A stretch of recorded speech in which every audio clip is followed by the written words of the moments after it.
by Steven Sisler. Read by Jeremy Lunnan. Published by the Focus Media Group. Copyright 2016.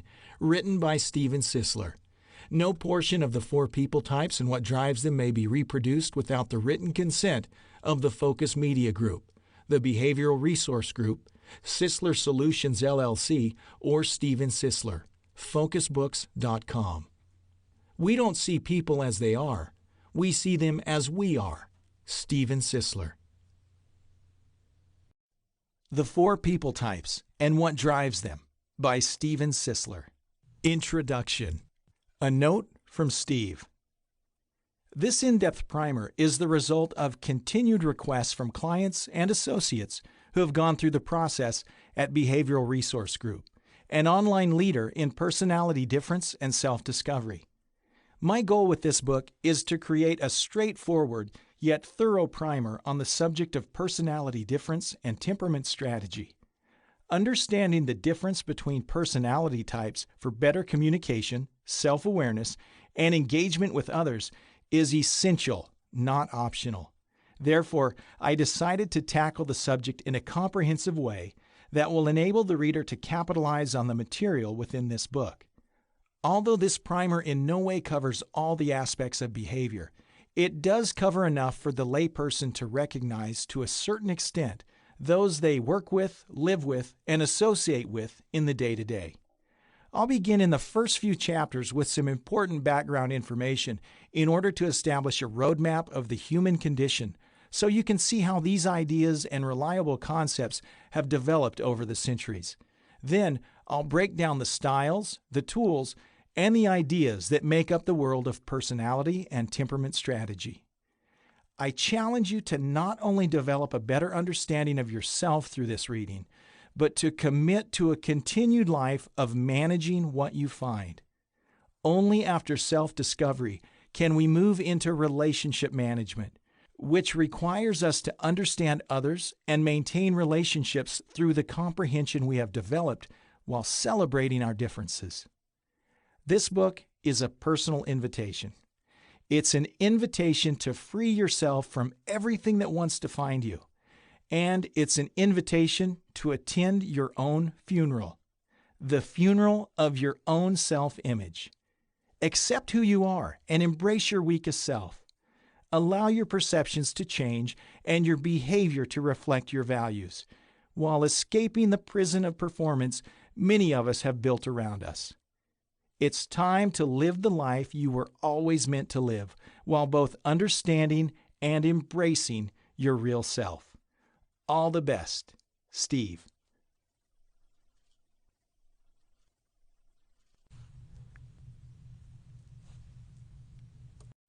The Four People Types and What Drives Them by Steven Sisler. 1. One common language. There's a single universal language we all communicate through, even though we aren't always aware of it. This universal language is made up of many communication cues involving mannerisms, tone of voice, body stance, hand gestures, etc.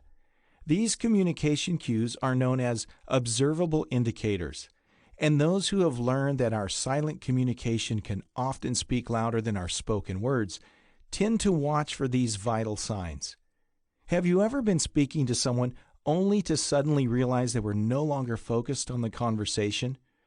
Perhaps it was a wandering eye, a blank stare, or a "just a minute, I've got to take this call." Either way, you received and understood their message through their body language, tone of voice, or gestures.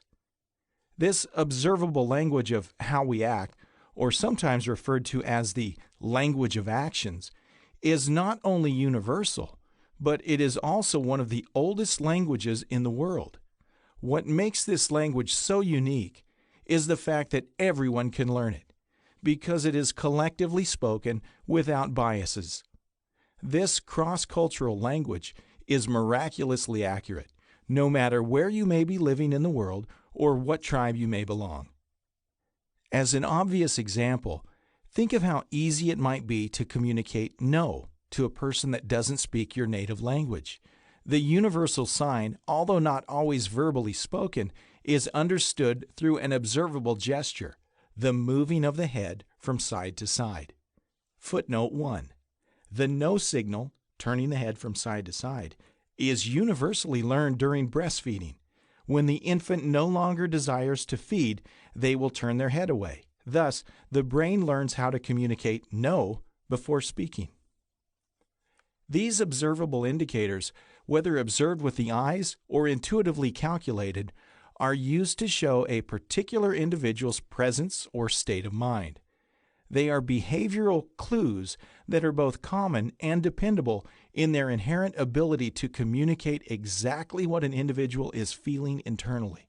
Moreover, we all have the ability to pick up these silent messages that are being sent via behavioral patterns if we are looking for them. And if we can spot them, we will understand what an individual is saying, usually without them having to utter a single word. People reading. The ability to people read is an important tool for understanding what some are unable or unwilling to express verbally. Not only that, but it is vital for negotiation, dating, business partnerships, marriage, and other important relationship dynamics.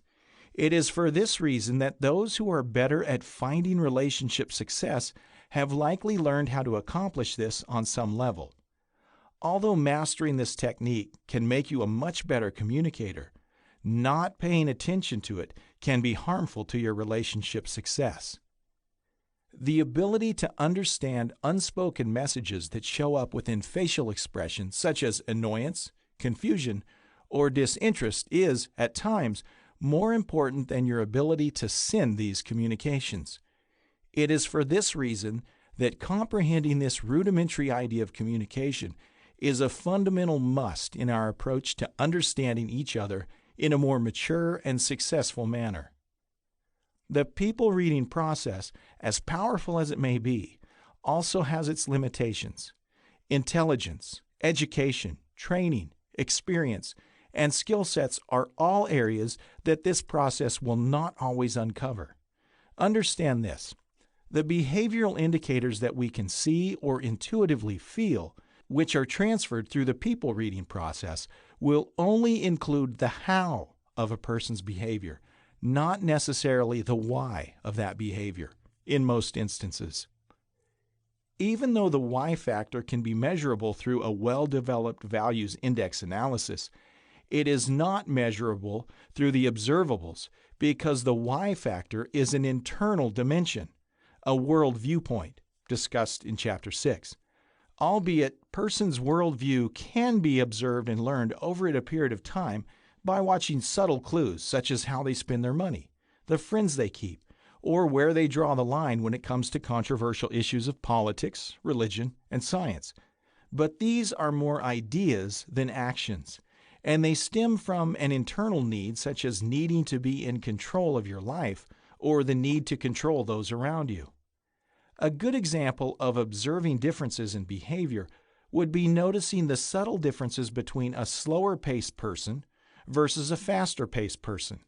A slower-paced person will not always look you directly in the eye, as a rule. Their shoulders may be rounded, and they are oftentimes soft-spoken or even silent in some cases. If you're more intuitive, you may sense an air of defeat in their voice before they enter a project or potential conflict. All conflict scenarios are typically avoided by slow movers as a rule. These are the rules of behavior types.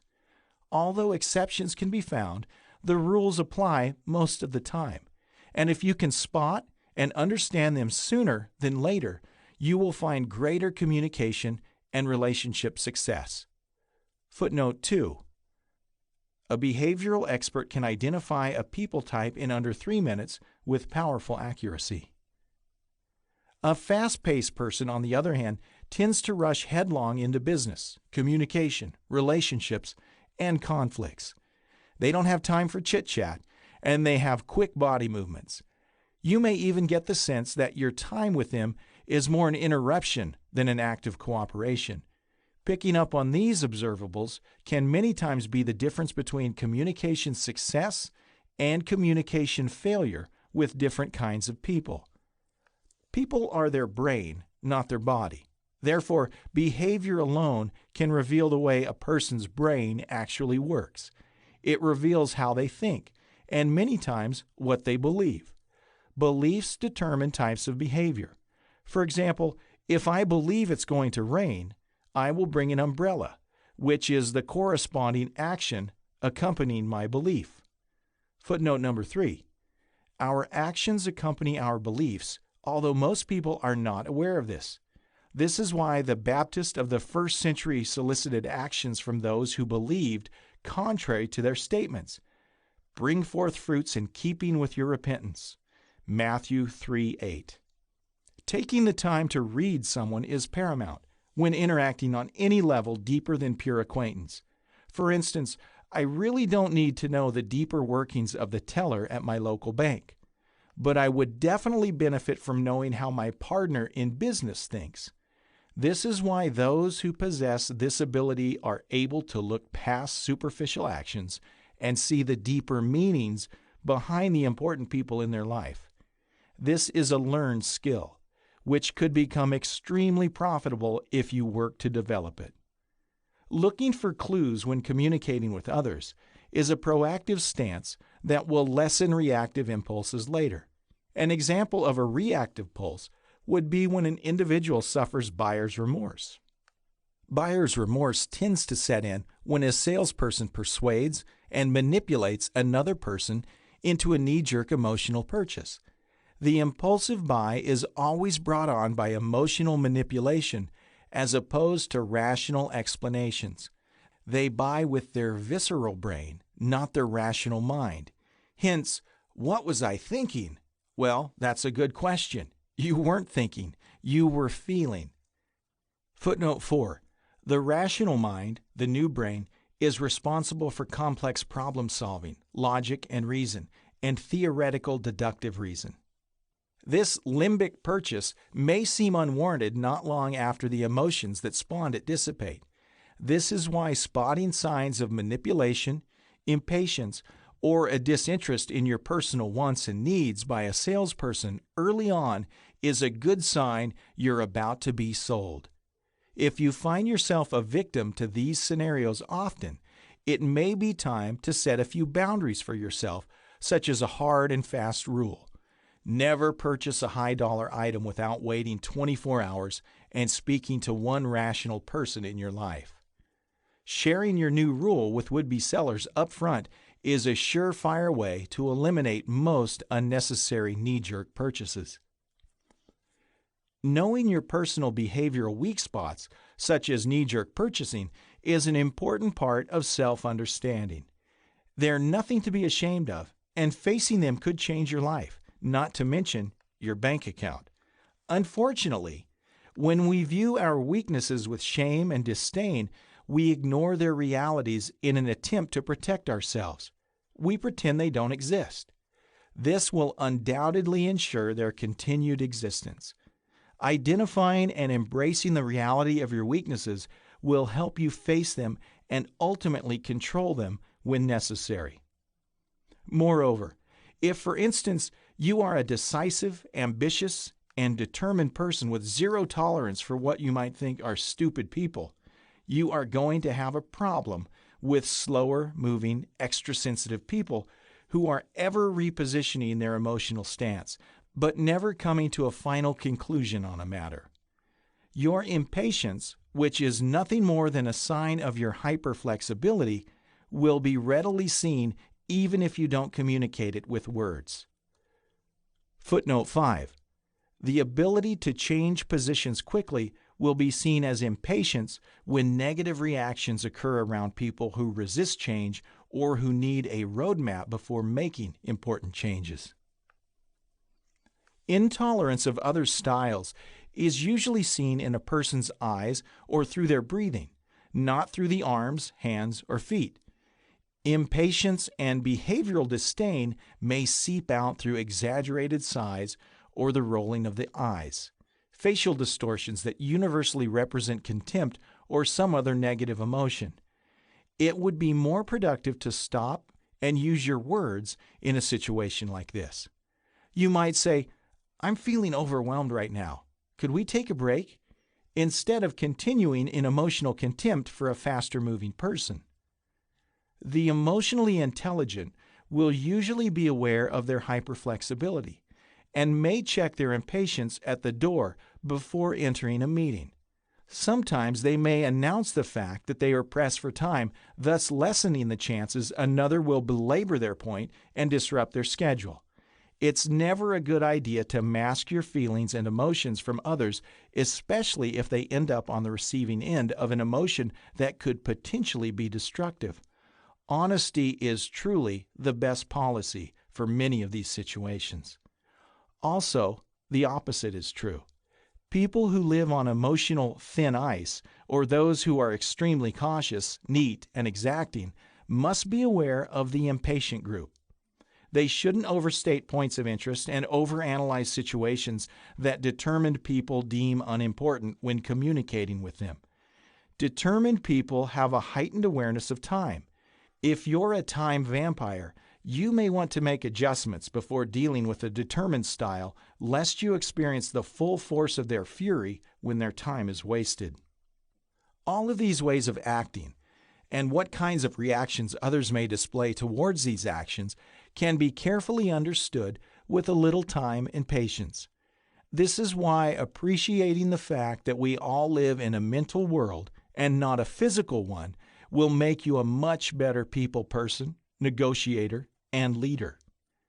It's interesting to note that we will oftentimes do this for others, recognize behaviors, but we don't necessarily do this for ourselves, recognizing our own behaviors, which is why it might cost you something if you fail to enact this strategy personally. These costs can vary from being fired from a job to others avoiding you in the workplace. More extreme cases can involve divorce or separation from a loved one or a good friend not liking you anymore. If you are more self-centered, you may not bother to do it.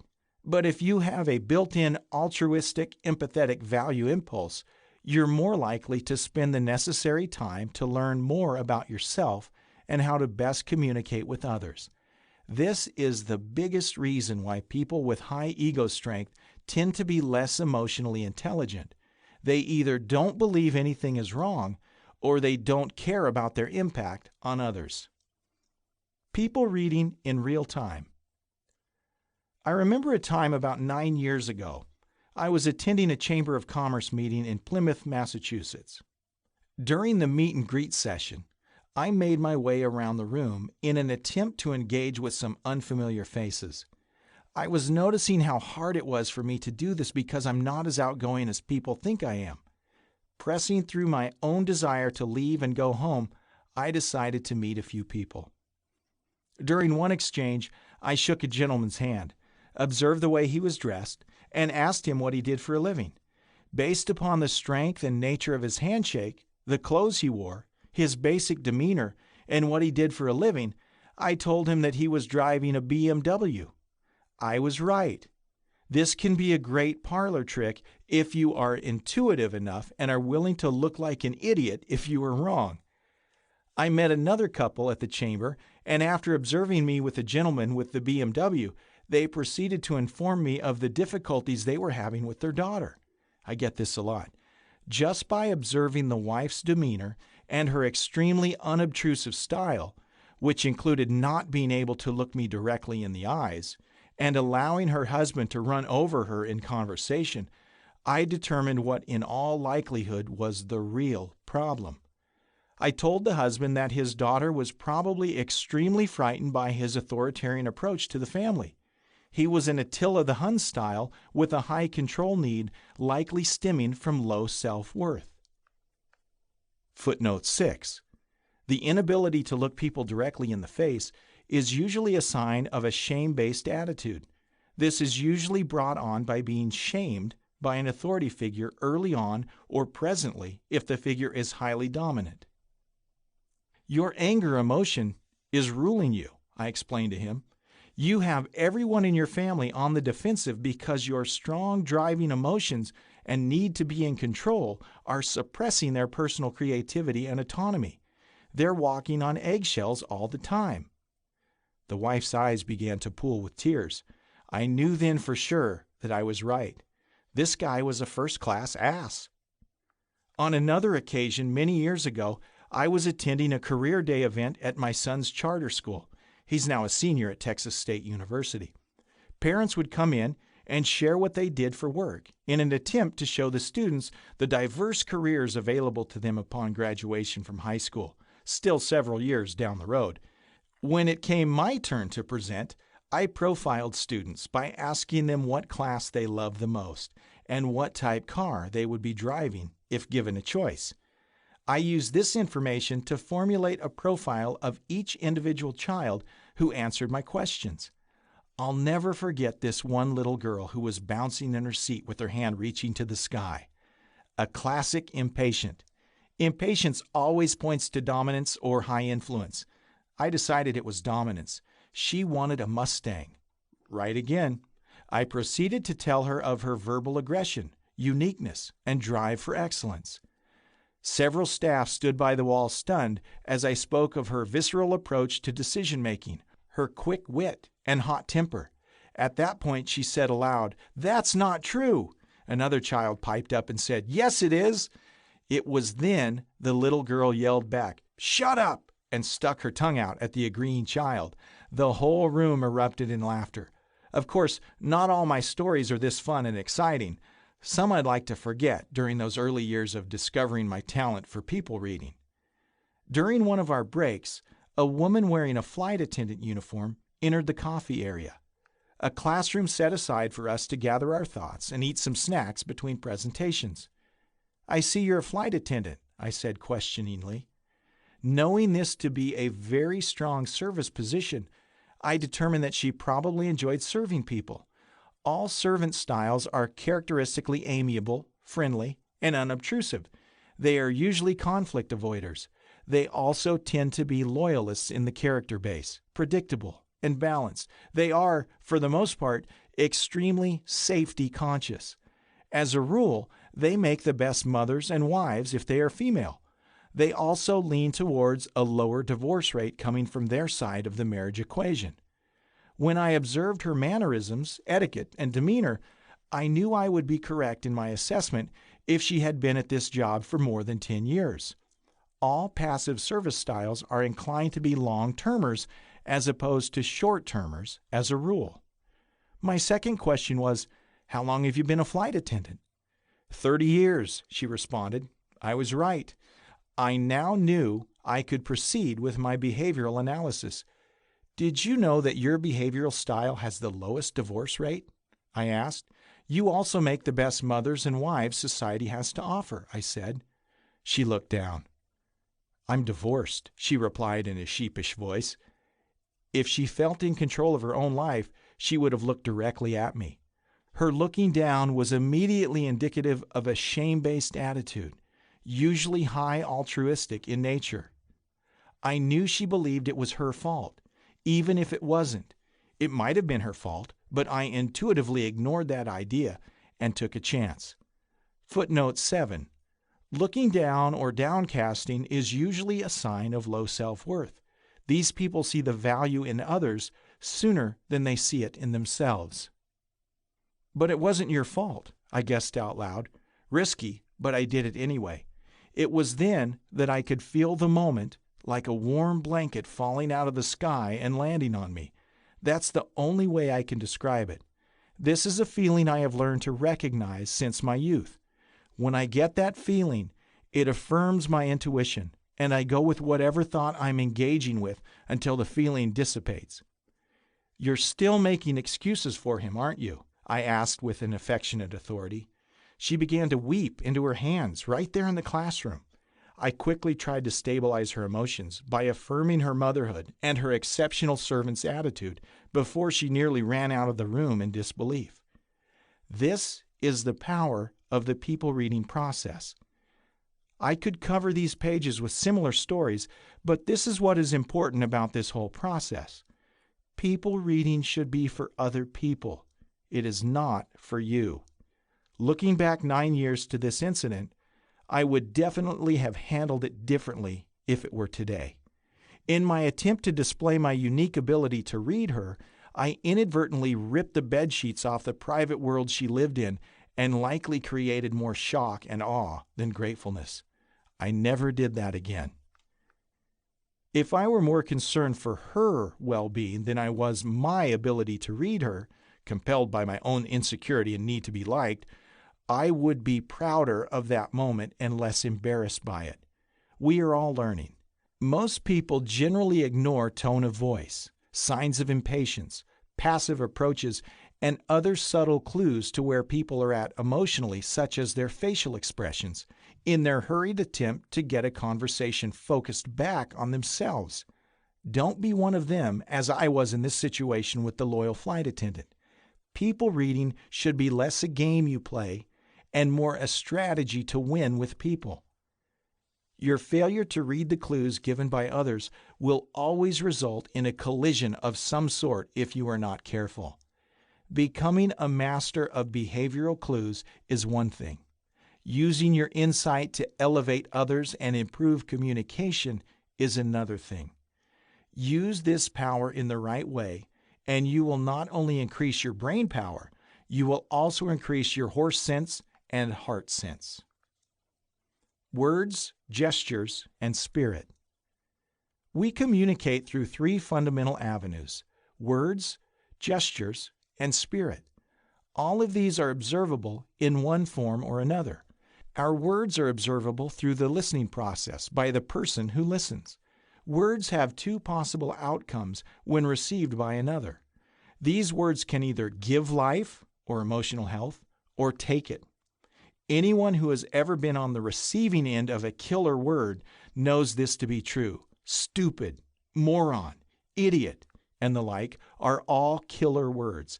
Accompanied by a spirit of hurt with macabre gestures, these words do their job quite well. Footnote 8. Spirit is attitude. I heard the late Dr. Edwin Louise Cole originally teach this concept in a meeting I attended in 1984. I never forgot it. Sticks and stones may break my bones, but words will never hurt me. This may be one of the biggest lies ever placed on children. Words do hurt. Like emptying a pillow of feathers into the wind, it's impossible to gather them back. The great King Solomon said, "A word not fitly spoken can be like stealing a person's coat in the dead of winter or pouring vinegar into an opened wound." Footnote number 9. Quote, "Like one who takes away a garment on a cold day, or like vinegar poured on a wound, is one who sings songs to a heavy heart." Proverbs 25:20, NIV. Those who have the welfare of others in mind will find ways to maximize words that build while minimizing words that destroy. When we speak words in the spirit of healing with accompanying gestures, they build up and make people alive. Ask any child who has been beaten down by cruel words and gestures how things are going. Look into their eyes, and you can often see the pain. Because we are communicating all the time, it becomes imperative to not only be aware of what we are saying, but also how we are saying it. Gestures are actions that communicate negative and positive signs. When a person smiles, it can be a positive sign that can brighten another's day and give them strength to move ahead. A wink, a nod, or any small token gesture can be the turning point in someone's life. We must be aware of the impact that gestures make in the communication process. The lack of gesture can leave many people in the dark. People instinctively look for signs of approval by observing gestures. This is how children learn before they actually understand language. The negative is true as well. Slamming doors and heavy breathing can be simple signs that we have not forgiven, nor have we forgotten what someone has done to us. Our negative signs are communicating the fact that we are holding another in the prison of our inconvenience and dissatisfaction. Many years ago, my daughter, who was about 4 years old at the time, violated the rule of leaving the designated boundary line that surrounded our home. This boundary had been effectively communicated by us and was understood by her. Unfortunately, her love for animals helped her over our safety net on that particular day. She had followed a neighborhood dog out of the yard and across several streets, as well as negotiating an empty swimming pool. You can imagine the horror her mother and I experienced once we discovered her missing. During the disciplinary moment, I explained the situation as it stood and allowed her to choose which disciplinary action we would employ. Her choices were either no date with Dad that night or a light spanking on the bum. She just looked up at me and started to cry. When I asked her why she was crying, she proceeded to tell me that she only had one option, the spanking. She just could not miss the date with Dad. After the spanking was over, I picked her up in my arms and held her tight against my chest, assuring her of my love. It was then that we went out for our date, and I never brought up the incident again, ever. I didn't hold her hostage to the former violation by giving her subtle behavioral clues conveying my ongoing disappointments. Our daughter never left the yard again. Many people hold obvious grudges against their children for inconveniencing them and create unwarranted tensions a child should not have to shoulder. This is what self-interested people do as a rule. Communicating through spirit is a bit more elusive, but it's the most powerful of the three fundamental avenues of communication.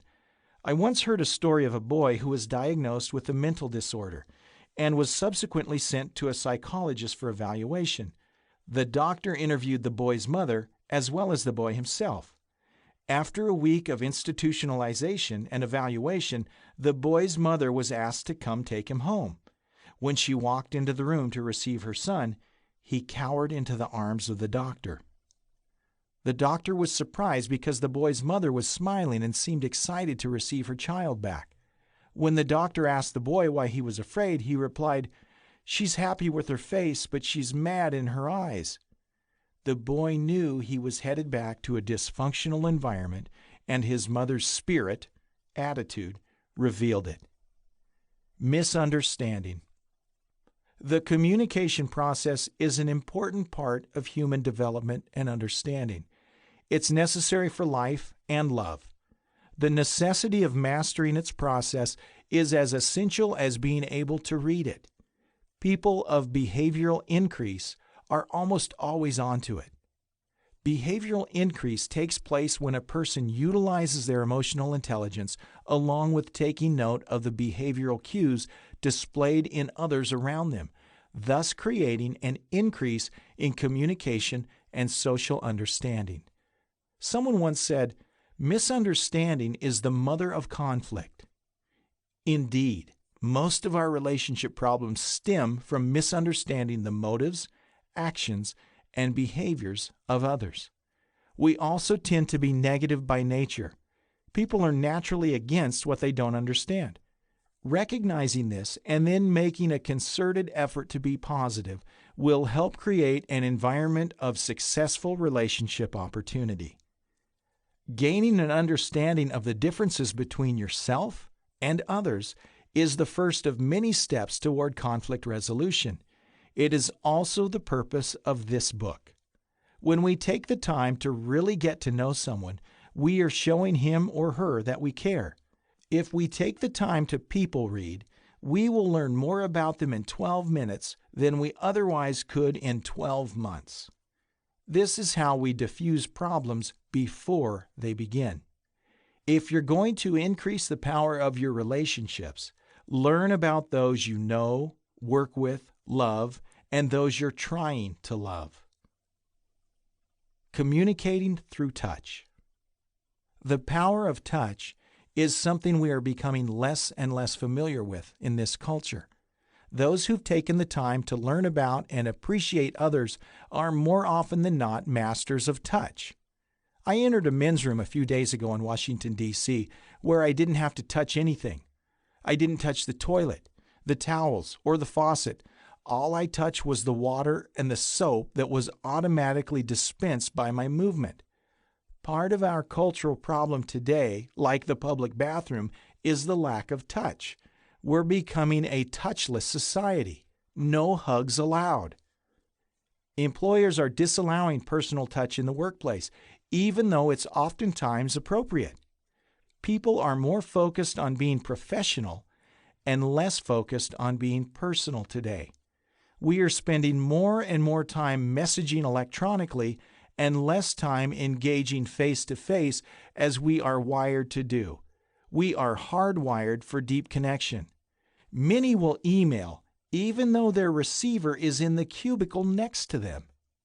With the advent of the electronic message upon us, we are steadily moving away from the original instant messaging system, touching, feeling, and directly communicating through the human senses. This is going to backfire on all of us if we are not careful. I was in the airport about 4 years ago and noticed a great Dentyne advertisement in one of the terminals.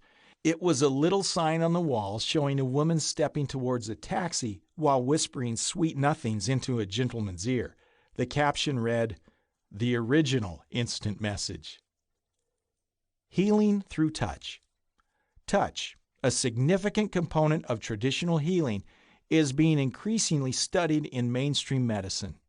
Some trials show symptom benefits in a number of areas, particularly for those who suffer from asthma, high blood pressure, migraine headaches, and childhood diabetes. Other research findings suggest that not only do simple touches lower stress levels, they can also boost the immune system and slow or even halt the progress of disease. Footnote 10. How the Power of Touch Reduces Pain and Even Fights Disease by Roger Dobson, October 2006. The Bible speaks of touching people through the laying on of hands when engaging in prayer for people in need of some physical healing. This idea is not as much religious as it is scientific in nature, we are finding out. There's something special about receiving touch from a caring person. Receptors in the skin send instant messages to the brain that say everything's going to be all right. Furthermore, the right foot of a statue in St. Peter's Square is just short of disappearing because so many people have bent over and kissed it. Kissing this statue is a tradition in St. Peter's Square that goes back many years. The emotional need to connect with the statue has infiltrated the Catholic community over time. Touching a statue is one thing. Touching real people and emotionally connecting with them is something else entirely. Would to God that we would elevate real people to the position of the statue in St. Peter's Square and desire to communicate with them with the same emotional kiss that communicates, "I care about you and I need you." Marasmus is the medical term for the destructive force that infants encounter when they are not given sufficient touch within the first few weeks of life. A small infant will die if the child does not receive the right amount of physical touch from its caregiver during this crucial period. This is true in every culture on every continent of the earth. People die for lack of touch. This hands-off mentality that's been creeping into our society as of late is not only killing our children, it's killing our employees in our companies as well.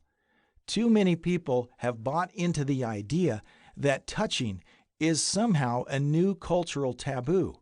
Touching is not always optional. It's essential to life, love, and healing. Without meaningful touch, life will have no real meaning. According to a much older article in Home Life magazine, American parents touch their kids only 2 times per hour on average. We need to be reminded that the essential power of touch communicates the fact that we are affectionately loved. It reminds us that someone is there. Is it any wonder that our culture is filling up with touch crimes today? If we touch too little, it will create those who touch too much. Footnote 11, Home Life, September 1998, page 66. When the Space Shuttle Challenger exploded in midair in 1986, 7 crew members lost their lives. Disintegration of the entire vehicle began after the O-ring seal in its right solid rocket booster failed at liftoff.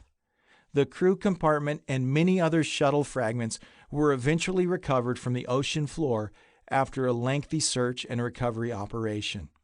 Although the exact timing of the death of the crew is undetermined, several crew members are known to have survived the initial breakup of the spacecraft.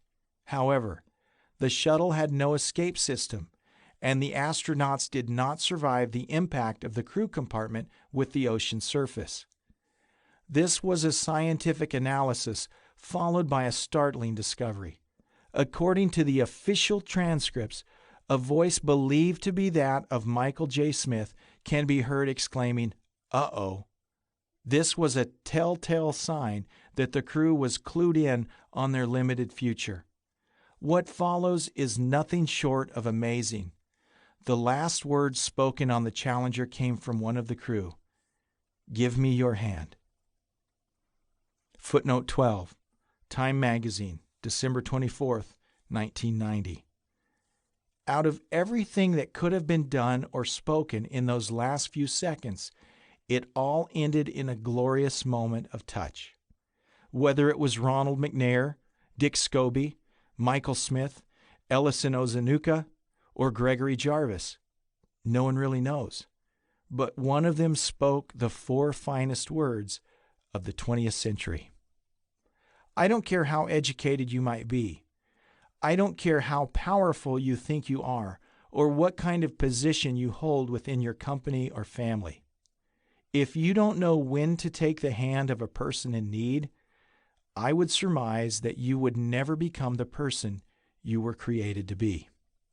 Have you hugged your children today? Your husband? Your wife? These questions are very important and therefore deserve the right answers. End of Chapter 1. The Four People Types by Steven Sisler. 2. Our essential need to be ourselves. Before we begin our investigation into the world of personality types, I want to establish a framework surrounding the idea of being human, human need, human wants, and what it means to be ourselves. Footnote 13. Much of this first chapter is derived from my last book, The Freedom of Being. The concepts of being human, self-worth, and real are expounded upon in greater detail in that book. The ability to be yourself is an art, and because of the social orders we've created and live within, being ourselves doesn't seem to come easily anymore.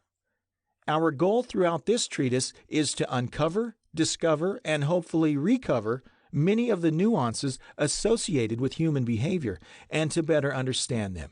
But first, we have to define what it is to be a human being within your own social circle and in-group, which would include your family, work, a local bar, a church, school, or peer group. To begin with, there are three important aspects about being human. 1. We are not alone, and we are wired for meaningful connection. 2. We travel in packs, families, friendships, social groups, and subgroups. 3. Our behavioral decisions always include the fact that we live in community and will always directly or indirectly reflect this shared existence with other people, like it or not. Oscar Fingal O'Flaherty Wills Wilde was an Irish playwright, author, and poet. Known for his satirical wit and a variety of adages, he became one of the most successful playwrights of the late Victorian era in London, and one of the greatest celebrities of his day. Wilde once said, quote, "Be yourself, because everyone else is already taken," end quote. Footnote 14. Although often attributed to Wilde, most authorities do not believe he was the author of this. This phrase probably speaks to all of us on some level.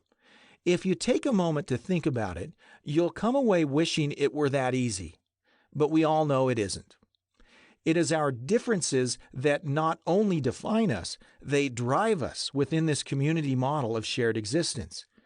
If you were the only human being on Earth, your behavior would not be what it is today. You would not likely hang paraphernalia from your rearview mirror, place bumper stickers on your car, buy big tires, or place stuffed animals in your back window. Every decision you make and every behavioral action you perform will instinctively take into consideration the other humans around you. This begins with immediate family members.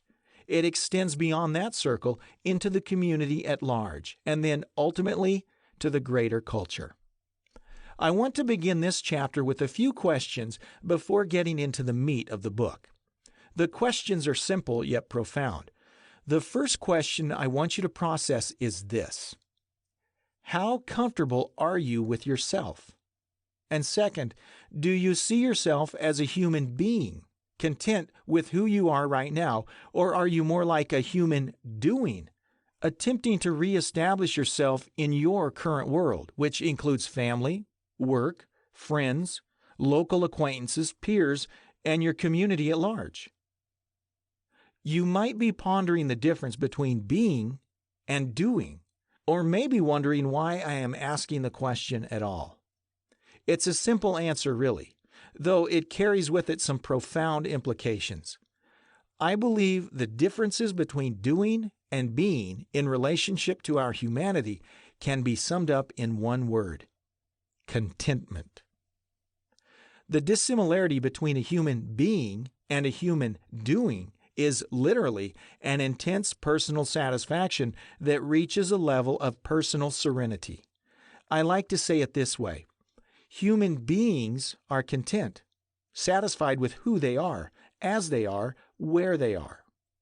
Human beings have no illusions about whether or not others accept them or whether or not they perform up to the expectations of their peers. Human doings, on the other hand, are not in this same position. They can only long for it, usually unsatisfied with the way they feel about themselves inside. They live a life of constant self-help and radical insecurity, masked by the walls that conceal the reality inside. They're performers. Human beings are distinctive in that they are free to explore their talents, their spirituality, their intelligence, and many other areas of their being. They're fluid. They unfold over time without the unreasonably hard lines and inconvenient boundaries we sometimes place on ourselves through social rules, workplace rubrics, religious traditions, insecurity, and need-based relationship experiments. All this will be reflected through our behavior and communication styles. On the other hand, human doings are emotionally stagnant, unmistakably fastened to life's stage as static performers. They are overly concerned about others' opinions regarding who they are, what they do, or their fear of displeasing the gods. They lack the fluidity and freedom to explore the boundaries of who they are in their present condition because they don't see themselves as good enough. Footnote 15. Many who struggle with being are performance-based doers who rely on others' praises and strokes in order to gain personal or career momentum.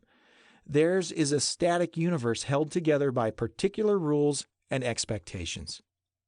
Everything they do is an attempt to reposition themselves before other humans or to better their chances of acceptance within a community, a group, or before a celestial overseer. Everything we do, everything we think, everything we say, and everything we believe is indiscernibly attached to the energy coming from other human beings as it relates to us. This creates a giant cosmic coliseum, as it were, where our actions and reactions to others play out in an amazing display of human interaction upon the showground of life. The death that counts. Before we discover the nuances surrounding human behavior and its corresponding results, I want to define contentment in a way that might surprise you. Contentment is when one is completely comfortable to know nothing, do nothing, and to be known for absolutely nothing. That is what I call the death that counts. This is when we finally have that long-awaited funeral for everything that once defined us, or presently defines us, and makes us feel important, useful, or worthy of existence or being loved. It's an intentional suicide of the soul self that wore out its welcome for the last time. Moreover, suicides, homicides, pesticides, and genocides all have one thing in common. They're all associated with the cessation of life. The common thread in all these terms is what I call the side effect. This is why decision-making is really about deciding, deciding, or killing off the objects and stuffs in our lives that are harmful to the self, hateful towards others, hideous to both, and a hindrance to our future. Decisions are meant to do away with the harmful belongings we carry with us, while harnessing the healthiness available to us. The death that counts is a decision. It's when we decide, undoing what causes potentially noxious outcomes, to stop the madness that accompanies competitive living, trumping, and both public and private performance initiatives aimed at others so we can feel better about who we are. It's a surrendering to the world at large and a giving up on having to prove we matter. It's when we sit up and say our final goodbyes to our self-image and the illusions we've created around this image in an attempt to impress others and ourselves. It's the moment of choosing to be okay with ourselves, whether it is our job, the college degree we work so hard to get, or our new exciting girlfriend or boyfriend. Whatever personal worth we've been attaching to these trophies is now and forever deceased, intentionally buried by a good self overseeing the death that counts. It's when we finally close the chapter on everything that once shaped our identity and brought definition, meaning, and clarity to our lives.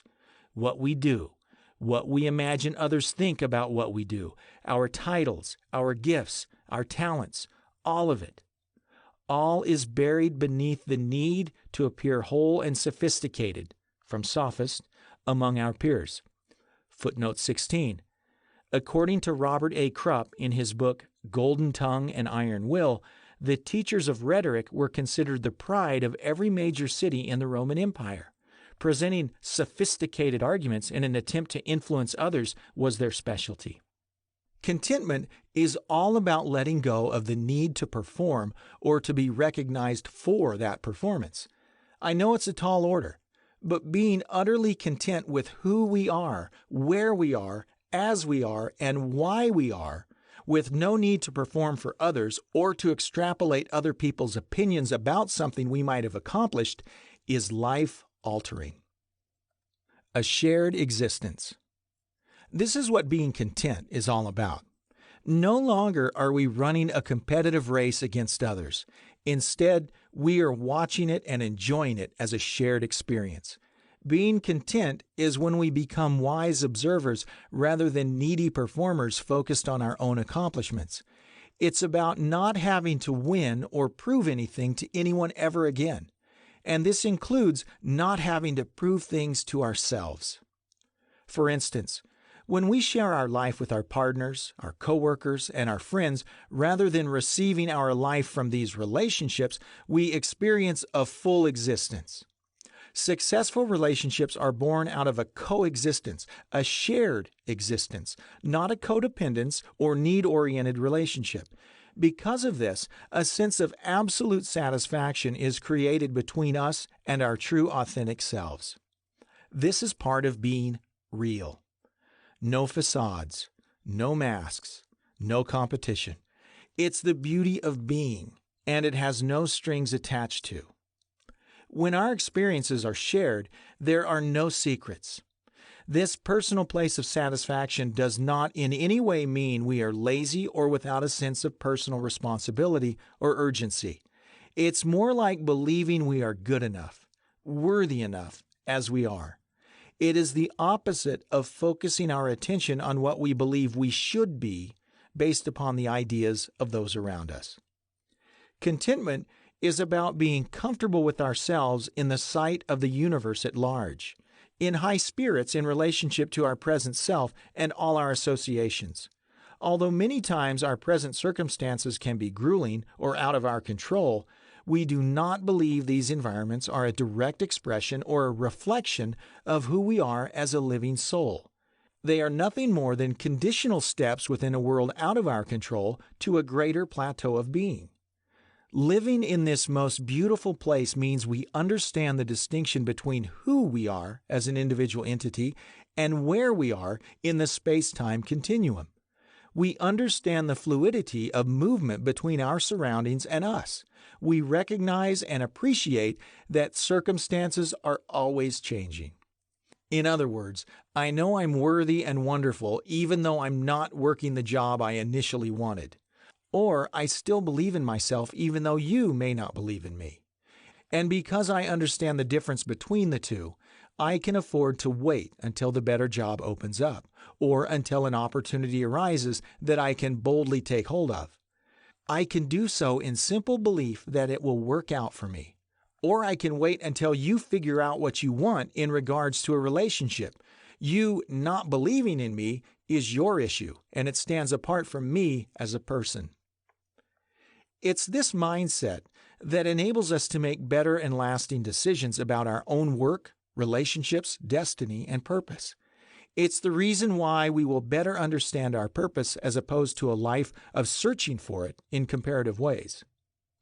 You might be tempted to think I'm anti-self-improvement at this point, but that would be a mistake. Footnote 17. Most Americans have a fetish with self-improvement these days. Being okay no longer comes natural in a society built on social orders. We need convincing. It's not really a question of if we want to make behavioral improvements. The question is more about why we believe we need to make them, why we feel desperate to make them. Sure, we all make steady behavioral improvements of one kind or another throughout our lives. That's normal, as it's a part of living and growing. But I'm talking about impulsive, irrepressible, and unnecessary improvements, image improvements, those that occur when we believe the lie that says we're not good enough, and we secretly preoccupy ourselves with thoughts of how we can modify our behavioral image to better fit the opinions of others. Or when we have an unhealthy interest in who we are not, and feel we must change it or suffer the supposed consequences. Unfortunately, this manner of thinking doesn't fix what's wrong with us. It fundamentally ends up being another stay of emotional execution, a short-term drug that lasts only until we're reminded of how off the mark we are, whether it's our human relationships or our relationship with certain ideas. Both will inadvertently produce the need to perform if we don't harness our true worth and believe in it first. It's for this reason that we must make a clear distinction between what we believe we want and what we believe we need. When our needs are not in line with reality, they are instinctively insatiable. They're a black hole in our space-time that eventually extorts all our natural ambition and self-respect.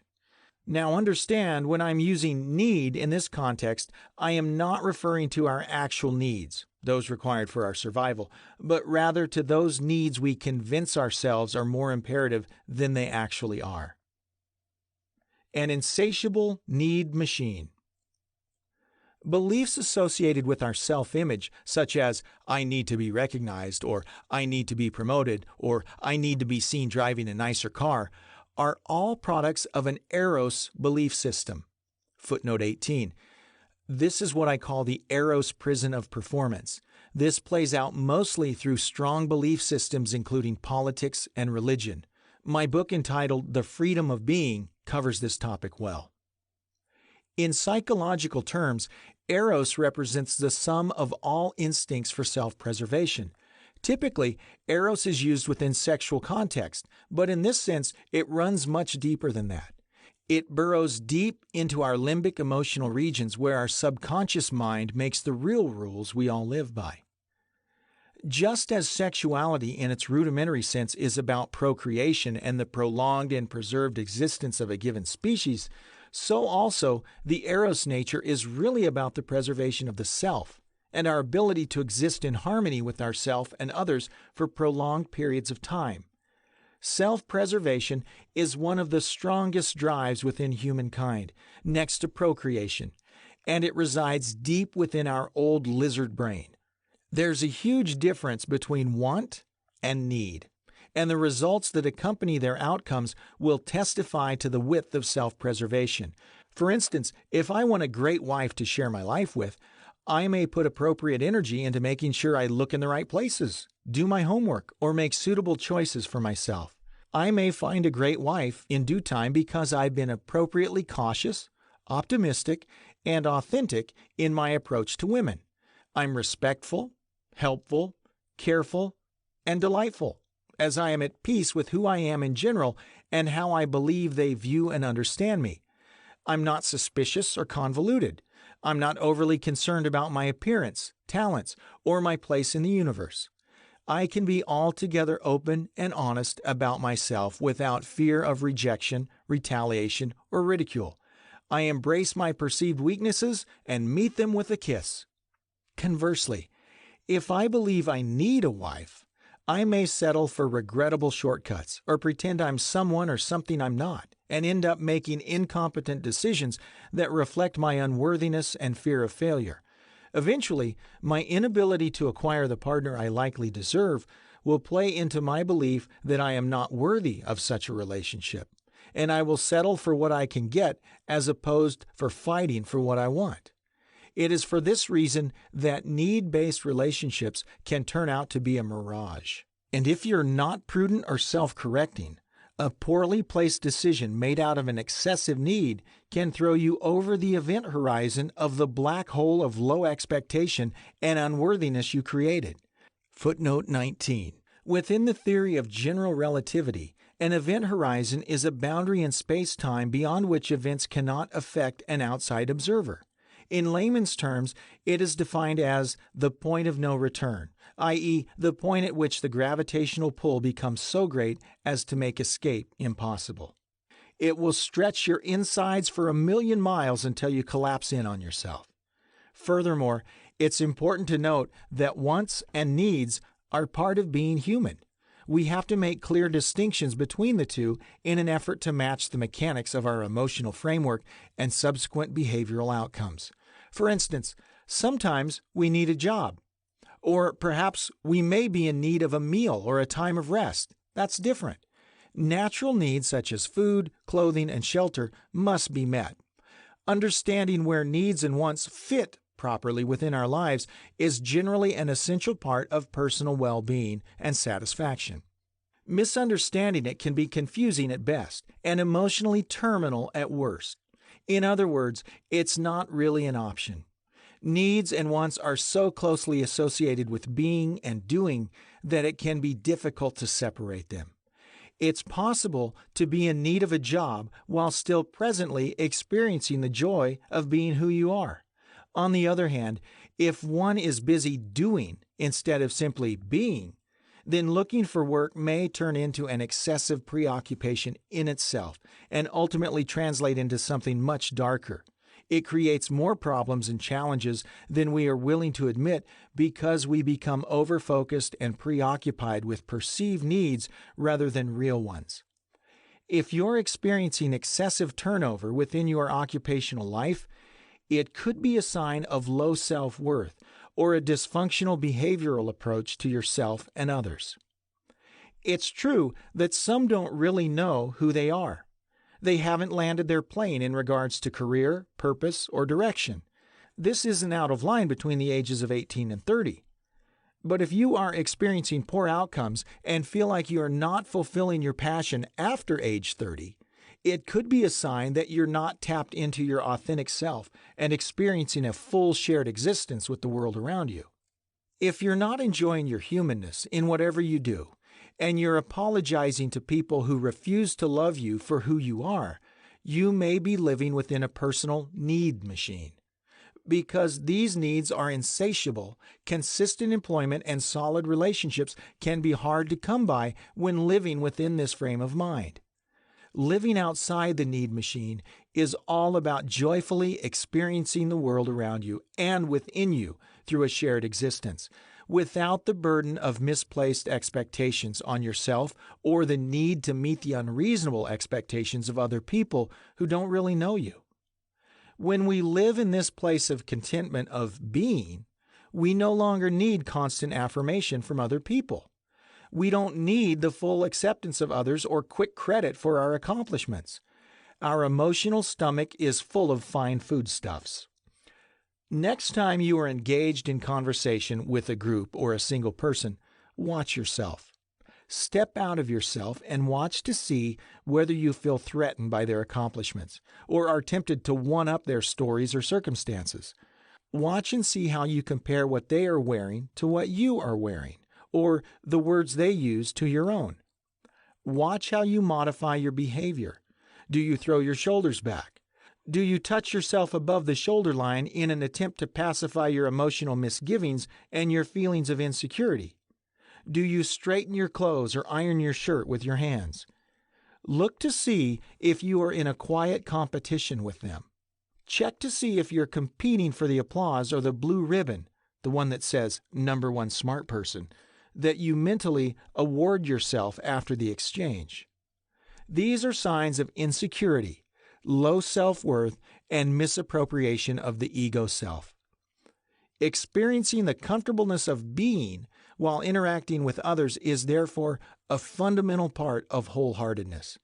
It's the authentic sign that we are wholehearted.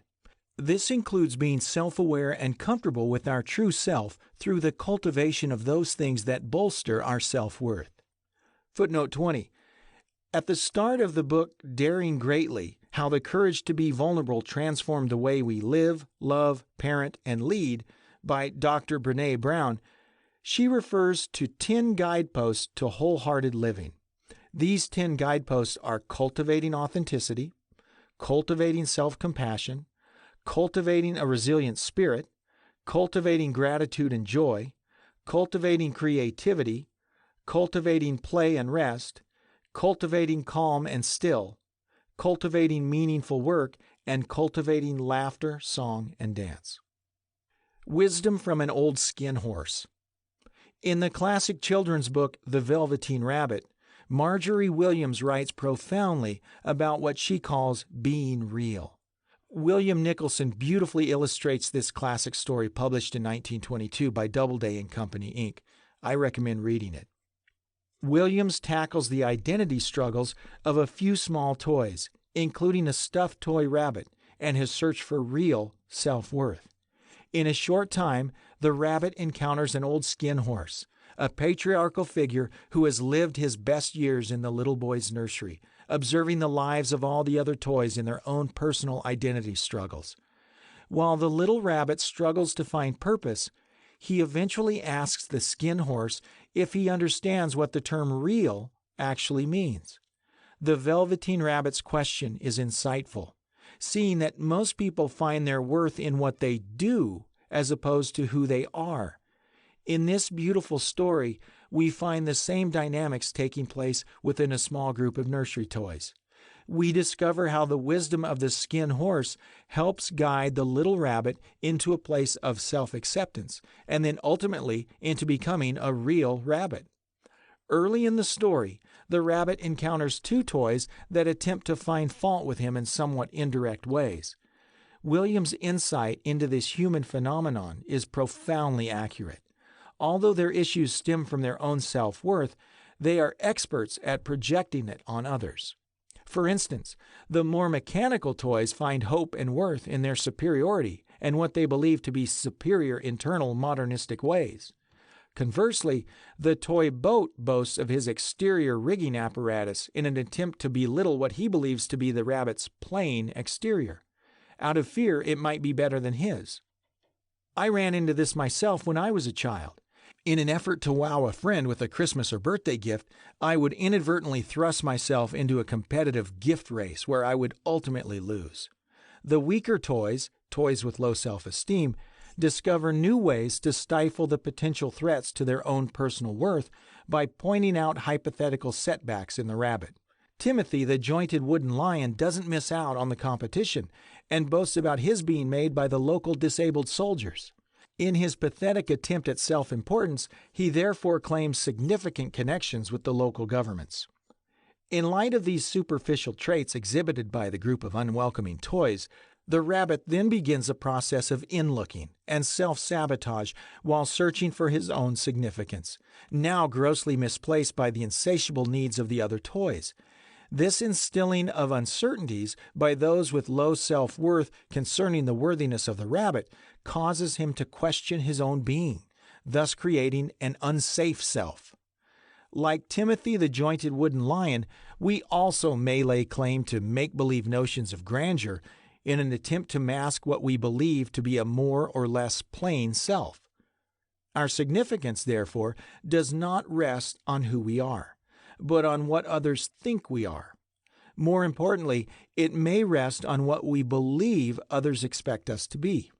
Either way, when our unhealthy interest in what others think we think persists, it works against us in significant ways.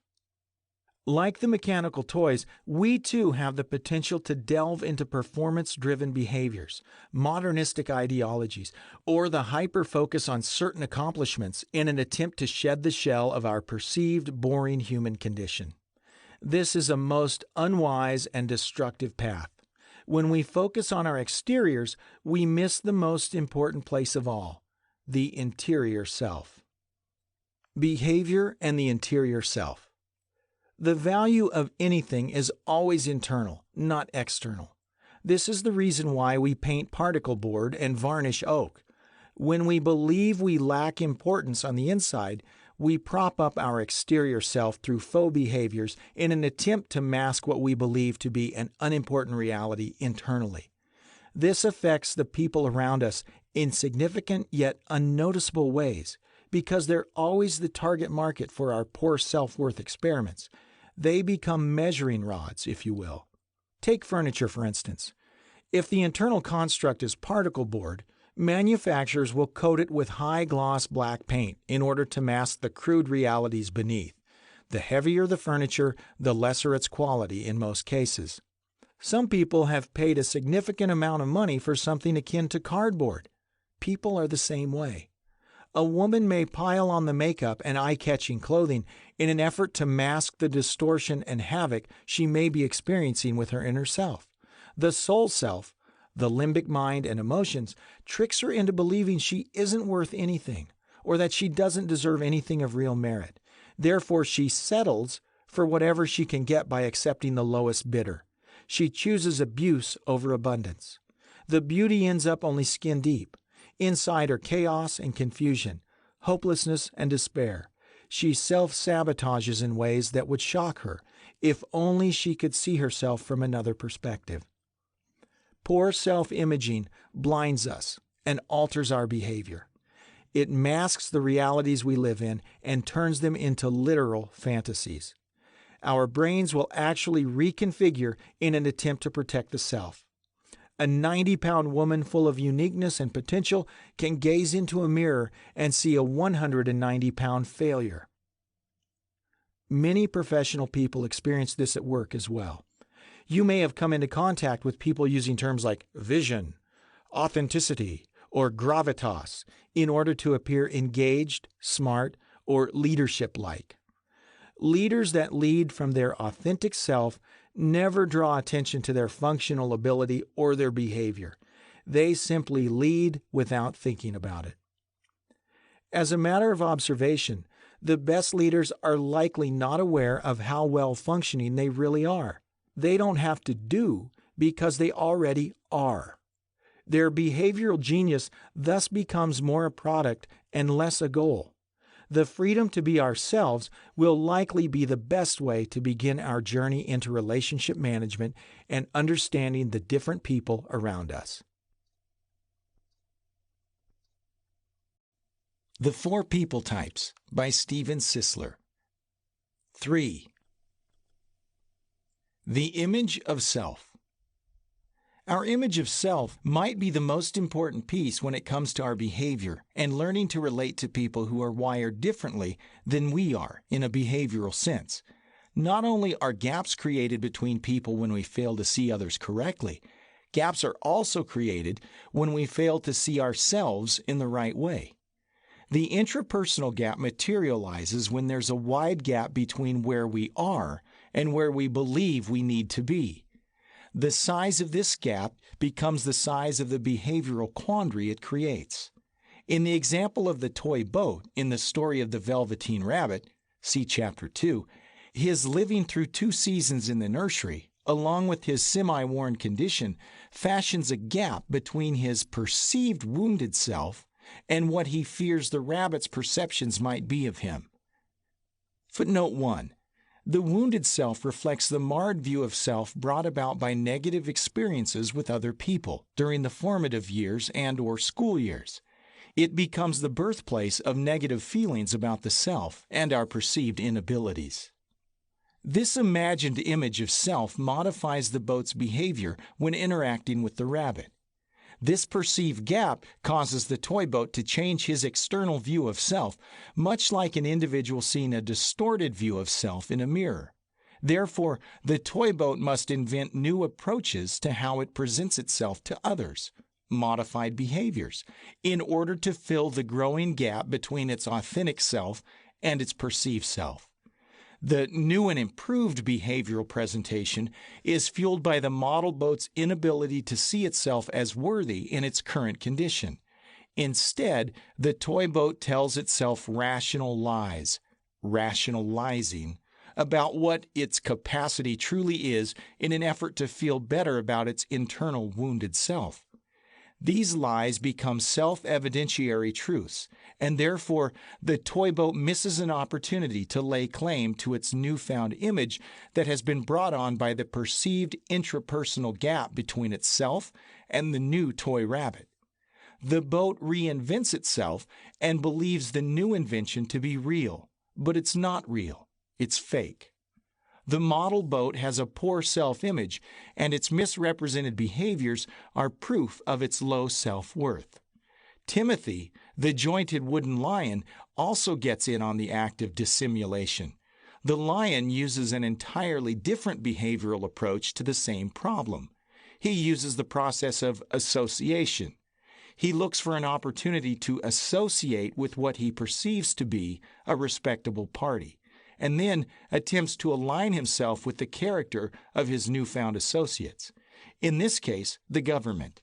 He capitalizes on the status of the disabled soldiers who crafted him. When people incorrectly sense they have no real quality of their own, they typically identify with those whom they believe have an acceptable or superior quality through a process of identification. Name-dropping, associating with, and referencing other people and their outstanding accomplishments, think of photos on Facebook with important people, allows them to take on the merits of the more impressive individual or individuals through personification, an insecure action step in the wrong direction. People do this at work all the time. I had lunch with so-and-so, or last night when I was meeting with the vice president of the company, blah. We scheme and jockey for position in an attempt to look and feel important. Perhaps we arrange to have lunch with the individual we think others think is important. Either way, our behavior works overtime in an attempt to appear better than we believe we are. Rather than work being a place where we enjoy the use of our gifts and strengths in a shared existence with others and their gifts, work becomes nothing more than the self-esteem Olympics. We pull strings and seek personal relationships for the sole purpose of advancing our current position, grossly unsatisfied with the one we already have. Unfortunately, the more insecure a person is, the more important they might be tempted to believe they are. This is especially true when others are attempting to make them more important than they are for all the wrong reasons. For many, it's easier to make others important and associate with them than it is to just feel that same importance in oneself. Healthy outcomes hinge on whether or not we are a human being or a human doing when offering any kind of service to others. How many leaders are leading for the wrong reasons? Unfortunately, much of leadership is simply a poor attempt at being someone they don't really believe they actually are. April Fool's Day is every day for many in influential positions today, but we don't recognize it because we have become so accustomed to it. Let someone else praise you and not your own mouth, an outsider and not your own lips. King Solomon. Footnote 2. Proverbs chapter 27, verse 2, NIV. The self-affirmation system. Although gaining self-importance is a natural part of being human and finding our place among tiered relationships, the self-affirmation system works between 2 points of reference: self-importance as an individual and self-importance as a group. The shared existence will support group self-importance and reject individualism. Self-affirmation is primarily achieved through leadership. In the past, leadership was defined by and associated with such factors as age, authority, influence, charisma, and personality. But after continued investigation and analysis, researchers have concluded that the appointed leader does not necessarily perform in a leadership capacity as we formerly understood it. Footnote 3. Geyer, Energetics of Leadership, from the book Energetics of Personality, page 141, 1989. Research shows us that leadership shifts to that member of any group who has the capacity for coping with the task facing the group and the knowledge associated with the best outcomes. Footnote 4. This phenomenon is referred to as shifting or emerging leadership, according to Geyer's research. Leadership is therefore not appointed as much as it emerges. Emerging leaders are far more respected and listened to by the group, primarily because the group itself actually forces this leader to the top.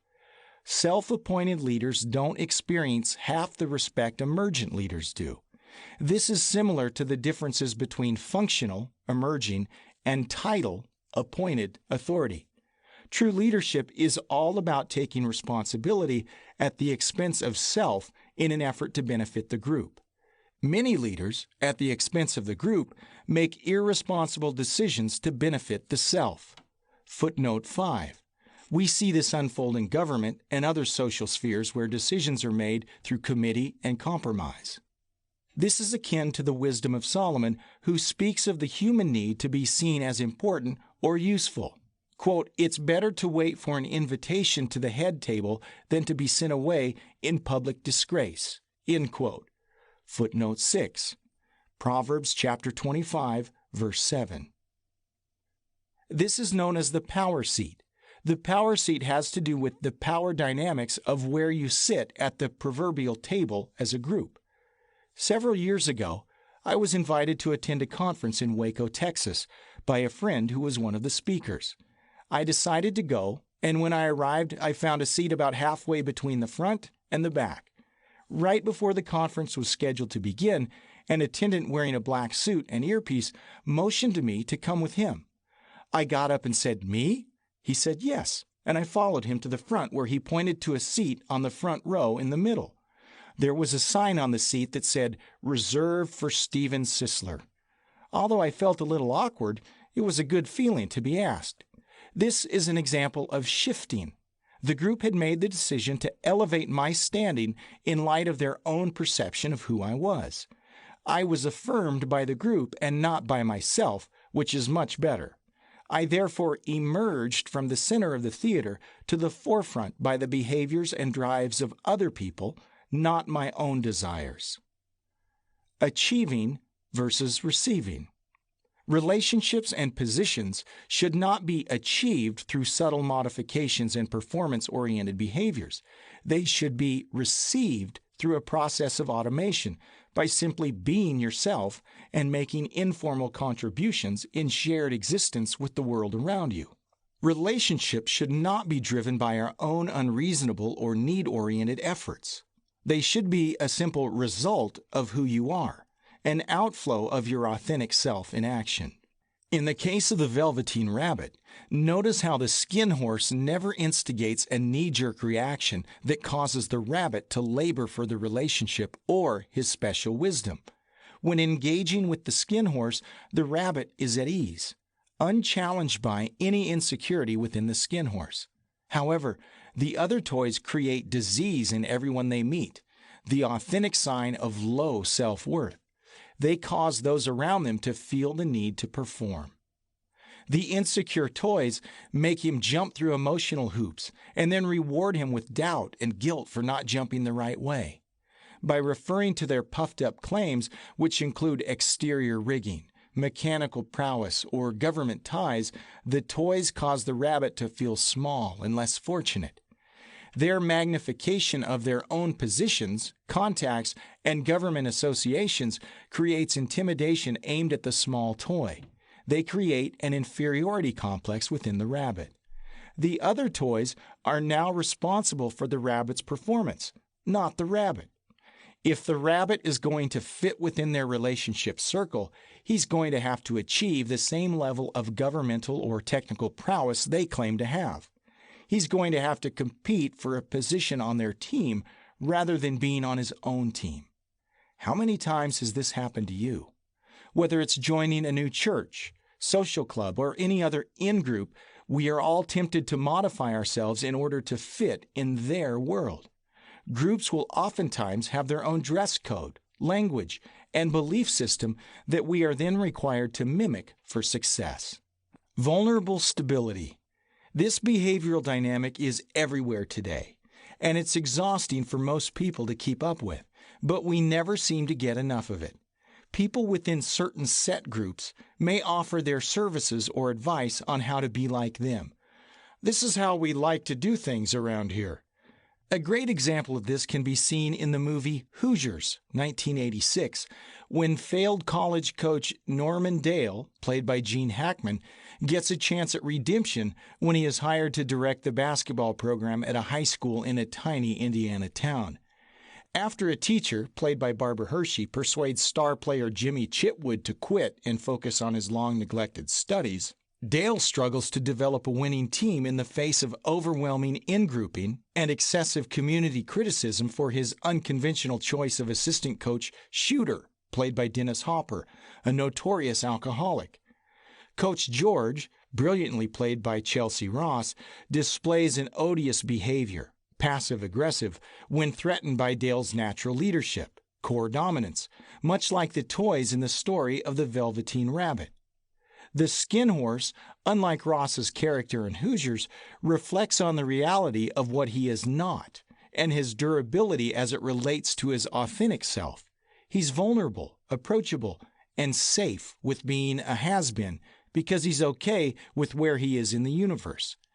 Vulnerability is more valuable than gold.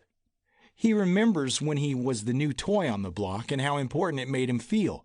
But he also has the wisdom, maturity, and vision to know those days are now in the past. Therefore, the skin horse makes extra room for the rabbit without respect to his own self, because he's secure in his non-wounded self. He doesn't feel challenged or threatened by the newness of the rabbit and the boy's expected love for him. He's comfortable with who he is, not in light of the boy's affections, but in line with his love of self. He respects the boy's need for a new friend without taking personal offense, a sign of wisdom, security, and maturity. His vulnerable stability attracts the rabbit like a velvet magnet. The skin horse's truthfulness and his ability to be real about who he is not, without pretense or exaggerated claims, makes the rabbit feel safe and secure in himself. This is usually the result when associating with secure people. They make you feel comfortable and valuable, not uncomfortable, worthless, or stupid. Let's look at a simple conversation between the Velveteen Rabbit and the skin horse, as outlined in this spectacular children's story. "What is real?" asked the rabbit one day, when they were lying side by side near the nursery fender, before Nana came to tidy the room. "Does it mean having things that buzz inside you and a stick-out handle?" "Real isn't how you are made," said the skin horse. "It's a thing that happens to you. When a child loves you for a long, long time, not just to play with, but really loves you, then you become real." "Does it hurt?" asked the rabbit. "Sometimes," said the skin horse, for he was always truthful. "When you are real, you don't mind being hurt." "Does it happen all at once, like being wound up?" he asked, "or bit by bit?" "It doesn't happen all at once," said the skin horse. "You become. It takes a long time. That's why it doesn't happen often to people who break easily or have sharp edges or who have to be carefully kept.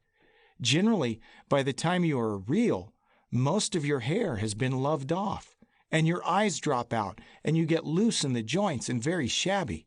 But these things don't matter at all, because once you are real, you can't be ugly, except to people who don't understand." "I suppose you are real," said the rabbit.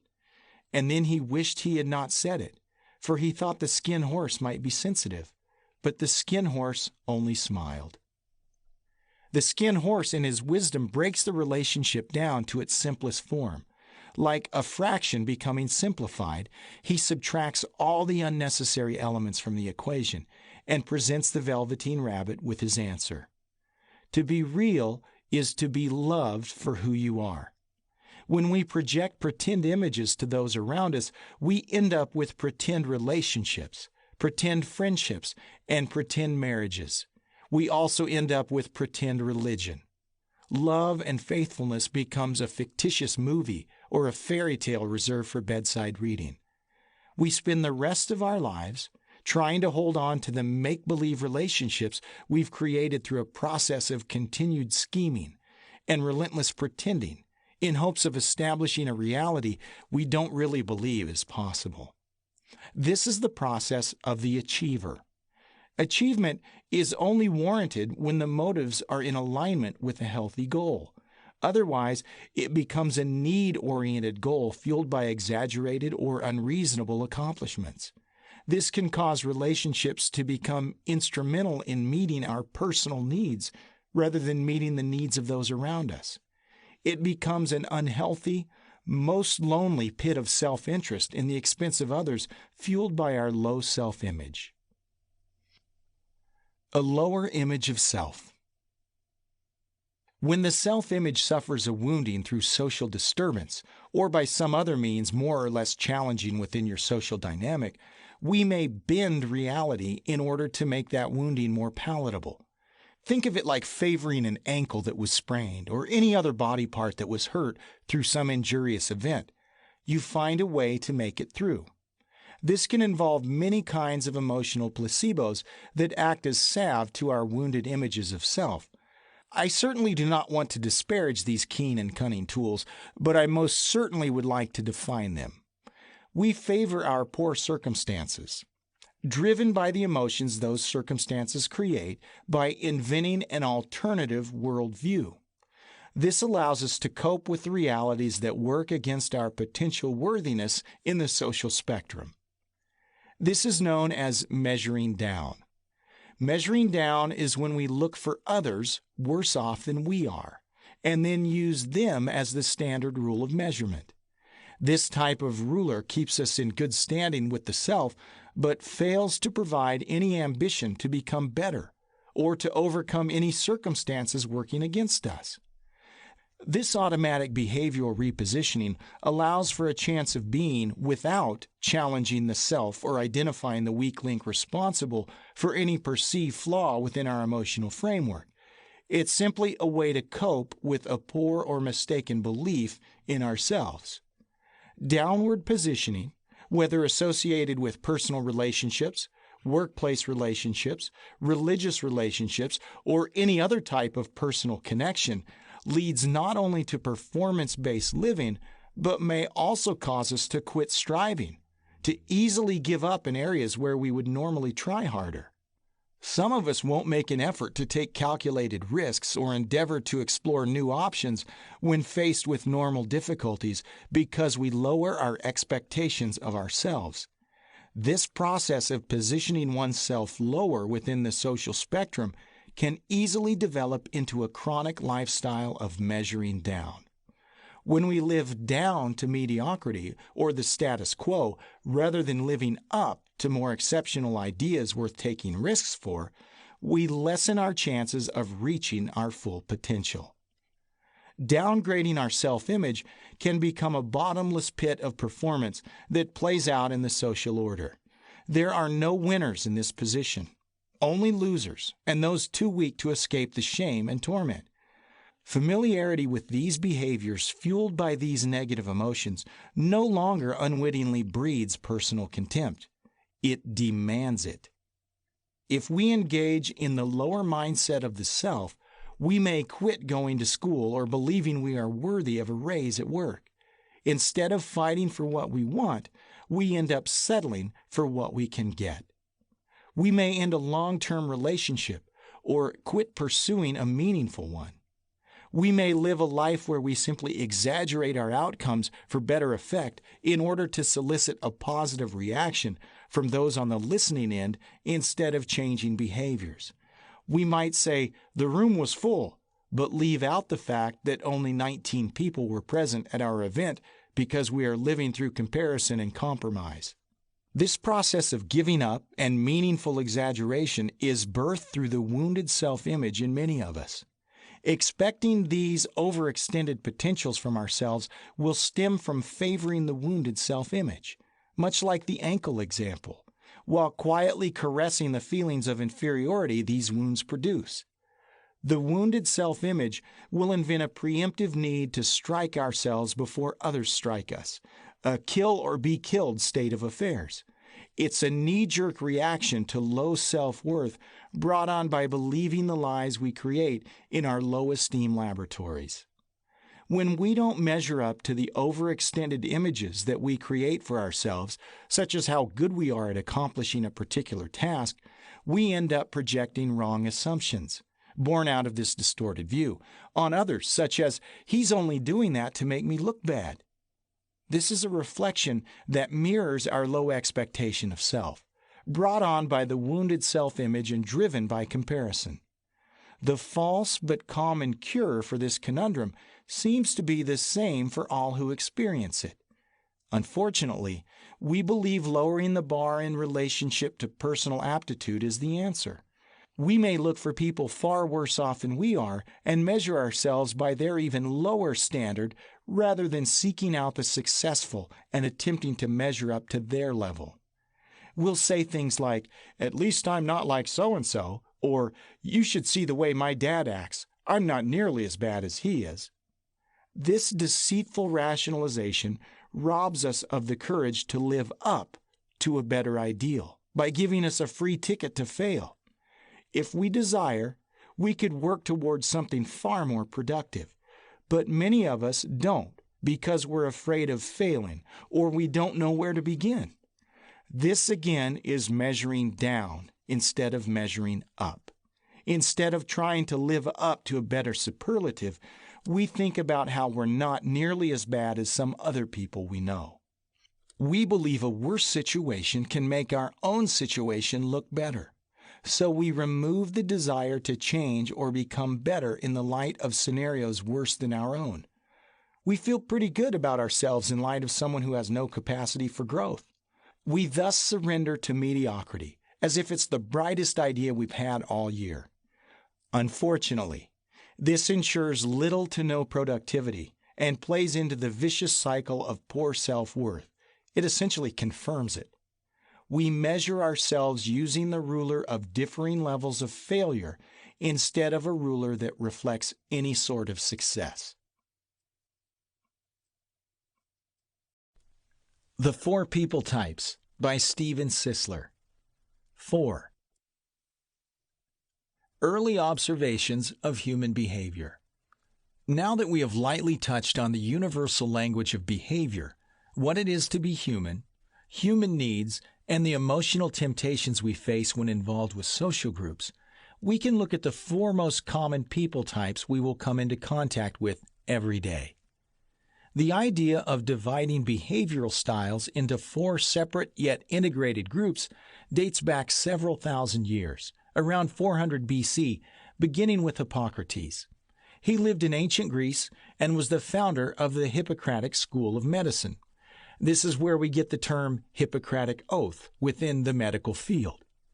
Hippocrates believed that both climate and its corresponding geographies were the main ingredients responsible for the differing actions, behaviors, displayed in the people who lived in these various regions. He was partly right. After much study and alleged observation, he divided these people into 4 distinct groups according to their primary climates and behaviors fueled by their 4 primary emotions.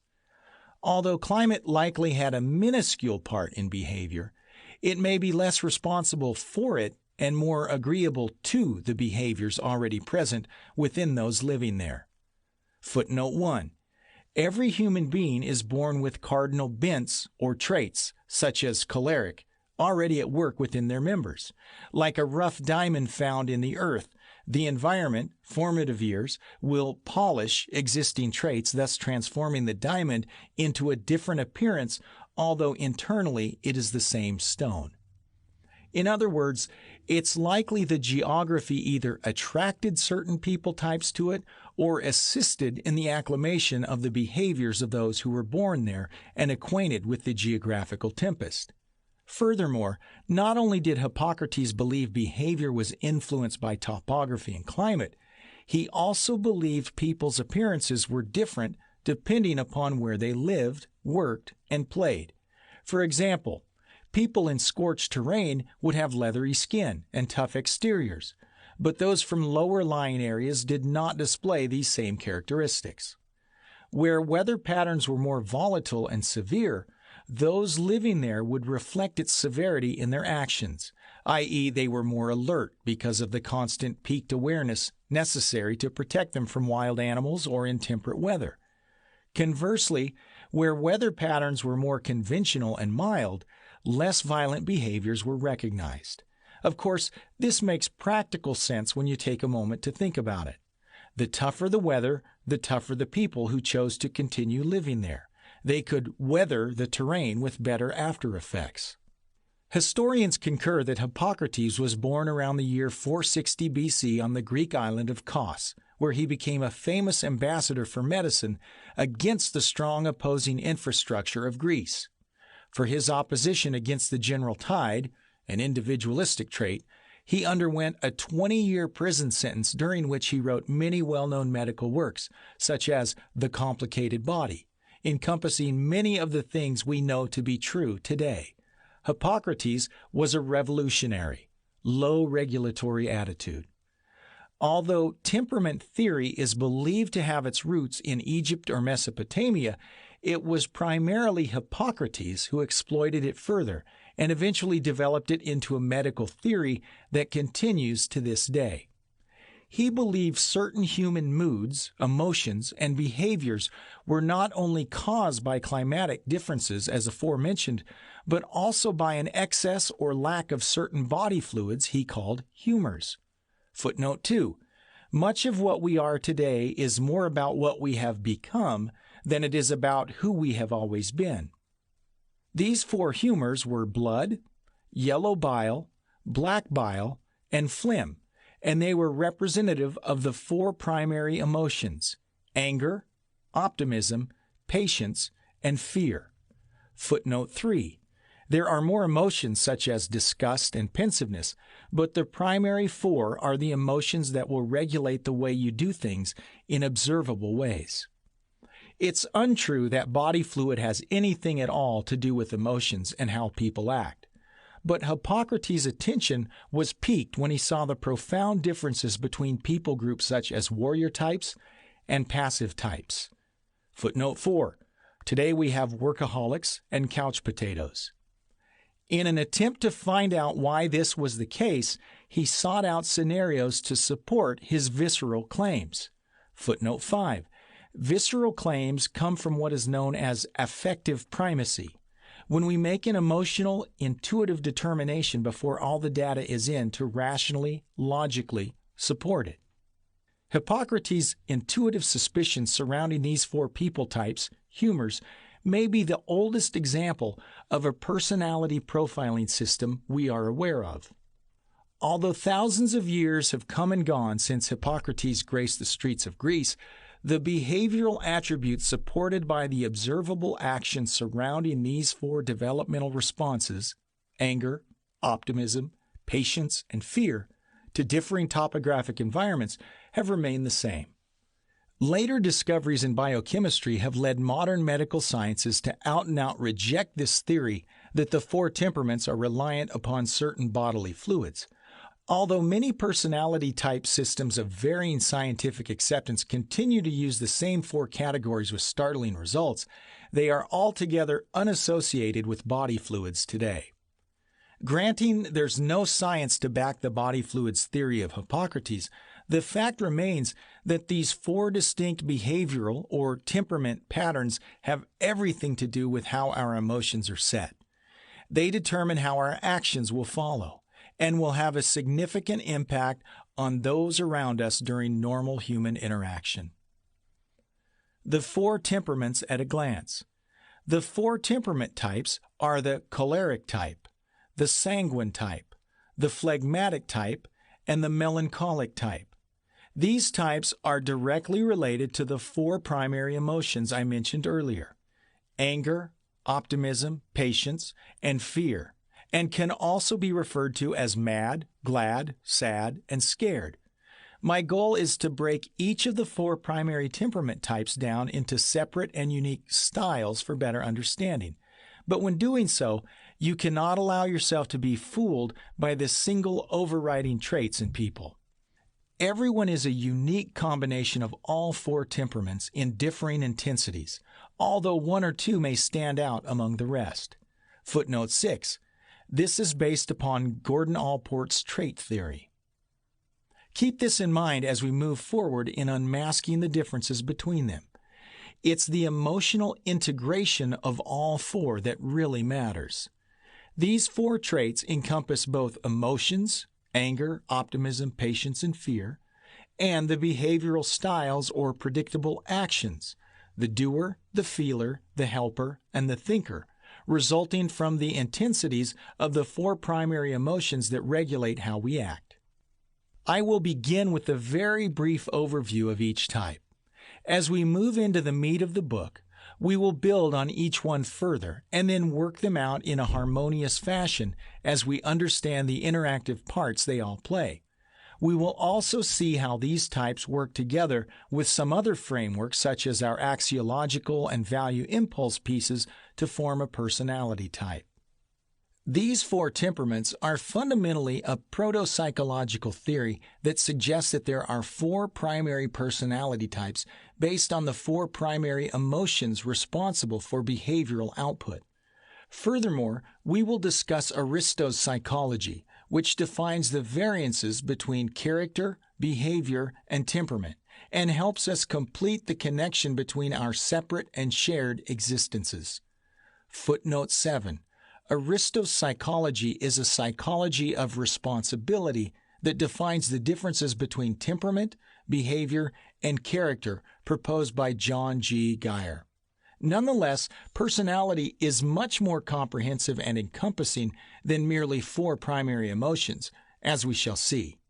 In psychological terms, temperament refers to those observable aspects of an individual's personality, such as introversion or extroversion, or fast or relaxed, and neuroticism and stability, or restless and relaxed.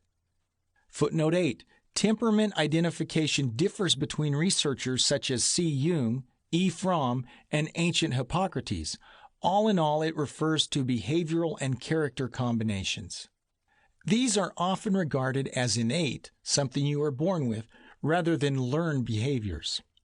Although many classificatory structures for temperament have been deployed, none has achieved a widespread or common consensus in academia.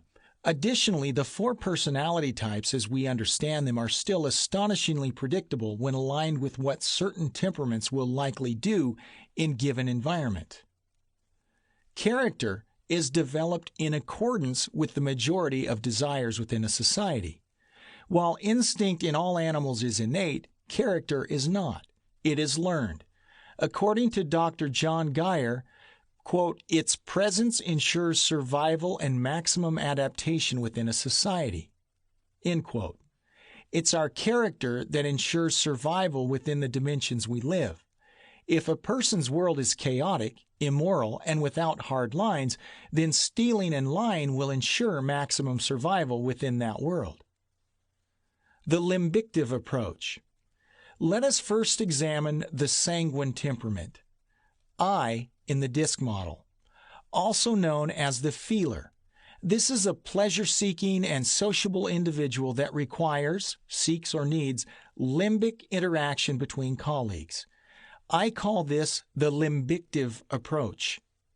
Footnote 9. Limbictive responses are produced when the limbic area of the brain, which processes information through feelings and emotions, overrides the rational mind. The limbic center within our brains is the emotional center that surrounds the oldest, primal region of the brain. Footnote 10. Some call this the lizard brain. The emotional center is primarily where most decisions surrounding instinctive actions, such as fight, freeze, or flight, are determined. It is more reactive than responsive. We will discuss this further in another chapter when we explain Robert Zajonk's rule of affective primacy. Like all of the temperaments, the sanguine style has a preferential motive. In this instance, the sanguine style prefers interaction and deep limbic connection with other people and the bartering of ideas, attitudes, and emotions through verbal exchanges and more animated bodily gestures.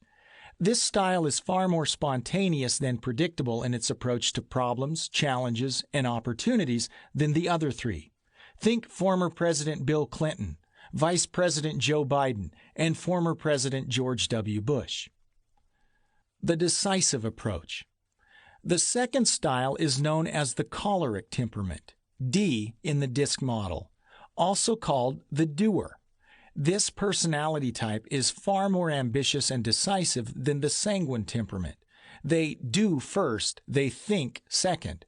This person operates from an anger base, which produces a more aggressive behavioral pattern, making them quick, pioneering, and decisive. The anger base is largely associated with determination and results. At its root, it is responsible for getting things done swiftly and efficiently. This temperament deals very quickly and decisively with the problems, challenges, and opportunities before it. With a determination that rivals the ant, this pattern prefers direct channels for accomplishing results.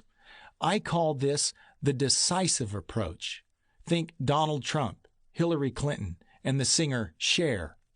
Footnote 11.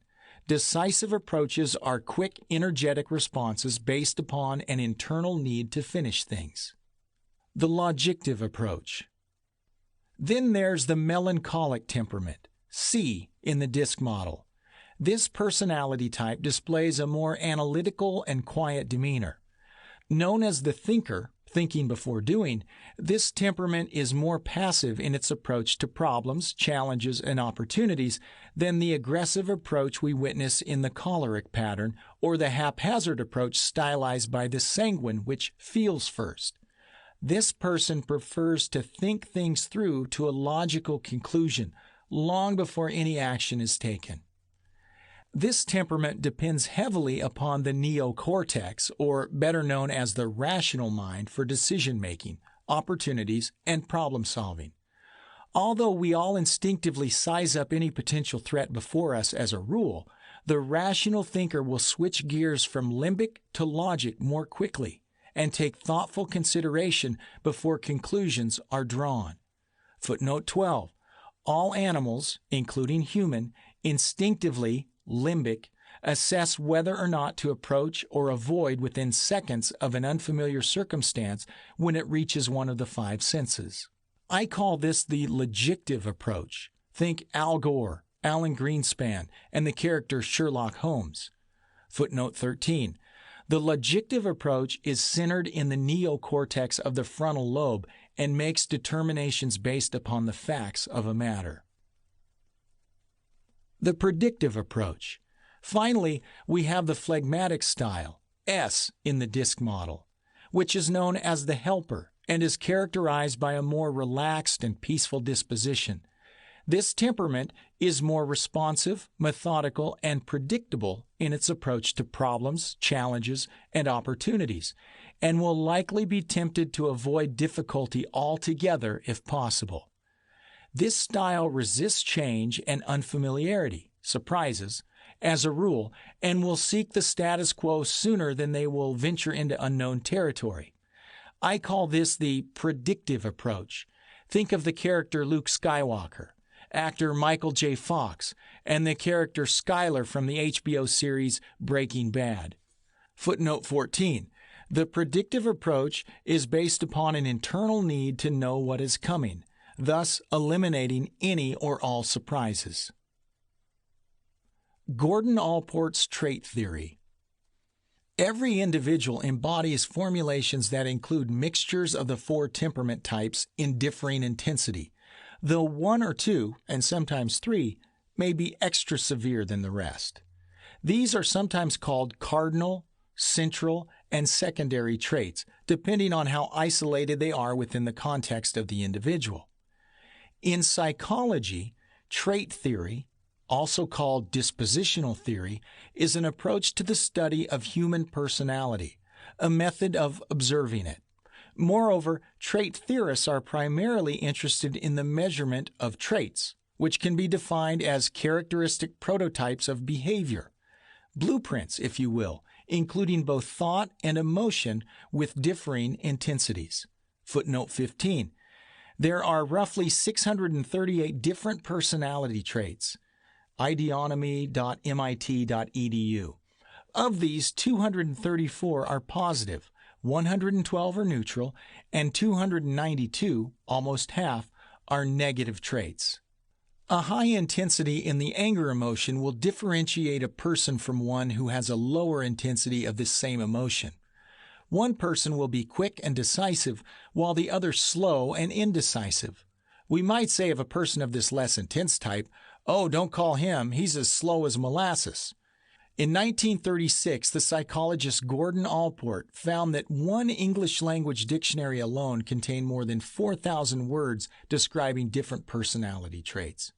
Footnote 16. Gordon Willard Allport was an American psychologist.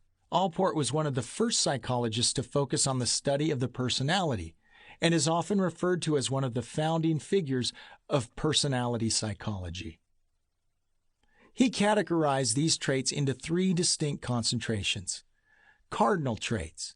These are traits that govern or control an individual's entire life, often to the point that the person becomes known unambiguously for these traits.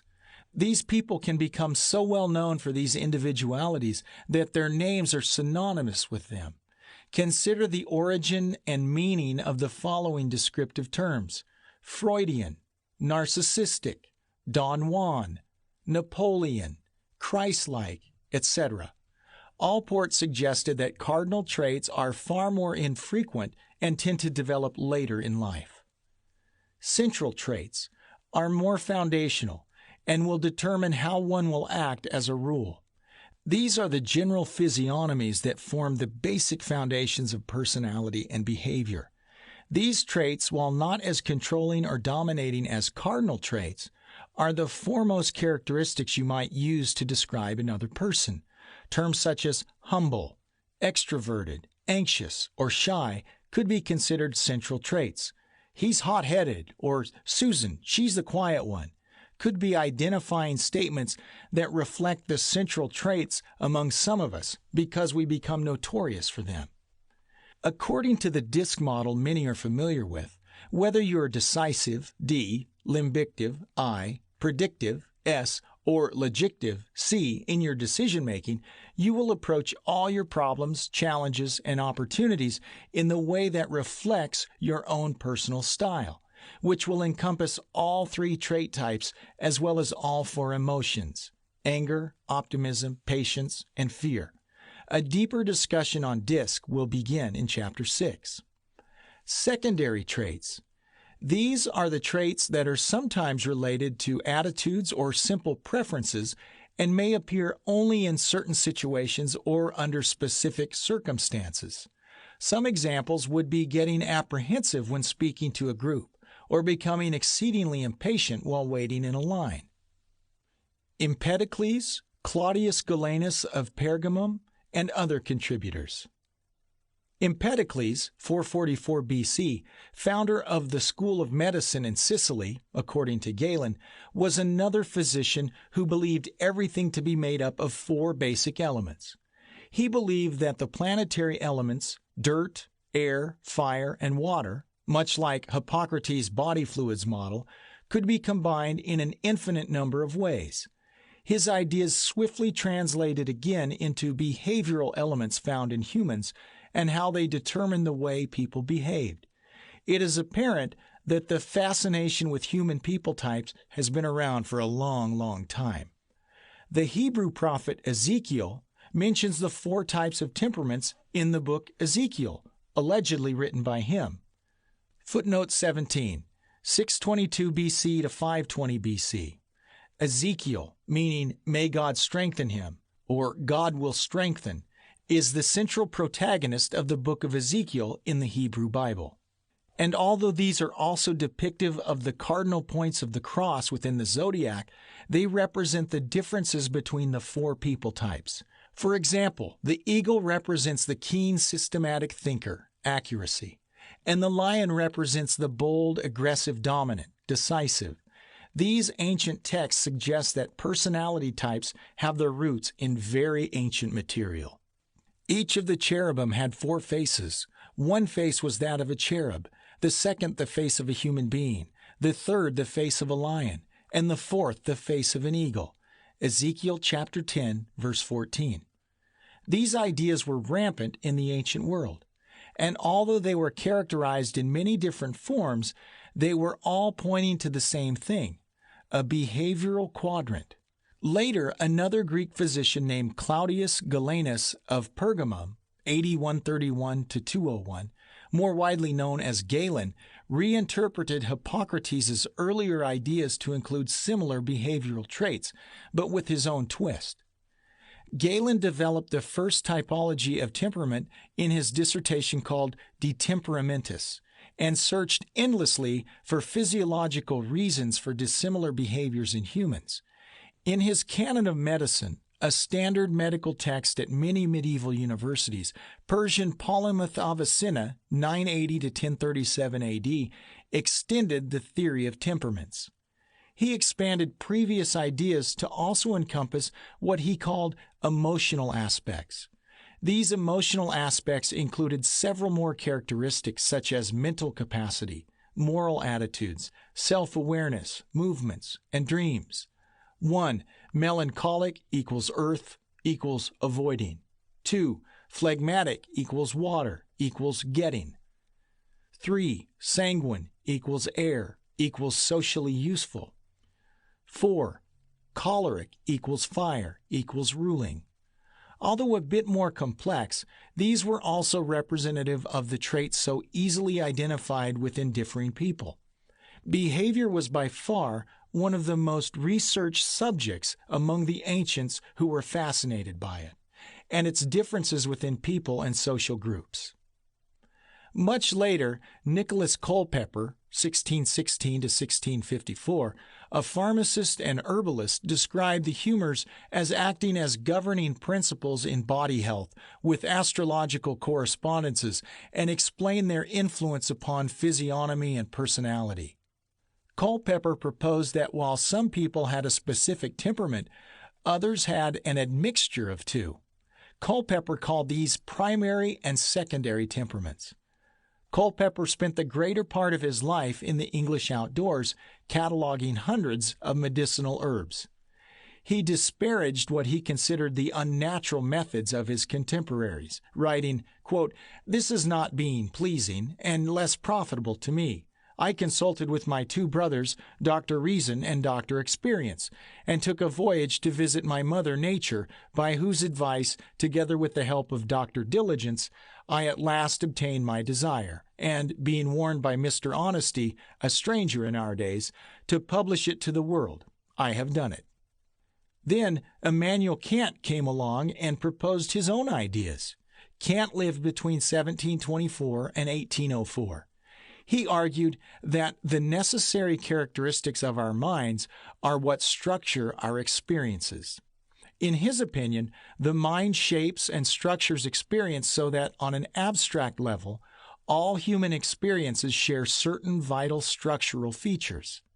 Nigel Warburton, in his book A Little History of Philosophy, states that, among other things, Kant believed that the notions of space and time were just as integral to all human experience as the ideas of cause and effect. Kant also believed the pre-modern understandings of human diversity based in climate, temperament, and politics collapsed with the Galenic medical tradition with which they harmonized. Footnote 8. According to Mark Larimore in his article, Volume 39, Number 2, April 2001, from Journal of the History of Philosophy entitled Substitutes for Wisdom, Kant's Practical Thought and the Tradition of the Temperaments. A new age was upon us. We can add many other brilliant philosophers and psychologists to the list of researchers into the human species, such as Rudolf Steiner, who lived between 1861 and 1925, and Edward Sprenger, who lived between 1882 and 1963. Sprenger, an early 20th century German philosopher and psychologist, contributed to personality theory in a more important way when he wrote his book Types of Men in 1928. His 6 value attitudes, aesthetic, utilitarian, individualistic, traditional, theoretical, and altruistic, were paramount in unearthing the motivators behind everything we do. These 6 passions, now 7 since the individualistic attitude was divided to also include a political attitude, combined with the 4 behavioral temperament dynamics originating with Hippocrates, have become the general framework for fully drilling down into the how and why of personality today. These men basically theorized on the same 4 temperaments as originally described by Hippocrates, with different names, and greatly shaped our modern theories of temperament today. We'll discuss the 7 value attitudes later. Moving into the modern era, Hans Eysenck, 1916 to 1997, was one of the first psychologists to analyze personality differences using a method called psychostatistical, otherwise known as factor analysis. His research led him to conclude that temperament is more or less biologically based, as opposed to weather patterns or body fluid dynamics. The factors he proposed in his book Dimensions of Personality were neuroticism, N, which was the tendency to experience negative emotions, and extroversion, E, which was the tendency to enjoy positive events, especially social events with people exchanges. By pairing the 2 dimensions, Hans Eysenck observed how the results were similar to the 4 ancient temperaments discovered by Hippocrates. E and N provided a 2-dimensional space to describe individual differences in behavior. An analogy can be made to how latitude and longitude describe a point on the face of the Earth. An example would be a high N and high E resembling the choleric type, and a low N and low E representing the phlegmatic type. Several other researchers developed similar systems, many of which also deviated from using the ancient temperament names. More than a few paired extroversion with a different factor, which would determine relationship to task orientation. Examples would be the DISC self-assessment, social styles, and a theory that adds a 5th temperament. One of the most popular today is the Keirsey Temperament Sorter, KTS, whose 4 temperaments were based largely on the Greek gods Apollo, Dionysus, Epimetheus, and Prometheus. These were mapped to the 16 types within the Myers-Briggs Type Indicator, known as MBTI. As understanding broadened, they were retitled as the Artisan, SP, the Guardian, SJ, the Idealist, NF, and the Rational, NT. Rather than using extroversion and introversion, known as E and I, and task people focus like other theories, the Keirsey Temperament Sorter mapped the temperaments to sensing and intuition, S and N, renamed concrete and abstract, with a new pair category, cooperative and pragmatic. All of this may seem confusing, but as we move forward into the rest of the book, these concepts will become clearer. For now, it's important to understand how these theories found their way into our modern temperament discussions and testing tools. When role informative, personal sense, and role directive, impersonal sense, equivalent to an emphasis towards people or an emphasis towards a task, are combined with E and I, you accomplish the 16 types.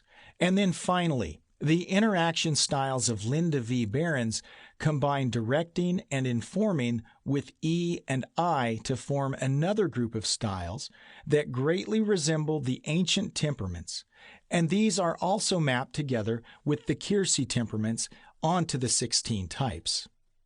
Although modern medical science has categorically rejected the theories of the 4 temperaments based on subjective inferences such as weather and blood, their use persists as a metaphor within certain psychological fields.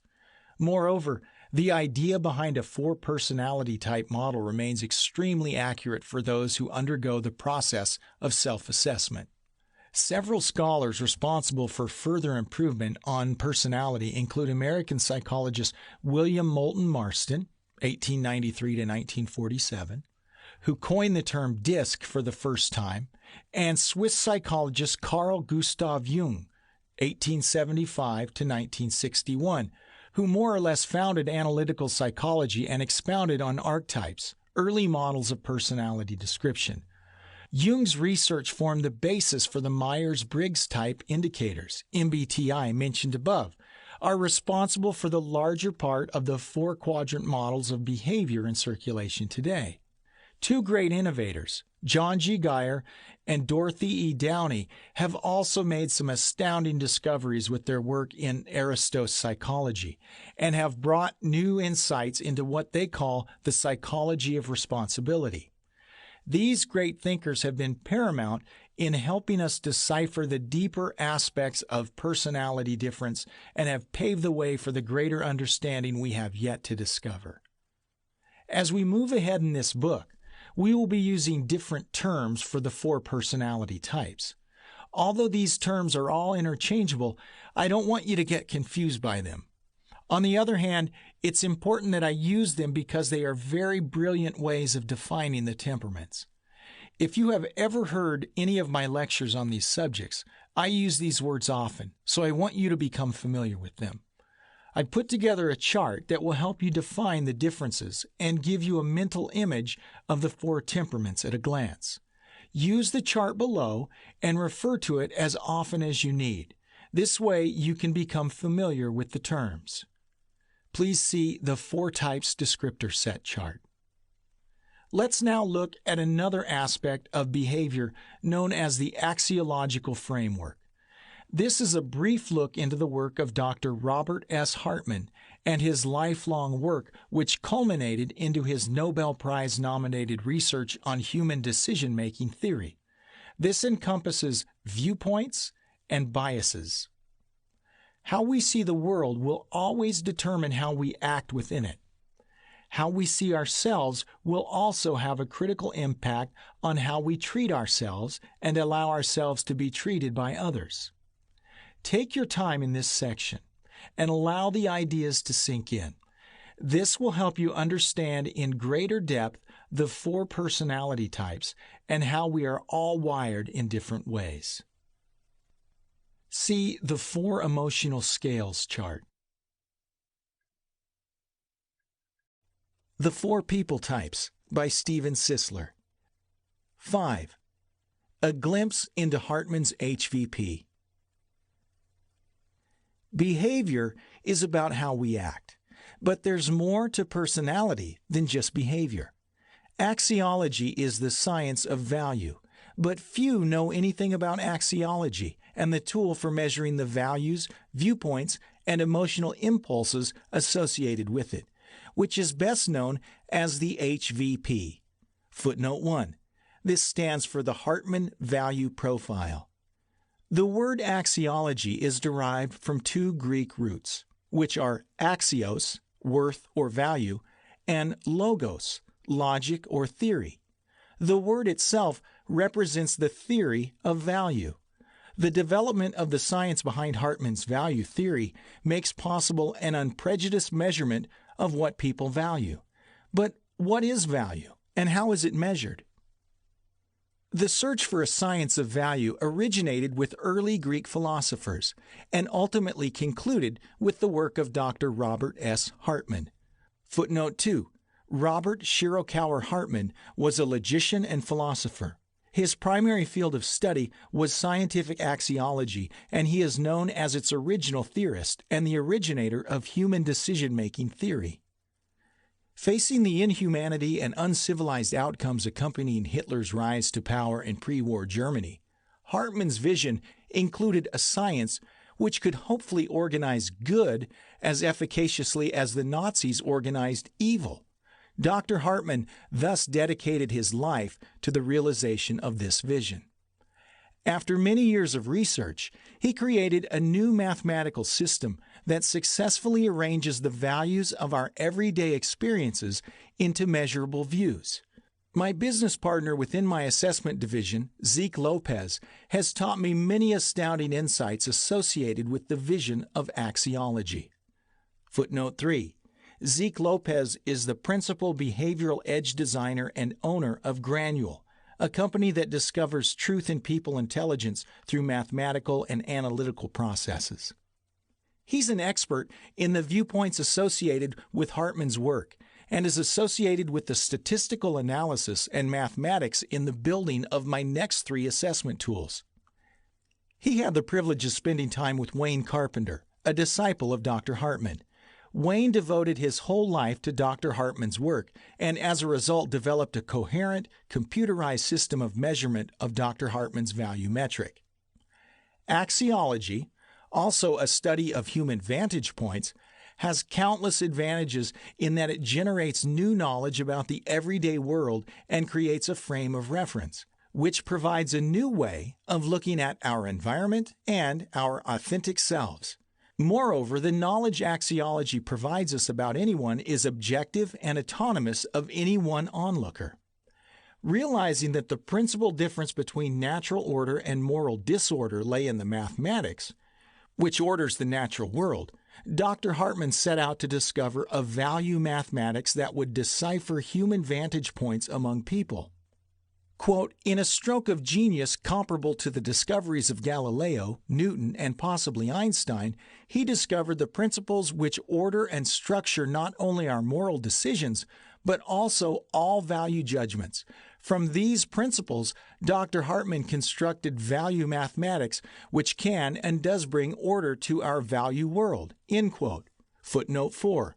Harvey Shoup is the president of Insight Consulting, Inc., which is a professional consulting firm that specializes in identifying the values that influence personal potential. The 6 dimensions of value decision-making viewpoints can be summed up below.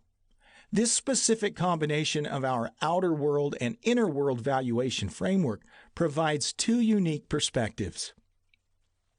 Because decisions or choices precede our actions, and because action translates into results, this decision-making measurement allows us to predict a person's probable decision-making performance within any environment, such as work or family, with a great deal of precision when measured through an appropriate algorithm.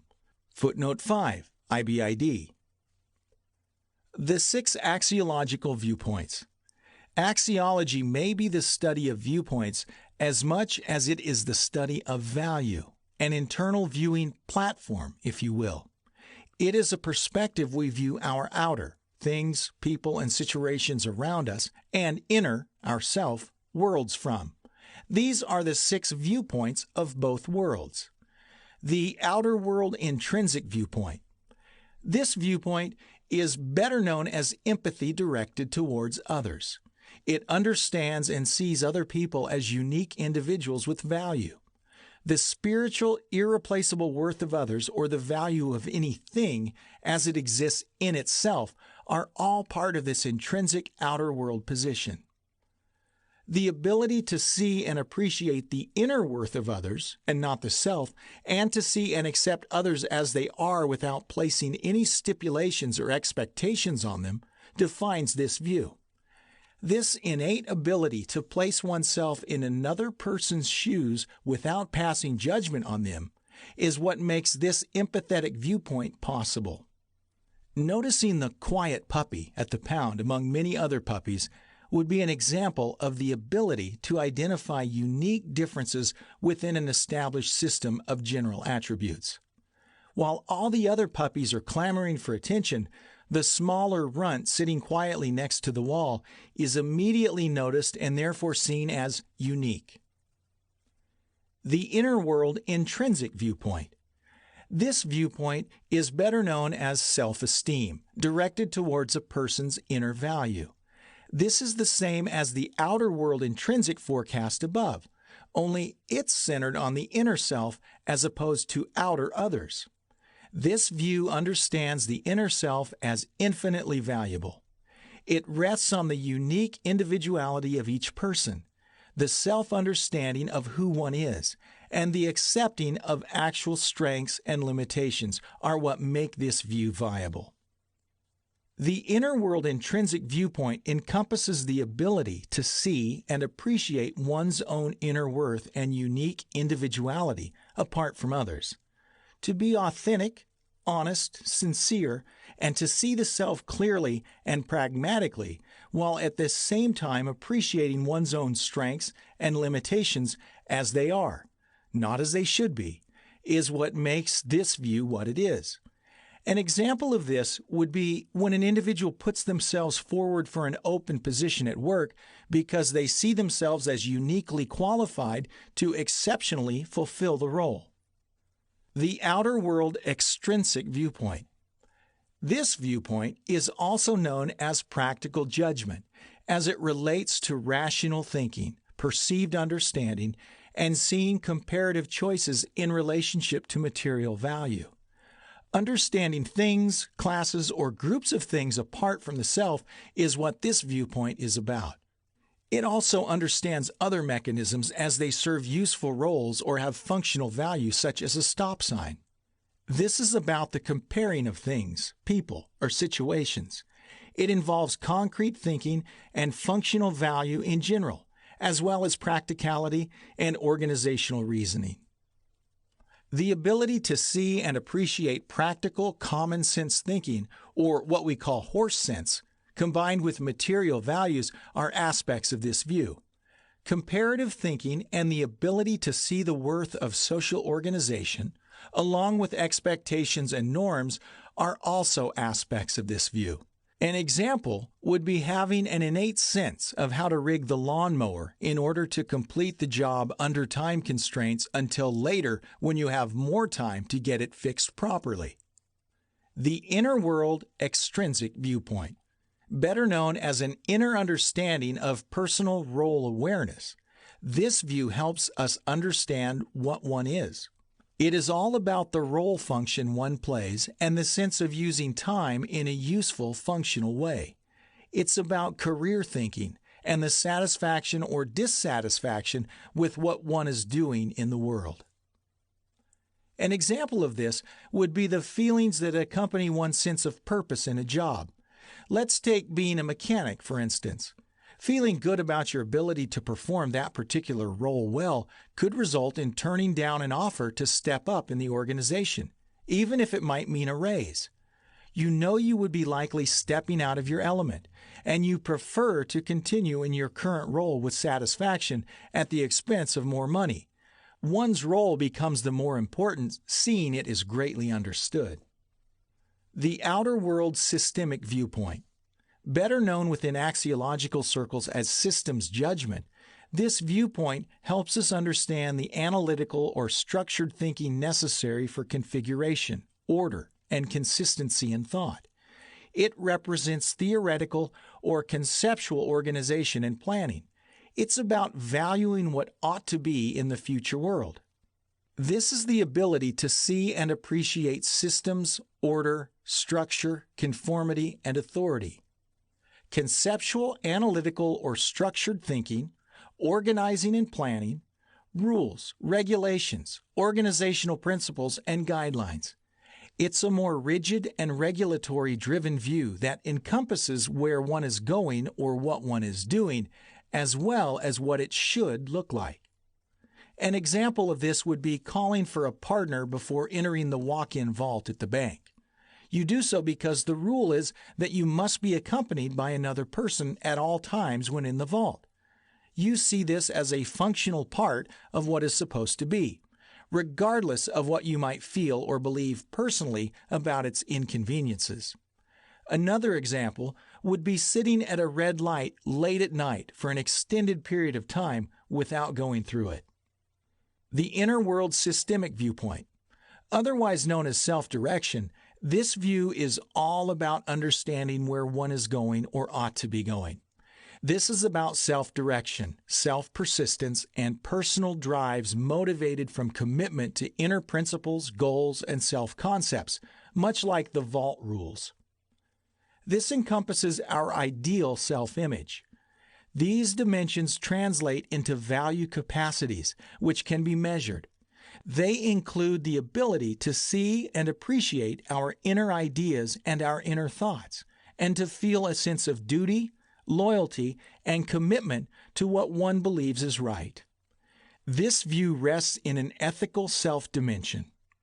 To have a clear sense of self-direction and to be persistent with what one believes in are all associated with this view.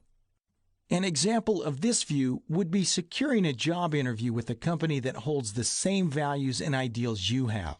After reviewing the company mission statement, you believe that this is definitely where I belong. You know where you are in relationship compared to where you actually want or need to be based upon your inner value set.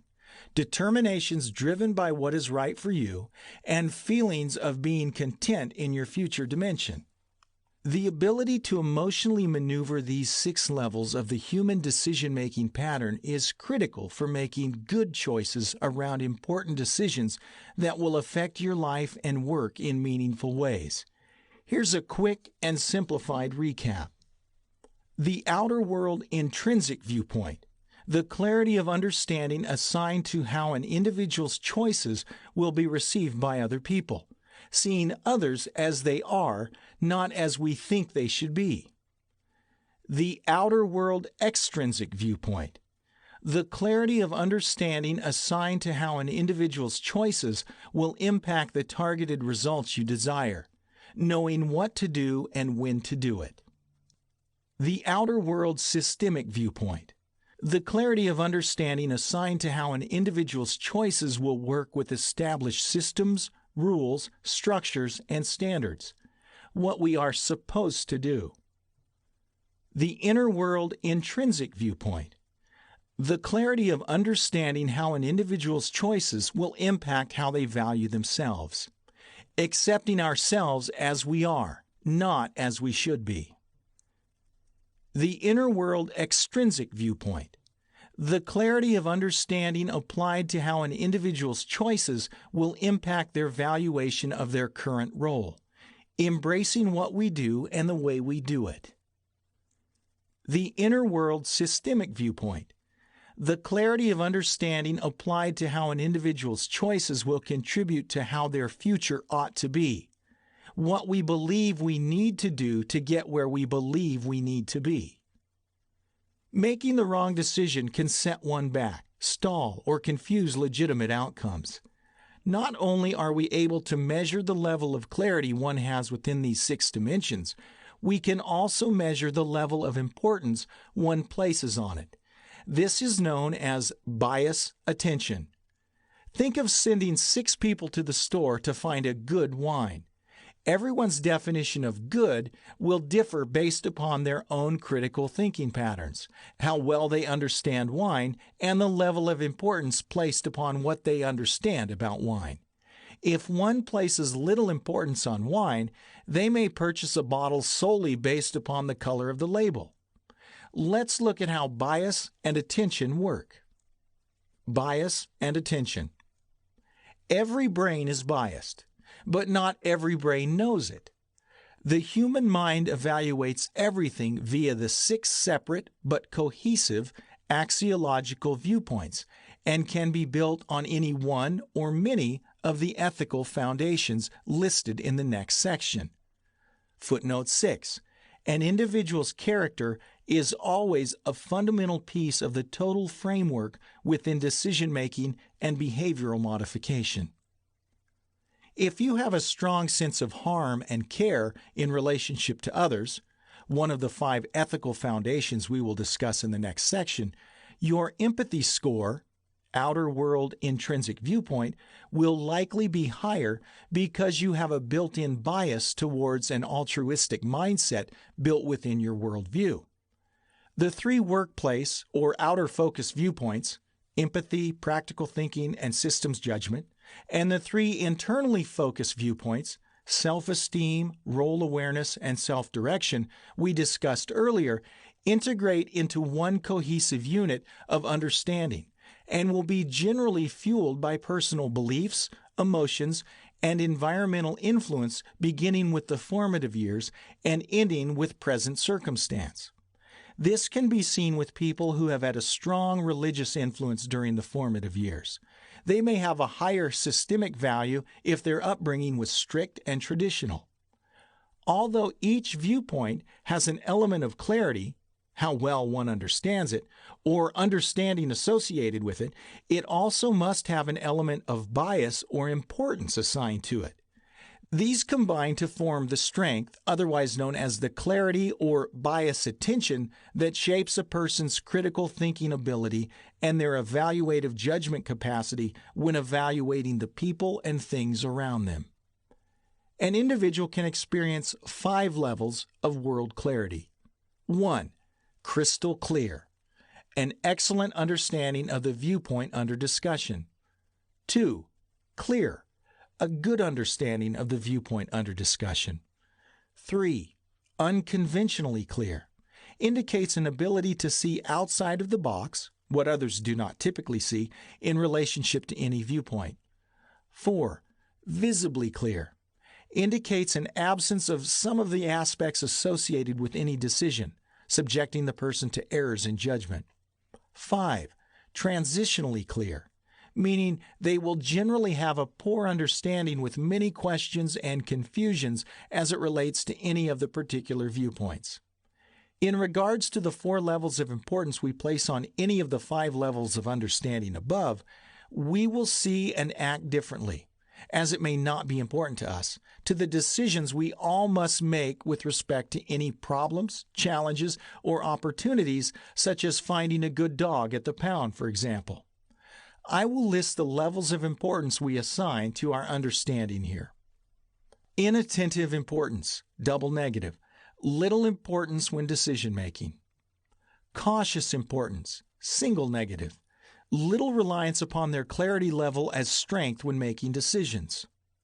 Attentive importance, single positive, importance without losing the balanced perspective necessary for making a good decision or going overboard in any direction. Over-attentive importance, double positive. One is likely to pay too much attention to this view as it becomes overly important to the viewer. To demonstrate what a common clarity, understanding of any particular viewpoint, and bias, importance associated with what they understand about the viewpoint, level decision might look like, consider this. Let's say you have a crystal clear level of understanding concerning how your particular decision will, future, affect those around you.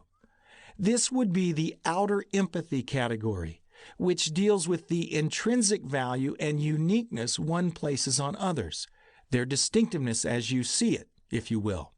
This would mean the individual would see roughly 98% of the impact the potential decision they are about to make will have on another person, if that person is directly affected by it. A good example of this would be changing the way you approach an individual because you are aware of the fact that they are extra sensitive to criticism. If the level of importance is an inattentive double negative level bias, then this individual will not likely care how those on the receiving end fare after the decision has been made, nor will they have exceptional awareness or care of the impact the decision has on them. For example, let's say an individual fires an employee over some work offense. The employee is distraught and begs for mercy, perhaps claiming to be a single mom who cannot afford to lose her job. If the bias is inattentive and also a double negative, they may say, That's not my problem. You should have thought more about your position before making that decision. See where it has gotten you? Of course, attitudes, behaviors, ethical foundations, emotions, character, and worldviews all come into play in these scenarios, but you understand what this can create. Conversely, those who care too much about what others think because of either low self-worth, self-esteem, or exaggerated worth towards others will likely adjust their decisions to incorporate what everyone else is thinking, thus allowing others to be the framers of their worlds and not themselves. The 5 ethical platforms.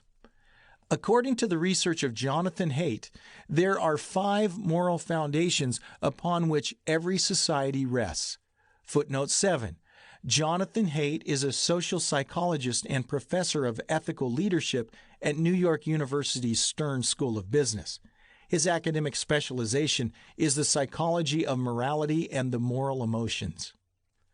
Differing people groups will focus on differing platforms, which can at times polarize a society. These platforms will also have an effect on human behavior, as beliefs have a strong influence on how one will behave in any situation. 1. The Harm and Care Foundation. 2. The Justice and Reciprocity Foundation. 3. The In-Group and Loyalty Foundation. 4. The Authority and Respect Foundation. 5. The Sanctity and Purity Foundation. Let's look a little deeper into each foundation because they are significant building blocks for understanding the behavioral, religious, and political implications associated with both how we act in a society and how we treat those around us in any given situation. The Harm and Care Foundation. The idea of not protecting or giving the right amount of care under the right circumstances would be considered wrong within this foundation. Although any wrongdoing is separate from the authentic self, it is believed by most that it can negatively affect or influence the self and the mind. A great example of this platform can be found in the New Testament, where Jesus tells the parable of the sheep and goat nations. Footnote 8. Matthew chapter 25, verse 32.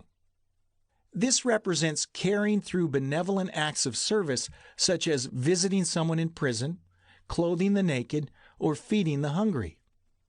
The Justice and Reciprocity Foundation. This foundation includes treating others in proportion to their actions, sharing, and egalitarianism. This attitude says it's wrong not to share, reciprocate, or enact justice within certain frameworks. This is akin to the eye for an eye model of rewards and punishments, but it doesn't always go as far as a death penalty.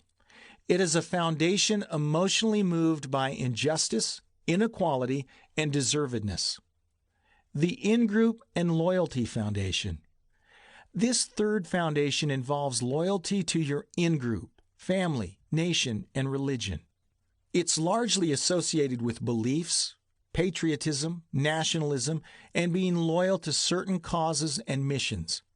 With this frame of mind, an individual or group considers it wrong not to participate through solidarity or loyalty to one's cause. This foundation fuels political religious affiliation, denominations, offshoots, differences, prejudices, and subgroups within subgroups or branches of like-minded beliefs and philosophies.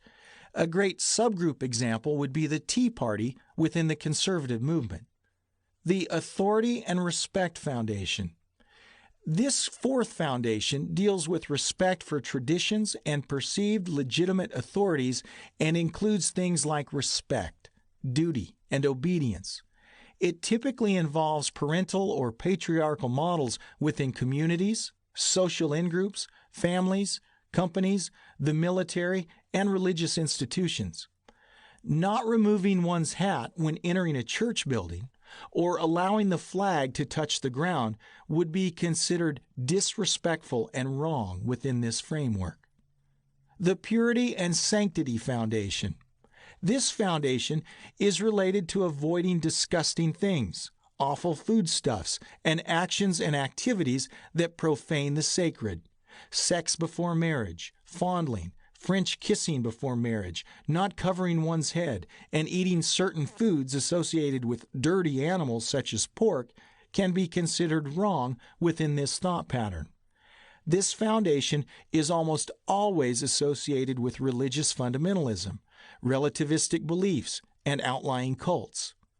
We must bear in mind that the gauge of these violations is very broad within this in-group and will differ widely between subgroups. Out of all the foundations listed, it's primarily the purity and sanctity foundation that affects the authentic self and others in the most negative way.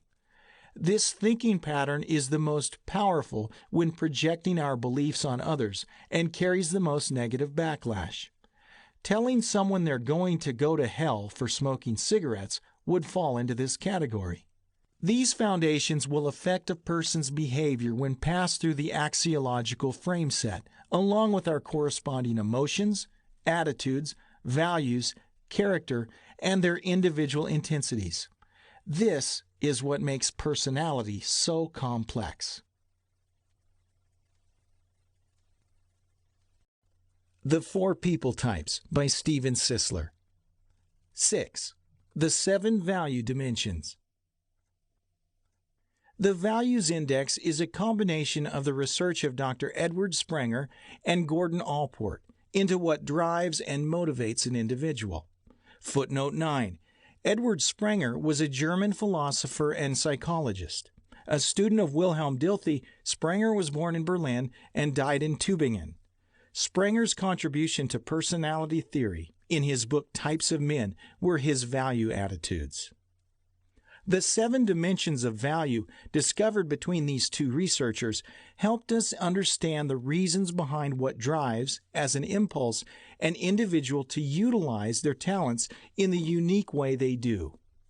Although motivations are a result of antecedent stimuli that have been paired with reinforcing consequences that activate certain centers within the brain, it is the consistent behavior in relation to the corresponding positive consequences that follow, postcedents, that cause a person to desire particular scenarios and circumstances in life. They value them. Footnote 10. Yin, Henry H., Sean B. Oslin, and Bernard W. Beline. Reward-guided learning beyond dopamine in the nucleus accumbens.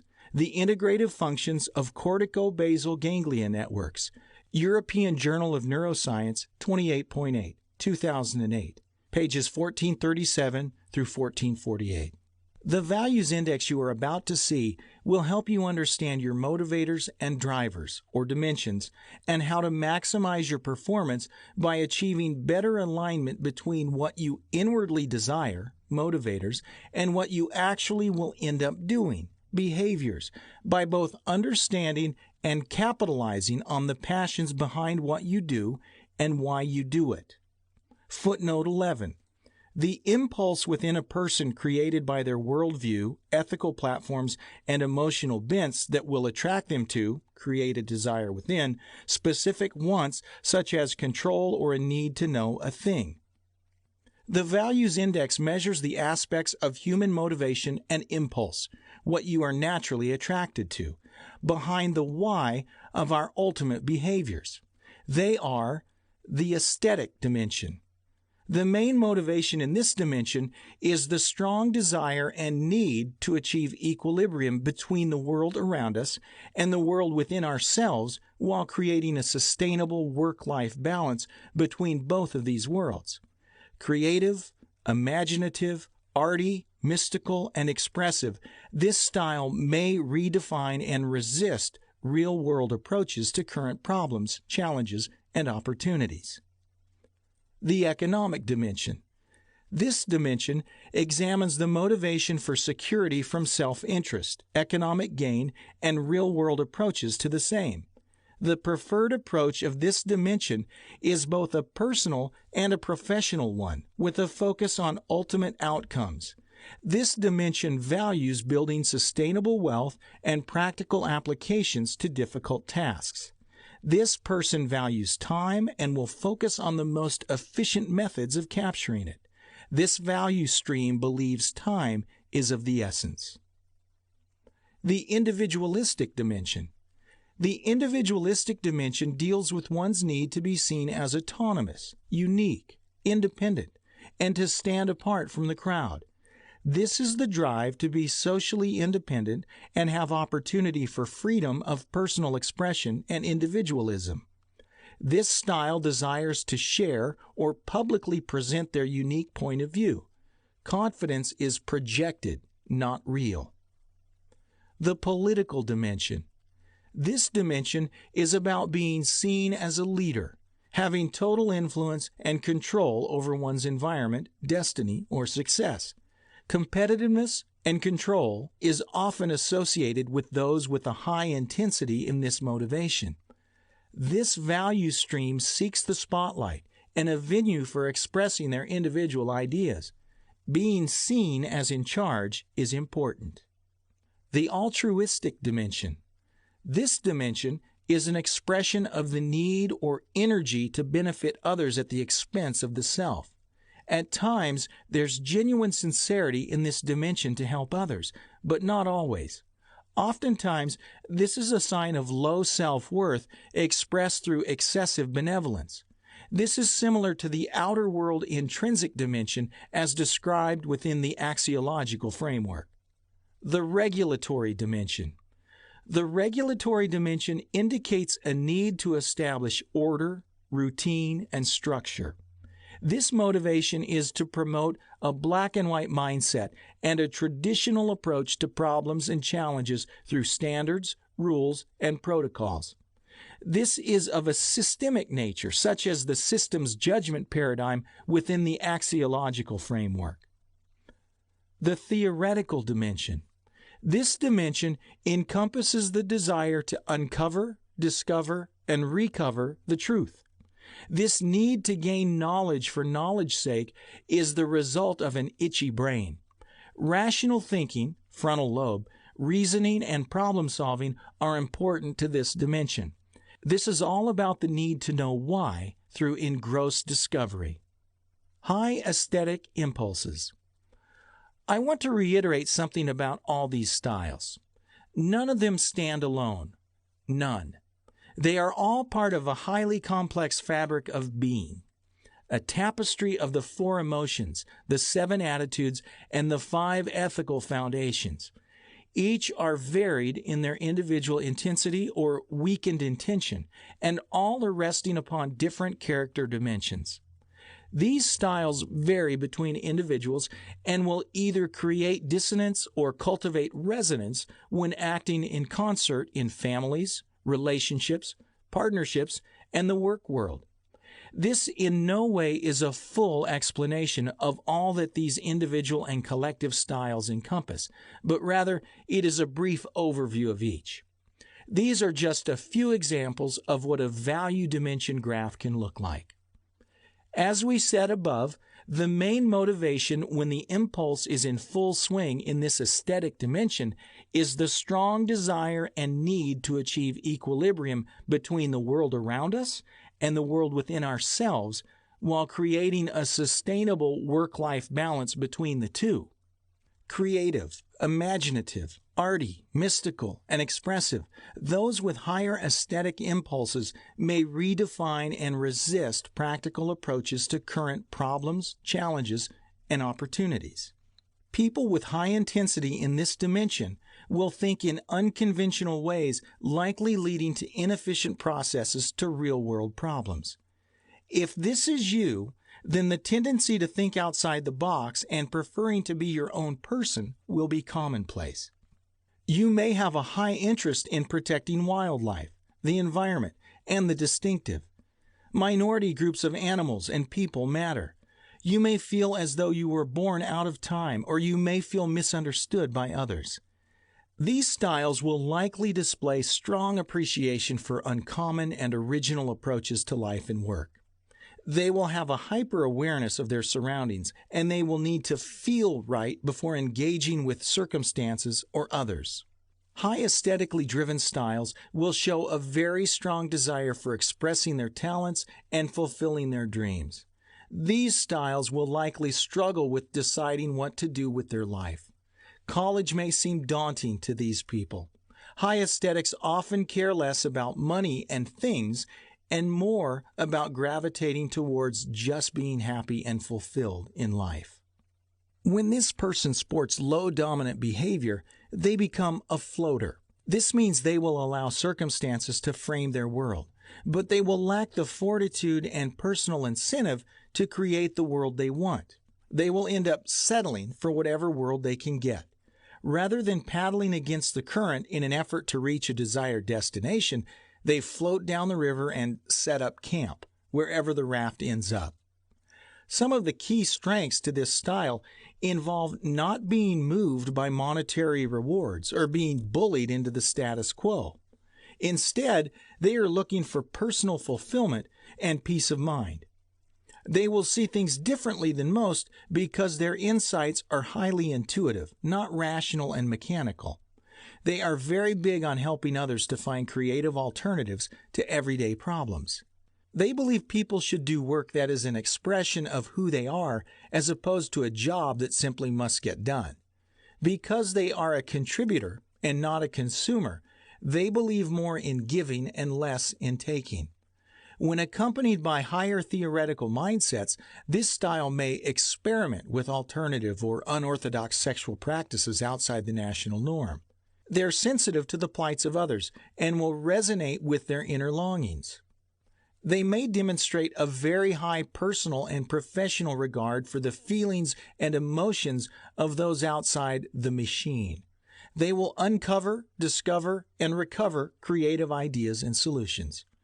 If you are like this, you should remember that it is okay that some people won't get you or understand your unconventional ideas. You may end up feeling somewhat out of place in this world and inadvertently sideline yourself for not knowing what to do or why you are here, but know you are here for a reason. At times, you may try to be too much of a nonconformist and may rebel against established systems and systemic processes. You might tend to have your work back up because you're using impractical means to accomplish work tasks. You likely get lost in creative intuition, if not kept somewhat reined in and on target by peers, partners, or managers. You would likely benefit from having your feet on the ground, as opposed to your head always in the clouds. Because you may place too great an emphasis on unconventional alternatives in the workplace, leading to impractical outcomes or not meeting deadlines, you may experience excessive turnover within your work or love life. Low aesthetic impulses. On the other end of this intensity, the opposite dimensions will be experienced. You'll believe something's usefulness is more important than its appearance. You'll likely believe artistic people to be time wasters and focused on non-essentials. You'll be a strong advocate of process and productivity and won't want to waste resources on things that don't affect productivity. Those with low aesthetic impulses are not likely to connect with unreasonable ideas, either emotionally or professionally, like those on the higher end of this scale. You may view feeling good inside as secondary and not primary when working with other people. You will likely prefer your time not to be wasted by others who dilly-dally or take the unconventional approach to solving problems. You could also have a strong, practical, and innovative logic sense accompanied by good horse sense. You won't likely share emotions or your true feelings with others, and you tend to approach business as just that, simply business, nothing personal. Because of your bottom-line approach to business transactions, you may put people off. You are likely surviving difficulty rather than thriving in difficulty, and may fight as opposed to negotiate to win your battles. You'll have a practical approach to life in business, and you won't like wasting your time with things that won't increase your bottom line, salary, or standing. You may be more talented than artistic when developing ideas for yourself and others. The odds are good you will cut to the chase more than you will beat around the bush. You might also have the gift of fault finding. You probably have a heightened awareness of wasted time and energy and will stick to what works most of the time. If this is your style, don't assume that aesthetic workplace changes or remodeling would be welcomed or overly appreciated by you. It likely won't matter because you will be tempted to connect improvements in functions to success. To you, rational goals are what matter the most. This dimension will not move you since it's very low. So, to maintain your highest level of motivation, avoid getting involved with emotional issues. Because you teach/learn in a very practical way, you may not appreciate things that you don't understand. Make sure to connect training benefits to business opportunities when working.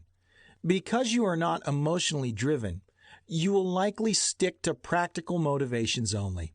You'll probably avoid lots of team interaction just for the sake of interaction, so be certain there is a practical reason for opting out. Some might consider your uncaring attitude about what people are feeling to be too critical. You should try to appreciate the value others have for the environment and nature as a whole, as well as the impractical ideas they may settle upon. You will have to remember to respect the creativity and quirky ways of others. High economic impulses. The higher economic impulse is largely opposed to the higher aesthetic impulse by default. When the economic impulse is more intense while the aesthetic impulse is low, you will resolve the conflict between the two dimensions. High economically driven styles are real-world thinkers, feet on the ground, while high aesthetic thinkers are more abstract and intuitive, head in the clouds. When it comes to getting those with a high economic impulse what they need, they likely believe the ends justify the means, especially if they are low regulatory thinkers and low compliant. See in DISC.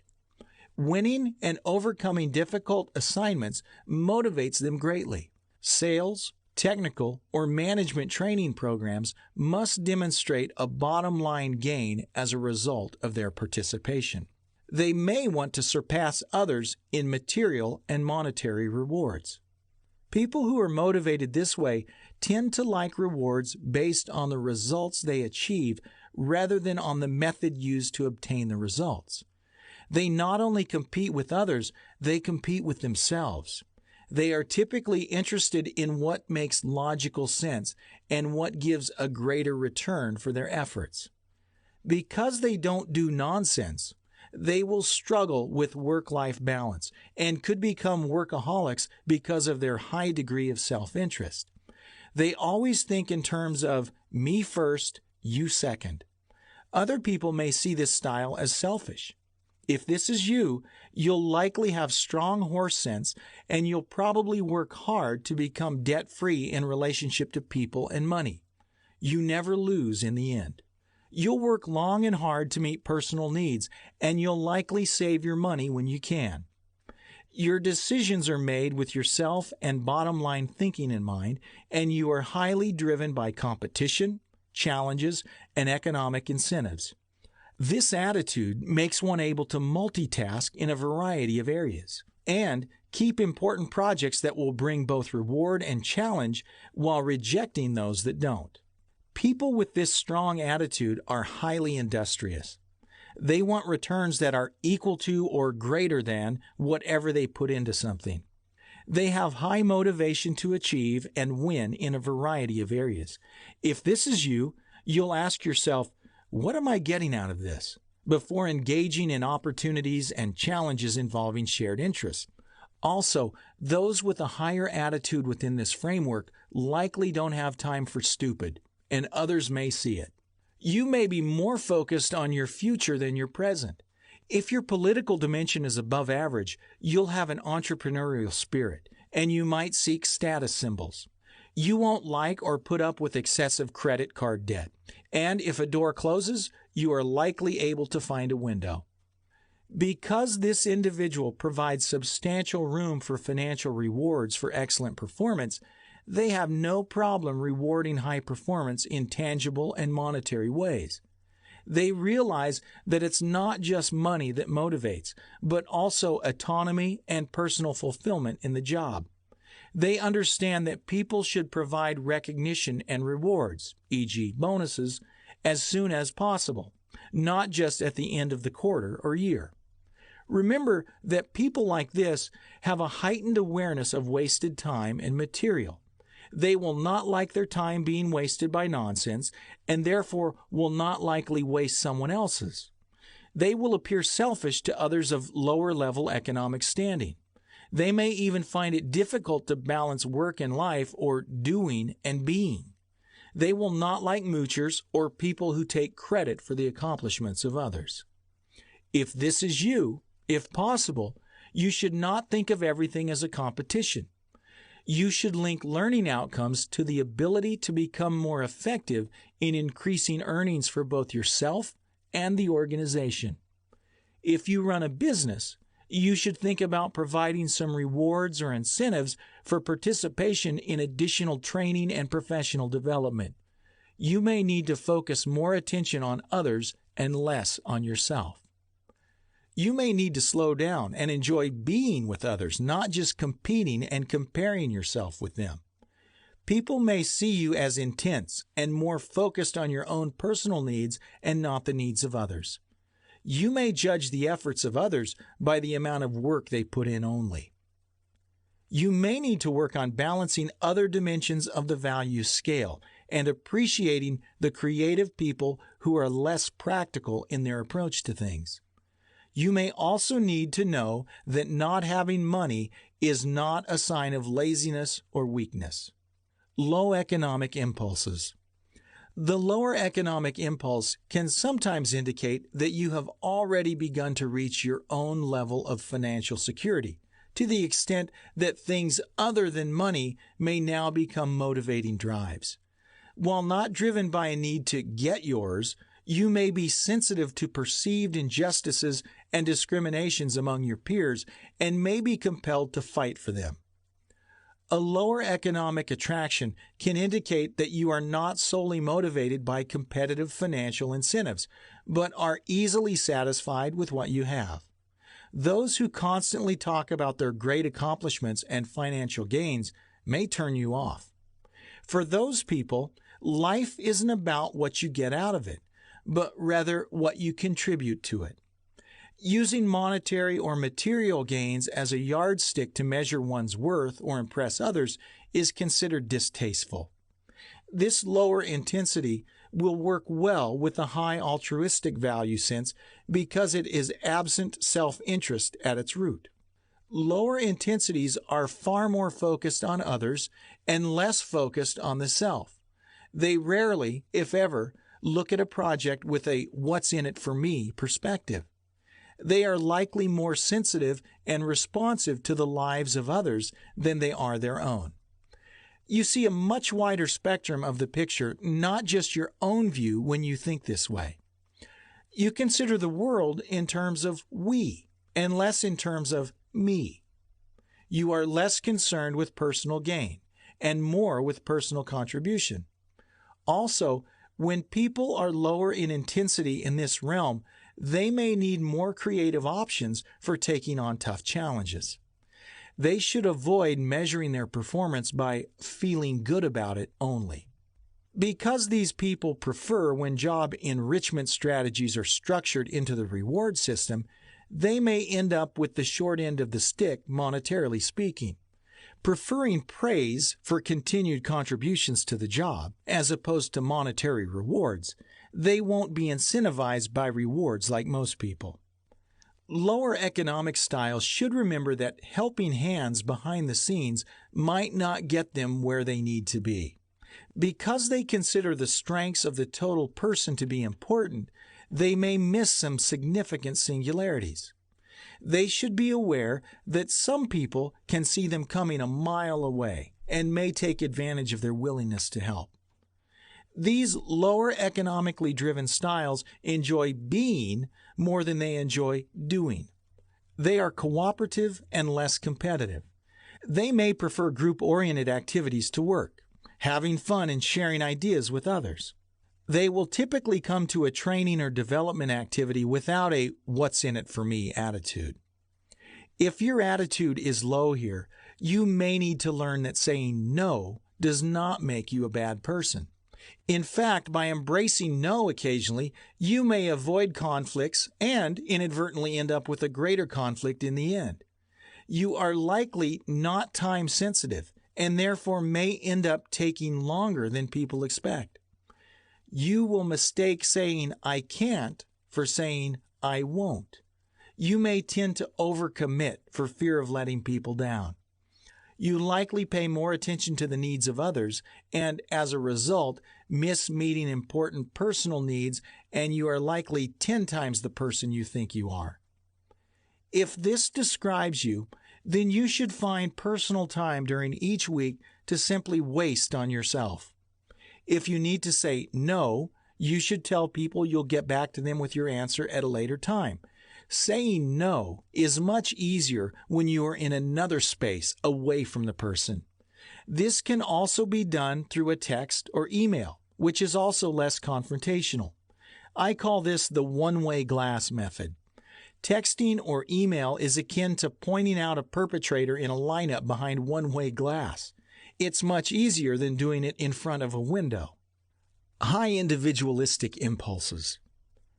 The individualistic dimension deals with one's need to be seen as autonomous, unique, independent, and to stand apart from the crowd. This is the drive to be socially independent and have opportunity for freedom of personal expression and individualism. If this style is a reflection of your natural impulse, you will seek your own personal niche where you can be seen as unbelievable. If you were a penny in a jar of 500 pennies, you'd be the red one, and because of this, you will tend towards out-of-the-box ideas. Although you may be very different, you may not necessarily be valuable when it comes to creative ideas. You may simply desire to be different. You really enjoy doing your own thing your own way. You'll likely take the necessary risks depending upon your appetite for jumping off the cliff and building your wings on the way down.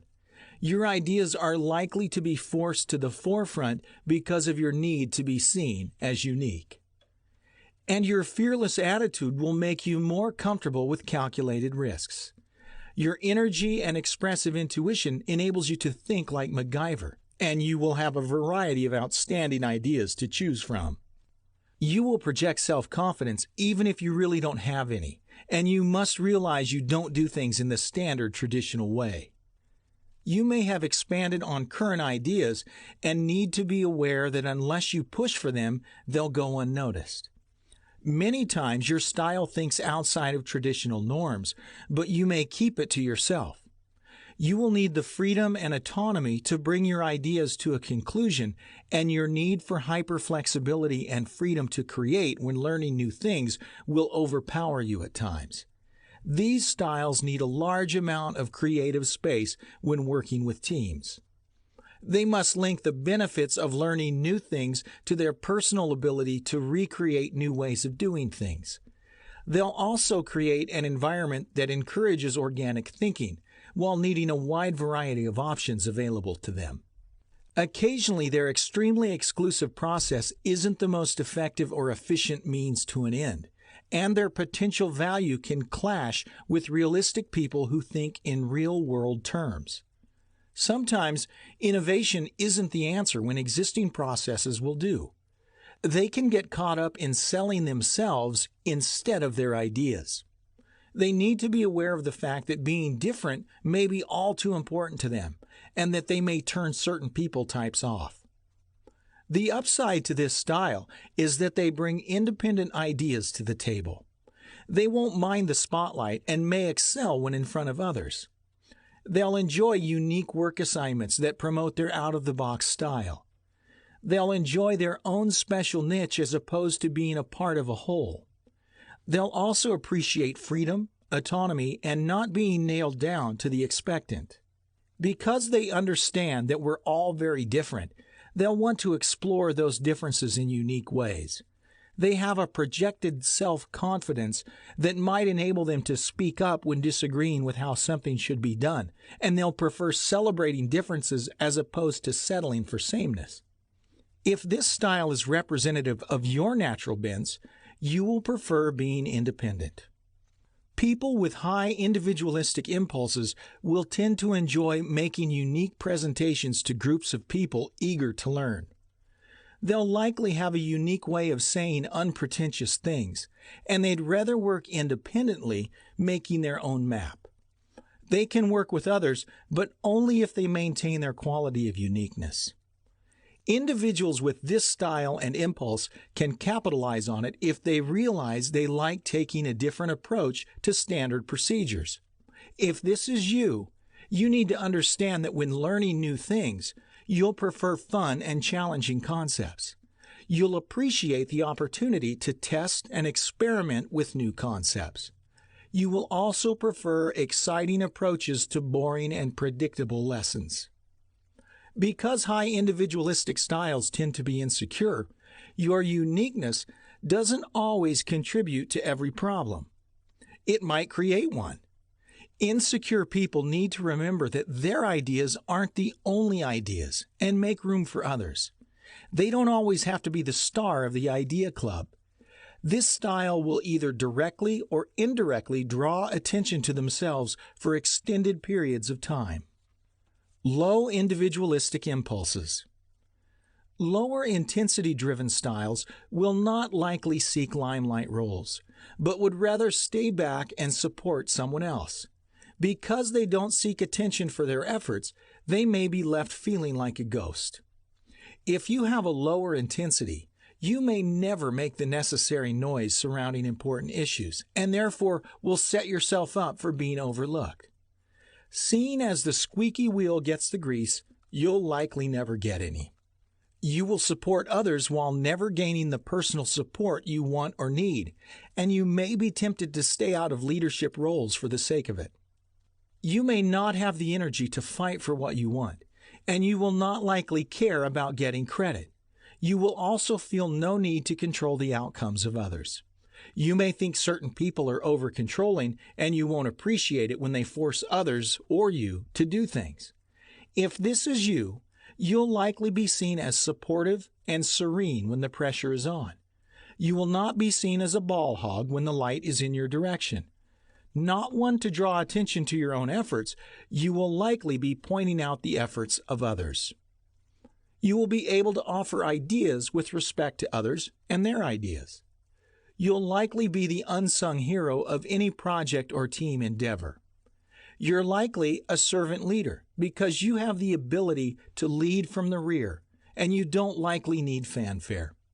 You'll be good at helping others get what they need because you may see the value in others quicker than you can spot it in yourself. This is a high altruistic trait, and when associated with high altruism, your traits will become even more selfless until it becomes a problem. Because you demonstrate a high degree of team-mindedness, you may become forgotten in the process, especially when it comes time to recognize the efforts of all involved. Lower individualistic styles will likely be seen more than they are heard within team dynamics, and thus may feel overlooked. They'll prefer a supportive environment where members are equally recognized as opposed to only pointing out the heroes. Realize that these styles tend to hide as opposed to thrive in team environments and shouldn't be discouraged when people don't recognize their contribution. These styles shouldn't accept leadership roles that make them uncomfortable. Therefore, they may need more support than they initially imagined. Lower intense styles typically need to speak up when they want to suggest something because they may not project their voice when speaking. They also may shudder to think about public speaking or directive roles. They may not share their opinions openly and then later regret not saying something when the heat is off. And they may struggle with social poise and people interaction at times. High political impulses. This dimension is about being seen as a leader, having influence and control over one's environment or success. Competitiveness and control is often associated with those scoring high in this motivational dimension. Highly political-driven styles will only listen for two reasons. They listen to direct and control, or in order to agree or disagree with the individuals they are conversing with. They rarely listen in an effort to understand. They are not usually interested in where the others are or where they're coming from. The politically minded individual doesn't want to get into the vehicle, metaphorically speaking, unless they're the one driving it. Winning is everything. There's typically no plan B with this style. They like to be large and in charge. If you're like this, you're a fixer. You may feel at home when ramming your ideas through to a conclusion while discrediting the ideas of those you don't respect. You will also tend to create relationships just to advance your own position. This is because you need a ladder to climb. These styles always believe they deserve a shot. They believe victory is theirs. They will always be looking for respect, and advancement must be available, or they will be highly dissatisfied. They will expect respect for the personal gains they made or the problems they solved.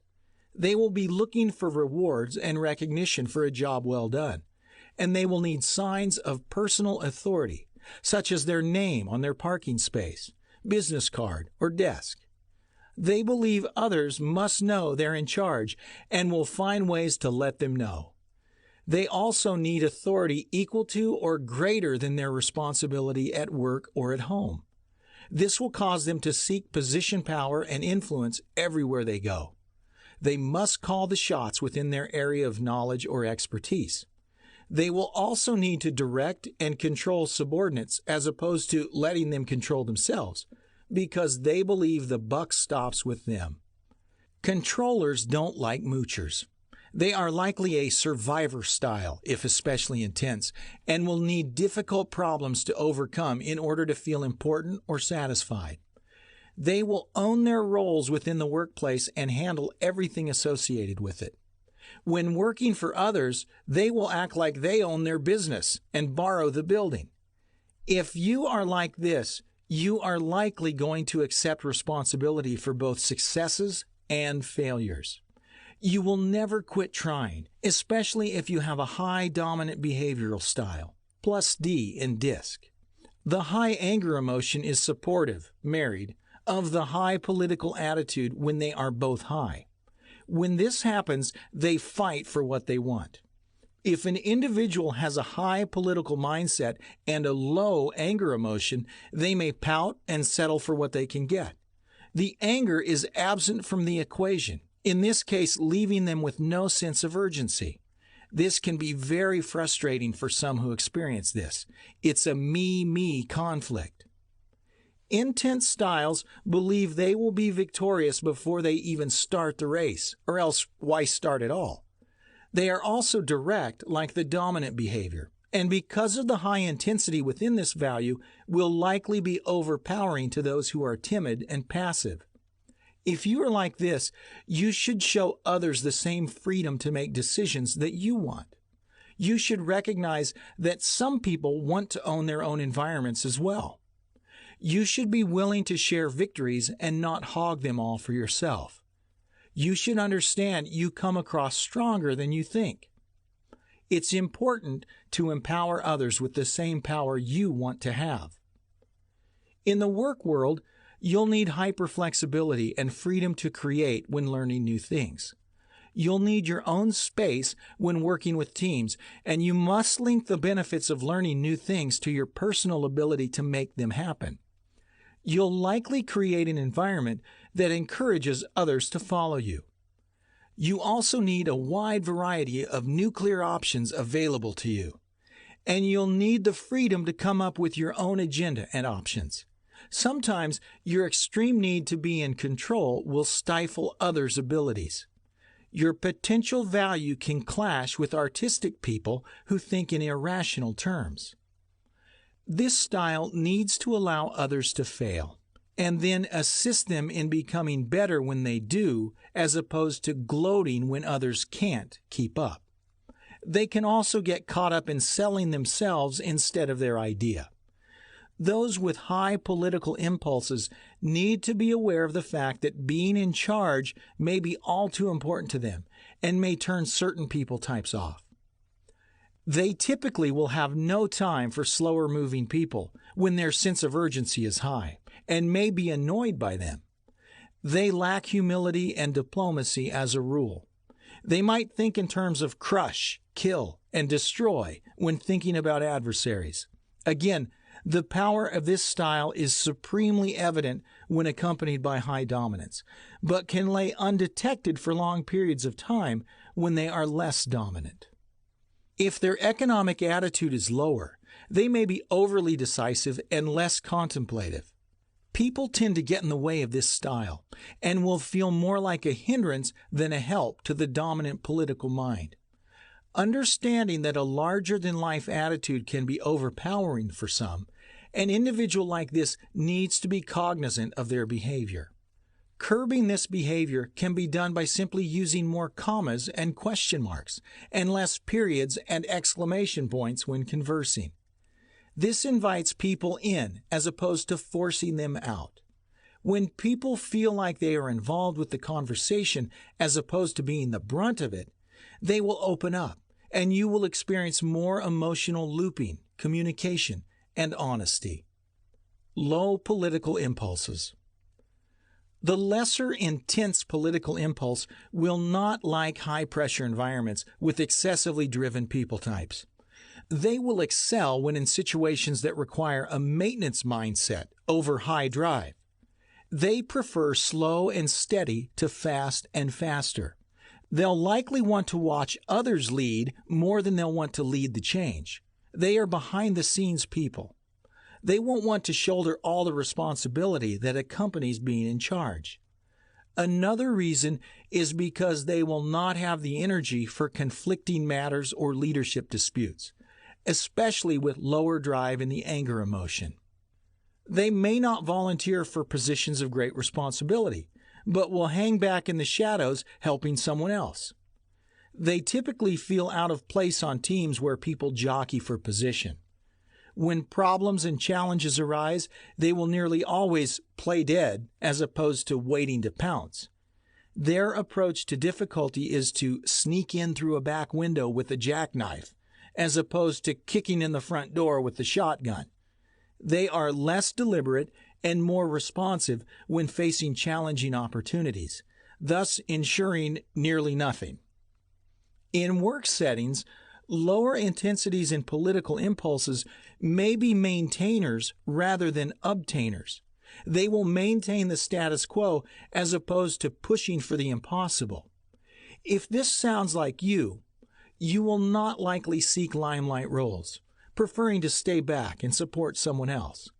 Because you don't seek attention for your efforts, you may be left feeling like a ghost, much like the lower individualistic impulse. You may never make the necessary noise surrounding important issues and therefore will set yourself up for being overlooked. Seeing as the squeaky wheel gets the grease, you'll likely never get any, especially if your drive, anger emotion, is out of play. You will likely support others while never gaining the personal support you want or need. These styles are far more mission-minded as opposed to being control and authority-driven. These styles avoid conflicts and abrasive people. They will be a target for aggressive people who may want to take advantage of their willingness to help. All in all, lower political styles are unobtrusive, serene, and emotionally helpful rather than boastful. When associated with anger, they'll feel conflicted because they won't take the roles they desire and they won't bother with positional manipulation, even though they may think about it often or appear like they could shoulder the responsibility that comes from ownership.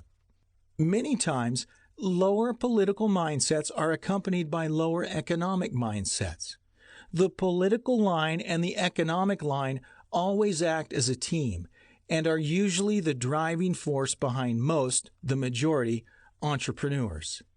If this is you, I suggest you embrace who you are and not covet dominance.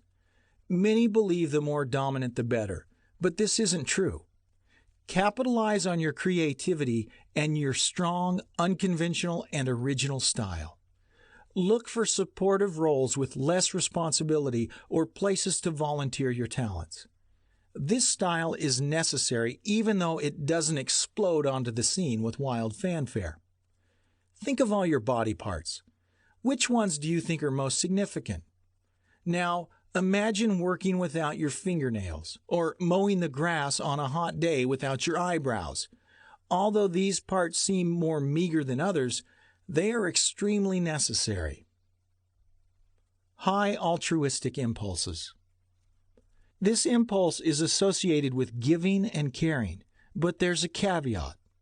It must be at the expense of the self. This style always places others before themselves. They are very cognizant of the underdog and may lean towards stray dogs in society. They won't feel empowered unless they are disempowered. Those with a high altruistic impulse will work long and hard at someone else's project and not their own. They believe it's better to give than it is to receive, and will give their time and talent freely to others who need them. They are sincere and open to listening to the problems and challenges of others. Very high altruistic styles, as a rule, will suffer low self-worth. Although behind a genius mask of benevolence, their good deeds are typically a sign of their view of self. They always see others as more important than themselves. Seeing humans naturally focus on what they believe to be important, these styles never focus on the self. Busy with the lives of others, their own life and mission becomes lost in the life and mission of others. This is hard to hear. The altruist finds it impossible to see. This is hard to hear. The altruist finds it impossible to see. This is likely due to the fact that everyone sees them as a genuine helper. Their generosity and their selfless attitude could not possibly reflect personal low self-worth now, could it? The answer is absolutely. Altruistic styles also believe saying, "I can't," is more like saying, "I won't." It feels wrong to focus on personal needs.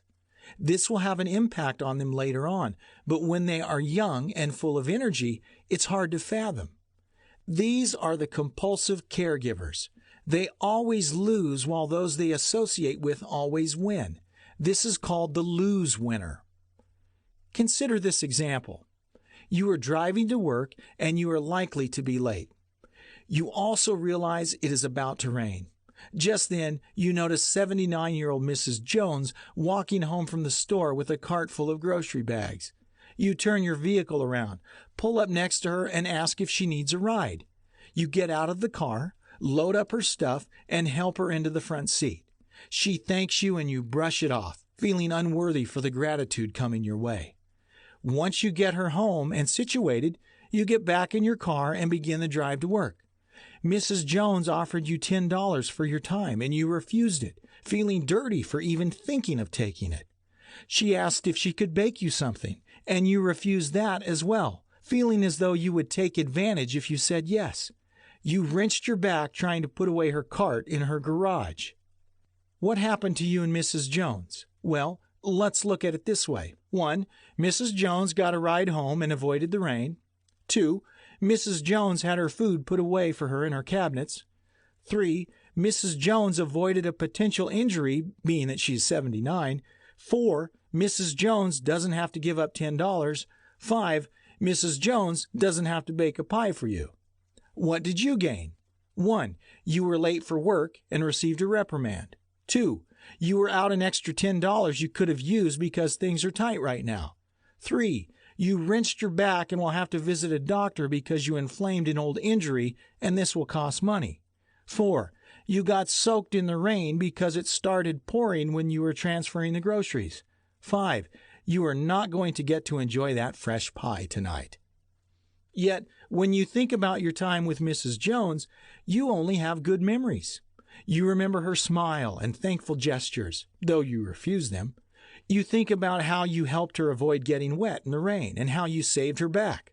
All good. What you fail to realize is that the degree to which Mrs. Jones won, you lost. But this doesn't move you. You feel like a winner because it was at your expense that Mrs. Jones won. Mrs. Jones is a winner. But what signals were sent to your brain today? You guessed it. Loser. You are a loser. This is a subtle happening and it builds over time without formal notice. People like this don't realize that their actions, although generous, are unhealthy over time if unbalanced. Feelings of unappreciation will creep in, and feelings of low self-worth will be bolstered because of these continued actions. You may be tempted to ask, is it bad to help others? The answer is of course not. But many are helping others to the point of emotional exhaustion. Again, these attitudes can be very high, average, low, and very low. Depending on where your intensity is, will determine how well your bents are working for you or whether or not they may be working against you in life. If this is you, even though you may not realize it, you celebrate defeat. Your brain celebrates defeat. You don't celebrate victory because you're too busy celebrating everyone else's victories. You need to change your brain. A simple brain exercise can fix this. Next time you accomplish any simple task, pinch or hug yourself and say, "Well done." Insert your name. Footnote 12. Greg Smith, MauiAnalysis.com. Greg's an expert on this form of axiology. You must say this aloud. This is because we are more committed to what we say than we are to what we think. Thoughts unspoken die unborn. By doing this several times a day, you will build new neural networks that spell victory in your brain. Low altruistic impulse. The lower this impulse, the more one is distrusting of others and protective of their own space. Lower altruistic people will see others as guilty before seeing them as innocent, which is in stark contrast to the higher impulse. These people are tough to take advantage of, whereas the higher alt is easy to take advantage of. They never see it coming because everyone is presumed innocent. With the lower impulse, people are more in your way, as opposed to the higher impulse where you feel like you may be in other people's way. Higher lines here will be walking down the street and be run into by someone who isn't looking, but will apologize like it was their fault the crash happened. Lower and less driven altruists will instinctively say, or think, depending on their plus D and minus S line in DISC, "Watch where you're going." Because these people are not moved by emotional appeals, they will see such actions as manipulation and will be turned off by them. These folks have a low tolerance for people who complain, whine, or rant about their problems. Low altruists typically don't want to hear it. These styles are able to do the harder things when it comes to difficult people decisions. They will not appreciate people who don't carry their own weight or who capitalize on other people's efforts. Many times, others are simply seen as a means to an end. When accompanied by high political and economic drives, the lower altruistic person can come off as extremely self-centered, which they are. These styles can separate out their individual emotions and not allow them to distort their decision-making. They have a no-nonsense approach to people and things, especially when they sport a low influence, optimism, minus I, emotion.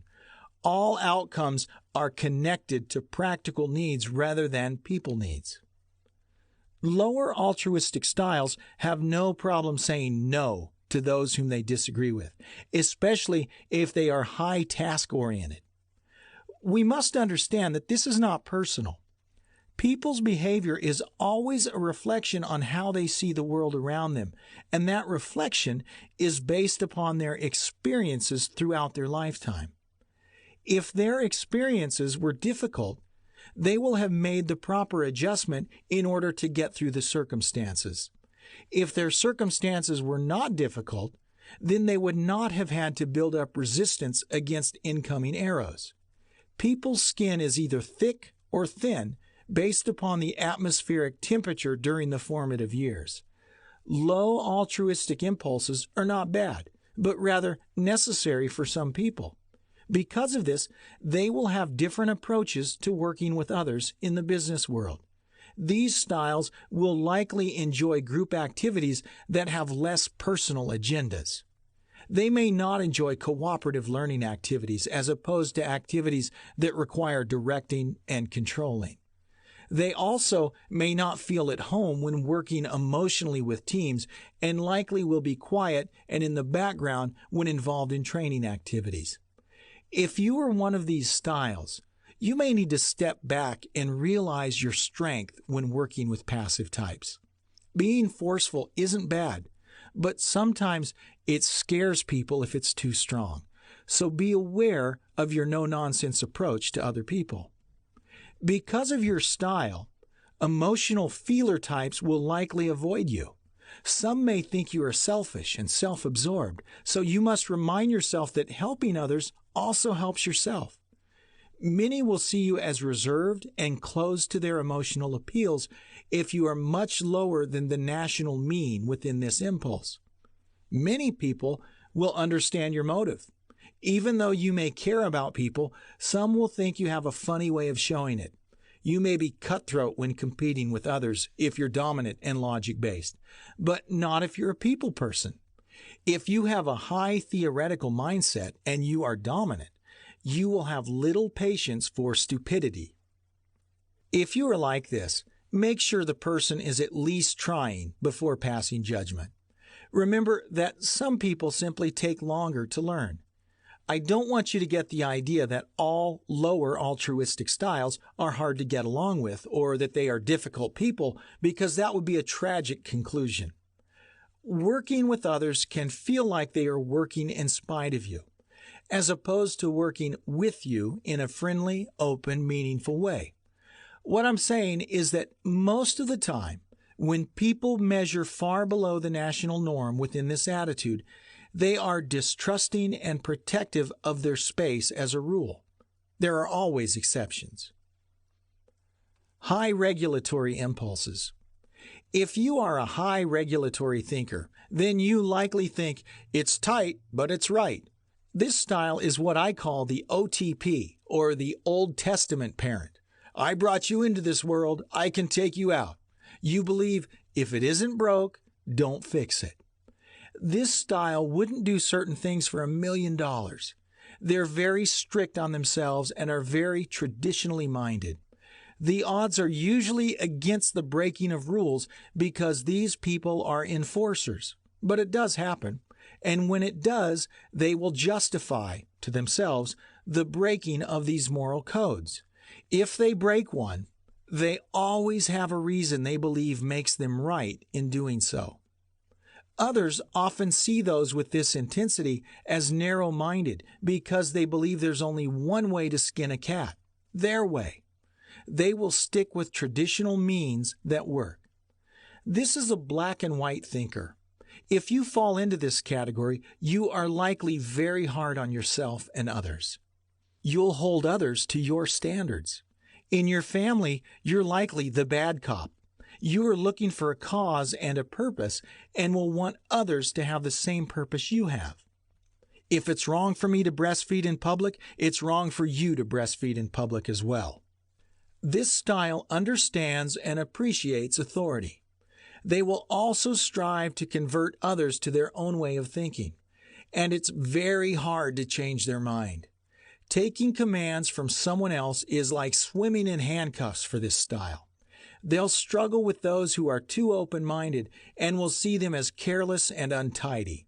For this person, using someone else's method may feel like wearing a straitjacket. High regulatory-driven people believe certain things for a long time without updating their ideas, especially in religion and politics. They want to color within the lines and expect others to do the same. If it's wrong for them, it's wrong for everyone. These styles will create a system if one isn't present. Their ideas tend to be reliable, but even when they're not, they won't likely give up on those ideas anytime soon. They will feel the need to rein others in, especially their children or their mate. They like to think for themselves and for everyone else. They'll remind everyone of the rules they forgot. These styles will likely take things seriously while others are goofing off, believing that they should hold themselves to a higher ideal. They rarely give people 3 chances. They're either in or out. Once these styles decide, it's decided, because they can stand while everyone else is falling. These people are very black and white thinkers and will therefore have very strong views and opinions. Seeing they won't cross certain lines, they rarely give others permission to cross their own lines. In forcing their ideas on others, these people believe they are correct. If not copiously convinced, their mind will not likely change soon. This style works well with the scared thinker because not only do they believe they are right, they will look diligently for the proof. People will see this style as rigid, unbending, and dogmatic. Typically found in the military and in the ministry, those with a high regulatory impulse to call the moral shots. If you are like this, you may want to expand your horizon a bit and take a few risks. You may also want to realize that others could be highly put off by this dogmatism and tight right mindset. Of course, all these styles vary in their intensity, but when this style is high, they become increasingly difficult to work with on all levels, especially if they're highly political controlling. Pluses include systematic thinking, systems management, and systems creation if none are present, holding to standards, and either-or thinking. The low regulatory impulse. You march to the beat of your own drum when your passion is low in this dimension. You believe nothing is in stone. You will likely hate it when people refuse to believe things they don't fully understand. Coming up with inventive ways for getting things done is like pulling a rabbit out of a hat for you. You will not like being constrained or restricted to certain protocols if your intensity is low. Like the low compliant, -C, you are in need of freedom from rules and regulations that stifle creative flow. You may think about and imagine jumping off and building your wings on the way down, and you will feel bogged down when forced to do things a certain way. You'll likely do things by the book, but it's your book and not theirs. The lower regulatory mindset works well with low compliance, but will feel conflicted with a scared emotion in play. If their individualistic line is high, they will also feel inner conflict.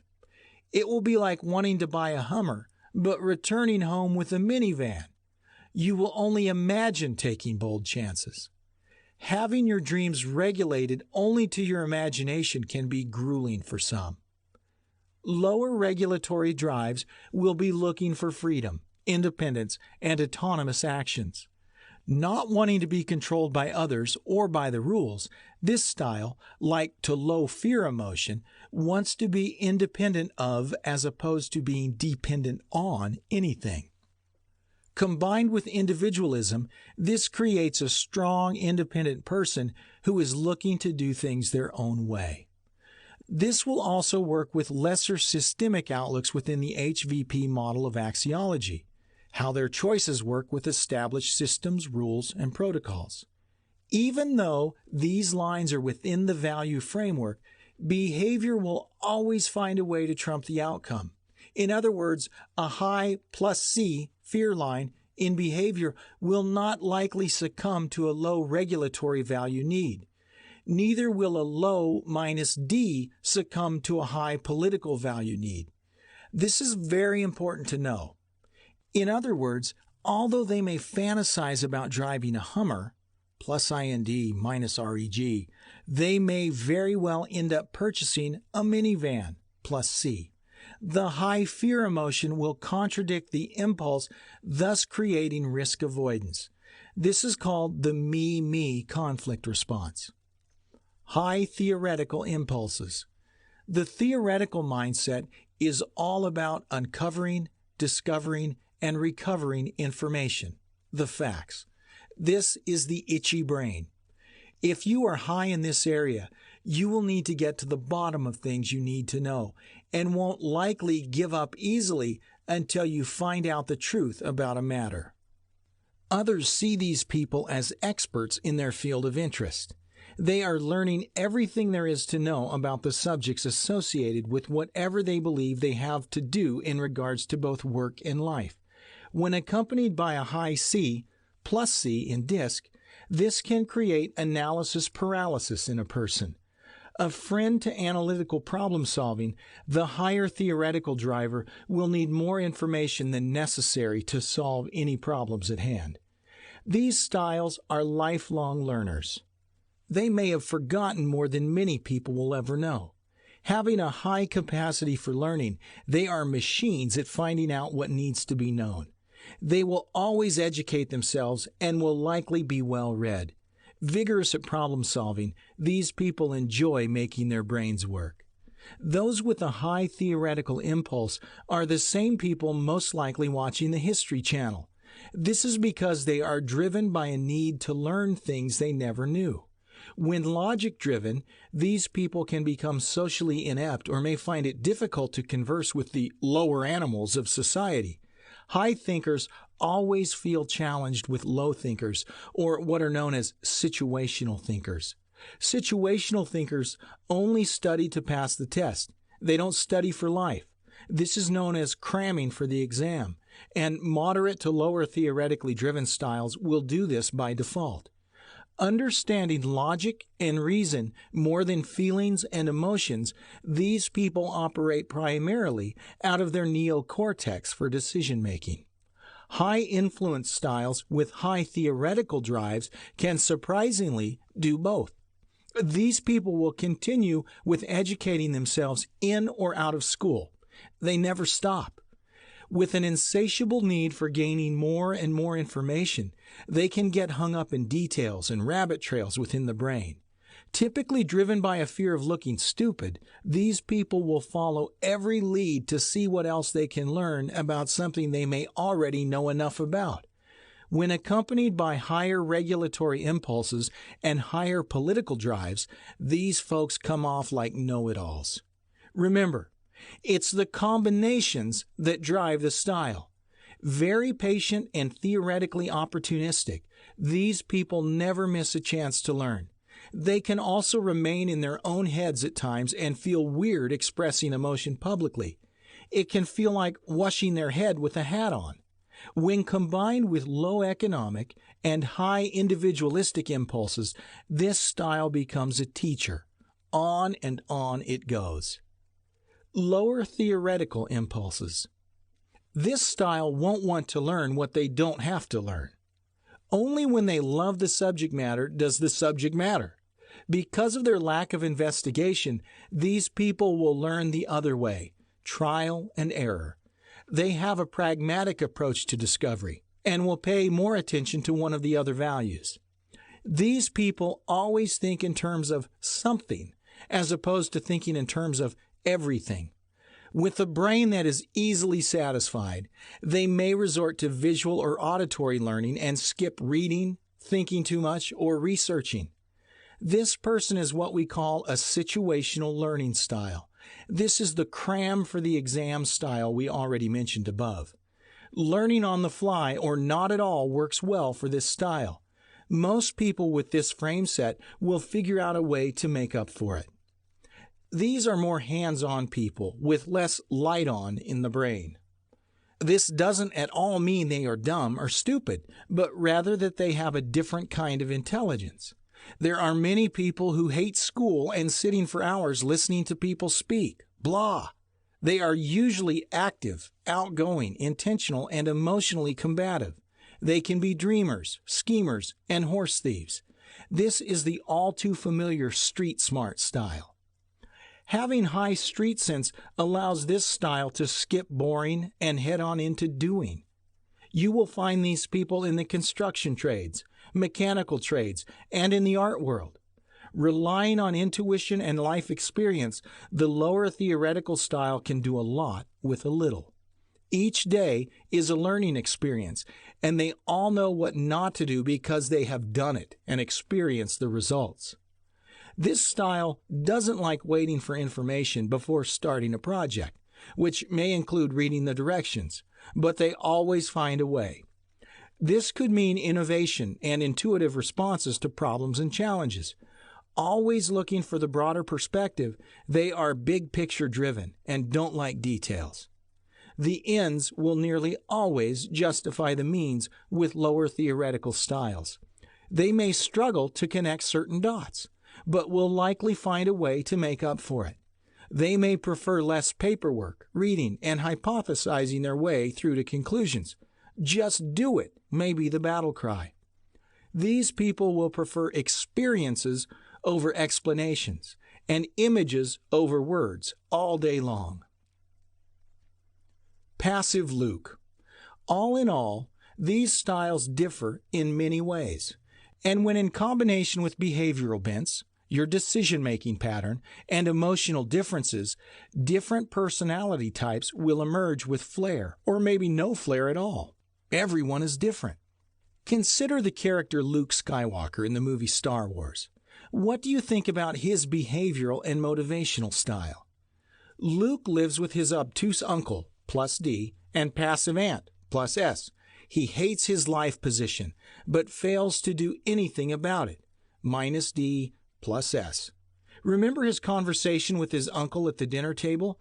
His uncle wants him to stay on for another season and go to the academy next year. Luke's old enough to decide for himself, but he can't make the decision, minus D, plus S. Rather than fighting for what he wants, he settles for what he can get, which in this case is nothing he actually wants. But rather than argue with his obstinate and dominant uncle, he takes his complaint to the droids, who are non-threatening robots. He passively dreams of becoming something better, but does absolutely nothing to change his circumstances because of how he is wired. Minus D, plus S, plus AES, plus IND, minus POL, minus ECO, plus Alt. Enter the inciting incident. Footnote 13. The inciting incident is the point of the plot that begins the conflict. It is the event that catalyzes the protagonist to go into motion and to take action in a story. This is when an outside force, such as an event out of the character's control, incites a movement upon the character in the story.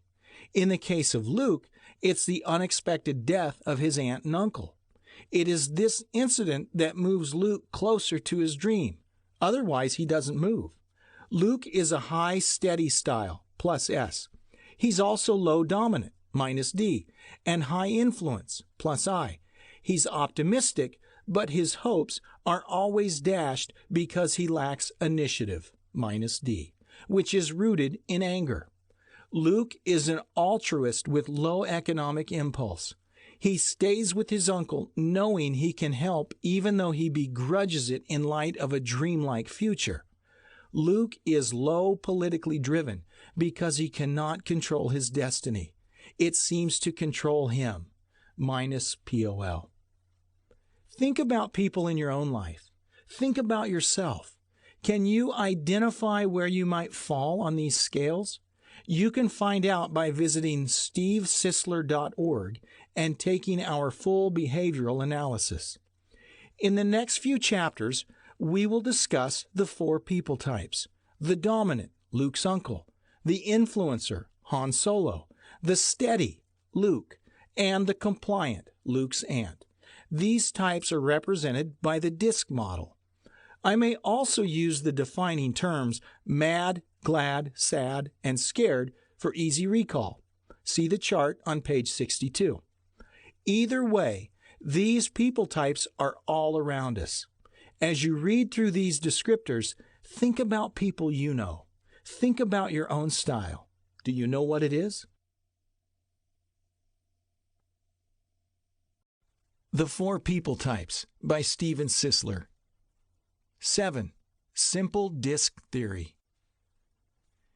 Jungian archetypes and Marston's disc theory are quite literally the foundation on which nearly every 4-quadrant behavioral assessment is based in today's market. Footnote 1. Dr. William Marston, in his book Emotions of Normal People, published in 1928, presented his findings. He published a second book in 1931 titled DISC, Integrative Psychology. I will be referring to the DISC model from here on out and will be explaining the people types through the lens of the DISC model: dominance, influence, steady, and compliant. Refer to the chart on page 64. Although many assessment models do not carry the DISC title, they are nonetheless built upon the same ideology dating back to the ancient Greeks, beginning with Hippocrates. I appreciate the DISC model because of its succinct, simple, and reliable outcomes. In the figure below, see Figure 1, notice the temperaments and their associated emotions as they are incorporated into the DISC framework. Although the DISC assessment tool by itself is an extremely valid and reliable tool used in measuring job performance, validity refers to whether it measures exactly what it is said to measure, while reliability indicates whether it measures it dependably. That does not necessarily make DISC profiles a lawful tool for job performance all by itself. This is not because its predictions are false, but rather because behavior in itself is not the sole ingredient for job performance.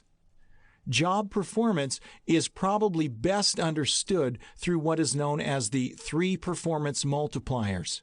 Footnote 2. Greg Smith of Maui Analysis has created a framework for this performance matrix. These include critical thinking, internal motivators or drivers, and the behavioral communication style. But these alone will not completely tell us a person's likelihood of success within a specific industry or job function without also knowing past performances within a particular field: IQ, intelligence quotient, EQ, emotional quotient, specific industry knowledge, and a proven aptitude for success. Many lay people are tempted to believe that all active and outgoing people would likely experience success in the sales field, or that all reserved, steady, and conscientious people would excel as accountants, but this would not be entirely accurate. There are certainly some people who are less outgoing and still successful at acquiring sales, while there are others who are more extroverted and yet excel within the accounting world. These ideas are typically overlooked when thinking in generalities. DISC is not a predictive instrument in that it does not predict an individual's potential success for a given job classification. A DISC assessment will easily indicate what an individual's pace and priorities might likely look like. That is, are they fast or slow? And are they people-oriented or task-oriented? And so on. It will also indicate how they respond to stress and how they tend to solve problems and face challenges and opportunities. The DISC instrument will also identify an individual's willingness to comply with rules, procedures, and many other things, but it will not measure a person's skill. As we move forward with our observations in behavior and use the DISC model as our method for understanding the behaviors of normal people, it will be a good idea to get familiar with the terms. Simple and self-evidentiary, the DISC model has been one of the most successful models for identifying behavioral traits in modern times. And depending upon the intuitive aspects of the reader of the instrument, outcomes can feel like fortune-telling for those on the receiving end. This is especially true when combined with the PIAV report, or what I consider a bit more reliable instrument, the Intermetrics report. Footnote 3. The PIAV report was created by Target Training International, TTI, and reflects one's personal interests, attitudes, and values. Footnote 4. Intermetrics is a 16-year-old firm specializing in tools and training for the independent consultant. The algorithm is privately branded with over 2,000 consultants and licensees across 31 countries. This report discovers a personal value index comprising of 7 individual elements. We will be coming out with our own version of this called Motivators Plus. It will be very powerful for integrating emotional needs and desires with behaviors and emotions. This will be paramount in understanding the inner me-me conflicts we could be experiencing, as well as the marriages or support modules of certain values we experience internally. We'll discuss this in a later chapter and bring clarity to the meaning of me-me and me-you conflicts. Because the key to unprecedented success is the ability to interpret the results effectively, outcomes are highly accurate for those with unconventional clarity surrounding the differentials between the behavioral dynamics, critical thinking, and decision-making patterns, views, HVP or axiology, and the value attitudes base. Over the many years I have used these genius algorithms with my clients, I have been called a fortune teller, a mind reader, and an intuitive savant. Although it is likely I possess an intuitional gift in this area, the outcomes are generally very spot on. I fortunately have clients in over 18 countries and growing, simply because I have become intuitively accustomed to people reading by nature. In other words, I have a natural gift for intuitive people reading, which is why I'm a behavioral profiler and not a coach or disc person. When combined with any tool, the outcomes can be astoundingly accurate and can be used as a blueprint for behavioral assessment and behavioral modification for anyone willing to make changes. DISC and emotional measurement. The true basis for the DISC model is its measurement of the emotional framework and then the corresponding actions that will result from the differing intensities within this emotional mix. I call these the 4 primary emotions. The primary emotions are the 4 emotions, anger, optimism, patience, and fear, that will basically regulate your behavior. Footnote 5. It is these 4 emotions that are mainly responsible for behaviors and actions that are observable. There are about 7 fundamental emotions in all. Behavior begins in our emotions and then translates into human action through the eyes, hands, arms, legs, mouth, and so on. This is why observations of actions can predict the emotions that are in or out of play behind the veil in any given person. Footnote 6. Behind the veil means the emotional intensities behind the actions we take when facing problems, challenges, and opportunities in this world. A higher anger emotion, above 50% on the DISC scale, will be quick in actions, whereas a lower anger emotion, i.e. an anger emotion that is not in play or under 50% on the DISC scale, will result in a slower movement. This can easily translate into walking, speaking, or decision-making. This is why an expert in behavior can guess that a lower anger-driven person is likely a higher patient person.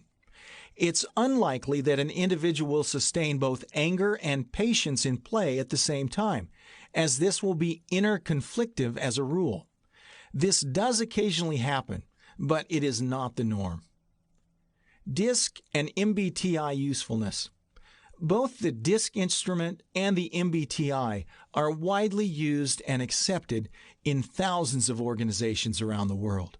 The Myers-Briggs Type Indicator, or MBTI, assessment has helped millions of people worldwide gain insights about themselves and how they interact with others, and improve how they communicate, learn, and work.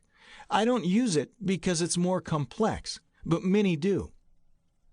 It provides a powerful framework for building better relationships, driving positive change, harnessing innovation, and achieving excellence according to those who have mastered it. The MBTI assessment makes Carl Jung's theory of psychological type both understandable and highly practical by helping individuals identify their preferences in 4 areas. 1. Extroversion or introversion, E or I. 2. Sensing or intuition, S or N. 3. Thinking or feeling, T or F. 4. Judging or perceiving, J or P. Both the DISC and the MBTI may be tied for the number of instruments sold annually, but both can be helpful in uncovering essential traits in individuals. Since disc instruments and the corresponding algorithms are now public domain, are provided through at least a dozen vendors, the specific numbers of instruments used are more difficult to track. We must also remember that the power of any disc instrument will be associated with the corresponding statement sets. Footnote 7. The statement sets are the written explanations associated with the numerical values that are produced by an individual's selections. Even the words selected will affect an outcome. Not all disc assessments are accurate. Of course, there has been some type of four-dimensional model of behavior in existence since before Christ with Empedocles, air, earth, fire, and water, Hippocrates, sanguine, choleric, phlegmatic, and melancholic, and Galen in 170 A.D. In modern times, we have Carl Jung in 1921, thinking, feeling, sensing, and intuiting, and William Marston in 1928, dominance, inducement, steadiness, and compliance, to think. Footnote 8. Carl Gustav Jung, often referred to as C.G. Jung, was a Swiss psychiatrist and psychotherapist who founded analytical psychology. Currently, there are over a dozen disc-type models in the marketplace, and since the disc concept is in the public domain, other iterations may continue to emerge, including animals and other examples. What each of the disc models have in common is that they attempt to describe observable behavior, which is how someone does what they do. This is better known as observable indicators, that which we are able to observe with our eyes. If you are a salesperson, how do you sell? Do you sell as a high or low D, I, S, or C? Or, most likely, a combination of several of the four. If you are a manager, how do you manage? As a D, I, S, or C? Or a combination of a few? Seeing that the DISC and MBTI are more widely known, they have a wide recognition and acceptance in the marketplace. MBTI gained initial recognition from the academic community and has maintained a presence both in academic and in the business arena. The DISC model has grown faster over the past 30 years, and with current research projects, it is gaining attention in the academic community with a number of doctoral dissertations exploring the range of the model. The DISC model has been of enormous benefit in determining the how of our behavioral choices or style preferences. These uses include coaching, placement, management, team building, and numerous other practical uses. But what few understand is that the DISC model is not a personality test. It primarily explores only 4 emotional behavioral traits within our personality. But the term personality goes far beyond the amplification of 4 behavioral traits. As a result, relatives of this 4-dimensional model have been called type, style, preferences, and many other terms related to components of personality. However, most of the models avoid the use of the word personality altogether. Personality is a personal, physical, spiritual, and mental configuration of emotions, worldviews, emotional intelligence, IQ, upbringing, environmental influences, psychic energy, orientation, behavior, DNA, etc. The DISC model itself is a widely used non-clinical behavioral instrument in the marketplace, and it has more recently gained wide acceptance in the U.S., Europe, Australia, New Zealand, and South Africa. I have used it within 18 countries with great accuracy. My success comes in large part from its ease of use and my unconventional interpretive ability surrounding emotional measurement. When we've asked people who have taken both DISC and MBTI to recall their style or type about 6 months after taking the instruments, responses differ. Of course, the language of behavior is cross-cultural, therefore allowing interpretation to transition between cultures seamlessly. Those taking the DISC will usually say, "Oh, I'm a high S," or "Sure, I'm a high C," while many who have taken the MBTI 6 months before being asked might say, "I can't remember all of it, but I think I'm an E or I something." Herein remains the difference. DISC terminology is typically more memorable. MBTI has advertised in the past as the most widely used personality inventory in the world, but many DISC experts claim that the combined sales of DISC instruments have now surpassed sales of MBTI in large part. This is not relevant, but I wanted you to know that both tools are reliable and useful in their own way, as well as dependent upon who is interpreting it. Footnote 9. An interpreter of emotional scales can make or break an interpretation. The MBTI specifically uses the words personality type, which is a term that DISC vendors generally avoid, seeing personality is far more complex. The MBTI brings some advantages to the marketplace. There is an extensive research base and many academic studies that have used the instrument. It has broad-based acceptance in the academic arena and widespread support there. It is also relatively inexpensive to use in paper form. When asked which one is best, the answer depends on the needs of the client or preference. When asked how they differ, the answer can be distilled to this. The MBTI illuminates ways of thinking and dealing with information internally. That is, how we think about and imagine the world around us.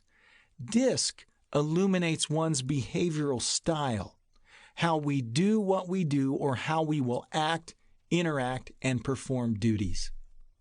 We can ask a sales manager, what is the most important thing for you to know about your salespeople? What your salespeople think about internally or how they sell your products? We could ask a customer service manager, what is most important for you to know about your personnel? What your customer service agents think about internally or how they interact with your customer base? Or a potential mate, what is most important to you about your partner? What they think internally or how they will handle an argument or a disagreement? If the answers tend toward a preference for the knowledge of how the personnel interact with others, then the DISC instrument may be the instrument of choice. Otherwise, the MBTI will suffice. Either way, the power lies within the interpreter of any instrument responsible for measuring the intensities corresponding to the 4 behavioral bents. A good behavioral analyst could thumb through any personality test, look at the results, and give you an earful of insights you never even thought about.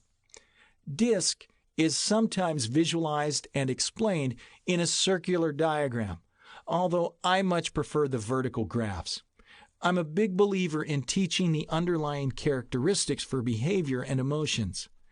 Other psychological theories may be helpful, but many are difficult to diagram in an uncomplicated way. DISC can be illustrated in a way that even young children can understand. Even so, the model is not so simplistic that it cannot yield super in-depth insights that for some can be profoundly life-changing when interpreted by an expert in behavioral and emotional measurement. Finally, DISC is not just for self-understanding. It gives you a framework to understand others and adjust how you relate to them behaviorally. MBTI is also helpful in this regard. However, to effectively apply the model for 2 people, you would then need to remember the right combination of 8 letters for both individuals and then attempt to figure out the implications on your relationship. DISC can be as practical as helping a reserved person learn to be a little more aware and outgoing when the situation calls for it. DISC is easy to apply and is less theoretical than most other behavioral concepts. Again, MBTI is solid and widely used, but a bit more complex. It's not a matter of which model is right, but which one best suits the intended use and the interpreter of the model. Temperament identification types. There are likely hundreds of differing personality inventories, ranging from colors to shape identification to animal type inventories such as lions and beavers. Some are reliable and some are not as reliable. Many personality type games have now found their way onto Facebook as of a few years ago and have gained a great deal of popularity among subscribers. Although fun to post to your friends, these are not accurate assessments with 60 years of dedicated research behind them. Instead, they are venues for capturing information for advertising purposes. Other more formidable assessment surveys such as the MBTI or the DISC model that have stood the test of time are far more dependable for identifying behavioral difference. Connie Podesta has used shapes to help people understand differing personality traits such as squares or triangles. We'll talk more in depth about this later. Footnote 10.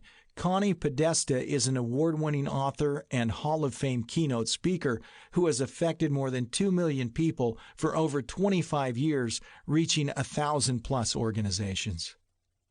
When it comes to personality profiles, one of the lesser-known profiles, but just as insightful, was developed by Dr. Gary Smalley and Dr. John Trent. They base their personalities around animal characteristics. Not only are these entertaining, but they are very easy for children to grasp as well. While these personality types are certainly broad categories, many people find them easy to remember and communicate. This is beneficial when dealing with family members, employees, or people in general. Knowing their temperaments can make the home, work environment, meetings, and projects run much smoother. Listed below are Smalley and Trent's animal types alongside characteristics of each temperament and how they line up with Galen's and the DISC for comparison. The lion, choleric, dominance, doing, hands. The otter, sanguine, influence, feeling, mouth. The golden retriever, phlegmatic, steadiness, helping, heart. The beaver, melancholy, compliance, thinking, head. In the case of Connie Podesta, Connie doesn't take off of the DISC completely with her shapes idea. Instead, she utilizes notable traits and values common among people in leadership roles and mixes them in with some known behavioral elements. Podesta's shape model in contrast to DISC. Connie Podesta, a gifted speaker and entrepreneur, uses shapes in the same way Hippocrates used climate to determine people styles. There are many ways to capture and record the way our brains work, and Connie has capitalized on 4 separate shapes she believes identify 4 recognizable people types. These shapes she calls dedicated squares, competitive triangles, social circles, and disorganized squiggles. They are a mixture of the 4 primary temperament strengths and the 7 attitudes most common within us all. Footnote 11. These are the same as the DISC emotional quadrant: anger, optimism, patience, and fear. What Connie is really doing is framing what she identifies as competitive, social, disorganized, and dedicated people styles into 4 separate groups. These simple descriptions are less about behavior and more about people's value patterns, such as decision-making styles, ADHD action sets, and what some people value as important for successful social interaction. Individualism would be an example. I give her an enormous amount of credit for identifying these styles and pairing them with shapes people respond to and are able to associate themselves with. I'm not quite sure how she does it. Podesta's dedicated squares. Squares, Podesta says, are some of the most organized and detailed people. This description covers the fear emotion that corresponds to the melancholy style and likely encompasses logical reasoning. According to Podesta, quote, they are dedicated and can be counted on to do what they say, end quote. This is all about follow-through ability. and what I call no-nonsense behavior, which can be found both in the safety arena associated with the patient's emotion and the results arena found in the anger emotion. Dedication is typically associated with not letting people down, which is a phlegmatic service ideal. Podesta says, quote, "Squares don't really like the word team, but prefer to work on their own. Don't second-guess squares," end quote. Working alone reflects a less sociable behavior and corresponds with getting things done. Less people association can be found mostly in dominant and patient styles in solo core form. Although these four groups do not entirely reflect Marston's disc, they capture common and identifiable behaviors all people reflect and that disc can measure.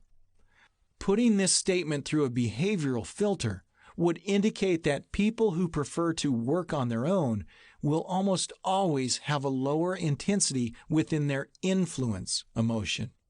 They tend to be more logic than limbic-based. Although loneliness may be a curse for most people, being alone is almost always a blessing for lower influence-minded people who appreciate results above relations. Before I get into the next section, I want to remind you that an emotion is technically in play when it can be measured above the energy line, 50%, on a disc graph. When the influence, glad or optimism, emotion is not in play or below 50% on a disc graph, minus I, and the patient's emotion is in play, plus S, at the same time, verbal tendencies become less active. When you have the opposite effect, plus I and minus S, then a person will become more viscerally active, both displaying emotion and impulsive behavior through verbal exchanges and variety-driven impulses. When people experience emotions that communicate solo feelings such as, "the only way things can be done right is if I do it myself," and a lack of desire to cooperate with others in a form of shared existence, anger will likely be present. This "I have to do it myself" attitude is more prevalent in both dominance and low influence. Podesta's square, therefore by necessity, must have some decisiveness, drive, and a politically driven impulse, control and ownership, associated with it. According to Podesta's shape model, squares like to know what's going on. They don't like a lot of surprises. If this were true, it would encompass the patient emotion, plus S in disc, and the fear emotion, plus C in disc, with little to no influence, plus I in disc, and some anger, plus D traits in disc, according to the Jungian model. Seeing Podesta does not utilize a disc distinctive, her models are thus a combination of popular bents within our culture reflecting both behavior and attitudes. What Podesta does is use a multidimensional disc structure such as a plus D, plus S, plus C trait dynamic or a plus D, plus I dynamic, and she then ties a set of particular values, such as a need to win or to control, to it, and then she assigns a shape to it. Podesta's competitive triangles. Podesta's triangles are a bit obsessive-compulsive and the most detailed and focused of all shapes. They're competitive and fight to win, according to Podesta. And they think they're always right, she says. Of course, this appears to reflect high compliance at first glance, but when Podesta further describes the style she calls competitive triangles, new theories emerge. According to Podesta, triangles are some of the most action-oriented, results-oriented people. Triangles can do 10 things at once and get frustrated with those who can't. At the same time, triangles have a 3-minute attention span. This sounds like classic type 1 attention deficit disorder. Those with ADD, although disorganized and scattered when unfocused on things that don't mean a lot to them, can also become extremely laser-focused on things that do. more something than everything concentrated. This is a visionary style that takes no prisoners. Multitasking, although not what the brain was initially designed to do, originally designed to perform two tasks, kill and eat, can be found in aggressive impatient styles, plus D, plus I, minus S, minus C, that fire the weapon before they aim it. These are the rhinos. They can run 30 miles per hour, but they can only see 31 feet. Squares and triangles have no boundaries according to Podesta. They will tell it like it is. This describes dominance and influence minus patience, understanding, and caution. This would also encompass plus D and plus I traits without the plus C and the plus S components, minus S, minus C. For these two shapes in Podesta's shape theory, we have active, forward-thinking, and impulsive bents, largely associated with extroversion, impatience, and a need to control one's destiny. A controlling need, POL, found in the value set. Podesta's social circles. Circles are highly sociable, Podesta says. Not surprisingly, the overwhelming majority of the audience, comprised of suppliers and agents, stood up when Podesta called out, "Who are the circles?" in one of her talks. Podesta says circles are also optimistic. They're the peacemakers of the world. Circles truly believe that they were born to fix everyone else and to judge and change everyone else's behavior. These traits are associated with regulatory thinking, steadiness, and influence, plus I, plus S. If anyone has a problem, they call together a meeting to fix things, said Podesta. This is the sanguine and phlegmatic styled person with lower dominance, as confrontation usually comes with decisiveness. Phlegmatic and sanguine types are fundamentally heart and mouth, while melancholy and choleric are head and hands oriented. Podesta's statement, "Circles hate confrontation, they want everyone to be happy and to get along," is proof that this is a low dominant style that is looking for harmony and peace, which is a phlegmatic trait for sure. This is the classic conflict avoider and works well with the circle, seeing there are no hard edges or points. Travel sellers who are circles or squiggles like to engage in small talk with their clients because they want to get to know them on a personal level, Podesta noted. This small talk is not a waste of time, as other shapes may think, but useful in qualifying the client, she said. Any style that acts this way is associated with heart and mouth, and not head and hands. This is a relationship-driven style associated within the plus I, plus S, or plus S, plus I within the disc set. Podesta's disorganized squiggles. Out of all the shapes among Podesta's crowd of agents and suppliers, the squiggles were by far the fewest. Only a handful of people arose when Podesta made the call for this shape. Squiggles think outside of the box. They have lots of ideas, but none of them make any sense, she said. Squiggles are not as organized as they should be, and their modus operandi is to create a maze of Post-it notes to tell them what to do. Podesta is describing the buckshot approach to accomplishing tasks accompanied by a high aesthetic and individualistic value set, which again is related to ADHD, not ADD, and is typically accompanied by a very low self-awareness of errors and mistakes, minus C. Her observation that these people think outside the box is not necessarily a behavioral attribute, but rather it speaks of an unconventional viewpoint associated with attitudes and aptitudes found within a value framework and axiology, unconventionally clear views, HVP. Those who think outside the box tend to value individualistic ideas disassociated with the status quo or large groups. In other words, if they're a penny in a jar of 1,000 pennies, they're going to need to be the red one. This outside-the-box idea is not only associated with being different, it's also pinpointing a level of understanding one has, measured by the HVP. I covered this in an earlier chapter when I spoke of the 5 levels of understanding we can draw from when trying to make good decisions according to human decision-making theory. Selling to different shapes. So what do these shapes mean in terms of getting along with and selling to clients, particularly to those whose shape characteristics are different than your own?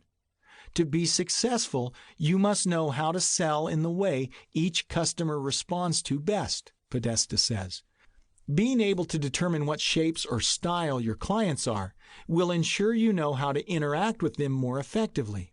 This is an art. Podesta's approach is similar to every other style insight category, but she has trademarked her own shapes in order to capitalize on her own outside-the-box approach to behavior and attitudes. She follows similar patterns, organizes them into 4 groups, and wows her audience. These patterning systems are nothing more than business decisions designed to give one a special area of expertise they can benefit from and be known for. This creates uniqueness and allows us to maintain individualism. Undersell squares, upsell triangles. Podesta uses her shapes in order to help people see how their behavioral styles can work within the real world. For example, quote, squares who may see the more sociable circles and squiggles as phony do not care for small talk. Squares do not respond well to upselling efforts, end quote. The best way to impress this type of person is to undersell them. This is because Podesta's square person is a logic-based thinker who does not appreciate limbic looping. I'll discuss limbic looping later. A process of people interaction that creates emotional synergy. Triangles, who will engage in small talk focused on themselves, are the easiest group to upsell because they are emotional connectors, eyes, in need of personal, individualism, recognition. According to Podesta, they love to be the first kid on the block to do and acquire things. Triangles love upgrades, she says. According to Podesta, they want to be in a nicer place with a nicer view. Triangles also love technology. They are the group that you must never mess up with. They're smart. They're competitive. They'll make a decision that day because they don't want to see you again, says Podesta. What she describes as a triangle is a mix of many things. Smart is not a behavior. Loving technology is not a behavior. It's a value. Being competitive is also not a behavior. It's a value mindset that says, I must be first, accompanied by aggression, which would be considered behavioral. But not all aggressive people need to be first. We must be careful when looking for ways to read those around us, as this can be a complex arena that only some have been able to master. Mastering people reading is more a gift than it is something you can learn from reading a book or taking a class. And those who have this discerning power are usually on the forefront teaching everyone else how to do it. Temperament, behavior, and character, Eros, all play a significant role in how and why people do what they do. General reliability. For example, according to Podesta, travel agents who are squares and triangles have difficulty closing deals with squiggles because squiggles love small talk, influence, or a plus I. They're funny and fun and want to buy from someone who makes the experience enjoyable. Limbic instinctive decision makers.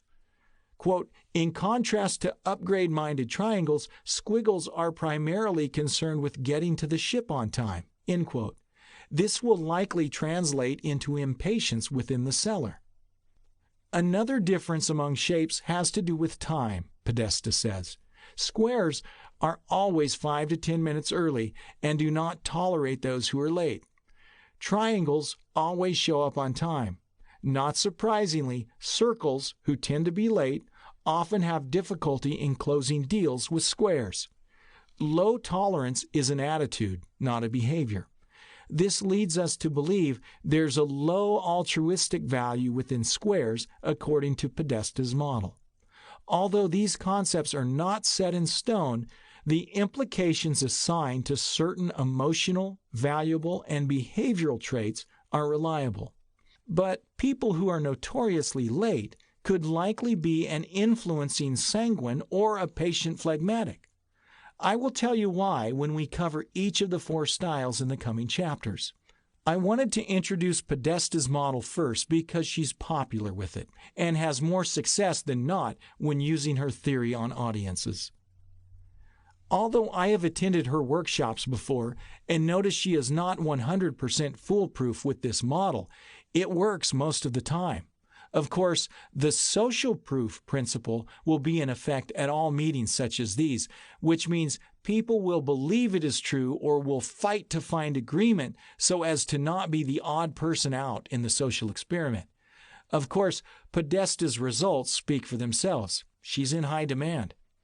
In order to be sure of one style, it is imperative that an individual go through the process of reliable analysis and then have it read by a competent analyst. In my opinion, Podesta's parlor tricks make for a fun evening and an insightful talk accompanied by her wisdom and people expertise, and will be well worth the cost of the seminar. Her expertise is in her intuition more than her model, as is the case with me. Behavior in color. As we have discovered, many temperamental testers have associated the 4 frameworks with any number of concepts. But for me, the color concept makes the most sense in terms of how they work. See Figure 2.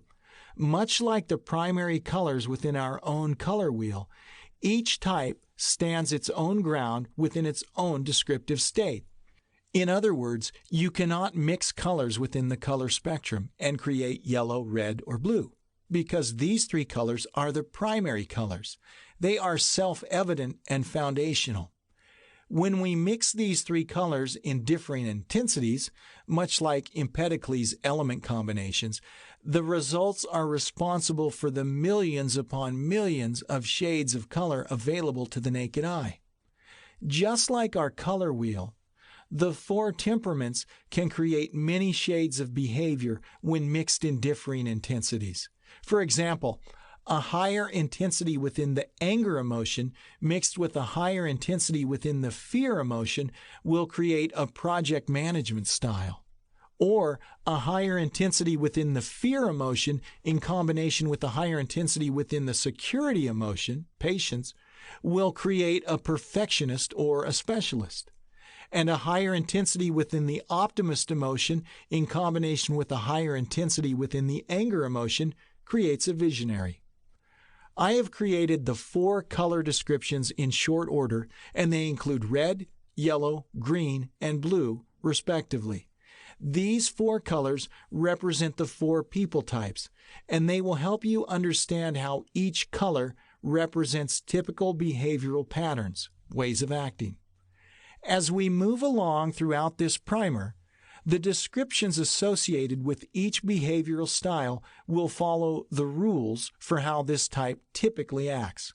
Of course, there are always exceptions to these rules, but the odds of a red person acting in the way we describe are about 82.4%, according to respected research, and so it is with yellow, green, and blue.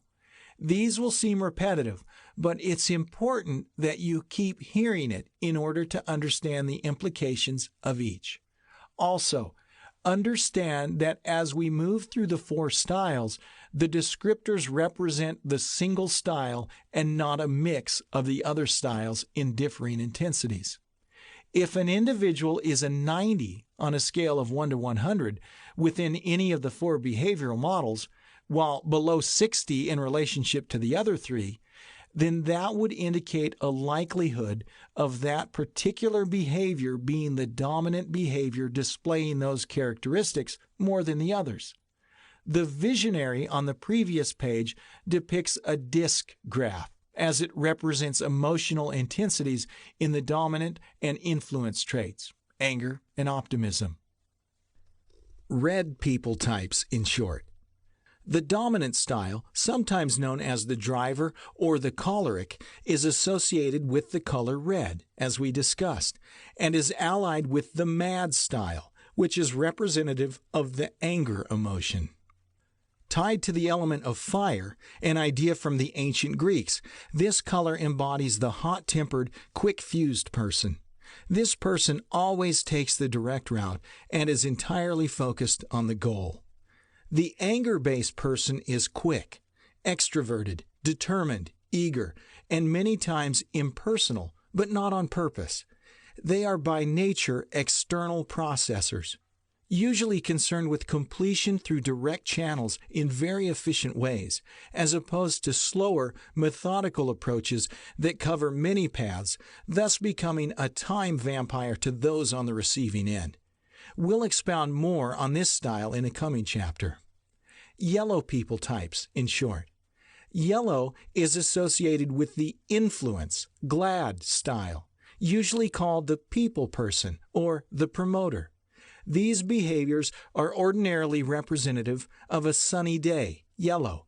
Their lighthearted, extroverted, unpredictable, spontaneous, and optimistic approach to situations tends to cause smiles all around, as well as inconveniences sometimes.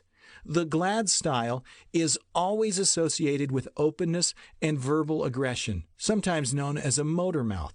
They are also external processors, like the red style, with a tendency to think out loud through limbic instincts. Known for their indecisive, ever-changing thought streams, you never know where they will end up in the end. Promoters tend to volunteer more information than necessary, and therefore may overspeak at times or hog the conversation. Like the red style, we'll expound more on this style in a coming chapter. Green people types, in short. The steady person, sometimes referred to as the stabilizing style, is associated with green because they make things grow. The steady people are like glue. They hold things together and pace themselves patiently like a growing plant. Predictable, introverted, reliable, relaxed, and often sullen, which is where the sad descriptor comes into play. They also act like fertilizer, many times assisting others in their own personal growth. The sad-based behaviors are also more private, non-emotional, protective, serene, introspective, and closed.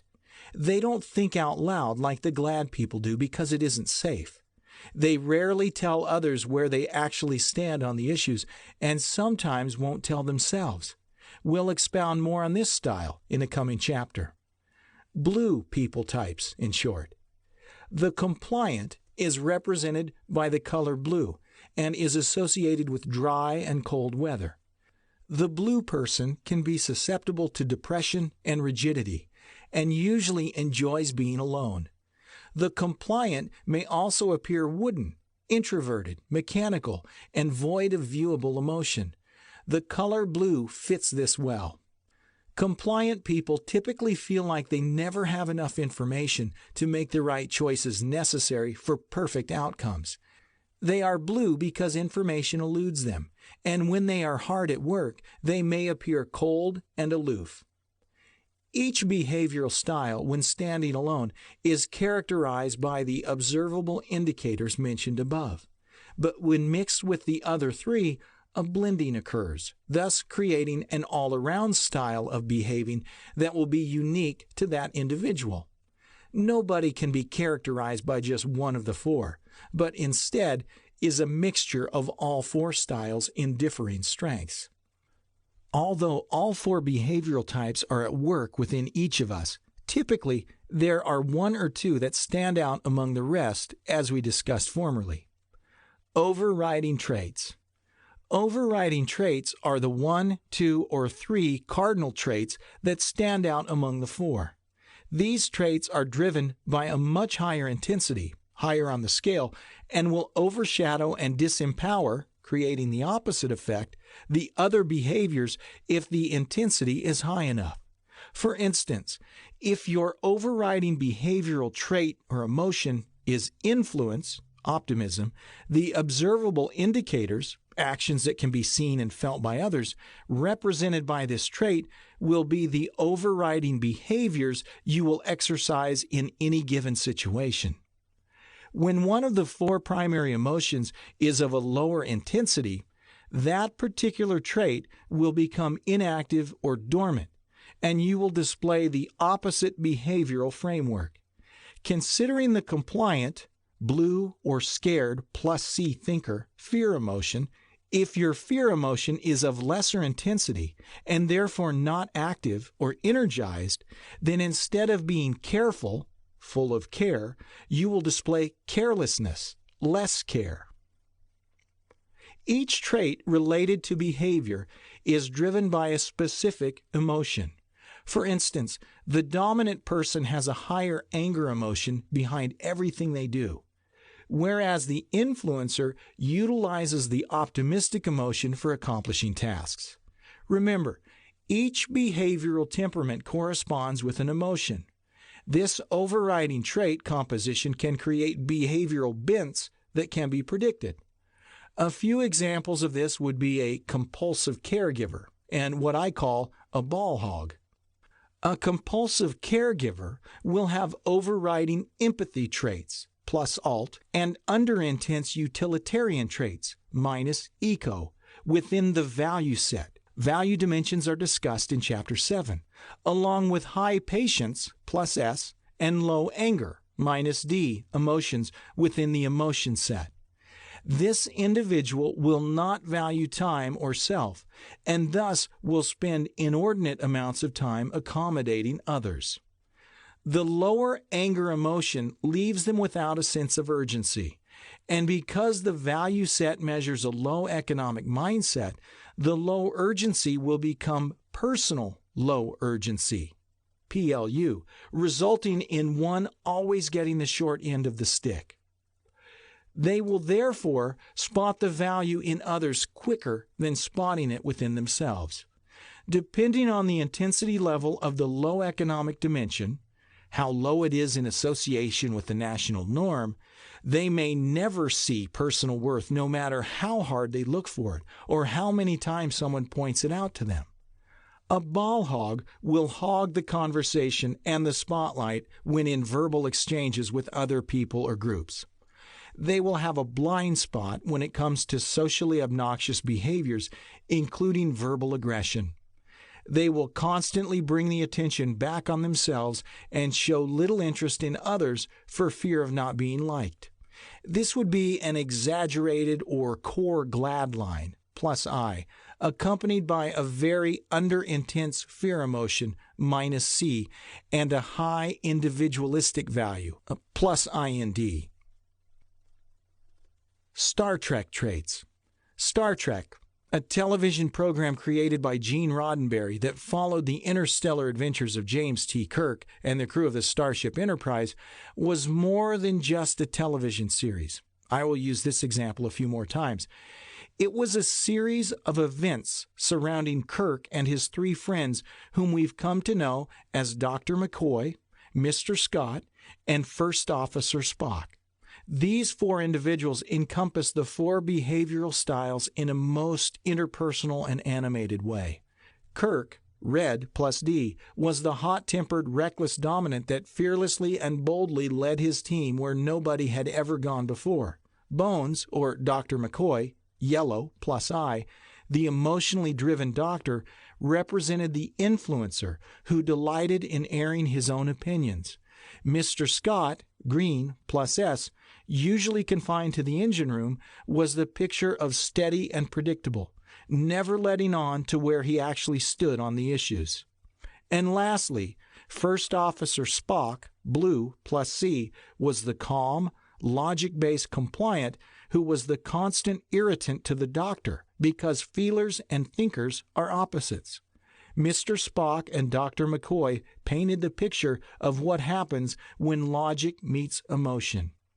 Doug, plus I minus S, and Carrie Heffernan, plus S minus I, played by Kevin James and Leah Remini on the CBS sitcom The King of Queens, 1998 to 2007, display this behavioral framework brilliantly as well.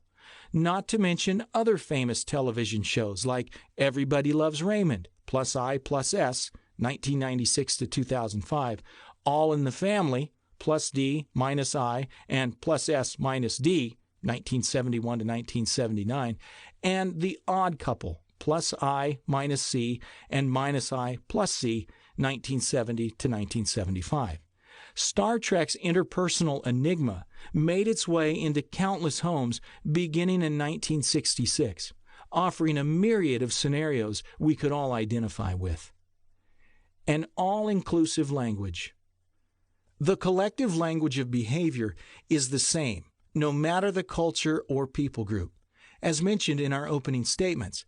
Regardless of cultural differences, all the behavioral traits are recognizable and fairly simple to understand once you grasp the observables. How each person approaches problems, people, pace, or a procedure is both measurable and decipherable, no matter where you find them in the world.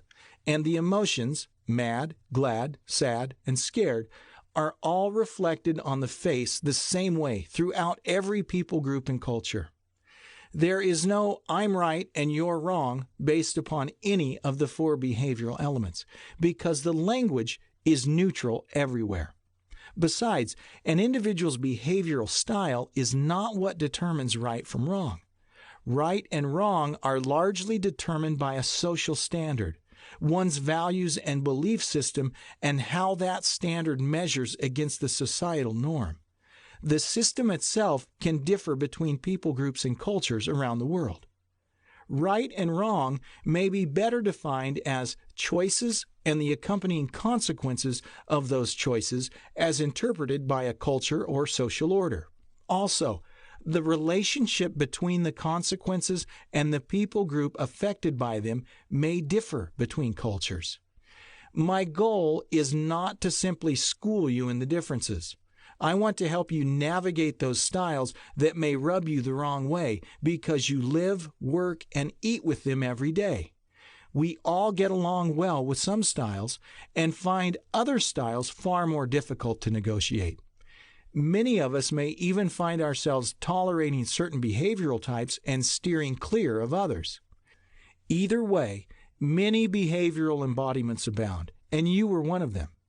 In the second half of this book, we will uncover the 7 attitudes. Each section will begin with a brief introduction to each behavior and attitude.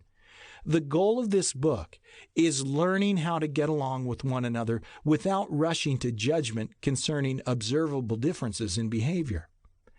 Your experience of me repeating certain ideas over and over again is on purpose. The reason for this is to help you grasp through the process of repetition and the familiarity of terms. You may think you are rereading some sections, but that is because those concepts bear repeating. By the time you finish this book, you will have a generally broad knowledge of people types and why they act and think the way they do. If we all recognize ourselves and take the necessary time to better understand why we do what we do, we can better manage our relationships and ourselves. Let's recap the 4 color styles, and this time associate them with doing, feeling, helping, and thinking. The 4 People Types by Steven Sisler. 8. The Dominant. D. Choleric, mad, red, decisive. According to the ancient Greek physicians, the dominant temperament was associated with the season of summer, dry and hot, and corresponded with the fluid of yellow bile. We've already established this is neither here nor there, but it is helpful to know where these ideas originated as nascent formulations needing further development.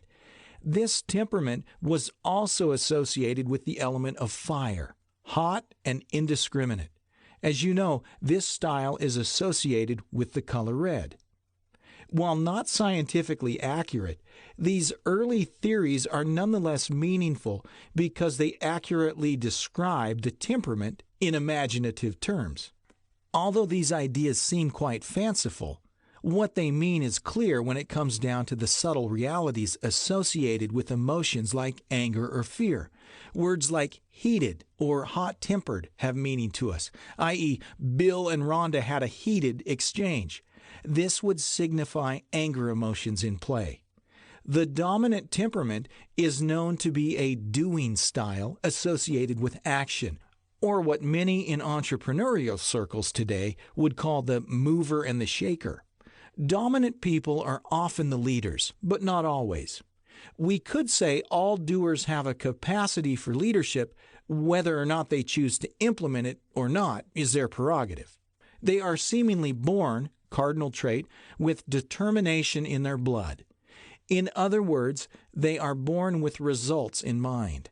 They are passionate, driven, pioneering, tenacious, and blunt, which makes sense when associated with words like hot, or with an element such as fire or the color red. They're also known for being mean-spirited, angry, matter-of-fact, and suspicious. We call this style the doer because it is more associated with tasks and results than emotions and people. The dominant likes to accomplish the things that need immediate attention. We must not forget that each style has a particular need associated with its action. The dominant is always in need of problems and challenges. If none are present, the dominant will likely create them. The dominant person was probably first discovered and understood by Hippocrates, along with the other three elementary personality types. Hippocrates was not only a physician, he was also a people watcher. He noticed how differing climates had different effects on those who lived there, as we said in our introduction. Hippocrates defined 4 types of climates: the mountains, the high country, the low-lying meadows, and the desert, and determined 4 performance types associated with each climate. Hippocrates believed the climate had an acute effect on the people who lived in it, and recognized how differing environmental influences govern the way people acted, especially in battle. Hippocrates once said, "I believe the inhabitants of Europe to be more courageous than those of Asia." According to Hippocrates, dramatic changes in the seasons affected people's observable actions. Each climate directly affected how people worked, fought, played, and lived. The mountainous country. The more dominant people lived in the high mountainous country where the terrain was uneven, higher up, and saturated with water. Because the changes in the seasons were more punishing and came without warning, the people who dwelt there were more tenacious and vicious in nature. They embodied a warrior disposition and lived in continued anticipation for unpredictable meteorological assault. Challenges were so frequent and unpredictable, they became necessary over time. Many of the traits we all embody, such as dominance or influential behaviors, although many times not particularly appreciated, seem necessary. In other words, while influencing, glad styles may not necessarily like drama, they certainly need it. This also goes for problems and challenges as they correspond with the mad styles. They may not want problems, but they actually need them. Or take the steady style. They need security. This is because all 4 emotions have particular needs assigned to them. The dominant person needs problems and challenges every day. In contrast, the influencer needs constant emotional interaction. Moreover, the steady style needs to feel safe and secure, while the compliant brain desires more information than it already has. Their brains require certain things in order to feel fulfilled.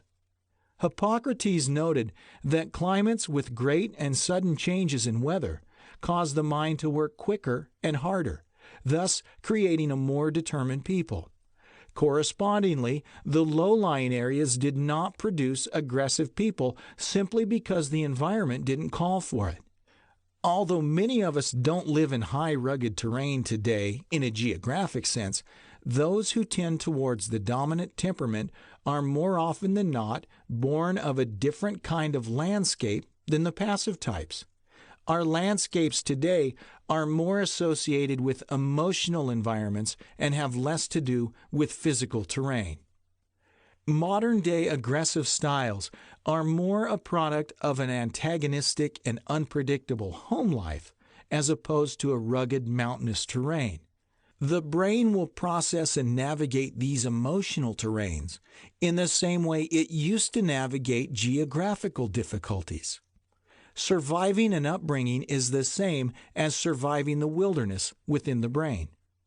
These earlier civilizations associated with extreme weather conditions tended towards results-driven behavior because passive styles, plus S and plus C, were often weeded out by harsh weather or unfortunate circumstances out of their control. The people who remained, being able to swiftly and tenaciously acclimate to ever-changing surroundings, became far more flexible, controlling, quick, and pioneering. They became what I call obtainers. Footnote 12. The dominant style is associated with getting. Environmental landscapes, whether geographic in nature or domestic, will produce two types of people: obtainers or maintainers, externalizers or internalizers, and starters, those who look to the future, or finishers, those who look into the past. Hippocrates realized that the continued excitement of the five senses in the high mountain regions encouraged a tempestuous behavior.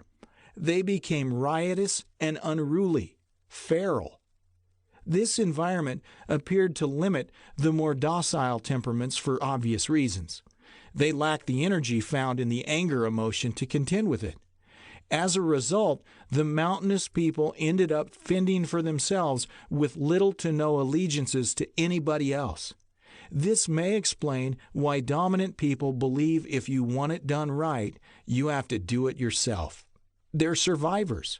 Survivors by nature thrive in difficulty, which is why they create it if necessary. The formative years. The formative years, roughly ages 1 through 13, are a percolator when forming behavior and attitudes. This is the terrain where we instinctively forge the tools for map reading when set out on our own. During time of establishing, we are assessing both negative and positive bits of data, while at the same time forming our worldviews based upon our current circumstances and surroundings. Footnote 13. Worldviews are a product of negative and positive experiences being assessed and interpreted by the brain. They become the lens we see the world through. Born with a particular bent, our environment will polish this trait, thus contributing to the final outcome. One may unearth a diamond from the ground and hold it in their hand. This is known as a diamond in the rough. When I was a child, I received a rock polishing machine for Christmas one year. It was a simple cylinder you placed a stone or stones into, and it would tumble them around with coarse material and water until the stones became polished. In other words, the diamond before polishing doesn't look like the same diamond after polishing, although it most definitely is the same stone.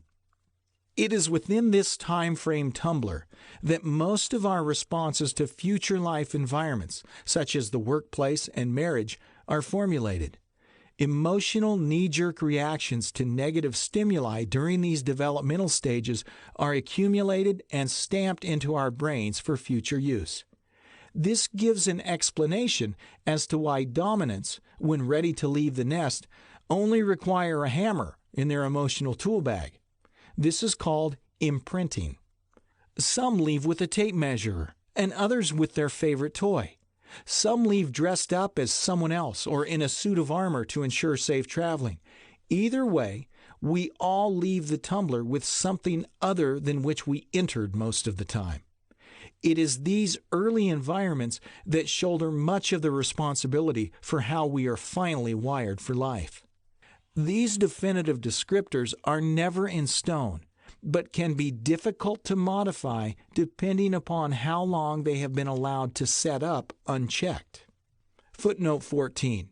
High and low intensity emotions such as above 80 or 2 on a disc measurement graph are much harder to change. Dominant needs. An outstanding characteristic of the dominant is their excessive need for problems and challenges. As I said earlier, they don't want them, they need them. If a dominant or mad personality doesn't have a problem or a challenge, they will often initiate one. This fits well with the mad or dominant style because they are full of initiative. They are self-starters. This need for challenge is what some call the hell is home theory. This theory works with the other three styles as well, as whatever they produce but don't like, hence the term hell, they will likely continue to do. In the case of the dominant style, they don't feel at home unless they are going up against all hell breaking loose. This is the skier who loves to ski in the avalanche zone, just so they can dig their way out when it all comes down on them. Although we may hate our past environment, we will be attracted to it in the future. An individual who's a product of alcoholism will likely recreate the same environment later in life or even become an alcoholic themselves. The abused becomes the abuser. The victim stays a victim and eludes victory. Dominant styles are likely to create avalanches wherever they go. When the challenge ends, they will likely become bored and move on to something else. These behaviors are never planned. They are automatic impulses fashioned from prolonged circumstances resulting from the overriding temperamental bent we are born with and the nature of the environment that polished it.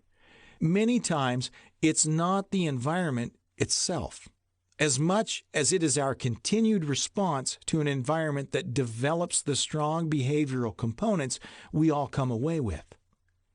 Another way to characterize the mad style is their need to overcome.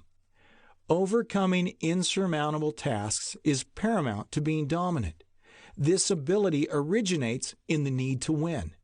Needing to win can come from only two places. Either you like winning or you hate losing. There's a big difference. Not wanting to lose springs from insecurity, while wanting to win usually stems from the ego self.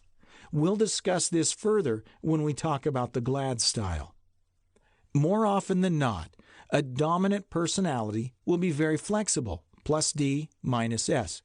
Many times, this ability comes from consistently having to emotionally navigate an ever-changing environment.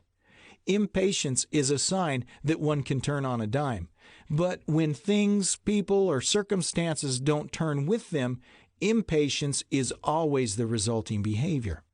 Impatience is simply the ability and need to flex well.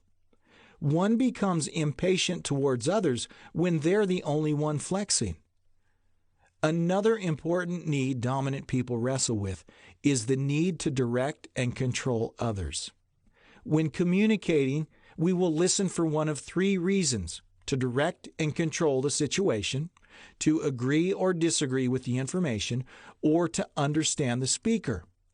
If you are married to a dominant person, you'll find it rare that they listen to understand you, ever.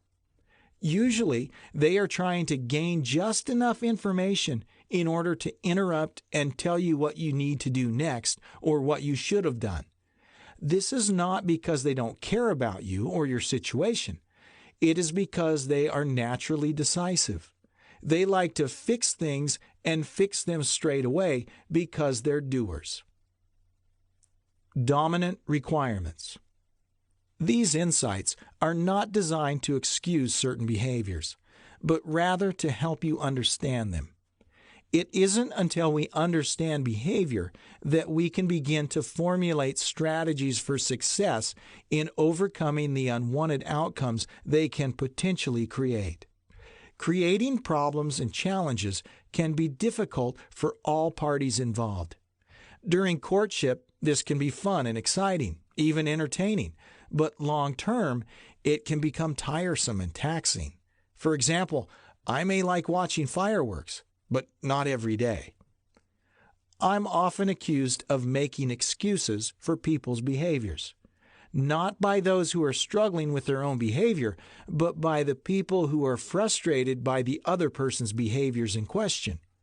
The dominant people call passive people lazy, and the passive people call dominant people mean. Neither will understand the other, thus justifying their disdain for one another. The dominant personality also needs direct-styled communication. They don't like passive-aggressive approaches to subject matter or conflict avoiders unwilling to engage head-on. They like it square on the chin and will see any other approach as weak. A dominant person will many times stare you down in an attempt to intimidate you. They may lock their eyes on yours without fear of retaliation. They might be hoping for it. For opposite styles, this can be very intimidating because they don't like conflict. Yet these are the people they tend to attract. Another need associated with the mad personality is the need for adventure. Dominant people tend towards high risk tolerance. They believe the greater the risk, the greater the reward. This was the curse of Star Trek's Captain Kirk, always boldly going where no man had gone before and didn't want to go.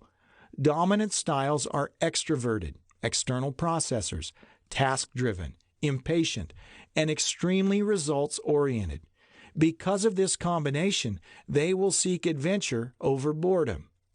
Dominant personalities feel more accomplished when working with things than they do working with people.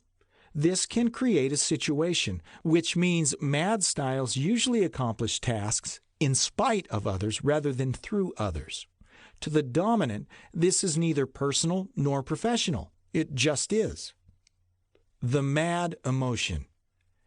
It's the angry people that get everything done in this world. The pure, core dominant can turn an aircraft carrier around inside of a canal. This style is relentless and confrontational, like a hammer. In the same way the primary colors we spoke of previously stand alone, the anger emotion stands alone as well. When mixed with optimism, we get a visionary. When mixed with fear, we get a project manager. When mixed with patience, we get intensely focused. When it's by itself, we get things done. Yesterday. It all depends on the mixture of the intensities between the four primary emotions. Some mixtures work better than others.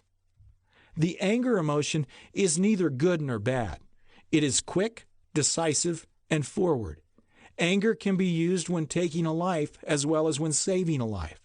The person who jumps into freezing water without the slightest hesitation to save a life is usually acting upon an anger impulse, no matter the natural style. Many people wince when they think about anger and will associate it with something far more negative or primitive than necessary. But anger is a natural and moot emotion.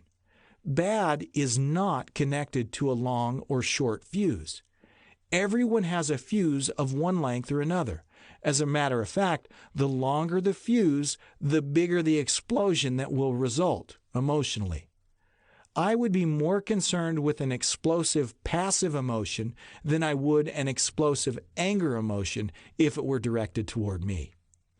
Because the dominant person's anger emotion is in force, their decisions will be quick and conclusive. And when faced with conflict, they will almost always strike back immediately and hard. This quickness tends to create efficient responses to conversations, emails, and other forms of communication, but many times is perceived by others as threateningly curt, blunt, or even offensive. The goal of communication for the dominant is communicating the message, period. They usually never consider how, when, or why in the process because dominants are focused on the goal, not the process. It's all about the product or the outcome for the dominant.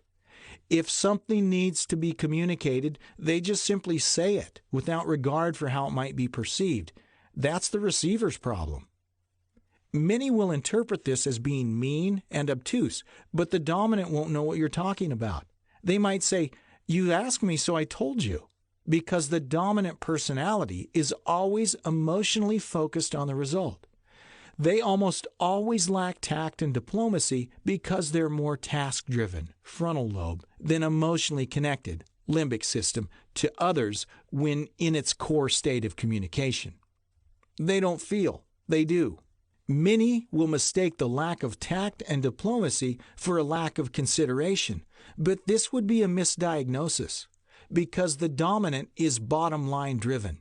They will cut to the chase in order to accomplish a goal or meet a need without wasting anyone's time or mincing words. This is because mad personalities place a higher value on their own time and results than they place on another person's capacity for receiving their input. I was meeting with a dominant leader about 10 years ago in their office in Pennsylvania. While discussing important issues in his office, we could see through the open door into the office area where two women were working as support people. The dominant leader quickly got my attention and said in a hushed tone, "Hey, look at so-and-so stealing my money." I looked out the door to see one of his support people taking a moment to put on some lipstick. You may think this is crazy, but this is how the high dominant with a high economic value thinks. This has nothing to do with liking or not liking the support person, and everything to do with his perception of time and money. The anger emotion is filled with energy that needs to be expelled, and many times at a high rate of speed. High dominant children will mess up their siblings' blocks just for something to do. Parents may quickly assess the situation and consider the child mean, but the child is more likely bored than mean. Dominant personalities need a fight, so they tend to be troublemakers. Most people associate troublemakers with bullies, jerks, and mean-spirited people. This is not always the case. Challenge-oriented people need challenges in order to feel alive and functioning. Creating a challenge is innovative, spirited, and tenacious, perfect for the high dominant personality. It's not always fun to be on the other end of these challenges, but knowing where it's coming from will help you interpret the intent. Because dominant people like to challenge the status quo, certain people may become a target for trouble. The easygoing people will run for cover when the dominant person shows up because they prefer calm waters. Unfortunately, for the more docile individual, when a high dominant sees calm water, they feel the need to throw a rock in it. Obtainers and maintainers. The dominant style is an obtainer, active, not a maintainer, passive. Their goal is getting, doing, creating, and starting. While maintainers are like wings keeping the planes in the air, the obtainers are like the engines that put them there. D's and I's are like engines, while S's and C's are like the wings of a plane. It's easy to keep a plane in the sky. Just put it on autopilot. But imagine getting it into the sky. That's what dominant people are great at. The obtainers are the results people, while maintainers are the resource people. If I told you I wanted you to take my old baby grand piano to the dump for me, and I was going to give you $300 because it was on the 3rd floor in my old apartment, what would you do? The dominant might show up with the chainsaw if their fear emotion, C, is low. If there's a set of sliding glass doors and nothing below, then guess where it's likely going? You're right, out the door. Why? Because the goal is getting the piano to the dump and collecting the pay. Not the process in particular, or how it should be done. It's all about when. Anger and optimism are future emotions.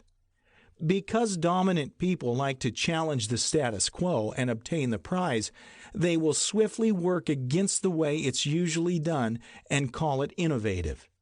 This forward-looking focus enables them to overcome obstacles and initiate the impossible, especially if a good prize awaits in the end. Dominant people always think in terms of possibilities and potential as opposed to plans and preparation. If you remember the last Star Trek movie, directed by J.J. Abrams, 2009, in it the young Kirk alters the Starfleet computer program to his own advantage because he didn't believe in no-win situations. The film opens up with 12-year-old Kirk stealing his stepfather's '65 Chevy Corvette and outrunning the police. He ultimately runs it off a cliff in an attempt to do the impossible. The next scene is young adult Kirk taking on a small army of cadets at a local bar, a no-win situation that he undoubtedly believes he can win. After getting pounded by several men, he meets Captain Christopher Pike, who reminds him of his biological father's exploits as a young starship commander. Quote, "He was a starship captain for only 12 minutes, yet saved 800 lives, including his and his mother's," end quote. Pike dares him to do better. The following morning, Kirk shows up for enlistment into the academy, telling Captain Pike he'll complete the 4-year program in just 3. You know what happens. This is the perfect picture of the high dominant personality, a must-see for Trek fans. The remaining 3 personalities unfold within this film in a glorious fashion. Below are disc characters from 2 sci-fi films. Star Trek. Captain Kirk is a D. Dr. McCoy, an I. Scotty, an S. First Officer Spock, a C. Star Wars. Darth Vader is a D. Han Solo is an I. Luke Skywalker is an S. C-3PO is a C. The dominant environment. All dominant personalities want to call the shots. Their need for directing and controlling their own outcomes necessitates a position of director, free from controlling influences and details. Drivers, another term for the mad style, don't appreciate being told what to do and when to do it. It's insulting. Because of this, drivers like positions that allow them to get things done without help from others. No supervision, directives, or accountability. The dominant personality likes to be evaluated based upon what they have done, not how they did it. This works well to ensure the incorporation of methods that work as opposed to depending upon another person for their personal success. Typically, dominant people like to go it alone rather than be bogged down with another person's inability to keep up. The higher the intensity within the anger emotion, the more freedom they want. They may see slower styles as problems difficult to solve because they'll have to deal with the emotional fallout when forced to get them out of the way. The need to be innovative, quick, and risky is difficult for slower-moving people. Because of this fast-slow relationship, most people end up in their way as opposed to part of their solution. Very high-driving personality types end up doing things in spite of others as opposed to through others for the reasons above, especially if they are in charge. This usually has nothing to do with whether or not they like a person and everything to do with efficiency and singularity. Can I help you with that? Answer: no, I got it. Dominants need an environment where they can be flexible and engaged in non-routine challenges. Routine people and routine scenarios get under their skin fast. They don't like being bored, and they don't like stupid. Therefore, fast-paced, unpredictable, and challenge-oriented environments are more attractive to the dominant style. Because dominant personalities expel a lot of energy during the day, they may want alone time when they get home. Drivers don't mind being alone, but others may misinterpret this behavior and call it disinterested, disconnected, unconcerned, or avoidant and mean. Although they may want space, the motive may be just that and not something else. Here's where the problems occur.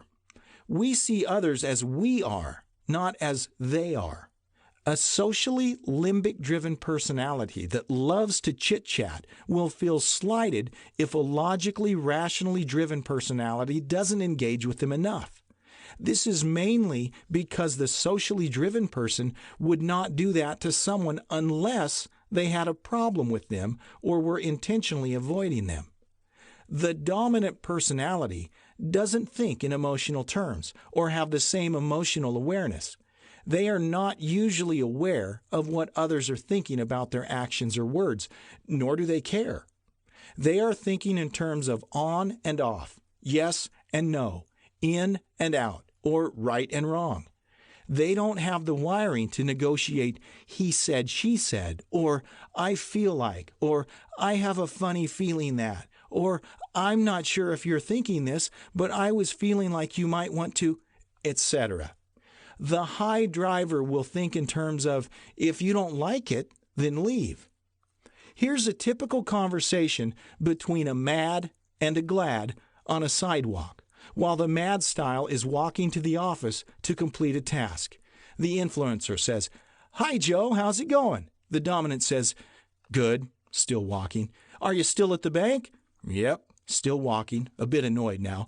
"Oh, I thought you'd left. Didn't you say you were leaving that job? Or am I thinking of someone else?" "Nope." He's wishing they would leave so they could get to work. "Huh, why did I think you were leaving that job? I must have been thinking of someone else. Oh, I know. I was thinking of Jim Jones. Do you know him? I think he works at the same bank you do. He drives a red Toyota Prius. Hey, did you know that car runs on a battery?" "Yep." He's thinking, "No shit, Sherlock. That's so weird. I don't know how I got you guys mixed up like that. Are you enjoying your summer? Are you and your family planning to go anywhere special this summer? Listen, I'd love to keep talking, but I have to get to an appointment." "Oh, I'm sorry. I'm just rambling away. Hey, tell Jean I said hello." "Okay." Walks faster lest the influencer thinks of something else to say, and he's thinking, whatever. The mad style leaves imagining jamming pencils in his eyes. The next time he sees the glad person, he might walk on the other side of the street simply because he doesn't have the emotional energy to negotiate that kind of limbic conversation. Not while on task, anyway. The dominant personality is usually head and hands, while the influencer glad is more heart and mouth. It has nothing to do with the influencer as a person per se, but having that conversation is like trying to hammer nails using a head of lettuce. The dominant just wants to keep walking without having to exercise emotional exchanges. That conversation is emotional work, and it's not an efficient use of their time. The dominant doesn't care about cars, batteries, vacations, jobs, who's who in their work world, Toyota, or why the influencer thought he was someone else. There was no excitement, tasks, accomplishments, or energy in that conversation for the dominant personality. The dominant felt forced to think about things he doesn't care about. He felt pushed into caring about leaving a job he never left, or a vacation he wasn't taking. All a waste of time and utterly meaningless. Who cares about any of that, he wonders. He didn't win anything, get anything, learn anything, or make anything of lasting value. This is how the pure dominant personality thinks and acts. Taking, a dominant orientation. The basic premise of the taking orientation is a feeling that the source of all that is desirable is outside the self. Footnote 15. Personality Analysis. Copyright 1989, John G. Geyer and Dorothy E. Downey, pages 18 and 19. Seeing things from this perspective causes one to initiate activity in reaching out and taking what they believe they deserve, and usually by force of action. Others on the outside are judged on a basis of their usefulness as opposed to their accompaniment. In any effort to engage with others, the taker will end up using them as a means to their personal wants and deeds, and they will always justify it. People become objects of their affections, not sexually, and means to a prioritized end rather than a shared partnership in reaching a conclusion in a shared existence. Overrating others and what they possess causes an internal view that underrates what they themselves possess. This creates the insatiable drive for more.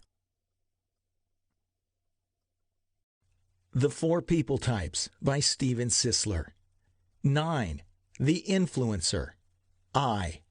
Sanguine, glad, yellow, limbictive.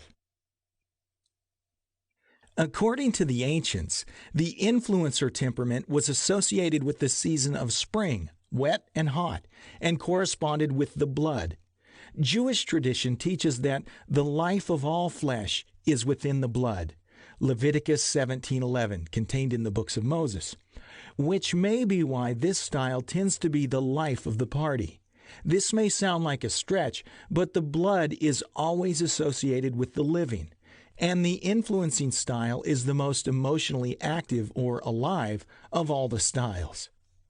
This temperament comes from the element of air or wind, known for blowing in, blowing up, and blowing out, which is what the influencer is all about. This is a feeling style, as it is driven through the limbic system within the early brain. This style is associated with the color yellow, sunshine. According to Hippocrates, this styled person was associated with the low-lying places, the meadows. The seasons were not hard or excessive like the mountainous regions. The winds were not too cold and the waters were much warmer. This is an even terrain where more vegetation was available and where frolicking and relaxation could occur. The people in the meadows were not given to much labor and were therefore much less courageous than the mountain madmen. Black-haired, broad, and fleshy, these people were less relaxed and more excited because the weather was much more agreeable. The influencing style, although more short-fused and quick, were not given to relentless aggression. They were much more fun and frisky. This style is genuinely light-hearted, fun-loving, carefree, spontaneous, and people-focused as opposed to task-focused like the dominant. We call this style the feeler because it operates out of emotion rather than logic. They can also be arrogant, cocky, impulsive, unpredictable, and whimsical. The influencing temperament is always coming from an emotional place, associated with influence and acquainted with connecting. For this reason, the influencing style needs people interaction in order to feel good and accomplished. The feeler, sanguine, the glad style, as well as the influencer are all interchangeable terms. I may use them throughout this chapter in an effort to get you acquainted with the terms. As I said earlier, the influencer, inducement or sometimes intuitive, can be easily recognized as the people person. Former United States President Bill Clinton is an influencer. His ability to develop trust within others and energize people are known trademarks of the influential person he is. High influential behavioral traits are the easiest to recognize between the four temperaments, as these are mainly transmitted through facial expression, the eyes, and large hand and mouth gestures. Although there are many positive aspects to the influencer, I want to focus on some of the drawbacks a very high influencer might experience, seeing not many people talk about them. Warm, persuasive, convincing, inspiring, talkative, effusive, and sociable, the glad influencer has many relationships on multiple levels. These types are very expressive. I mentioned earlier in the book that we all communicate three ways. We use words, gestures, and our spirit or attitude, i.e., Bob's in good spirits. The influencing style uses all three consistently and uniformly across the board. Influential needs. An outstanding characteristic of the influencer is their excessive need for people and drama. Again, they don't necessarily want these characteristics as much as they need them, much like the dominant personality needs problems, challenges, and insurmountable tasks. Usually, if an influencing personality doesn't have excitement, they will initiate it. This fits well with the glad style because they are full of emotion. They are feelers. They act when they feel the need and usually without thought. This need machine can become a continuous cycle masked by enthusiasm, wit, and charm. It's really their best kept secret. This is prevalent among motivational speakers and ministers. Much of what is called ministry in religious institutions today is the same as what we call motivation in motivational speaking circles. It's a personal and professional need to be liked by others and to be the star of the show. Unfortunately, the dominant style is no different than the influencing style when it comes to needs. The rules to the game are the same, but the feelers play on the other side of the game board. The worth of the doer is wrapped up in their accomplishments, while the worth of the feeler is fastened to the opinions of other people. It's all the same in the end, but the needs are met in different ways. Neither one simply rests in a state of being. Instead, they actively pursue performances and accomplishments, treating life as if it's a giant stage. Because these emotionally driven behaviors are so unreliable, they are more apt to bloom later in life, mid to late 40s more or less. While the dominants sledgehammer their way through life, the influencer dons a blindfold and runs headlong into the woods at full speed. This need for excitement is what some call entering the vortex. It's inevitable. They don't feel at home unless they are emotionally looped with the other people's limbic systems. This is known as limbic looping. Footnote 16. This is the interplay between the limbic emotions of two people or one person and a group. It's the stimulation derived from sending and receiving emotional signals with one another. It's when real connection takes place. This is much more than communication. It's an emotional union.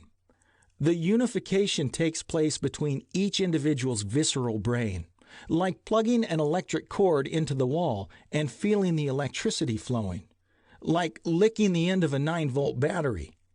It's difficult to loop with D's and C's, much like trying to plug the cord into the wall when a child's safety cover is in place. It just bounces off. People are organic, not static. They're fluid.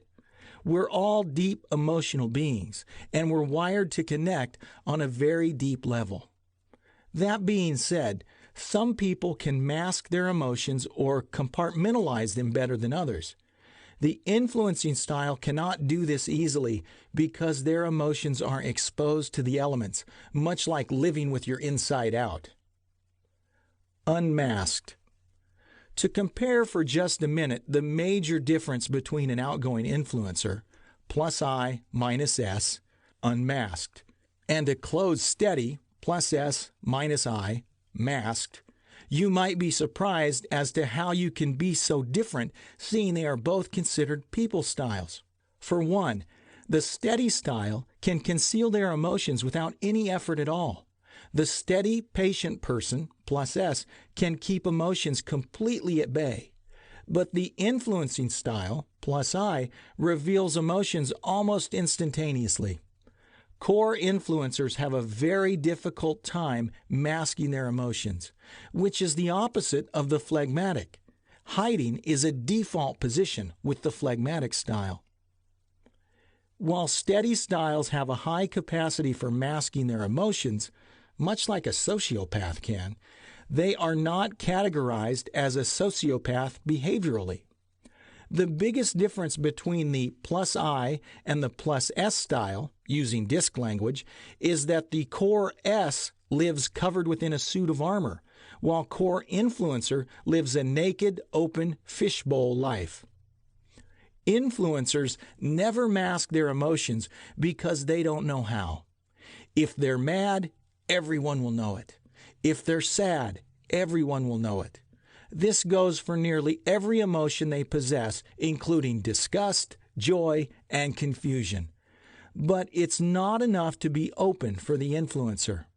They want to communicate these emotions with someone else. They want to plug in. This is the limbic looping strategy driven by a need to connect. The limbic system is our primal emotional center of the brain. Footnote 17, the primal instinctive early brain. Emotion involves the entire nervous system, of course, but there are two parts of the nervous system that are especially significant: the limbic system and the autonomic nervous system. The limbic system. The limbic system is a multifaceted set of structures that lies on both sides and underneath the thalamus, just under the cerebrum. It includes the hypothalamus, the hippocampus, the amygdala, and several other adjacent areas. It appears to be primarily responsible for our emotional life and has a lot to do with the formation of memories. Rather than utilizing the frontal lobe, the neocortex, where we typically reason things through to a logical conclusion, influencers begin with the limbic region and typically never leave it. The neocortex region of the brain is far more susceptible to behavioral modification because this area of the brain is conscious. Footnote 18, John G. Geyer and Dorothy E. Downey, pages 22 through 26, copyright 1989, ISBN number 0-927-634-01-5. But the unconscious limbic region is not so easily influenced because this region is associated with character traits, and character is a learned behavior set from early on in childhood development. The limbic area, according to Nobel Prize winner R. Gilliman, Brain Mind Bulletin 1977, directs our private logic, personal beliefs based on our own personal character base that make sense of our affective nature, our feelings, passions, and emotions, largely out of the control of the neocortex, frontal lobes. The executive function of the frontal lobes involve the ability to recognize future consequences resulting from current actions, to choose between good and bad actions, or better and best, override and suppress socially unacceptable responses, and determine similarities and differences between things or events. If we bypass this area of the brain, we'll cry at inappropriate times, say inappropriate things, make inappropriate judgments and decisions, and imagine unreasonable outcomes to current events. Influencers rarely reason their actions through to appropriate ends because they make decisions based upon how they feel in the moment, or on past imprinted events, and not based upon what is necessary, logical, or thoughtful thinking for any particular occasion. Unfortunately, decisions based upon past or present feelings are not always reliable. This lends to spontaneous and intuitive approaches to life, which may or may not always be favorable or appropriate to the current matter at hand. The limbic system sees a garden hose in the grass as a snake, whereas the rational mind sees a garden hose. Our feelings come and go based upon our current interpretation of events, which is based upon our current worldview, which is based upon our sensory perceptions, which are based solely upon early environmental influences, which are biased at best. In other words, feelings can lie. Changing behaviors associated with the limbic regions of the deeper brain is very hard to come by. Although character is a learned instinct, changing one's character traits can be very difficult to do. Our beliefs are embedded within the unconscious emotional center of the deeper brain, which is why we are so often able to believe the unbelievable. Footnote 19. Scientists believe religion is played out within the limbic system, as well as sexual intensities, the high experience through most recreational drugs, and memories.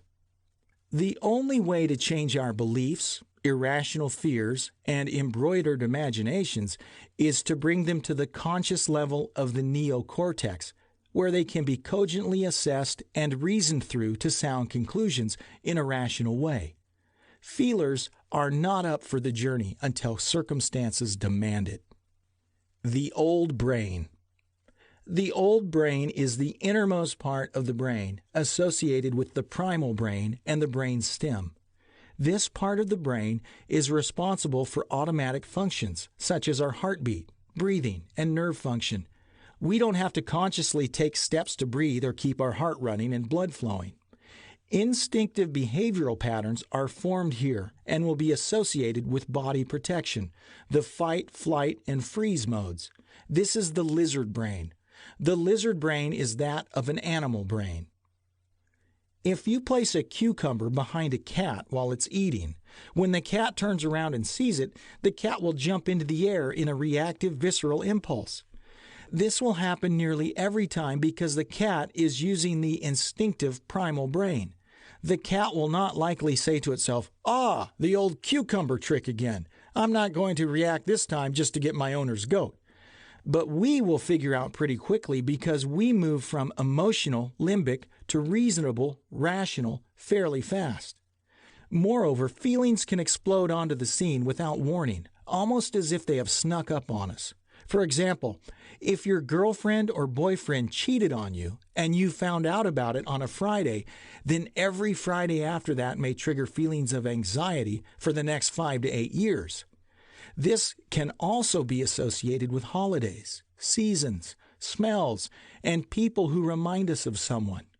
If you're able to compartmentalize your feelings, those around you may not be aware of your anxiety. But if you are an influencer, you may spend the afternoon in bed with your face buried in your pillow. This is by and large a protective measure brought on by the inner and limbic regions of the brain in an effort to thwart danger. Emotions associated with cheating and betrayal will trigger self-protectionism almost immediately. When a person is betrayed, the lizard brain will send warning signals whenever you are near the offender or doing anything that reminds you of the event. It's very difficult to overcome these built-in warning patterns without forcing them into the frontal lobe for evaluation and reasoning based upon known facts, restorations, and probabilities. This is the reason why we call these limbictive people feelers. They feel the emotion and then they react to it automatically and usually openly. This interplay between feeling and reacting is what is known as drama or limbic excitement. Individuals who live out of this melodramatic state will almost always have an unhealthy interest in others' opinions of them. This state of being is known as living in the I triangle.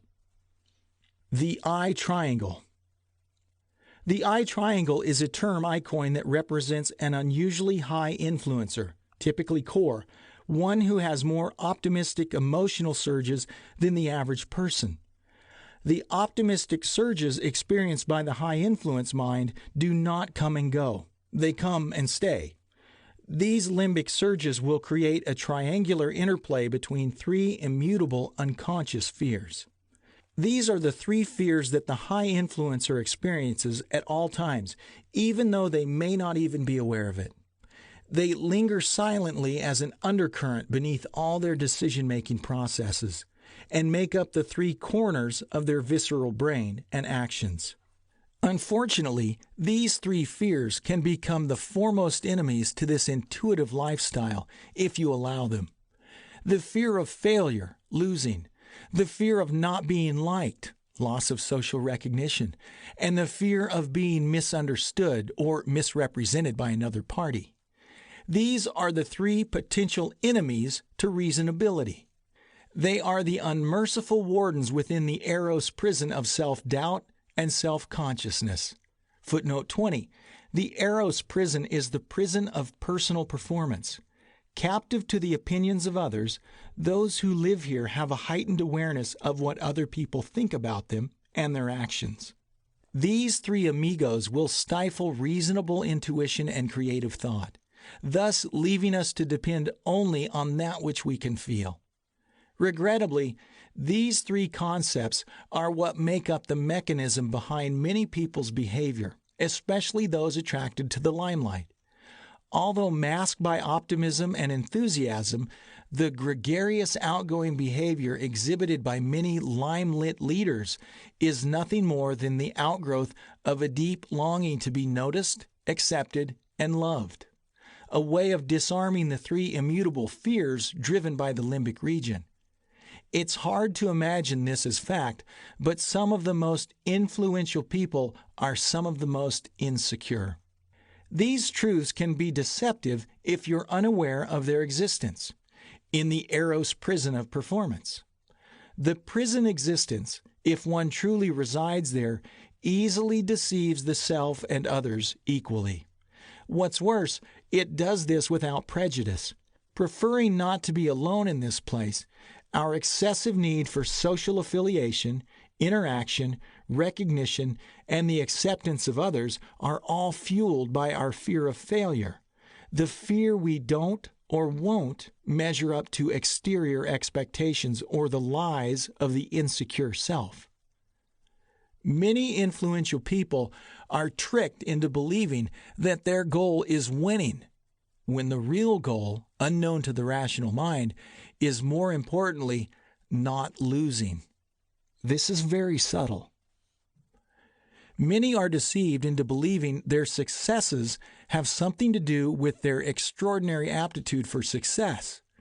Their emotions surrounding their perceived self can mislead them into believing they're a superhero, or maybe some fantastic entrepreneur, singer, or speaker. Many are fooled by the response of others to their perceived prowess. You've seen it.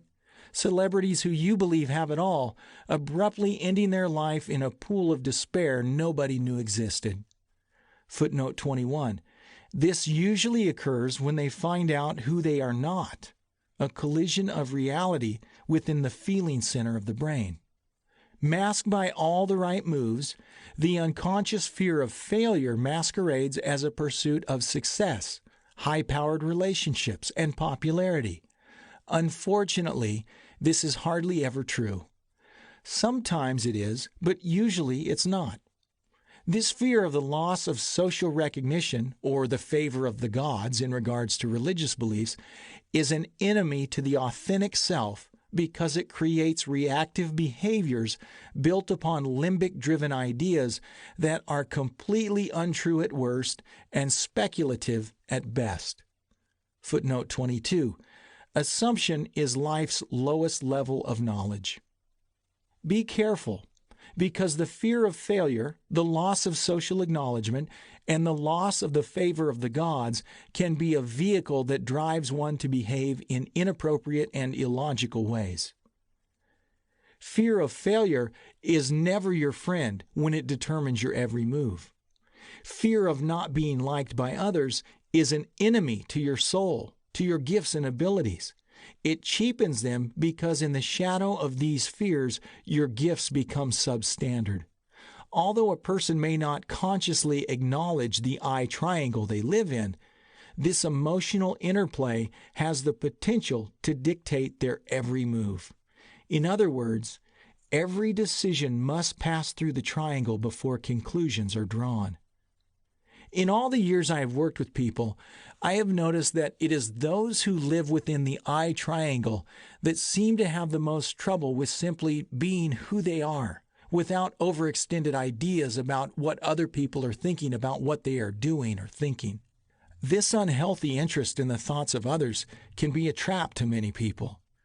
Overindulgence in the area of expectations on the part of others or yourself can be a personality assassin. The level of disappointment is always in direct proportion to the level of expectation. When expectations are unreasonable, the potential outcomes, if any, will reflect it. Having more than enough concern for the thoughts others might be having towards us is a poor measurement for personal performance. It is the feeler styles that are more preoccupied with personal identity as a rule. For instance, imagine you, as a high-influencing manager, need to make a decision about Sally, one of your subordinates. Sally has been coming in late for the past few weeks, and it has increased the workload on several others who work with her. She's not real late, but late enough to be noticed, and late enough to re-establish workflows for others. Before speaking to Sally about her tardiness, you remember that Sally has a sick child at home. You're also under pressure from your superior, a high dominant leader who simply told you in no uncertain terms to fix it. This quandary is an I triangle. If you take Sally aside and rebuke her for her tardiness, she might take offense, and you will perceive that she may be disappointed or angry with you, resulting in possibly not liking you or thinking you're mean-spirited. She may misinterpret your actions and view them as cruel, seeing she has a sick child at home. On the other hand, if you don't rebuke Sally, your boss will think you are failing in your position as a manager of the group. This is the emotional conundrum the I triangle creates when hyper-focused on others for your decision-making. One way to address this would be to ask Sally if everything is okay at home. Your inquiry and concern for Sally will lessen her defenses. This will give rise to the opportunity for Sally to be honest with you or not. Share your own fears with her. Level the playing field and create a partnership. Sally will likely want to please you and therefore change the behavior. Behavioral changes only take place when the brain feels good doing the changes. Information never translates into different actions when the current actions are fundamentally a part of us. This is known as the information action fallacy. The brain can change the way we behave only when the brain feels safe and good during behavioral change. Threats and information alone never work when it comes to the brain and behavioral change. Buckshot and bullets. GLAD styles, plus I in DISC, are also usually associated with a buckshot approach to life. This approach is a very broad brushstroke approach. Consider this hunting analogy. The GLAD or influencing style may point a double-barrel shotgun in any direction and pull the trigger, believing they are bound to hit something. But as it turns out, they likely didn't hit anything, or regrettably, they hit something they didn't want to hit. In contrast, the scared style, the plus C in DISC, which is the opposite emotion of the plus I style, would never do that because they're snipers. GLAD styles have this buckshot approach to problems, challenges, and opportunities. They make it up as they go. They usually jump off the cliff and build their wings on the way down.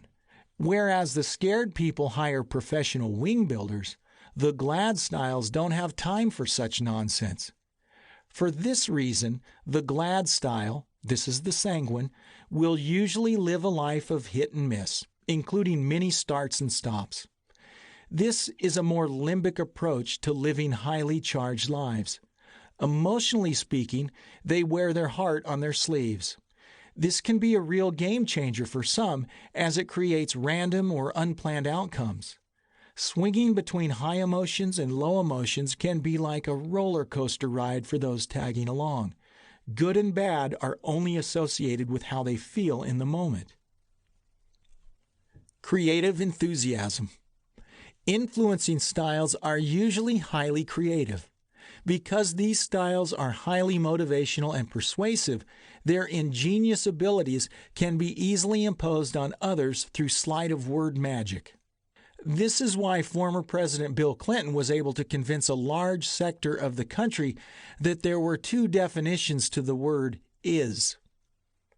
This creative ability can interfere with planning and goal setting, thus leading to haphazard approaches to life.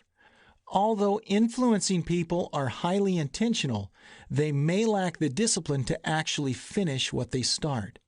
They will therefore judge others by their actions and judge themselves by their intentions. We all do this on some level. Their creative ability will also ensure impulsivity. This comes from the feeler base and will likely cause knee-jerk responses to buying and selling. They may sell something for the wrong price or a lower price simply because they want to be liked by the buyer. This also leads to impulsive buying.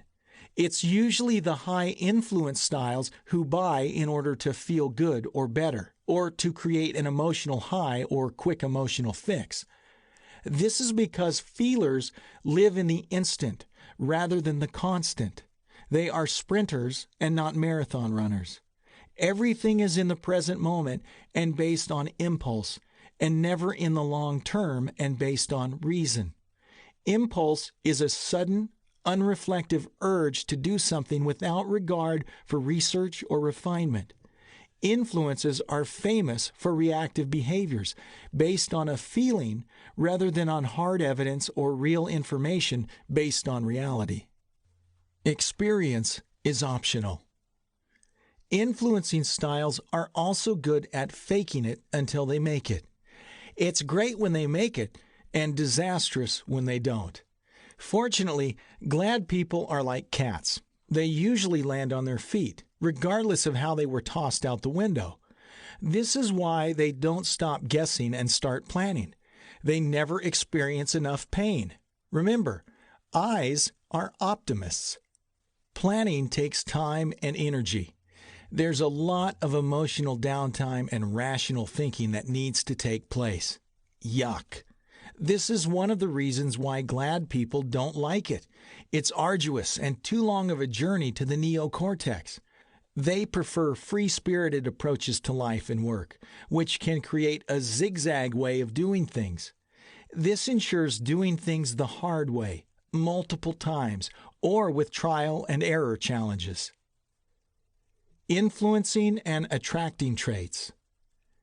Influencers don't like winning for winning's sake. They need to win because they primarily don't want to fail, or more importantly, be seen as a failure. The attracting orientation of this style is so powerful that they will be more concerned with how they look than they will be about what they do. Because of this need-based winning, influencers must maintain the appearance of not failing or losing.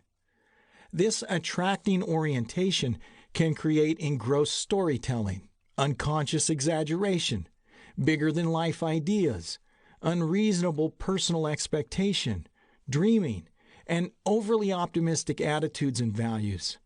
This can also create drama between them and those who know better, such as a mate or family member.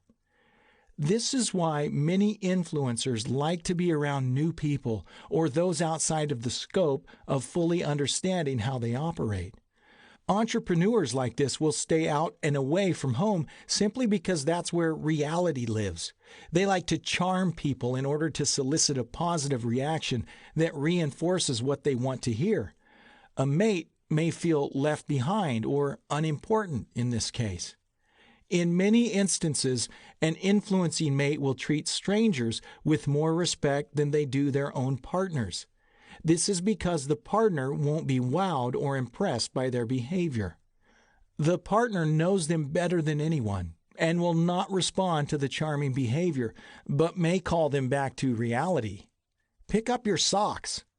Using their magic on strangers may also be a form of punishment designed to pay back the partner for not buying into their own personal view of self, which many times is distorted. This need-based relationship can be easily jeopardized because the need to be liked by the partner may be overextended, and the partner on the receiving end will not be able to sustain the emotional gymnastics or live up to the emotional needs and unhealthy expectations. Influencers, feelers, are also masters of manipulation. They will typically spend more time with those who fall under their influencing spell and avoid those who see through it, like their partners. This constant need of approval, if too strong, can be annoying to many, especially those who are logic-based, plus D's, minus I's, and plus C's. Most influencers will be attracted to a logic-based person who thinks things through using the frontal lobe and not the interior limbic system. This works well in the beginning, but will likely need negotiation and understanding later on. The glad personality is optimistic at its root. It's the cheerful, expectant people that bring the sunshine into this world. The pure influencer can turn a bad moment into a great moment without much effort. Although they are more self-aware of what others' assessment of them is, it is this awareness that causes them to be master performers and extreme self-actualizers.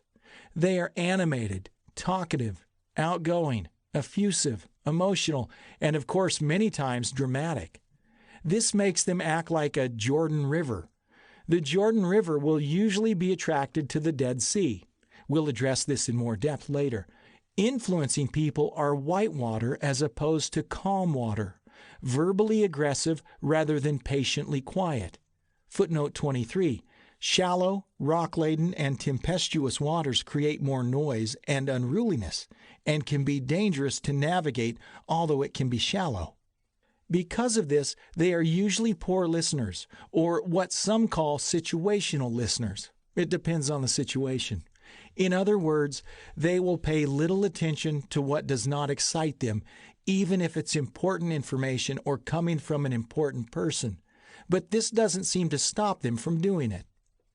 As a crowd pleaser, the influencer has an innate fear of being unattractive. They can be both promotional and seductive. They are preoccupied with being youthful and versatile while fearing replacement at work. Praise and strokes drive this style, while they believe verbal aggression ensures it. The influencing style is effusive, energetic, outgoing, and self-promoting. They are verbal and viscerally driven. They have a huge upside and also a fair amount of downside, as does everyone. Their spontaneity keeps them from planning effectively or finishing projects on time, because they will struggle with time management. These styles tend to adapt quickly to any situation. Former President Bill Clinton, current Vice President Joe Biden, and the late Robin Williams are all feelers. Influences are fun and exciting to be with. What about you? How well do you relate to this styled person? Knowing that the wiring within these people is geared towards interactive and emotional engagement might help you in getting along with them.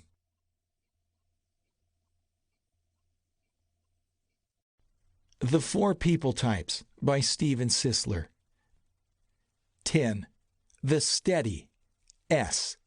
Phlegmatic, Sad, Green, Predictive. The third style is the Steady, and was originally associated with the fluid phlegm. I hope I don't have to say that again.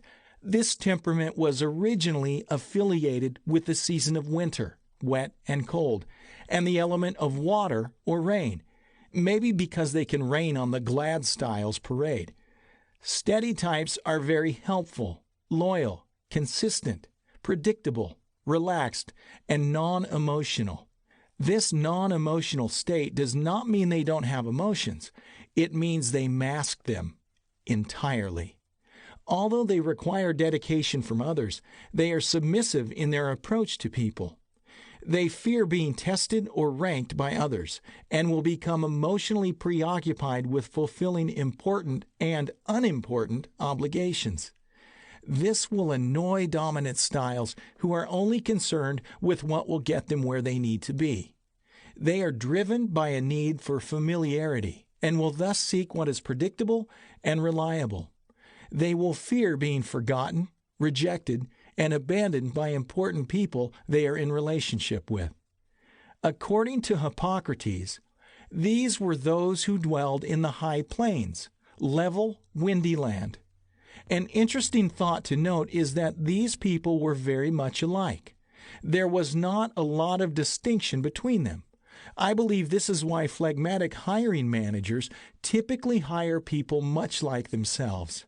These high-level livers were gentle and unmanly, passive. Steady people are the opposite of the sanguine we just mentioned in that they do not show emotion externally. In other words, they are nearly impossible to read from an observable standpoint. It's the all-too-familiar poker face. I call this the Dead Sea. Nothing comes in and nothing comes out, at least not voluntarily. This is a protective function of the steady style. Please do not confuse protection with deception because they are not the same. Far from being deceptive, the steady style is more protective. Their shy personality and their need for predictable outcomes can often create resistance to changes they don't understand, and is typically associated with a much lower sense of urgency. Steady styles will hold their cards extremely close to their chest as a rule. This phlegmatic temperament is always accompanied by patience and permanence, and is in need of security, predictability, and protection. I like to say it this way. Emotionally speaking, when phlegmatic styles get into the canoe, they always sit down. D's and I's stay standing up, and therefore the steady has to emotionally hold on for dear life lest they tip it over. We call the steady style the helper because of its inherent service orientation with a need for security for self that is ultimately projected on others through a demand for dedication. Also known as the sad-styled person, they are calm, quiet, foreseeable, and serene. I like to call this person reliable. The style represents everything the lower S, under 50%, isn't, because they are at opposite ends of the emotional scale. The steady is the steady Eddie. More relationship group-driven than people-person driven. Unlike the influencer who seems to know everyone a little bit, this style is very selective in who they open up to and will stick with smaller groups. The steady style will tend towards fewer surface relationships, but the few relationships they have will likely run very deep. The phrase, "still water runs deep," describes the steady style well. Although emotional, like the influencing style, the steady style has an inherent ability to mask, hide, these emotions from everyone else. The steady style could be going through traumatic circumstances and nobody would ever know. They could also win the lottery, and again, nobody would ever know. Their emotions are assigned to their interior self. Although the steady plus S styles tend to be drawn towards the dominant plus D style in relationships, they are at opposite ends on another emotional spectrum. You never know where the steady style stands on the issues, whereas the influencer and dominant styles are usually open. You know where they stand. The steady style is normally closed. You don't know where they stand. They never reveal all for fear of not measuring up. Safety and security. The steady style is very much associated with security and being safe. This creates a framework for keeping safe distances from aggressive and overly outgoing styles. Known to be one who internalizes, the sad person will keep important information to him or herself and will not likely release it until they feel completely safe to do so. Imagine having a little cricket on your shoulder that never leaves. All day long it constantly whispers in your ear and warns you of what could possibly go wrong. Is it safe to say that? Is it safe to do that? Is it safe to go there? This is where the steady people live. They live in a world that seems to wait for the left shoe to drop. Are they going to leave me? Will this great job really last? Will my money run out before the month is over? Although this may be unconsciously going on and commonplace, they don't even know they are doing it after a while. Steady people never tell themselves where they stand on their own personal issues, as a rule. These styles are passive, predictable, friendly, amiable, sincere, patient, kind, inactive, and usually low in their sense of resolve and extra sensitive to the cricket's still small voice. A high glad plus I or mad plus D style would be tormented by this annoying cricket, whereas the helper will be pacified and protected by it. The annoying cricket. When a plus D or plus I or both is annoyed by the second guessing that accompanies the plus S emotion going into play. Because of the safety issue that accompanies the steady style, they will likely only share with safe people they trust. You could be married to a steady style and not know a whole lot about them 30 years into the relationship. We should understand that this has nothing to do with deception, but rather it has everything to do with protection. This is why this style is more prone to gossip than any other style. They would rather speak to a safe person in the office or family than confront the aggressive person responsible for their uncomfortable situation. Both pure, high core, and very high, steady styles may have experienced a traumatic experience during the formative years, such as the loss of a parent or both parents, a body violation, high unpredictability, or any event that left them feeling unsafe, out of control, or emotionally abandoned. This is the rule for high core styles and those that are above 94% on the DISC scale, and there are few exceptions to it. If they have moved around a lot during childhood, they will likely live a very predictable life when they are finally in charge of it. I know a gentleman who attended 11 different schools during his childhood. His S is a 98 on the DISC graph. The steady style plays it safe while releasing personal information through a long, drawn-out process of time release. This ensures a safe passage without endangering themselves or being overexposed. High, steady styles are also loyalists. Footnote 1. Many times loyal pretenders. They tend to stay put as opposed to moving around excessively. This is due to the need for stability. It's like dropping someone off at the bus stop on Monday and returning Friday only to find them still standing there. This is because both safety and harmony are necessary occurrences within the life of the steady style. These two qualities are paramount. Because of the safety side of the steady style, closure is a necessary component when it comes to doing things. Whatever they start, they must by necessity finish. This can make them both messy and late. Although the opposite is true for the high influence when their sad, patience emotion is below 50% on the DISC scale, having closure is essential within the life of the higher steady person. A steady mom will need to make sure the kids are settled before leaving the house.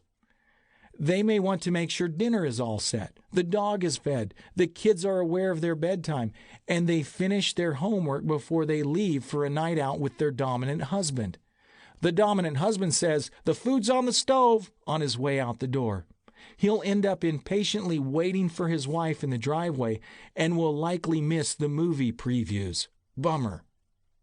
These styles also like to hang their hat in the workplace and in regards to relationships.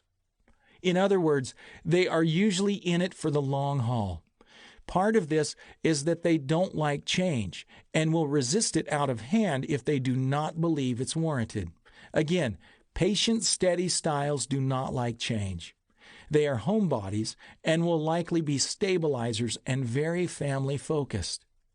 This family consciousness is rooted in protection-driven impulses. These styles are likely a mother bear. Whether male or female, these styles will be highly protective and overly conscious of what could likely go wrong in any given situation. They will likely function atop the harm and care foundation within the aforementioned ethical foundational frame set. Steady styles are therefore more stable and predictable than any other style.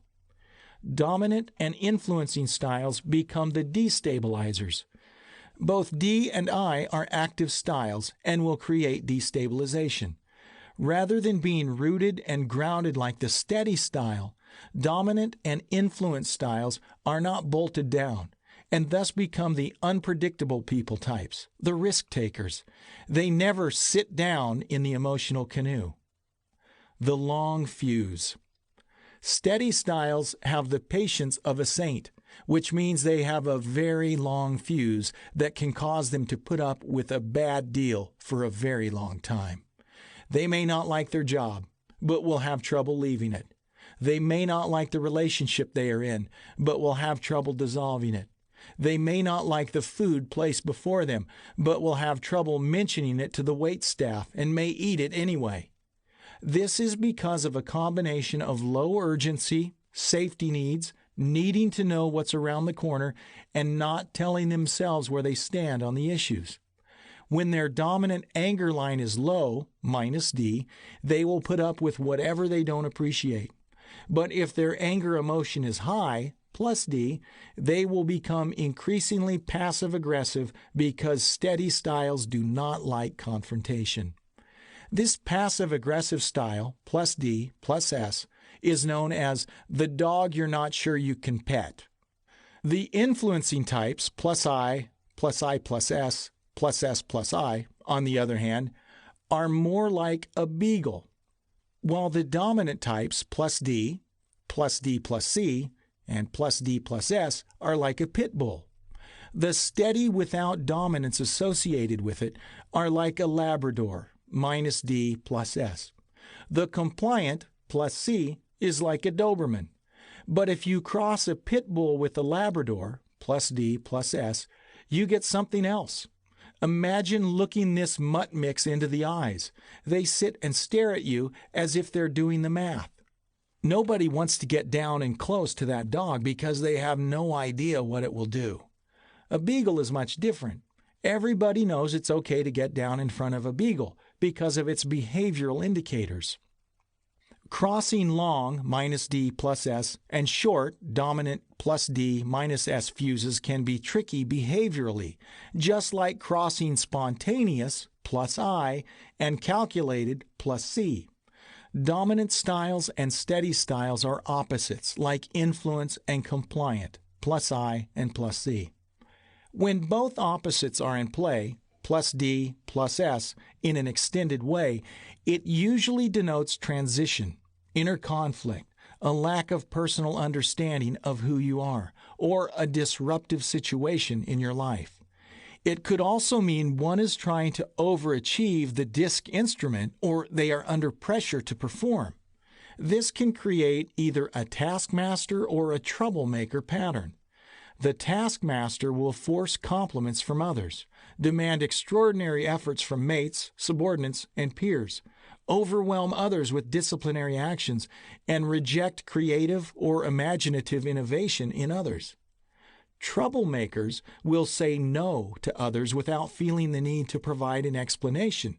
They can stifle others' comments by finishing their sentences if they disagree. They will show little interest in pleasing people they deem weak, and they will find it difficult to sell their ideas to a group. These styles are very passive-aggressive. They can single out others who they believe have disrespected them and will provide no opportunity for others to save face when mistakes are made. They are driven by a need to achieve and will use others in an effort to make personal gains. These people do not need others as a rule and will impede productivity for lack of patience. They are difficult to read and will leave others guessing as to what they are thinking. They become preoccupied with gaining authority and control, or keeping people in line. They can also be coldly blunt and tactless when dealing with others.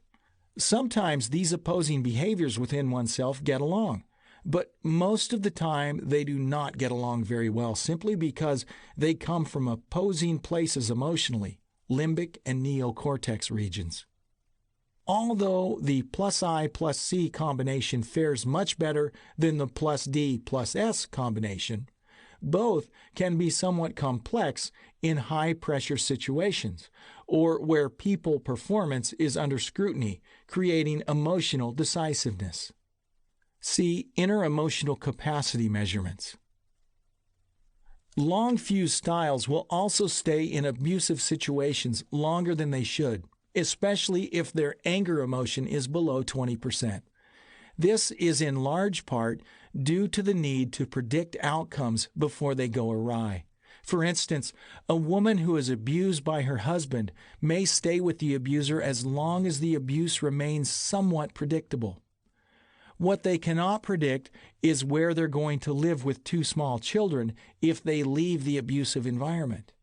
This also provides a perfect place for being the protector of the children. This is why caregivers can put up with so much nonsense. Low wages, thankless positions, emotional, physical, and verbal abuse, etc. This also creates a tinder trap, where one can control others through helplessness. They can draw other caregivers into deep commitment through their excessive need and victimization. Footnote 2. Extended Loyal Pretender Patterns of the Stabilizer. Geyer, page 106. Personality Analysis, 1989. Social services is full of steady styles with high altruistic mindsets and low economic values. You will also find school teachers in this category, low pay and excessive work. This is because they're affecting the lives of children in a positive way, high alt, low eco value set. The service orientation of the high steady style keeps them in positions of servitude for years. Nurses, Red Cross workers, social workers, hospice workers, counselors, and the like are all likely higher S styles. One must be careful because servitude and slavery sit on the opposite sides of a very thin line. Observable indicators. The steady style is considered introverted and closed in itself. Although these styles change when mixed with the other three primary emotions, they are only influenced by them, not controlled by them. A glad emotion can influence a sad emotion to be more outgoing, and a lower glad emotion coupled with a higher scared emotion will influence them to be more critical and less animated. In the graphs in figures 5 and 6, you can see how the sad style remains high, but the changing of the intensity within the other emotions will influence the style dramatically. The graph on the left, figure 5, is a relationship-driven graph known as the relator or harmonizer, whereas the graph on the right, figure 6, is a perfectionist with little to no verbal communication needs to speak of. While the sad, patience emotion remains high in both instances, it can be dramatically influenced by the other's emotions, plus I and plus C in this case. This is true with all styles. They stand alone in what they represent, but can be influenced by the highs and lows of the other emotions when in play within the frame set. Although both people are security-driven, plus S, as a rule, you might not readily see this in the person on the left, the relator or the harmonizer, as the high glad, outgoing plus I emotion will override it, plus I over plus S. These people can mask most anything and never let on because the optimistic influence agent, plus I, makes things appear satisfactory. This also makes this style more susceptible to private vice and or addictive behaviors because on the outside, everything always appears to be going well enough, even if it isn't. Have you ever heard of the fella who has managed to marry 2 different women while neither wife is aware of the other one? Who could possibly pull this off? The relator in figure 5 can. Of course, not all these configurations represent a person with 2 families, but the capacity to completely mask one's feelings, hidden agenda, or action while playing the poker face is extremely high. This in no way indicates they would do it. It simply establishes the fact that they can. This is where Aristo's psychology comes in handy. Temperament, behavior, and character will have parts to play in all of our lives. How we establish the lines between competition and cooperation, and strike a balance between living in both shared and separate existences is pivotal for successful relationship management. The main value of the steady style is dependability, dedication, and stabilization as a rule. It is for this reason that all emotional intensities, no matter their emotional bent, will be susceptible to certain behavioral traits and bents that remain extremely predictable, as we shall see. The Four People Types by Steven Sisler. 11. The Compliant, C. Melancholic, Scared, Blue, Limbictive. The final of the four styles is the compliant temperament.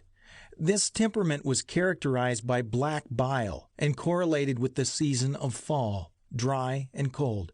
The melancholic is connected with the element earth, dirt, which may factor into the down-to-earth realistic style. This style is known to be perfectionist and dependable. The thinker, the melancholic, the scared style, and the plus C are all interchangeable terms. Hippocrates observed the compliant styles living in thin, bare, soiled lands that had harsh summers and harsh winters. Although predictable seasons, they became hardened, self-willed, and well-braced because of it.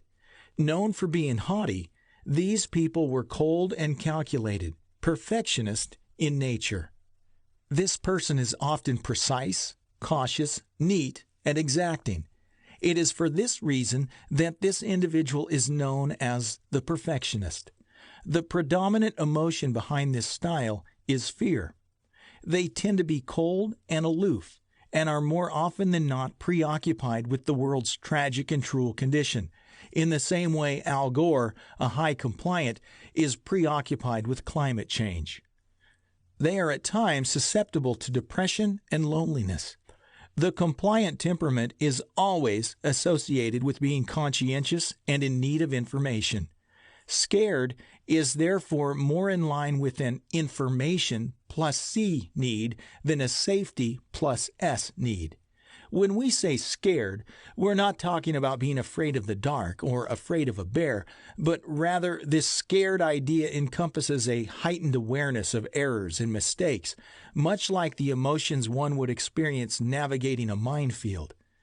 The core compliant also tends toward a detrimental interest in being factual. This will produce an exaggerated need to check and recheck everything they produce. While active styles such as the dominant and the influencer, plus D, plus I, are all about outcomes, passive styles such as the steady and the compliant, plus S, plus C, are all about the process necessary for the best and safest outcomes. Research has proven that the higher the compliance module, fear emotion, the better the driving record will be. Footnote 3. Research by Target Training International has proven conclusively that high Cs are better drivers than low Cs. The compliance style, plus C, has a need for procedures, while the dominant and influencing styles reject those and will see them as binding, plus D, plus I. The future active styles, plus D and plus I, are far more concerned with results, future productivity product, than they are with present methods or processes, how something is done now or has been done in the past, plus S plus C, because they are either quick and to the point, plus D minus I minus C, or quick and haphazard, plus I minus C. Precision, proof, and evidences. These higher compliance styles are very conscious of gathering the proper facts and the appropriate data before coming to a conclusion on any matter. They will spend a lot of time getting to the bottom of it and will enjoy processing the information associated with it. When combined with a higher theoretical value, as measured within the Intermetrics report, this can initiate analysis paralysis, which will inadvertently cause the individual to get hung up in heavy processing within the neocortex. Footnote 4.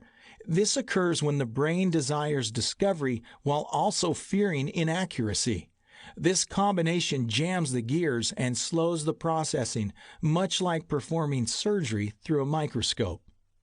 These styles can be known for their loyalty and dedication to doing whatever they believe is expected of them, and will usually do it with excellence. These are accurate tacticians as a rule, that will spend the time to get to the bottom of complex problems. Their attention to detail relegates them to positions of quality control and research and development as a rule. Usually more task than people-oriented, this style will be very critical towards the data at hand, which sometimes can be a person's ideas or outcomes of a task. For this reason, many will feel criticized by these people, even though it's nothing personal with the high conscientious style. Like the steady style, these scared styles are concerned with change, especially if the change is not warranted or perceived as logical. For fear of being or looking foolish, compliance styles will oppose needed change in an effort to establish personal authority. Rigidity, coldness, and heartless approaches to perfection are standard protocols for the very high compliant. They will show reluctance and will lack spontaneity when their excessive planning and procedures are in place. Conscientious observable indicators. The conflict response associated with high compliance styles will be avoidance and silence. This is because they are processors and not producers. Producers are quick and determined, while processors are slower and more analytical. Confrontation becomes associated with energies they do not possess. The carefulness of the styles typically earns them the Best Driver award because their systemic instinct is usually in line with the rules and regulations at hand. They will be direct when speaking and will always want to clarify or ask questions. They are far more dependent than independent and will rely upon established systems and orders for doing things. They will fare better with an established roadmap as opposed to having to make it up as they go. Seeing that these styles are concerned with accuracy, they will be risk-adverse by nature. Compliance styles will typically have two speeds, slow and slower. When these styles are low dominant, they become increasingly careful and slow. This can feel like living on thin ice or walking on eggshells when a high compliant is performing tasks, tantamount to dismantling a bomb. Finding stress relief by being alone, the high compliant does not usually need people interaction for emotional self-sustenance. Being alone can be a blessing. Speed lessens dramatically when the dominant emotion, -D, is lower than 40%. When the dominant emotion is much higher, +D, 60, this style can be very direct, cutting, critical, and impatient with slower thinkers. This is what I call the Attila the Hun, the enforcer, or the machine. This style is better at doing things than they are with doing people. If the Attila style needs to interact with others, they will only interact emotionally when they have to. Otherwise, they will not interact much at all. The Attila style is better at project management, difficult tasks, and doing the impossible. As long as the IQ and EQ are present, this style is powerful at performing in tough venues while also being able to see things through to completion. Although not the best people person, they are assets when needing a tough individual to do a tough job. They are easily frustrated with both slower-moving people, less informed people, creative people, spontaneous people, and disorganized people. The external task emotions, +D, +C, are high, while the internal people emotions, -I, -S, are lower. You can see that the heart and mouth, +I, +S actions are non-existent, while the head and hand actions, +D, +C, are fully in play. This represents a get it done, +D, get it done right, +C, don't bother me unless it's an emergency, -I, -S dynamic that can feel like hugging a cactus if you're a people person. Although the person likely doesn't see this in the same way those on the receiving end do, the outcomes can be more difficult to stomach for the feeler, +I, and helper, +S types. Remember, we don't see people as they are. We see them as we are, as a rule. I worked with an Attila style back in 1981. I was fresh out of high school and took a factory job for a short time on an assembly line building manufactured houses before going to college. One morning I was pulling on an outrigger underneath the floor with a 23-ounce east wing claw hammer, and the hammer let go and hit me in the mouth. Nearly knocking me unconscious, I fell to the floor while blood spewed from my face like a waterfall. The Attila Style, +D +C, simply looked at me and said, "Do me a favor and bleed somewhere else. I'm busy working here." This was a shock to me back then, but now it makes perfect sense. They have a real-life view of the outside world and will typically have a very grounded position when speaking. The core thinker is mechanical, objective, and android-like by nature. Remember, political analysts said Vice President Al Gore was wooden during the presidential debates.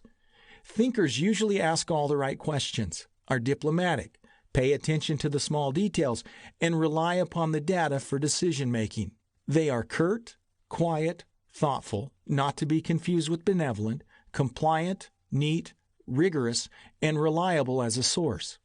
When engaging with others, they tend to listen more than they speak.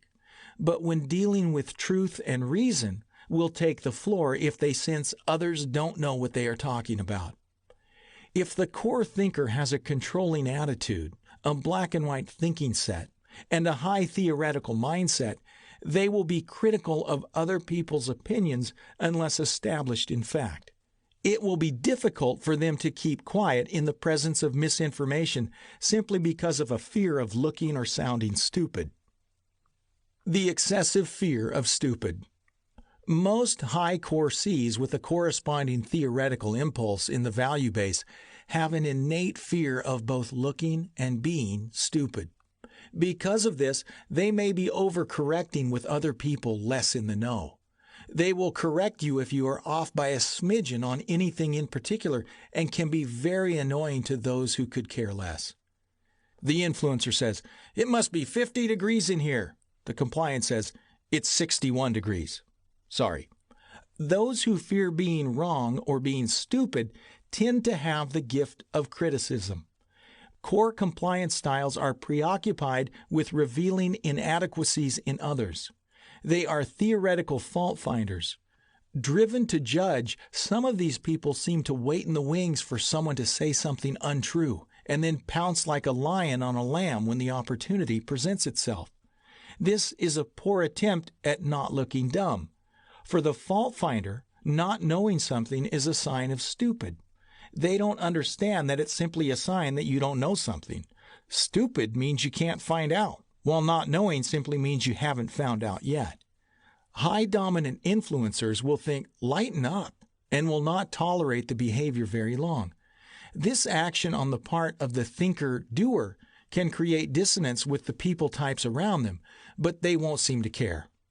All in all, the thinker is valuable for their expertise and calculated thinking. Having one around during critical times of information gathering will be a breath of fresh air.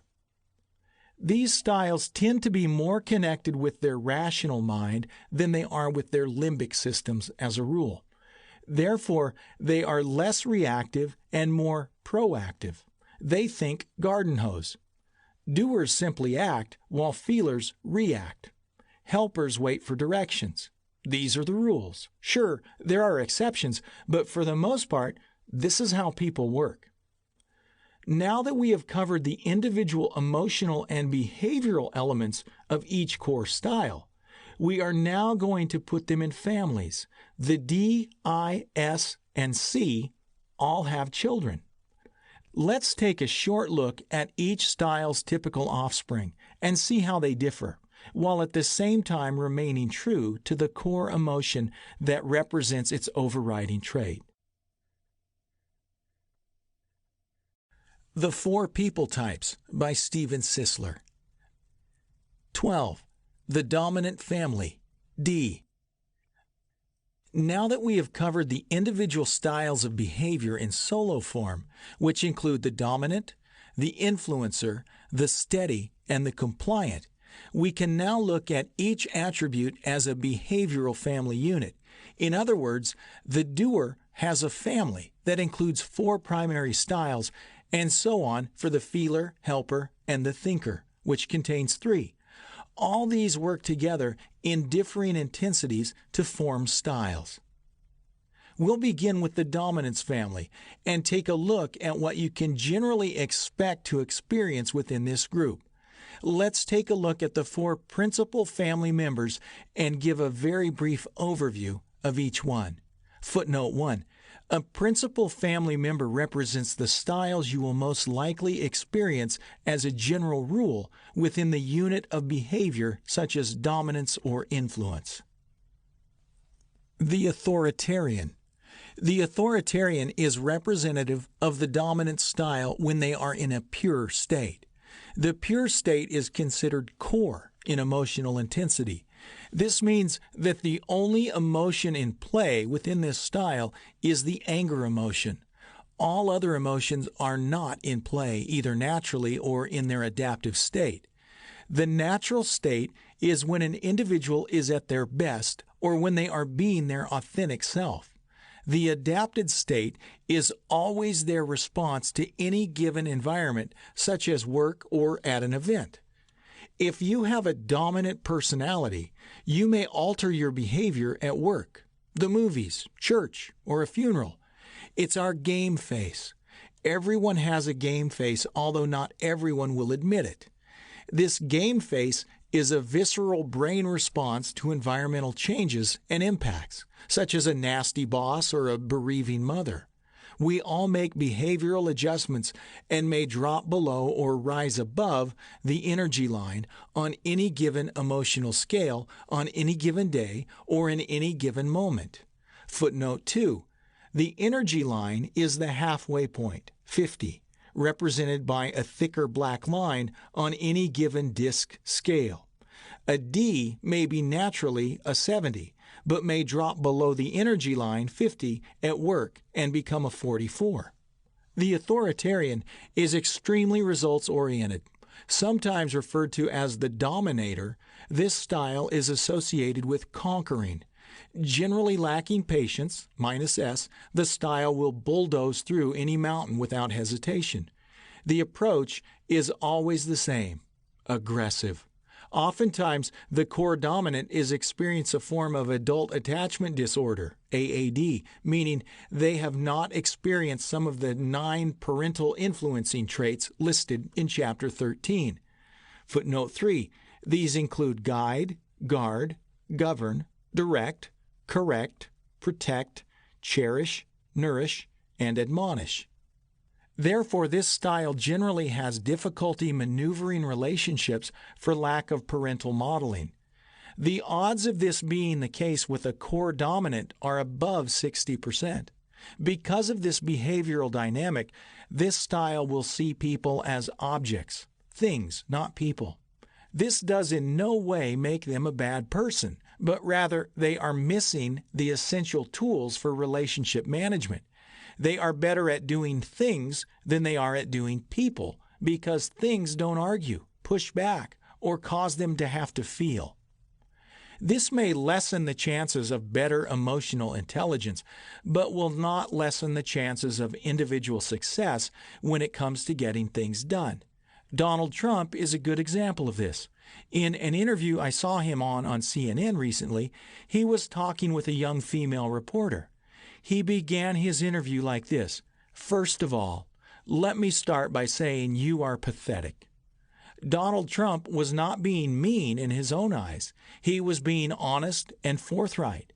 But his lack of emotional intelligence within the area of communication led him to cut to the chase without understanding the full implications of his statement. He was absent the ability to put himself in her shoes. We must understand that behavioral indicators are not always a sign of intent. In other words, because someone hurts you with the way they speak to you, it's not necessarily a sign that they don't like you, although it could be. Another good example of this is Chef Gordon Ramsay. His blunt approach to people has earned him a spot on television, but his drive has earned him an amazing career. It is clear to me that he cares a lot about people, but because of his core dominant style, he will have a funny way and a difficult time showing it, especially when interrupted or on task. Overextensions in behavior. Overextended core values have their own unique differences for reasons that are obvious. High core Ds are less than 2% of the populace. There are two types of extensions associated with core styles: overextension and underextension. An overextension will have its own set of implications, and an underextended style will also have theirs. In the natural style, this can indicate long-standing negative conditions within one's personal space. Footnote 4. This can include formative years, early social spheres, and current conditions involving people or situations. Within the adaptive environment, this can indicate strong forces within that particular environment. When an individual has an over or underextension, they may seek extreme environments or opt to create them. Either way, they need them. Dr. John Geyer has patiently and methodically contributed to this area by identifying and naming these extended styles with pinpoint accuracy. Below are some of his findings. The jungle fighter. The jungle fighter fears being powerless.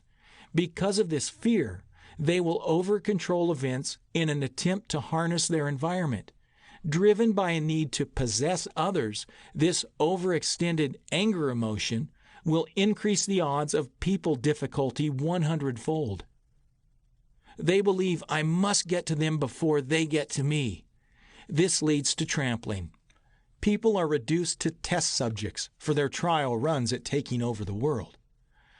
With this hyper-anger line, people are subjugated to warlike conditions within their sphere of action and can be used offensively or defensively for purposes of annihilating contenders. They will create tension and pit people against one another in hopes of destabilizing the environment so they can take control of it. Footnote 5. This is another hell is home dynamic. They will exhaust their enemy by demanding extraordinary efforts in order to meet personal deadlines. Overextended styles within the D realm will see those who are more even-handed and understanding as weak and out of control. Although a centralized dominant is a conqueror, they don't typically fight dirty like the overextended type. These survivor types will do whatever it takes to be in charge of the environments they find themselves in, and always at the cost of others. Fearing powerlessness is far more dangerous than fear of being taken advantage of, which is the central, even-handed pattern of dominance. Centralized styles seek new horizons while protecting self-interest. But they are not out to trample their competition through whatever means necessary, like the overextended version of dominance. The underextended pattern also has its own set of rules. Rather than being a danger to others, they are more apt to becoming a danger to themselves. Footnote 6, Geyer and Downey, page 101, Personality Analysis, 1989. Because lower extensions ignore conventional wisdom, they may refuse to alter a course of action, even in the face of understanding its implications. This is due to the rebellious nature of such styles who sport a very low fear emotion. Low fear reeks of independence. They will disregard rules and will likely have a lower systemic viewpoint while lacking understanding within the system's judgment sector of the axiological framework. Footnote 7. How well one understands how their choices and decisions will work with established rules and protocols within an environment such as work. They look for loopholes and shortcuts to ensure a road of least resistance when accomplishing tasks or trying to reach a goal. According to Geyer, this style will likely gamble more than they can afford to lose, believing the risk is worth the reward and that they will regain any losses sustained during battle. They will create artificial commitments in others while losing the respect of those they admire. This, in return, creates a lack of self-respect, thus perpetuating the process and ensuring the outcome. The motivator. The motivator is a high dominant plus D emotion accompanied by a moderate influence plus I emotion.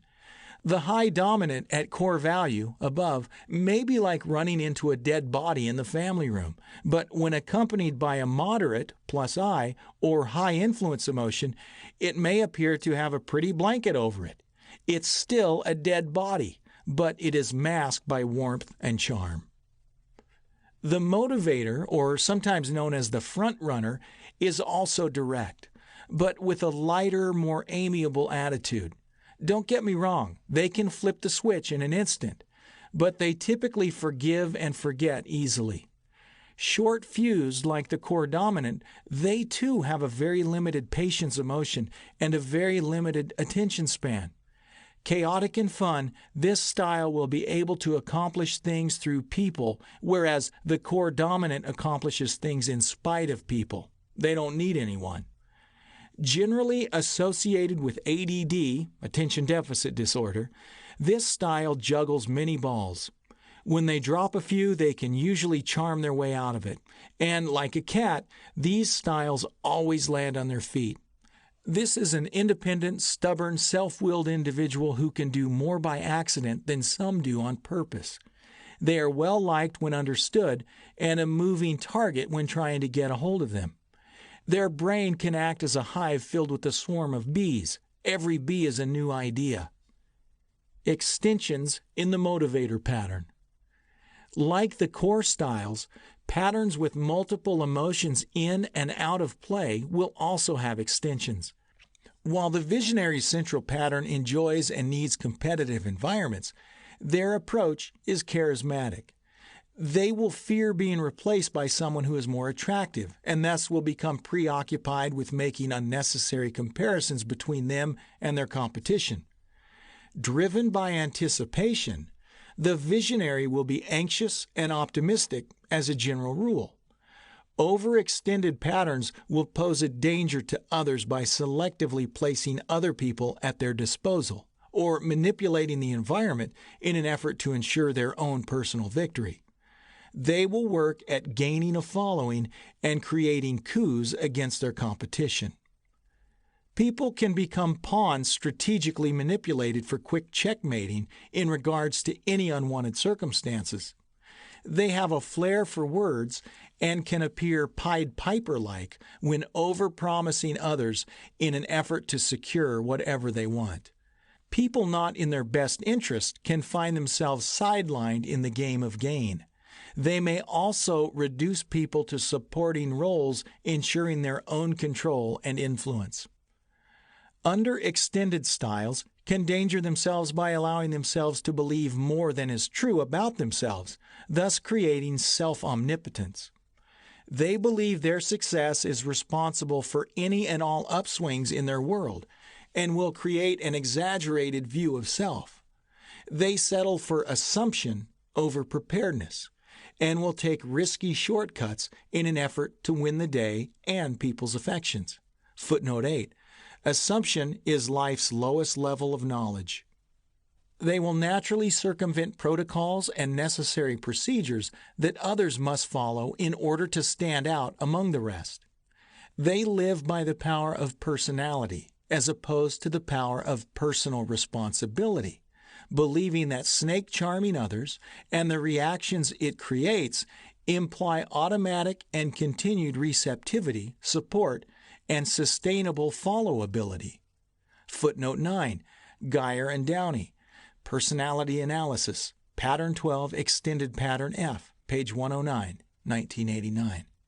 The visionary. The visionary central pattern is very similar to the motivator, but the difference is in the intensity of the influencing emotion, plus I. The influencing emotion is more intense, thus giving them more charm and people power.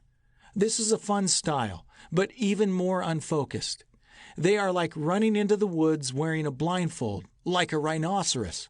They run 30 miles per hour, but can only see 31 feet. This style is people-friendly, charming, disorderly, chaotic, impulsive, forgetful, impatient, You get the point. They are called the visionary because they are future-oriented with big ideas. They are usually so busy trying to get attention that they fail to pay attention. These people are easy to forgive and may create love-hate relationships because of their haphazard approach to life. They love their independence and will dig their heels in if they believe they are right. Typically impulsive buyers, they may go off on tangents and be into things and ideas for short bursts. For example, they may see a nice camera and will immediately want one now. They won't only buy the camera, but they may buy the best model and then all the gadgets to go with it, only to forget about it 6 months down the road and be on to something else with the same ferocity. A good example of this style would be Han Solo in the movie Star Wars. You love to hate him. Charming, influential, and chaotic, he stole the hearts of America in the 70s. You may recall the scene when he wants to take the Millennium Falcon into an asteroid field. C-3PO says, "Do you know the odds of surviving an asteroid field?" Han replies, "Never give me the odds." Extensions within the visionary graph are so similar to the motivator pattern that I'm not going to address it again. I will show the graphs as a courtesy, but the behavioral extensions are very similar, but with this caveat. They are more optimistic and less angry than the motivator pattern. This creates less intensity when it comes to taking. Rather than feeling like an assault, this style will be far more manipulative in their approach to taking what they want. This is a Han Solo-esque style. Using his charm and apparent innocence, they can connive better than almost anyone. They can make others feel good about doing things they would have never done if not charmed into doing it. The machine. The machine is another animal altogether, Attila the Hun. Unlike the last two we discussed, the machine is all task-oriented, like the core dominant. The emotional framework is both anger and fear above the energy line. Anger and fear are task emotions, hands and head. The hands are for doing and the head is for thinking. This model gets things done in record time and usually right. This family member is tough to deal with because the people set is much lower, -I, -S.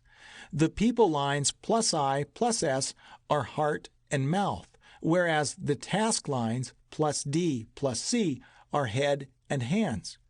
People and task differences are widely apart and can feel very different when on the receiving end. Here's what these emotions look like. D, anger. Hands, doing, attacking, fast-paced. I, optimism, mouth, speaking, feeling, interacting, fast-paced. S, patience, heart, helping, supporting, slower-paced. C, fear, head, thinking, solving, investigating, slower-paced. Breaking Bad HBO series characters. D, Hank Schrader, hands, doing, intrigued by Walter. I, Jesse Pinkman, mouth, feeling, opposite of Walter. S, Skylar White, heart, helping, clashes with Walter. C, Walter White, head, thinking, opposite of Jesse. Head and hands is therefore geared towards work and things as opposed to people and fun.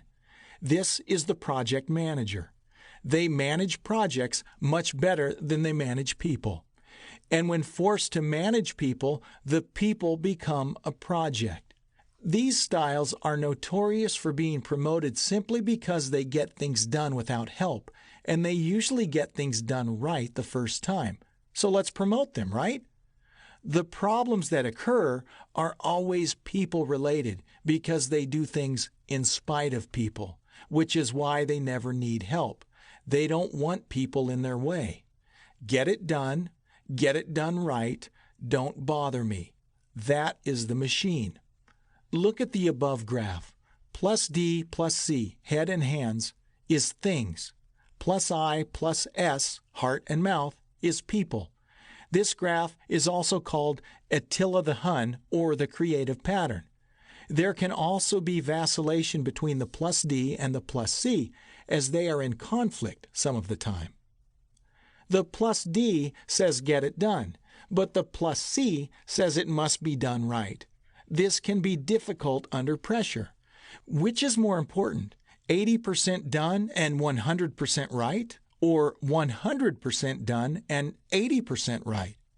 This no-nonsense member of the dominance family will typically have a high political attitude of control and will be entirely focused on accomplishing tasks through direct channels. They will work and parent the same way. The machine's central pattern requires personal innovation, which is why some call this the creative pattern or the originator. They fear being repetitive and thus losing creativity. They can be preoccupied with discontentedness, thus creating disruptive moments with other people or peers. Because they are driven by the need to be different, this style will likely be supported by a high individualistic attitude in the same value set and will want to express their own ideas and trump everyone else's ideas if they are perceived to be weak or useless. However, overextended patterns can be far more difficult to navigate. Known as the fence sitter or the creative, the overextended version can vacillate on very important decisions, creating massive amounts of tension between others on a team, especially if they have already reached consensus and conclusions on projects. Seeing that dominant styles are decisive by nature, the higher fear line can hijack an individual's decision capacity and ultimately cause them to freeze. Another form of adult attachment can follow the machine style when overextended. High levels of disagreement will follow those who are overextended on the task emotions, creating decision-making tension within both high and low-level relationships. With the need to pursue all angles and see all sides of an issue, this style can create more work for themselves than they are prepared to shoulder, and when frustrated, project their feelings on others of weaker stature. Underextended styles can become elusive, masked, and avoidant, fearing questions they might find hard to answer. This is usually supported by a high theoretical value set and a fear of looking stupid. With a high need to appear credible, this style can avoid being overly connected to others for fear of disclosure. All families, including the dominance family, will also be responsible for cousin patterns, but we don't have time to go through them all. But these patterns we have covered will be the most likely to emerge from the family. If you are dominant, you may have one of these patterns as well. It will be good to get familiar with yourself and learn to manage the parts that you find difficult to harness. The benefits that emerge from this family are getting things done, directness, risk-taking ability, unless you are a machine, independent thinking, challenge and opportunity, strong work ethic, no-holds-bar approaches to problem solving, hitting things head-on, ability to deal directly with conflict, and forgive and forget ability. Next, we will look at the influencing family. The Four People Types by Steven Sisler. 13. The Influencing Family. I. Now that we have covered the dominance family, we'll list the members one is most likely to observe within the influence family. The promoter. The promoter is representative of the influencing style when they are in a pure state. The pure state as associated with any style is considered core in emotional intensity. Like the core dominant, this means that the only emotion in play within this style is the optimism emotion. All other emotions are not in play either naturally or in their adaptive state. Just like the other family members, the natural state is when an individual is at their best, or when they are being their authentic, natural self. The adapted state is always their response to any given environment, such as work or some other venue. If you have a promotional personality, you may alter your behavior in differing environments, creating your adaptive version of you. But in your natural state, you are all influence. This means you are very limbic, emotionally driven, as opposed to a rational thinker. A limbic personality is viscerally wired through the older brain, as discussed earlier. In other words, you live out of reactive impulse rather than rational stabilization. You feel your way through life. This is a full feeler. All your decisions will be dependent upon how you feel in the moment you decide something. This is the I triangle mentioned in Chapter 9. Feelers are hyperflexible and may change their mind often as their emotions change. This style is a powerful communicator and can get along with most people really well, but will likely avoid downers.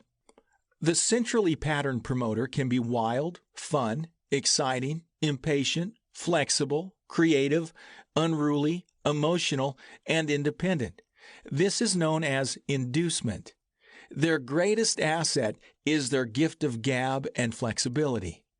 Great with people, they need strong connections with other people and will not enjoy being isolated. Like plugging a light into the wall, these styles connect with other people's limbic system, forming the limbic loop.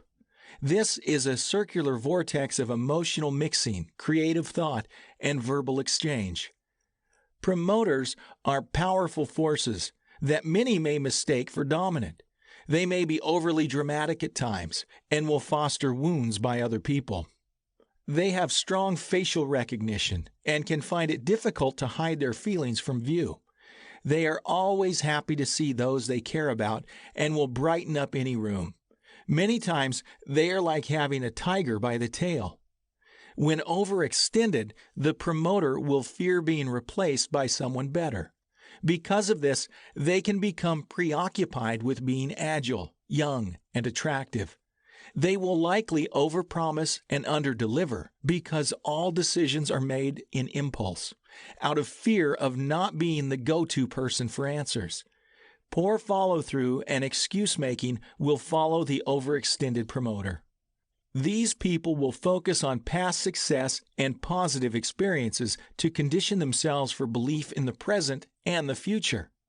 When they fail to reason through to conclusions, they will never hold themselves accountable to sustainable and reliable information and facts once they discover them, but may quickly and easily forget them.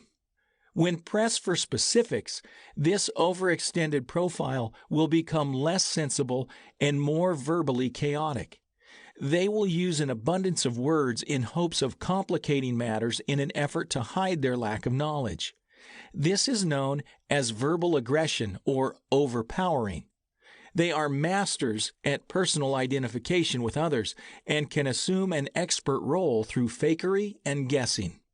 Underextended versions expect others to accept them as they are and not as they should be. Their highly disorganized style leaves others to pick up their mess while never giving it a second thought. This can be tantamount to shooting someone by accident only to say, "Oh, sorry, I thought you were someone else." They can mistake all circumstances for the same one. This means they don't separate work from play, but will roll it all up into one expressive occurrence. As Geyer says, the underextended promoters, quote, are masters at gaining public acceptance and then resting on their laurels, end quote. The promoter will be keen on their independence and freedom and will not enjoy being tied down to any one thing or place. Usually associated with a high independence need within the value set, promoters desire a wide open space. They are very mobile and like changes in pace and environment. If you live with one of these people, you may find yourself picking up after them, finding things moved from established places, or trying to keep pace with their ever-changing schedule, thoughts, and ideas. Their warm and social exterior makes for easy access to them. The persuader. The persuader is much like the promoter, except with a moderate addition of dominance added to the mix. Still more people-friendly than task-oriented, like the members of the dominance family, this style is fun and fast-moving. Of course, depending upon the intensity of the plus C and plus S emotions, this style can also be a whirlwind. Similar to the visionary, this style can be tenacious and easily aggravated. Their power lies within their ability to persuade others and manipulate their social circumstances. These people are expert manipulators. Manipulation happens because there's just enough drive to convince others of their ideas or actions. The persuader is also future-oriented with big ideas. I don't know how we're going to get there, but it will be fun. Ambitious, quick, kind, outgoing, impatient, stubborn, and risky this style is. The rescuer. The rescuer is much like the relator in the stable family. These people are usually messy, friendly, warm, and thoughtful. With a strong helping line, plus S, these folks are always willing to lend a hand. They are good listeners and have an air of safety about them, which is why people will seek them out with their troubles. These people are quite concealed when they want to be, but at other times they can be a fishbowl. It depends. These are the heart and mouth people, cooperative and receptive. They are very relational and interactive with groups and individuals alike. I call this graph the Twin Towers because it reminds me of those who rescued the victims caught in the Twin Towers that fateful September day. These people are rescuers. They can also be risk takers once in a while, as well as semi-passive aggressive because they are usually conflict avoidant. Rather than coming in the front door emotionally, they sneak around back and try to get in a window. They will avoid problems and challenges and wish everyone could just get along. Moreover, these people can also mask their emotions well and may not show others all their cards. If you know one of these people, they can be very relational, good mixers, fun, friendly, partially open, sometimes guarded, and will do well in group settings. Customarily tactful, gregarious, and messy, like having things in piles. Overextended versions of the relator are known as the equalizer. These styles fear being taken for granted and will become preoccupied with handling personal criticism. Feeling like they are never credible enough, they will seek signs of credibility such as certificates of accomplishment, degrees, plaques, and employee of the month. Driven by this need for self-validation will keep them striving for more signs of importance. Overextended relators will name-drop and seek relationships that will advance their connections with important or well-known people. This social aggression will enable them to be seen as in the loop. Overextensions within this style make for gossips, busybodies, and passive-aggressive feelers. Underextensions, sometimes called the assessor, within this category, will have a fear of being too nice and accommodating of others. Constantly preoccupied with repositioning themselves within groups, the assessor style is driven to be stern with those who they fear could be taking advantage of them. Footnote 10. Like adjusting their clothes, the assessor will be preoccupied with their stance within communities, groups, and families. This behavior is driven by a fear of being too nice. These style deliberately become stubborn as to not appear weak in the eyes of people they secretly compete with or admire. Assessors can hold grudges, be resentful of others, and will seek revenge if they feel attacked or judged. These hidden attitudes are undercurrents within this style, spurred on by not feeling good about themselves. Others' opinions can stick to them like glue and have an impact on their behavior. They will be engrossed with good deeds and acts of charity in an attempt to wash away feelings of unrighteousness or inferiority. The strategic planner. The strategic planning style is diplomatic, poised, and will interact with a more self-assured manner. They can vacillate between should I or shouldn't I. When the pressure is on, this style can act as a deer in the headlights for fear of not measuring up. At times they can be alert, and at other times appear aloof.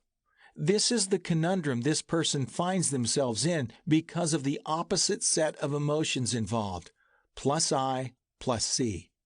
This style is friendly, cool, calm, calculating, concerned with appearance, and will have a heightened awareness of the errors and mistakes that could keep them out of the mainstream.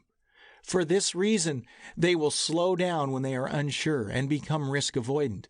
These individuals may fantasize about their dreams, but may not always take the necessary risks to fulfill their fantasies.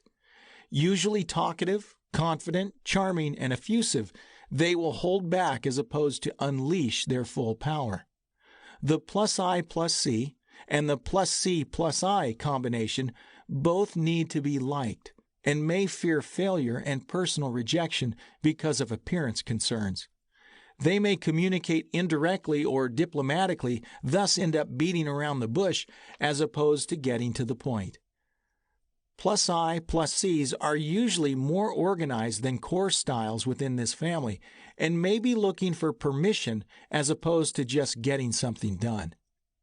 They will be more aware of rules and protocols than the other types within the influencing family and will be better at planning and systematizing, seeing that they are concerned with looking good. The need to develop new skills and discover new talents within themselves is prevalent with these styles. They want to surpass others in ideas and actions because of their awareness of where they stand in relationship to those around them. The downside for this style is that the plus I plus C combination wrestles with impatience and indirect communication when confrontation occurs. They will pendulum back and forth between what is excellent and having to experience good vibes. Their work may be an extension of their being, and they will therefore take personal criticism very personally and see it as an affront. This style will vacillate under pressure more than any other style in this family. Overextensions will force emulation. For fear of being average, overextended strategic planners will be obsessed with moving upward and gaining mystique and personal value. Driven by an inherent need to be valued, not to be confused with valuable, they will develop an excessive and active network of relationships in an effort to stay on top and be in the know. They love to establish themselves as an expert and will work hard to demonstrate their skills and knowledge by hobnobbing with smart people and gleaning just enough information to appear as smart as they are. Overextended styles may also ridicule others publicly when they disagree with their ways of doing things in hopes of shaming them away. They can become attention hogs and will pout when they are not publicly recognized for personal achievements or a job well done. They can be verbally aggressive and may speak for others without respect to what others want. They will jump to conclusions quickly without getting all the information necessary to draw proper conclusions. Underextensions will fail to plan properly, thus jumping the gun with people while giving little thought to consequence. Hidden persuader styles may use sarcasm and caustic wit to shame or control others into accepting their ideas. They are impulsive, quick, and poor performers and sore losers when competitive people are playing in the same arena. The Four People Types by Steven Sisler. 14. The Stabilizing Family, S. Now that we have covered both the Dominance family and the Influential family, we'll list the members of the Stabilizing family. The Mysterious. The mysterious style is representative of the steady style when they are in a pure state. Some of this will be repetitive if you read the chapter outlining the helper. The pure state is considered core in emotional intensity, as is the other styles. Like the core influence, this means that the only emotion in play within this style is the patient emotion. All other emotions are not in play, either naturally or in their adaptive state. Just like the other family members, the natural state indicates when an individual is at their best or when they are being their authentic self. The adapted state is always their response to any given environment, such as work or with friends. The mysterious person is very difficult to read. I also call this style the anonymous, for the simple reason that what you see is what you get, but what you're getting is not what you're actually seeing. Nobody really knows the pure phlegmatic. Nobody. You could be married to this style for 25 years and still not know the half of it. This style is extremely guarded, closed. I oftentimes refer to this style as the Dead Sea. Nothing seems to go in, and certainly nothing comes out. This style is very, very safety conscious. You cannot underestimate it. I like to say S is for safety. The pure version is very safety driven. Friendly, helpful, and relational, this person is usually service driven as a rule. These people like to be involved with decision making that concerns them and their work. They are non-confrontational and appreciate standards and plans as opposed to guessing and goals. This style is a poor starter, but a great finisher. They are loyal and will hold the fort even though everyone else leaves. They can also hunker in the bunker when the pressure builds. They tend to be calm and collected, and they live on an even keel. They are mediators and great listeners. Typically dependable, the core S will work hard for what they believe in. Fearing being forgotten by others, they will dedicate themselves to a cause through submission and service. The surveyor. The surveyor is different from the core style because they have an anger-patient combination. These styles are also usually waiting for the left shoe to drop. They're skeptical. These are a passive-aggressive lot. They are difficult to read like the core-styled phlegmatic, but can be a bit more intense. They will be task-oriented and nonverbal as a rule. They rarely tell others what they are thinking and will only share certain information. Skeptics will tolerate difficulty, and then when things get tough might surprise you with an aggression you didn't see coming. They can be prickly and stubborn when things aren't going their way. They are known for holding grudges and may hesitate when they are not clear on directions. When caught in a poor situation, they are known to blame and deny as opposed to facing the music. They may not delegate tasks, but will usually do it themselves. These are also great listeners and logical stepwise thinkers. These people are non-emotional and can mask whatever they are feeling really well. Plus S plus Ds are stable, systematic, predictable, and non-demonstrative.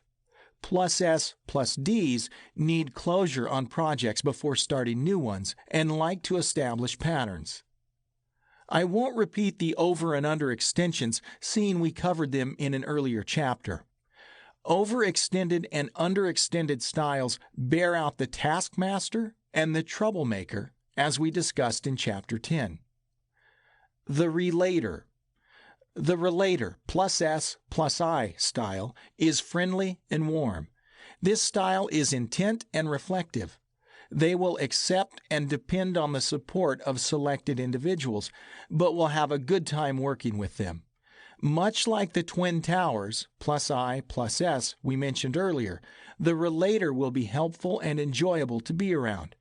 The relator can be messy, late to arrive, and discombobulated when forced to make quick decisions. Needing closure on tasks, this style may take unnecessary risks if time is short. As a conflict avoider, this style will remain neutral and always go with the underdog. Plus S plus Is prefer a roadmap when working and will hesitate if none are available. The relator will take criticism of their work as a personal affront, resist change if they have not bought into it, have difficulty establishing priorities, and will usually wait for directions before taking personal initiative. If they have nothing to do, they may waste time or gab. Like the rescuer, the relator's over and under extensions will be the same as in Chapter 9 in emotional strength and weakness. Therefore, we won't repeat them. The stabilizer. The stabilizer is much like a perfectionist without the exaggerated need to be correct. They are seen and not heard, and will stick to tasks until they are completed. Persistent and persevering, this person will not give up easily. These are stable and predictable. Needing logical reasons for changing the way things are done, they will resist whatever they do not understand. Working with large teams doesn't usually work well with this style, so they will seek out smaller groups where relationships can be developed over time. They like working with proven methods, reliable products, and procedures that are known to work well. Stabilizers like technical work, where they can hone in on things and repeat processes. Their communication is limited to important matters, and their need for more information than necessary plays to their process-driven style. Also a conflict avoidant, this style will avoid aggressive people, loud people, and those who are herky-jerky in their approach to solving problems or accomplishing tasks. Needing assurances and guarantees, this person will ask a lot of questions and gather the facts as needed for decision-making. As a moderately low risk taker, the stabilizer will likely follow time-tested, proven rules while gathering and organizing their thoughts in order to ensure good quality outcomes. Plus S plus Cs are possessive, indirect, introverted, heady, and rational-minded. They are slower decision-makers and may drag their feet if difficult looming projects appear on the horizon. The stabilizing family all hold their cards close. They are cautious, courteous, friendly, non-threatening, calm, serene, and predictable compared to the more forward and aggressive dominants and influencers. You may know some of these styles, so listen carefully when you are with them, and don't rush headlong into business or get too personal at the start. Move cautiously and informally while providing a safe environment for them to be themselves. Similar to a survivor, this style will reluctantly believe or put their faith in others' promises, hoping they are true, but never really knowing if they are.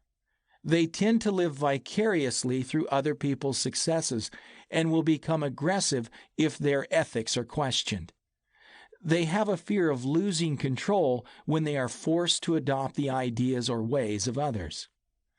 The stabilizer enjoys being useful, but at the same time will feel used when they have little to no input into what they are doing, who they are doing it with, how they are doing it, or where they are going. They may fear being asked to participate or to lead a charge. Excessive rehearsal on how to express oneself is typical of this style. Their goal is to avoid controversy, while at the same time contributing to the cause. This will leave them in neutral, with an inability to choose sides when in the middle of controversial issues or people. They don't do well with criticism, cynicism, or being forced into decisions they have little to no control over. The Four People Types by Steven Sisler. 15. The Compliant Family. C. Now that we have covered the Dominance family, the Influential family, and the Stabilizing family, we'll list the members of the Compliant family. The Perfectionist. The Perfectionist style is representative of the Compliant style when they are in a pure state. Some of this will be repetitive if you read the chapter outlining the thinker. The pure state is considered core in emotional intensity, as is the other styles. Like the core patient, this means that the only emotion in play within this style is the fear emotion. all other emotions are not in play either naturally or in their adaptive state. Just like the other family members, the natural state indicates when an individual is at their best or when they are being their authentic self. The adapted state is always their response to any given environment, such as work or with friends. The perfectionist is precise, mature-minded, diplomatic, conventional, and exacting. The emotion is fear, with the core C, and will be centered within the rational mind as opposed to haphazardly flowing from the visceral limbic lizard brain. Famous Cs would be Alan Greenspan, Jack Nicklaus, and Diane Sawyer. This style avoids risk altogether and will not likely move until all the information is in. Heady, thorough, and restrained, the core compliant will always need proof and evidence when asked to buy into another person's idea. Everything they do is typically by the book. Susceptible to analysis paralysis, the perfectionist can get lost in the details while being very task-oriented with projects. With two speeds, slow and slower, they will live their life as if they are living on thin ice. Over and underextended versions of this style can be some of the most difficult people to communicate with. Fault-finder styles are like the devil's advocate in conversation. The way they establish personal authority is to not budge or to resist changes and ideas they didn't originate. This passive-aggressive stance can be difficult to work with. Believing there are no exceptions keeps them isolated from feeling styles and helping styles. Over-planning and excessive structuring is always present with these styles. Masking resentment, withholding important information, and withholding approval are all passive-aggressive ways to keep control with an overextended C line. They are slow and slower when making decisions that carry a lot of weight. This style will hold others hostage to their specifics and will not likely participate in any scenarios that lack the proper procedures, planning, and positioning. The silent observer is similar, but less intense. They will express their feeling through other people. What Bob said, that's what I want to do as well. Silent observers fear not being prepared as well as not having the right answer, even though a suitable answer is on their lips. They may find their personal worth in their position or accomplishments, how accurate, as opposed to who they are as a person. They wait for things to show up and will settle for what they can get instead of fighting for what they want, believing it's not worth the excessive effort to go get things. The engineer. The engineer is much like the perfectionist, but will be more warm and friendly and less cold and detached. While safety-driven, this style will also live a careful, cautious existence with slower decision-making processes.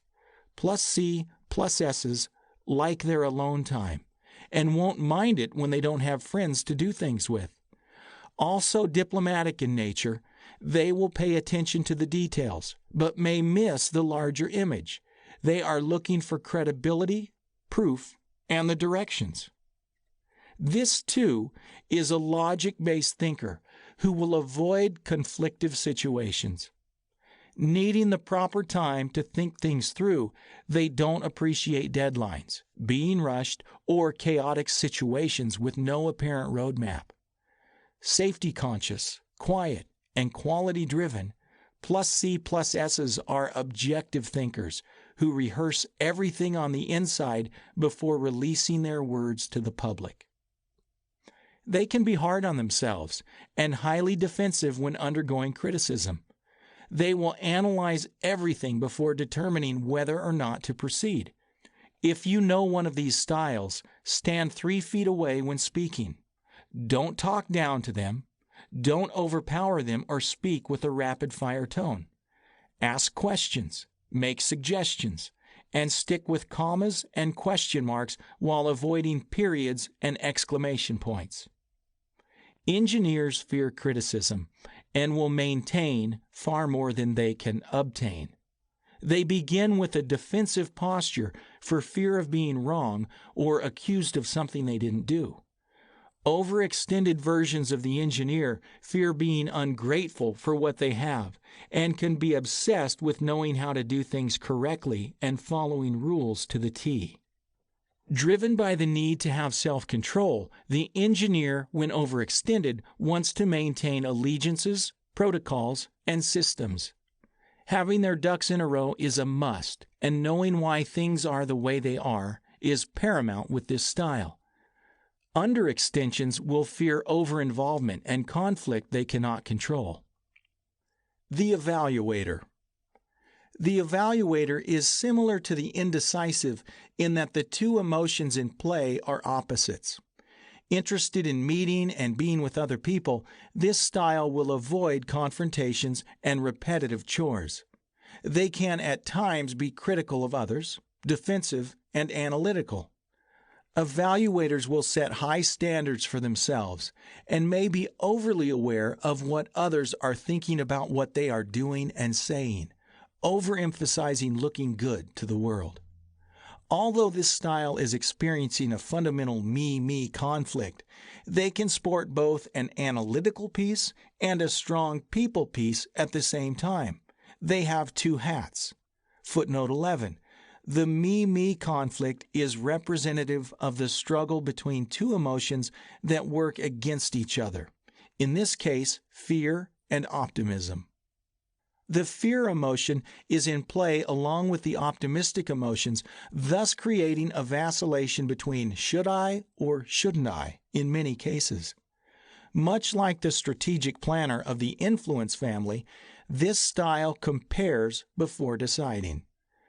Seeing that our behavior tends to trump our value streams, the evaluator may wonder about stepping out into uncharted territory more than actually doing it. In high-pressure situations, the evaluator may end up like a deer in the headlights. All in all, this style can be exciting, conversational, witty, creative, and calculating. Although they are extremely aware of where they sit in relationship to the social sphere around them, they will still look for ways to stand out among the rest. They like to venture into new territory, even if lacking the skills to be the best at something. Failure to plan is a plan to fail, but this never stops this style from trying. Time management and consistency are enemies to this styled person. Although they may more often than not exhibit a high need for excitement, they will at times appreciate solace and focused energy. This extroverted style laughs easily and enjoys others' company. Although quick-tempered, they easily get over it, and usually sooner than later. For a quick overview of the over- and underextensions of this style, revisit Chapter 14. The Four People Types by Steven Sisler. 16. Parenting and Behavior. The late Dr. Edwin Lewis Cole, author of the groundbreaking books Maximize Manhood and Communication, Sex, and Money, stressed 9 attributes that should be adopted by parents if they were going to raise emotionally healthy children. Dr. Cole believed these 9 behaviors, values, would function as a foundation for building strong children, children who would be less performance-driven when they matured into adults. These factors would likely produce children who would be comfortable in their own skin, regardless of its color, satisfied with who they were as a person. As I understand Cole, the mother and father were to share the responsibility of assisting their children in world navigation and healthy decision-making. This process of rearing would ultimately diminish the need orientation characteristics that typically define the young, and create a healthier balance between wanting and needing within a child. These 9 attributes can be used with all leadership in general, if so desired. I've listed the 9 word descriptors Cole came up with. Cole used the words without definition, and I have added my own definitions as I believe they should be. Guide. Assisting children through potential difficulties in traveling through the formative years in an effort to ensure they reach their destination. Guard. Keeping children safe from harm or danger, carefully watching over them. Govern. Exercising a directing or restraining influence over children in order to provide better outcomes through times of peer pressure or difficult decision-making. Direct. To manage and supervise or to assist in directing the course of children. Protect. To defend or guard from attack, invasion, loss, or insult. Correct.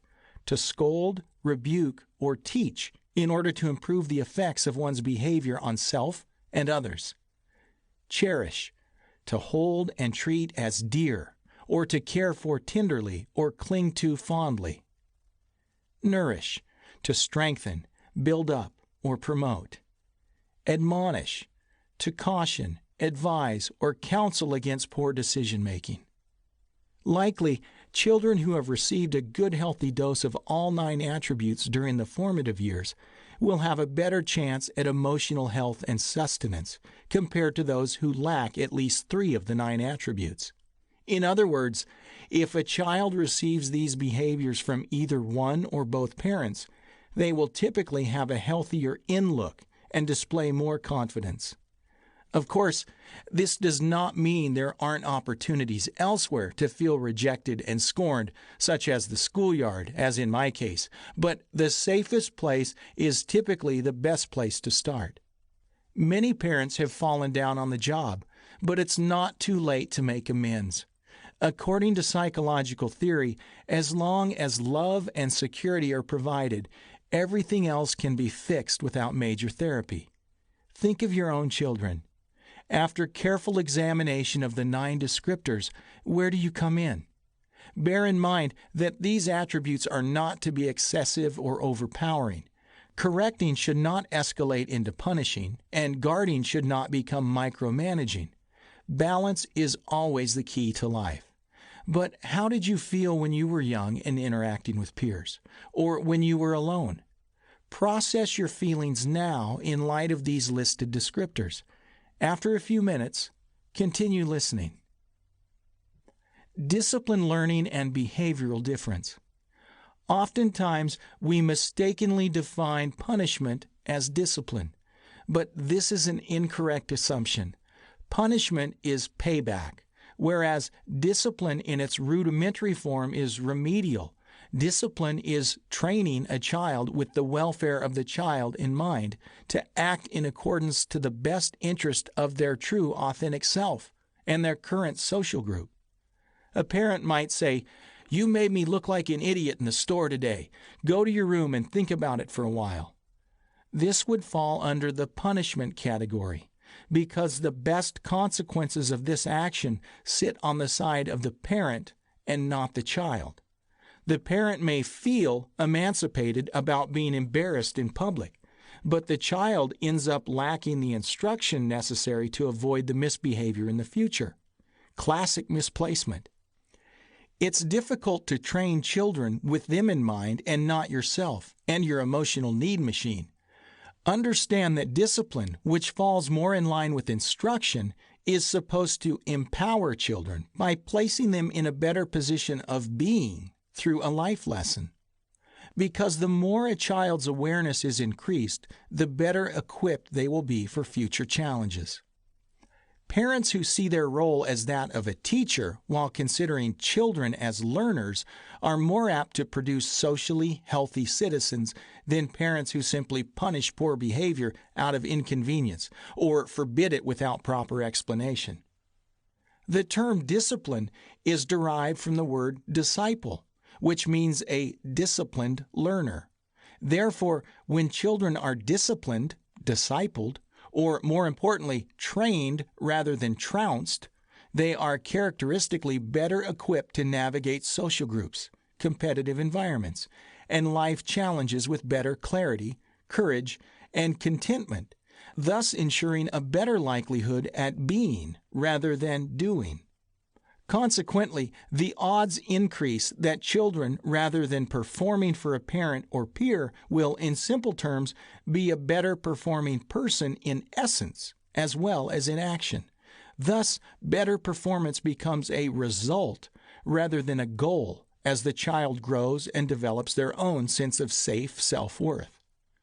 The environment we grow up in bears responsibility for many of the characteristics we display later in life.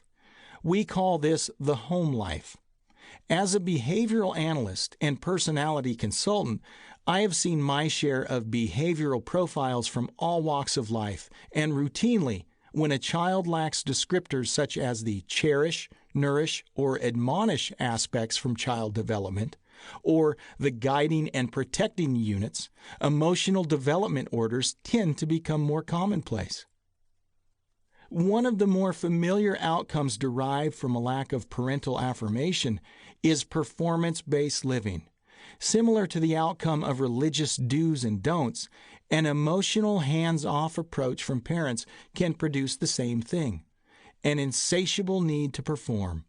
We'll again look at Galen's 4 core humors, the doer, the feeler, the helper, and the thinker, as we uncover performance within the core styles. Remember, as the core family expands, core styles lose their intensity of the prevailing emotion and mix with the other 3, which changes the behavioral outcome. The doing parent, core D. We said earlier that the doer is a dominant, aggressive behavioral style fueled by the anger emotion. This is not to be seen as negative necessarily. This parent usually lacks tact and diplomacy and is very self-sufficient. They take charge in the home. Remember, as a rule, we don't see people as they are, we see them as we are. Therefore, we inadvertently treat people accordingly. If I can take a good thrashing, why can't you? This is the dominant style, sometimes known as the driver, the choleric, or the dominator. It's associated with the color red and allied with the mad descriptor, which is representative of the anger emotion.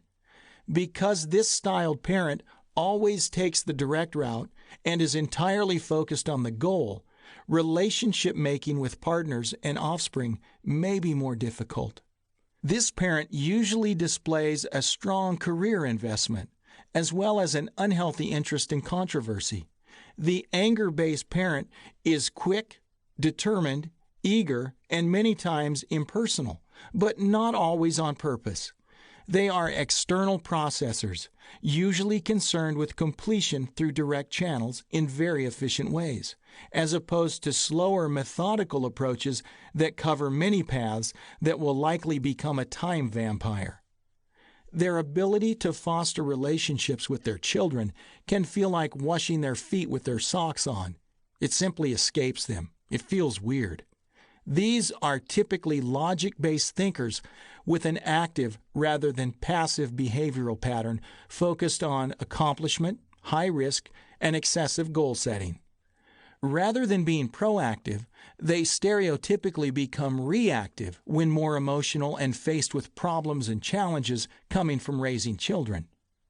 These dominant parental styles usually have a high need for problems and challenges in order to feel alive or worthy, and may, as a result, create more problems and challenges than necessary when rearing children. Their answer to most any problem is to get a bigger hammer. But when these performance-based active styles have a strong limbic bent, higher influence, they will tend towards need-oriented behaviors and relationships. This is the classic attention getter. They make friends with their children rather than parent them. Dominant parents will cut to the chase and many times will disallow children to state their case when disciplinary action is warranted. The "I brought you into this world and I can take you out" mindset can be highly toxic to emotional or passive children. Self-correcting children can feel emotionally scorched by a dominant parent. Self-correction is when a child punishes themselves for wrongdoing, while scorching takes place when a parent fails to recognize the contrition and therefore punishes them again. Further study into Geyer's work proves this parent uses contention more than consensus when interrogating their children. Footnote 12. Dominant parents use interrogation techniques when disciplining children. They usually leave no way out except to admit defeat and allow the parent to win. Decisions are typically made in advance and then explained as opposed to inviting others into the process. Right-brained and intuitive, dominant parents are hard to get anything over on. Dominant parents, plus D, usually delegate tasks to children and will manage their activity like a drill sergeant. They give orders rather than take them and will be curt, tight-lipped, and impatient with slower-moving children. They emphasize individual children as opposed to seeing them as a unit or group. This may appear as though they are selective in their affections. They will show a strong justice bent as opposed to a comforting and consoling behavior. This will cause them to appear mad or callous. They prefer immediate results when they demand action and will not tolerate dilly-dallying. The feeling parent, core I. Like the dominant parent, these parents emphasize individual children over the unit, but will accentuate a consensus over a contention. Unlike the dominant parent above, caring and fairness for the children overtakes justice. This is the influencing parent. Need-oriented relationships are far more drama-reactive based at their core, plus I. Parents with a high need factor like the feeler-influencer don't necessarily want dramatic occurrences. They need them. This is what is known as emotional stroking. This parent needs their children rather than the other way around. It's easier to be friends with the child as opposed to being the child's parent. Love me, touch me, hold me, talk with me, listen to me. And when it's all said and done, it's likely never enough.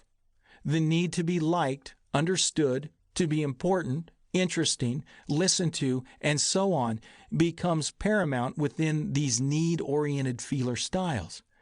Need-based children oftentimes become obsessed with this kind of attention. Classic attention deficit disorder may be summed up this way. The need to gain attention becomes so great they fail to pay attention. They are so busy stealing the show and spending the energy gained from public recognition, they have nothing left over to give to the attention of others or to potential important matters. Parents with high need factors can become chair of the Look at Me Club, and this position doesn't have term limits. This pattern is usually very chaotic and spontaneous. The innate need to be comfortable with oneself never gets satisfied because the excessive need creates emotional insatiability. They spend their days doing rather than being, performing for praise and strokes in order to fill the black hole of emotional need and self-acceptance.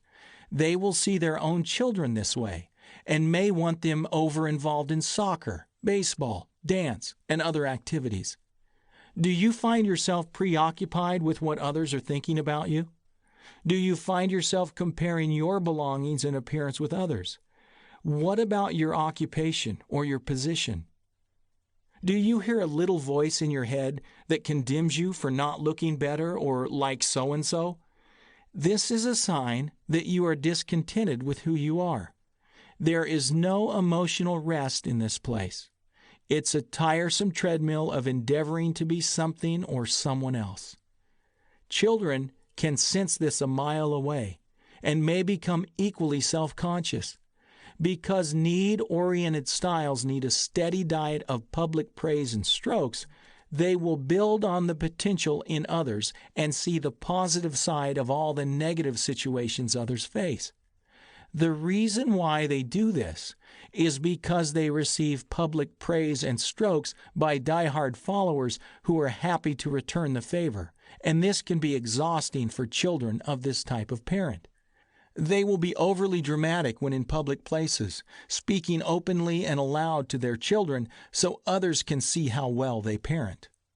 Both create problems and challenges where there need not be any, thus prolonging reliable patterns and predictable living.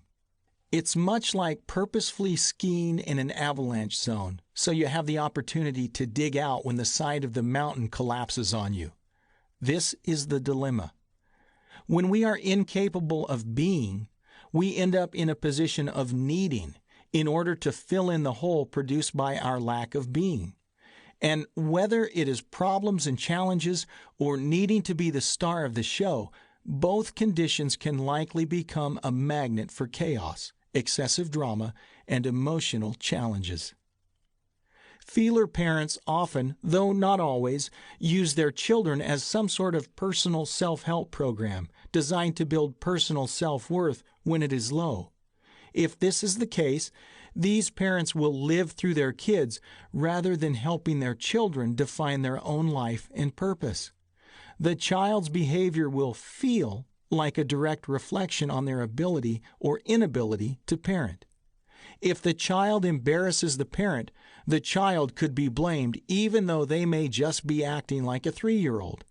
These parents will place a heavy burden of emotional responsibility on the child, making the child feel more like the parent than offspring. The helping parent, core S. Left-brained and analytical, the phlegmatic parent, sometimes referred to as the steady style, is associated with green because they make things grow. The steady parents are like glue. They hold things together and pace themselves patiently like a growing plant. Predictable, reliable, relaxed, and often sullen, which is where the sad descriptor comes into play, as we have already pointed out in earlier chapters. They also act like fertilizer, many times assisting their children in their own personal growth. The sad-based behaviors are also more private, protective, serene, introspective, and closed. They don't think out loud like the glad parents do because it isn't safe. They rarely tell others where they actually stand on the issues, and sometimes won't tell themselves. The helper-styled parent typically sees their children as more important than themselves. They become extreme helpers, experts at masking their feelings like nobody's business. Oftentimes, this parent's need machine, if they have one, is masked in virtue. Their excessive helping can be seen as loyalty, when in reality, it is nothing more than an impulsive need to be needed. It's harder to detect if a helper parent has low self-worth, as their behavior is nearly always tied to good works and charitable living. Unfortunately, this becomes the perfect veil for feelings of unimportance. For this reason, helper parents rarely ever get the help they need when they need it. These parents typically produce the healthiest children because their kids are scheduled in terms of bedtime, dinner time, and activities. They are typically more affectionate, always touching, hugging, and cooing their children from a very young age into the teen years. The steady parent will emphasize groups over individual children and see them as a litter. Caring and fairness also outweigh justice within this parent, while contention overtakes consensus. This is a teaching parent. They are dependable and service-driven, which can include driving the children's friends everywhere and being the house on the block where everyone comes to feel safe. These styles can potentially overparent, and in the process inadvertently disallow children to grow up and be self-sustained. Children of helper parents typically feel safer and more relaxed within the home. Predictability and security are always norms within this dynamic, which makes for a peaceful, stable, and predictable home life. The thinking parent, core C. The final of the 4 parent styles is the compliant parent.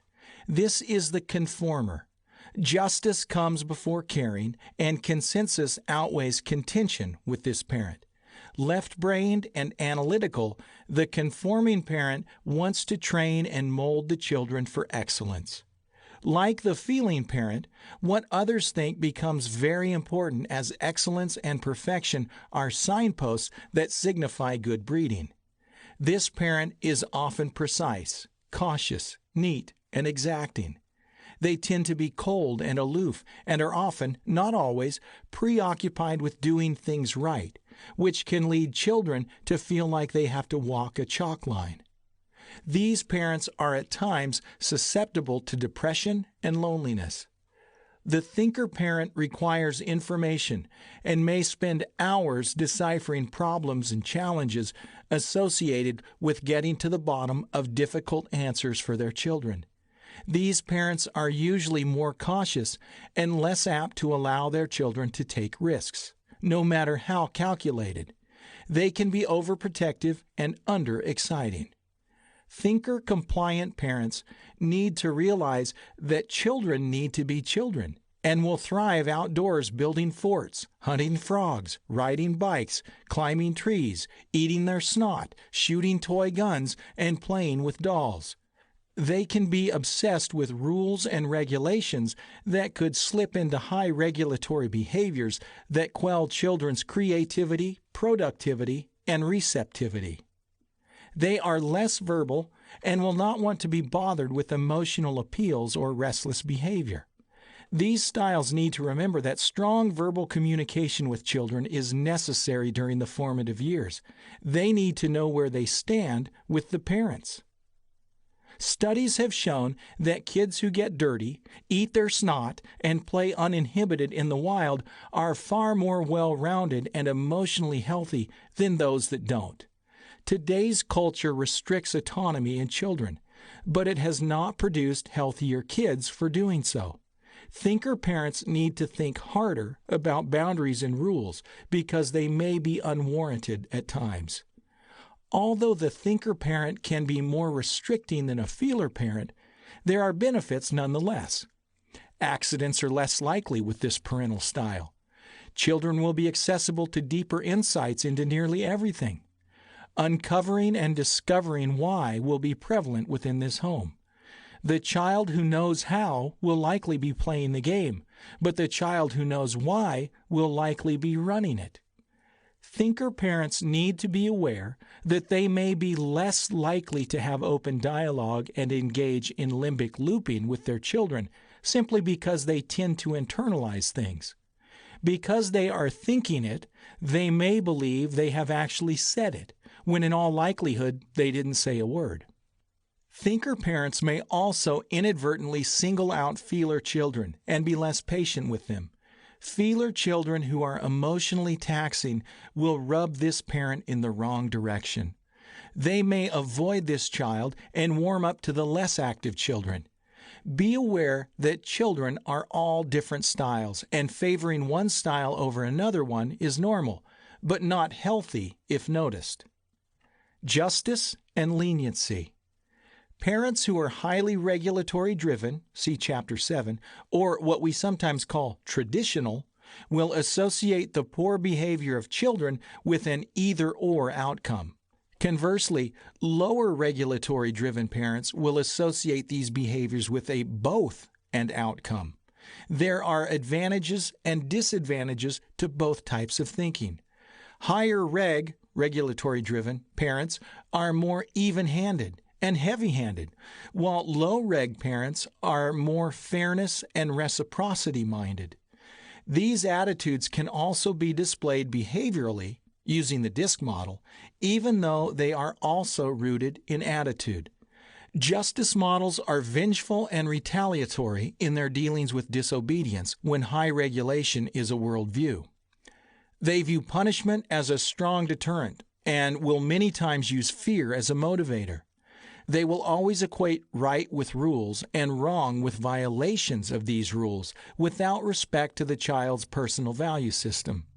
This will cause these parent types to want to mold their children into their own image, as opposed to allowing their children to become their own person with personal value structures that may differ in small or greater ways. Order and systemic channels for accomplishing goals will be a must. These parents will see more lenient parents as shallow or uninformed. Because those who are lower on the reg impulse will fail to hold others accountable to their actions, the high reg parent will see them as weak or anti-child. OTPs will often look for reasons to align children with their own personal worldview, as well as reasons to punish if these expectations are not met. High reg parents feel the need to be the regulator of the child all through adolescence and many times into adulthood. There should be a balance between allowing children to construct their own worldview while offering advice and insight when children make poor decisions. Stifling their creative self can backfire and work against the relationship for years. This framework becomes paramount within both religion and politics. It can be devastating to a parent with strong religious values when a child decides they don't believe the same things. Beliefs are privy to the believer who stands or falls by their own decisions. Allowing our children to formulate their own beliefs once they begin to establish themselves within the world as an individual will be a strong catalyst for better relationship enhancement in the later years. Of course, everything can be open for wonderful discussions when mutual respect is given. But the brain will shut out ideas that are forced by others without respect for personal intelligence, wisdom, or belief systems.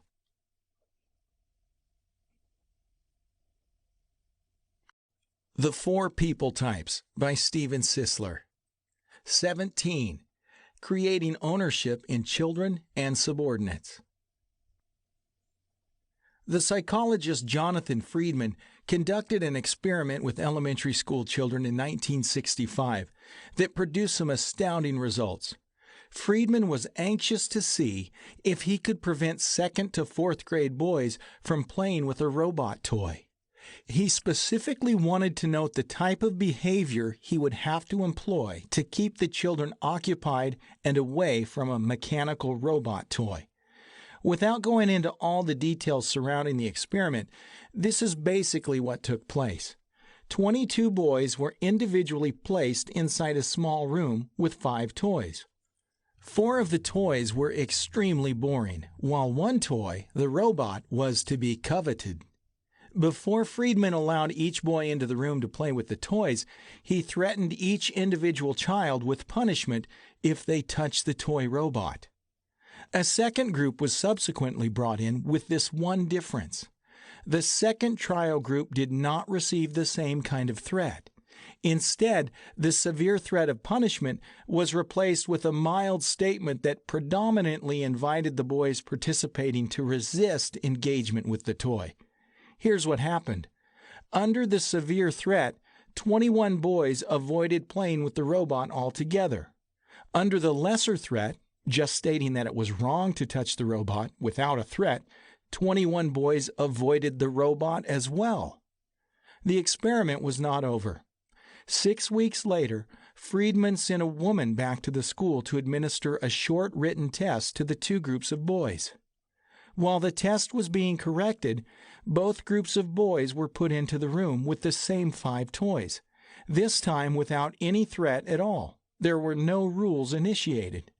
An amazing thing happened.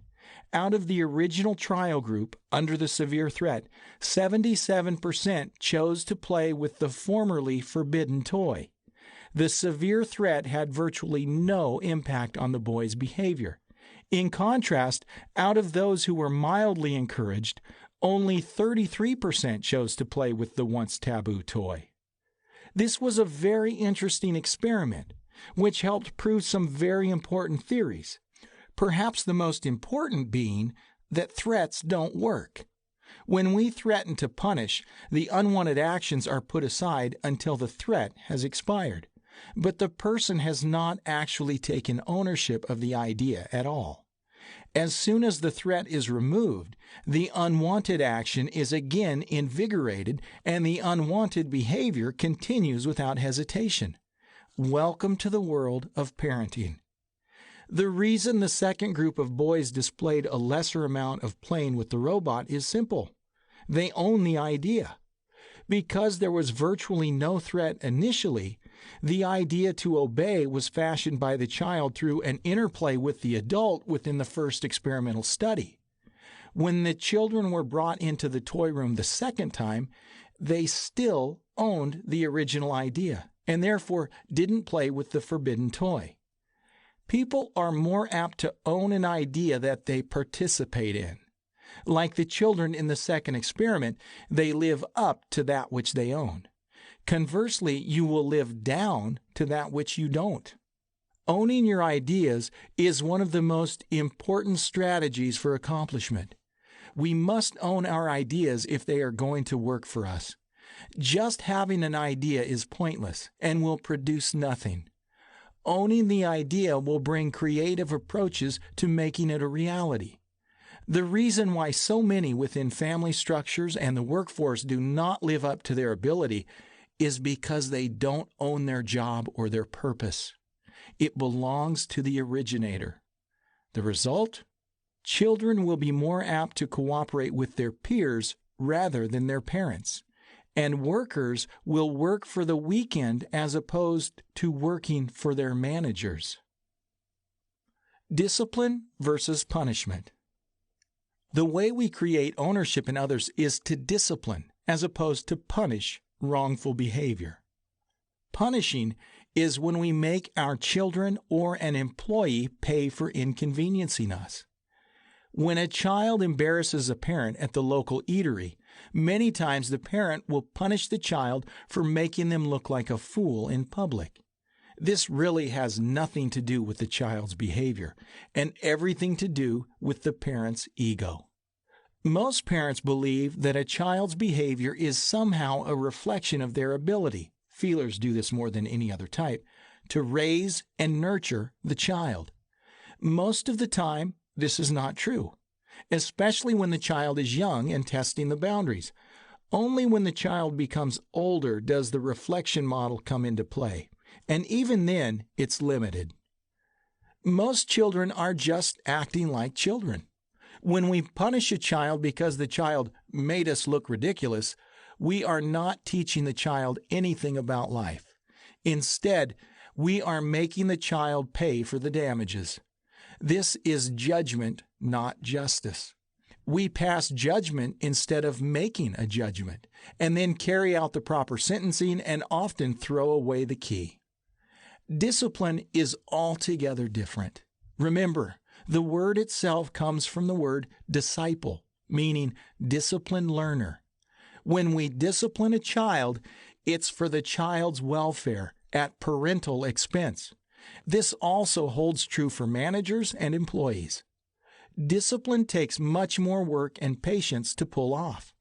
You have to talk things through to proper conclusions and make sense to their mindset.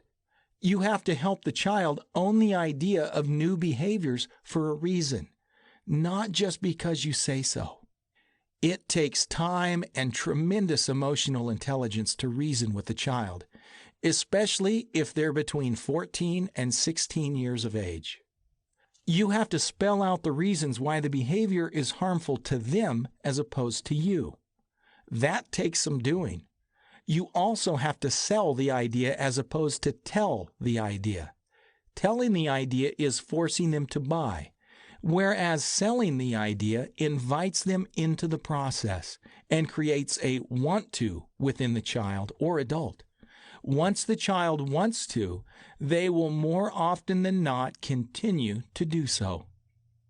The same goes for employees within a company or organization. Healthy managers create environments where employees can own ideas. Healthy parents do the same. Poor managers shout orders and create dissonance among subordinates. Sadly, this latter approach is more popular than the former. It takes personal sacrifice to create character models for others to employ. This produces people who can own the ideas initiated by others. We only dilute ourselves into thinking that way because we don't want to take the time to invest in other people. The 4 stages of ownership. Every new environment calls for training and adaptation on the part of both parties. You should never stop investing in people, especially your children. Parenting is the toughest job that you'll ever have. There is plenty of written material on this subject, but children come with their own set of instructions that takes a lifetime to figure out.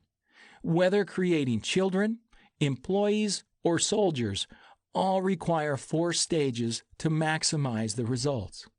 These stages are training, deployment, monitoring, and nurturing. Most companies simply want to recruit and deploy, while many parents simply shout orders. They forget about training, monitoring, and nurturing. That's why so many companies operate like a 3-ring circus. Training others. Great people are crafted. They have to be trained to be great. The training period is the place of investment on our part. Once you find the skill set you are looking for, you have to train an individual to do things the way you want them to be done. Paying someone a salary to learn something new creates a dynamic that is absent in most people's lives. You are giving them knowledge, training, and financial security. In the case of your children, they are receiving knowledge, food, and shelter. You get nothing during the training period as a leader, parent, or manager. This is the period of time where the employee or child is the receiver and you are the giver. Within families, from age 1 to 18, you are investing for free. It's usually not until the child is about 30 that you begin to reap the rewards of great parenting. This training period produces loyalty, self-assurance, and dignity within the child or employee. Human nature will typically enact the reciprocity principle during this time. This means that there is now a built-in determination and drive to pay back the giver. When you don't take the time to train people, you create a survival instinct in them that causes them to act in a way that preserves and protects self above others. This is always at the expense of everyone around them. They have been trained to look out for number 1, and you train them. Blame yourself first and then work to remedy your mistakes. If you made a set of bad decisions, there is always time to make a different one in the right direction. I believe many people are survivors simply because they had to emotionally raise and train themselves. This is true within a company, and it's also true within the home. Emotional and behavioral increase takes place when your home life is fairly healthy. It will also take place in you as you provide that healthy atmosphere. People shouldn't be simply surviving. They should be thriving. If you have played your cards right, it will produce good things, regardless of how bad your cards are. Sending others. Send. That's right. People need to be sent. This produces a mission mentality in the one being sent. Many employees are just wandering around within your organization because they have never been sent. Their mission was never quite defined. They show up every day without a mandate, without a mission. This is a real problem. The term employ was first used in England in 1584, and it meant to involve in a particular purpose. It actually means to put into service. If you're an owner or a parent, you must put your people or your children into service and give them a purpose. Training up a child in the way that they should go is another way of assisting them in finding their purpose in life early. Footnote 13. King Solomon, Proverbs chapter 22, verse 6. Train up a child in the way he or they should go, and when he or they is old, he or they will not depart from it. Parentheses are mine. People with a strong sense of purpose usually start their own enterprise, especially if they are already wired for it behaviorally. Everyone else needs to be given one. Purpose is the mother of devotion. We don't have devoted employees because they don't have a purpose. They don't have a purpose because no one gave them one. The Gospels record a parable that Jesus taught about workers in a vineyard. When the landowner needed help, he sent someone into the city to find workers. Upon arriving in the city, he sees others standing around. He asks them, "Why are you standing here all day doing nothing?" "Because no one has employed us," they said. No one gave them something to do. They didn't have a purpose. What happens when unemployment rises within a city? Crime increases within that same city. You may be asking why that is. It's because purposelessness produces mischief. When your employees, or children many times, do not have a purpose, they will get into mischief or just stand around emotionally, doing nothing. Deployment is necessary for involvement. This is natural, not unnatural. Your people are not devoted and purposefully employed because no one gave them purpose. This doesn't mean that everyone will rise to this occasion. It means most will. So before you start blaming uselessness on laziness, look and see if they understand or have been assigned a purpose. Monitoring others. What is admonishment? According to Webster's, it means to caution, advise, or counsel against something, to urge to a duty, remind, to admonish about obligations.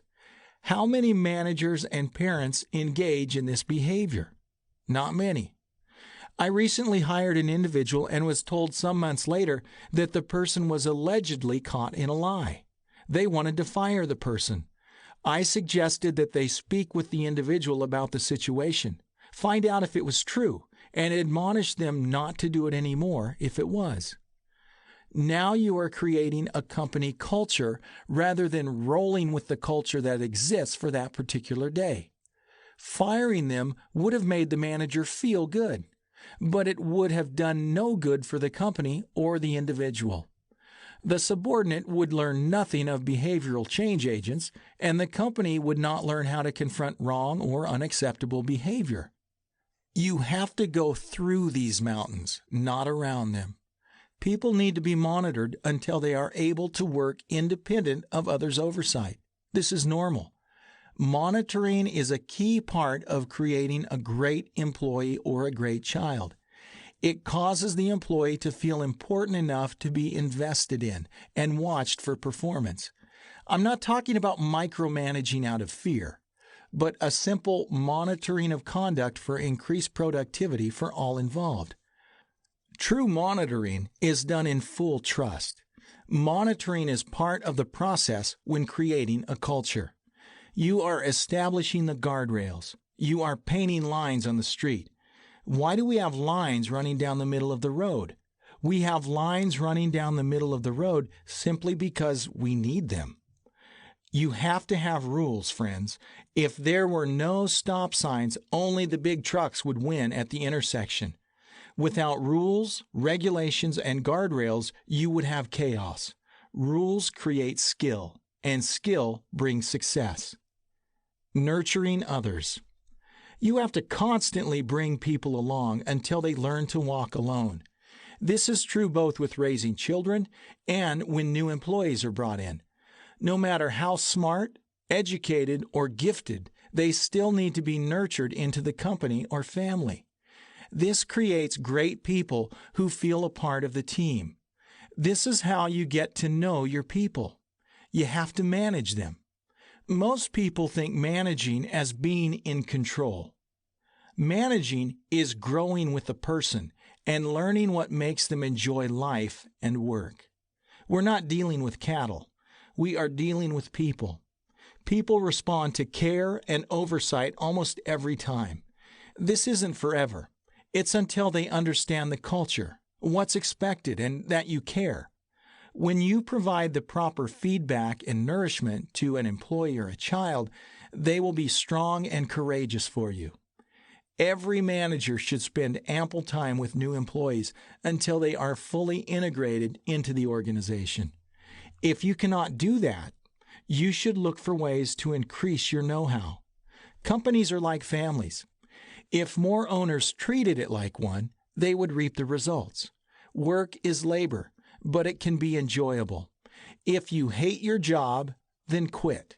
Stop making everyone else's life miserable. You should be bringing life to work, not stomping it out. Do you want great people? Then you're going to have to change the temperature, not simply measure it. This is the difference between a thermometer and a thermostat. I told you so. Released by Madonna in June of 1986, the song Papa Don't Preach quickly rose to the top of the pop charts, becoming Madonna's fourth #1 single. The song's lyrics and subject matter created quite a stir at the time. It also became the source of much conflict between Madonna and the Vatican when she dedicated it to Pope John Paul II. Like a stone thrown into a pond of calm water, the ripple effects were pretty spectacular. To Madonna's credit, the song addresses several controversial subjects in a very unique manner. It deals directly with teenage pregnancy and the abortion issue, as well as the unwed mother phenomenon. It also makes a rather pointed reference to the young girl's father. Instead of loving her through the process, her father demonstrates an "I told you so" attitude. The girl's response is to reject her father but accept her child. I realize that this song is a fictional dilemma, but we need to understand that people are going to make mistakes. Big, bad, ugly mistakes. To err is human, to forgive divine. Do people have grace for you? Then you need to have grace for others who find themselves jumping from the plane without a parachute. Instead of becoming part of the problem, we should work hard at becoming part of the solution. People who best affect behavioral change do not have an "I told you so" attitude. They have an "I'll help you" attitude. Investing as a way of life. Self-awareness, no matter how painful, in the end becomes the qualifier for great deeds. When the image of ourselves remains either marred or poor, two things result: an inability to properly invest in other people, and an inability to enjoy making that investment. Broken vessels cannot hold water. We must accept our repairs and make ourselves useful during the process. The inability to embrace our brokenness is both harmful and selfish. Courageous people invest in others because the absence of the self demands it. When we spend all our time gazing at ourselves in the rearview mirror instead of looking out in front of us, we ultimately end up crashing the car for missing the road ahead. A famous quote from the 1st century contains these words, "Not my will, but yours be done," and they serve as a backdrop for successful relationship maneuvering. When we cease focusing on our own needs, opportunities for helping others become more evident. Because of the power behind a self-preservation principle, selfish behavior tends to be the natural outcome in the human order. If you're like me, you didn't have to invest in any books or tapes on the subjects of lies and deceptions in order to help your children along with their early behavioral dynamics, because lying is a natural human instinct. Lying is an automatic response to preserve our position in the family/world. There are two kinds of lies: lying to defend and lying to defraud. As a defensive tactic, lying becomes a transitive verb, describing the need to protect or defend self from harm, attack, or danger. This is more instinctive as it relates to the human limbic condition. Defrauding, however, is meant to deprive another through dishonest means in an attempt to gain for self the things we believe are rightfully ours. This type of lie does not emit from a sense of need, but rather from a sense of want or entitlement. Therefore, when we focus on another person in an attempt to consider them first, "Not my will, but yours," the lying principle is dropped from the equation altogether. Own your own life. Be responsible. Invest in other people, and like the children who made a conscious decision to keep away from the robot toy because they believed it was the right thing to do, you will make a conscious decision to do the same. Decide who you are. what you will do and why you will do it. Land your plane right now. Is there someone you have been withholding love or information from? Do you have a child that is difficult to love? An employee?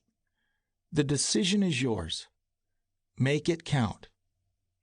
Regardless of how our personalities affect our parenting or management prowess, the performance prison may continue to work its magic on the unsuspecting person who believes they need to prove their worth to themselves, their peers, their mate, and their children.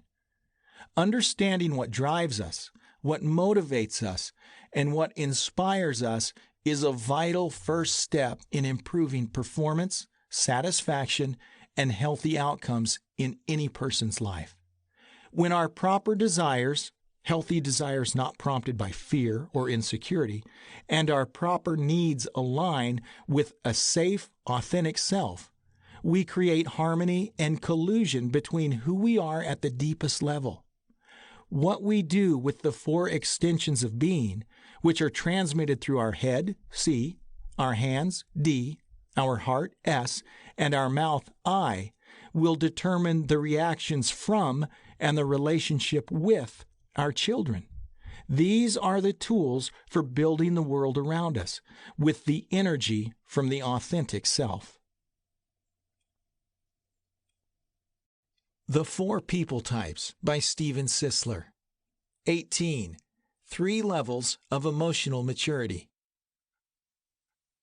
What is behavior without intelligence? I'll answer it for you. Not much. Behavior alone will look the same regardless of the intelligence behind it. What I mean is that all dominant people make quick decisions given they believe they know what must be done. Or all influencers will tend to make emotional decisions regardless of their level of intelligence, both intellectual and emotional. Although there are levels of maturity, intuition, and intelligence within decision-making in all people, the behavior is the same in terms of what you would expect in an action. Combining behavioral dynamics with attitudes and values will give us a predictable action with a set of values behind it. In other words, all leaders who take charge without permission in given situations will likely have an extended political attitude alongside a dominant cardinal trait.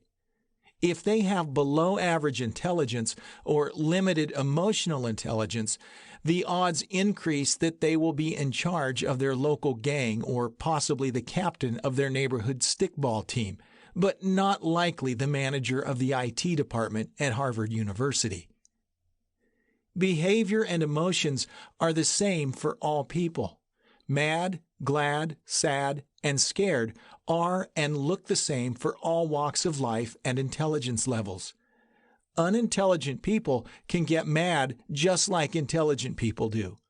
But people with lower intelligence may get mad at the wrong time and say the wrong thing to the wrong person. Knowing what to say and when to say it is an intelligence issue, not a behavioral one. Emotional maturity levels among people. Just as there are many levels of maturity within the human maturity spectrum, babies, toddlers, children, teens, and adults, I have also found levels of maturity within the human brain that have nothing to do with age. I have known many children mature beyond their years, and many adults seemingly not knitting with 2 needles. I have worked in the work world for more than 30 years and lived on the earth for 52. I have discovered those who have strong common sense and many who appear to have no sense at all.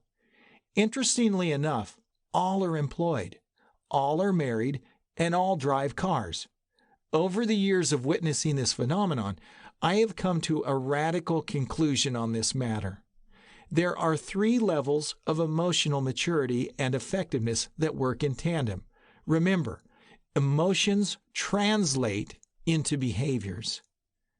Level 1, emotional maturity.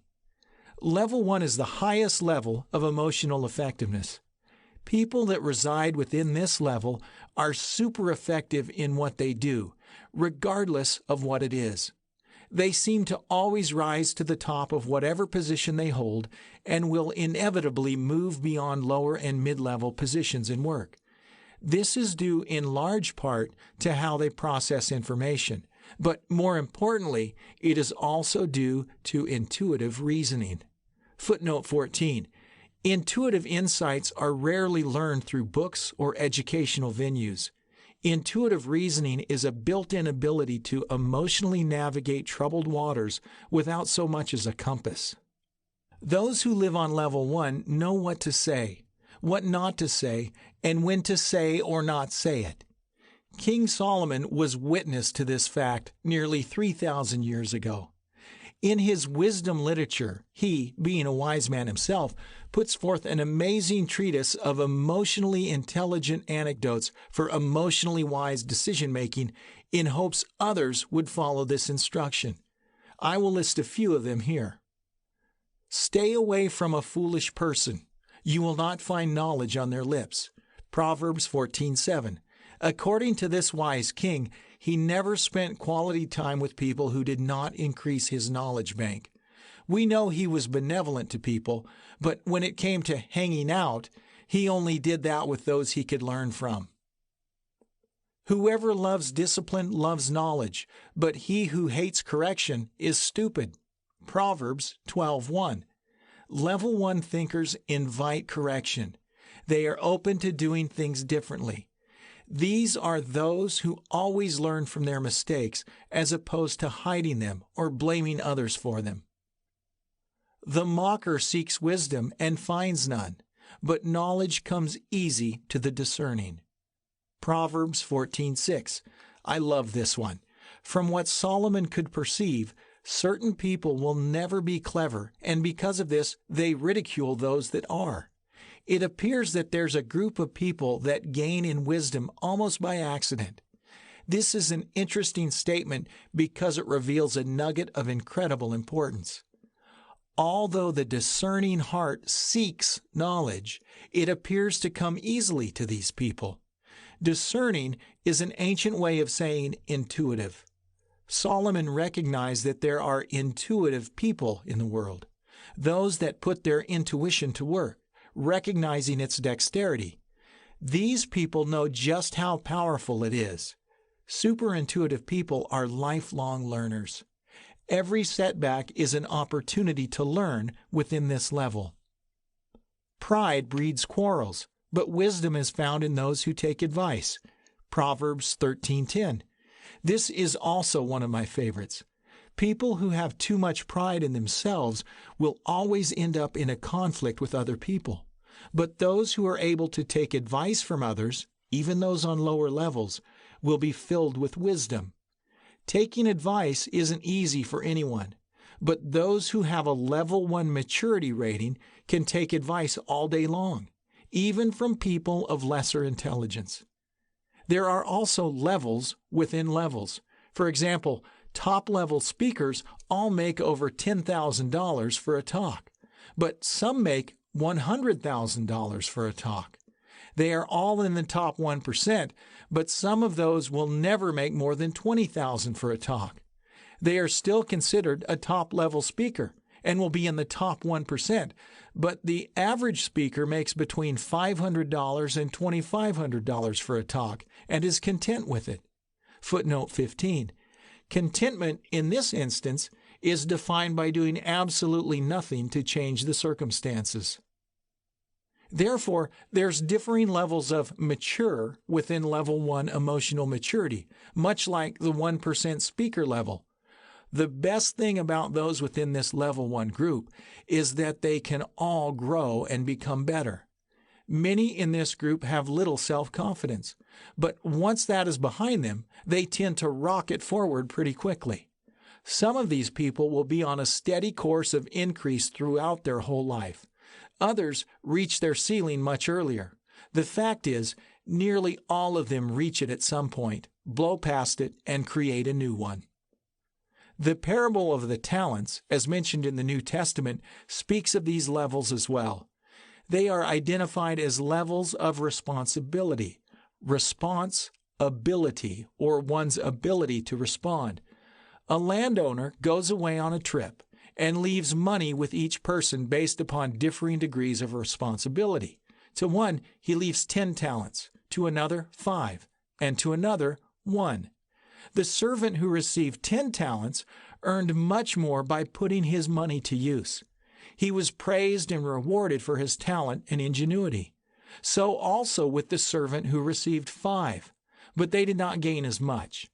This is to show that we all increase in line with our abilities, but we all can increase from where we started. Sadly, the servant who received 1 talent buried it in the ground because he was afraid of his master. He understood he was shrewd and utilitarian, but this was only knowledge. It never translated into a corresponding action in line with the information received. What's interesting about this ancient parable is this: the one who did the least spoke the most in defense of his actions. Level 2, emotional maturity. This is where the majority of people sit. They are average.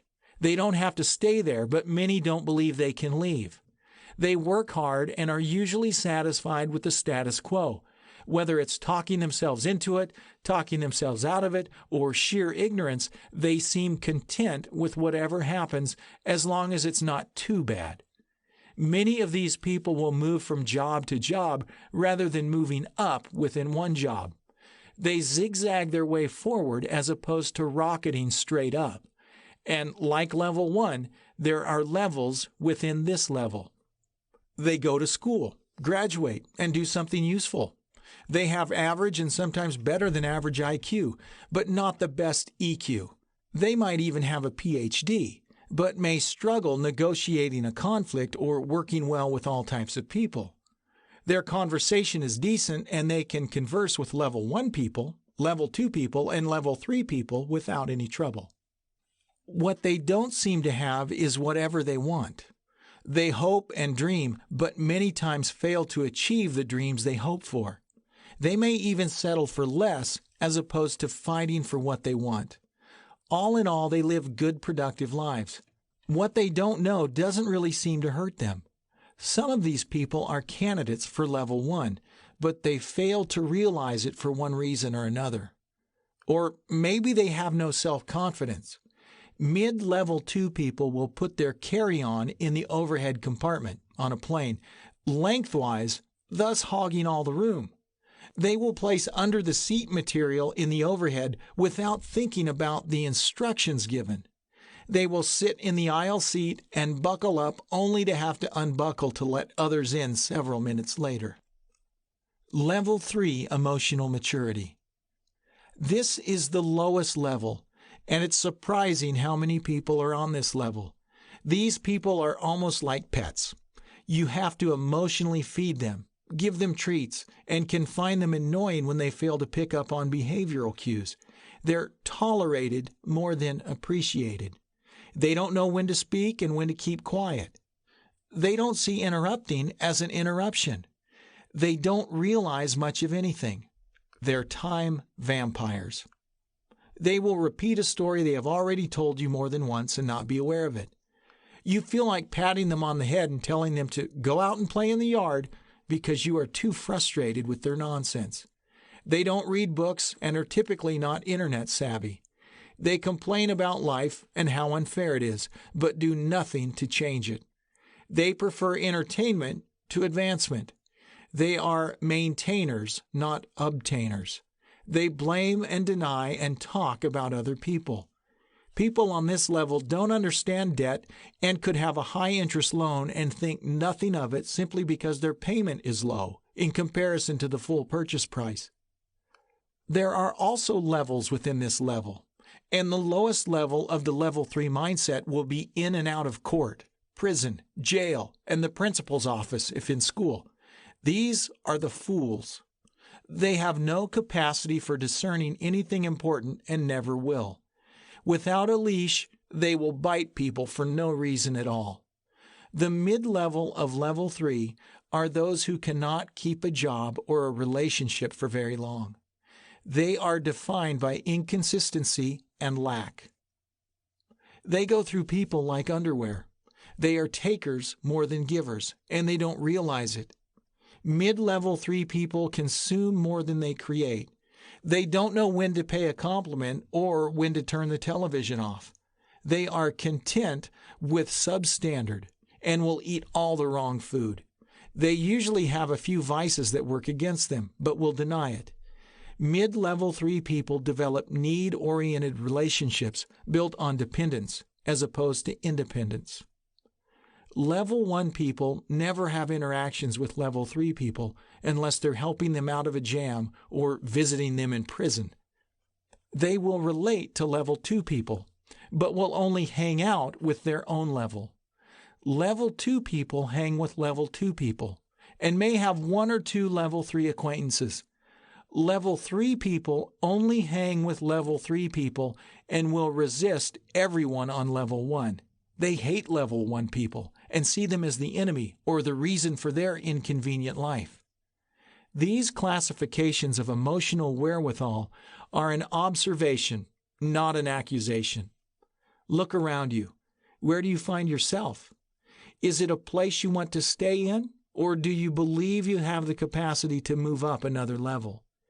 If you are reading this book and have gotten this far, you are likely higher level 2 or level 1 in emotional maturity.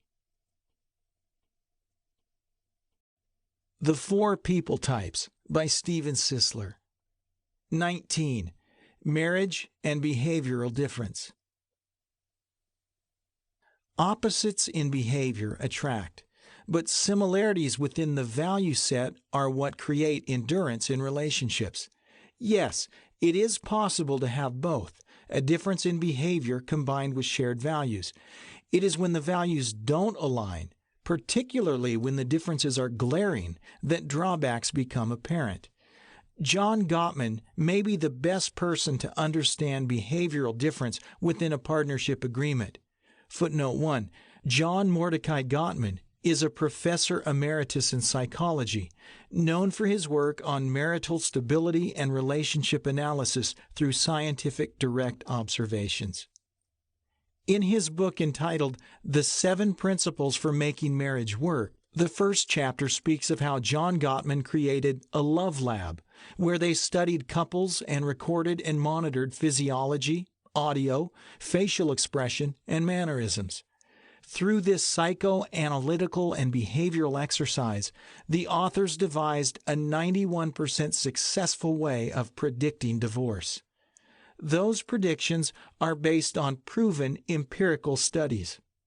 Gottman claims that often couples therapy will not work long-term because the essential ingredients are not tapped into. In what Gottman calls emotionally intelligent marriages, a dynamic is established where negative thoughts and feelings are kept from overwhelming the positive ones.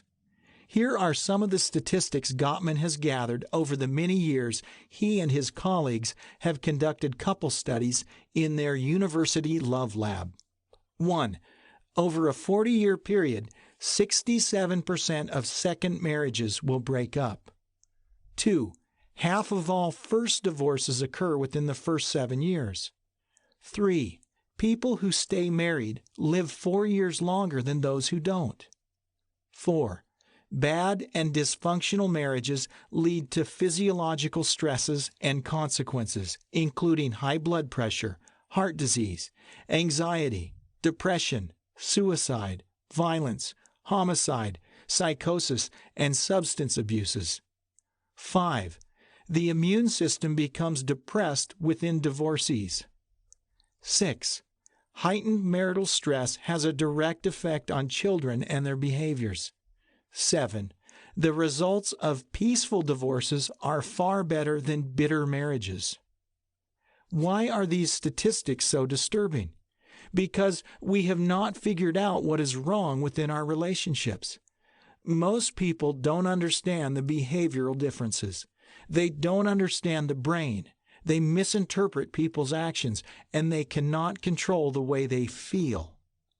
Because Gottman has followed up with his research couples in the long term, He has discovered that working on communication and/or conflict resolution does not lead to happier marriages.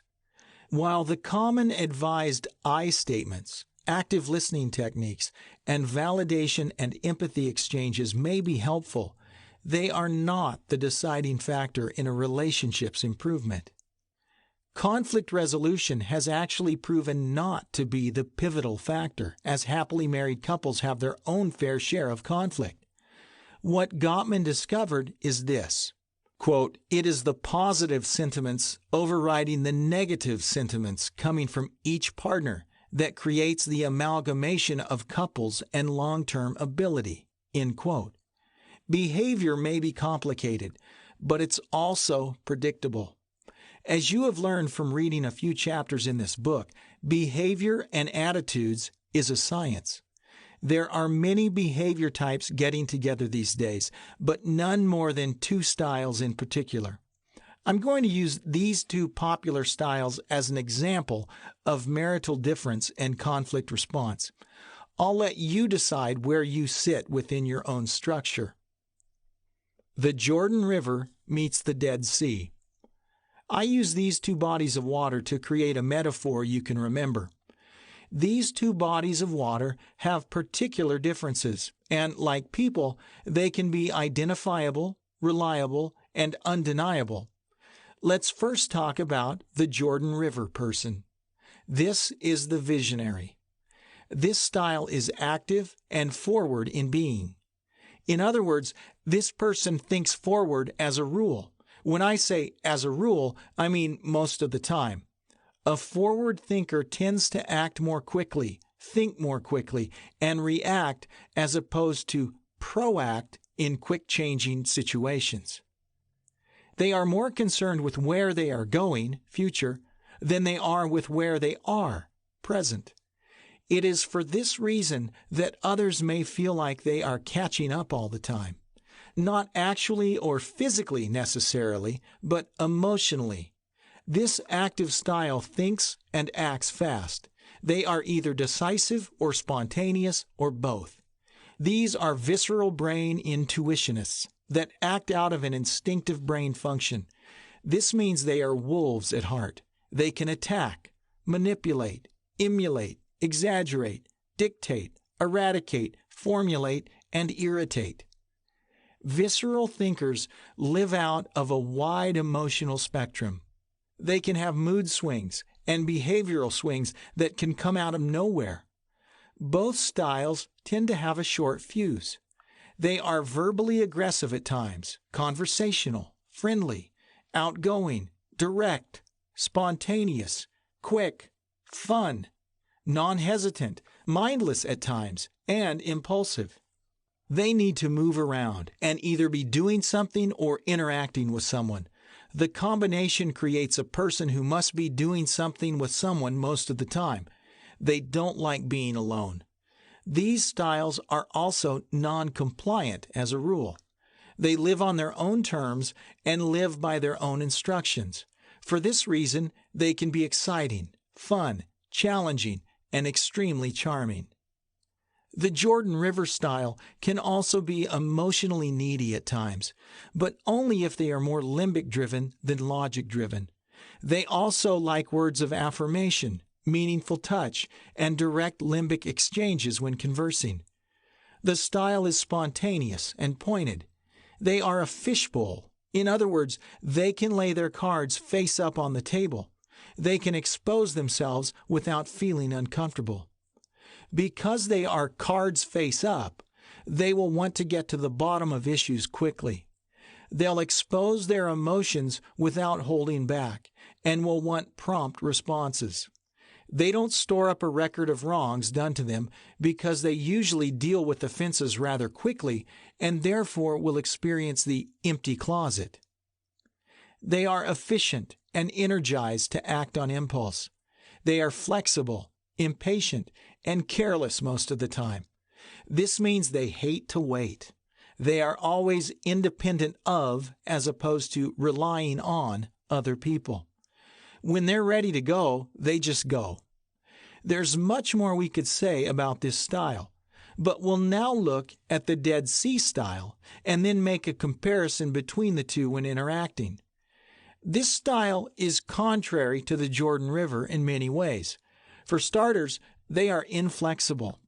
Whereas the Jordan River visionary is made of rubber, the Dead Sea is made of glass. Rather than being open and revealing, they are guarded and secretive. This does not mean they are deceptive, but rather it means they are protective. They don't reveal all. These styles hold their cards very close to the chest or face down in their lap.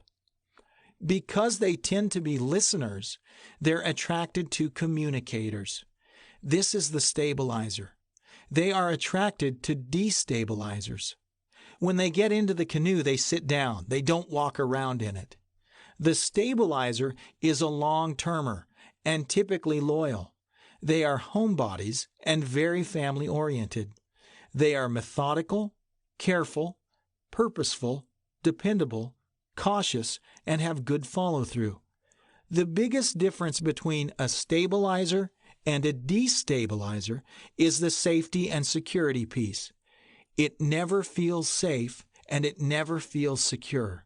But for some unknown reason, they are attracted to unsafe people types.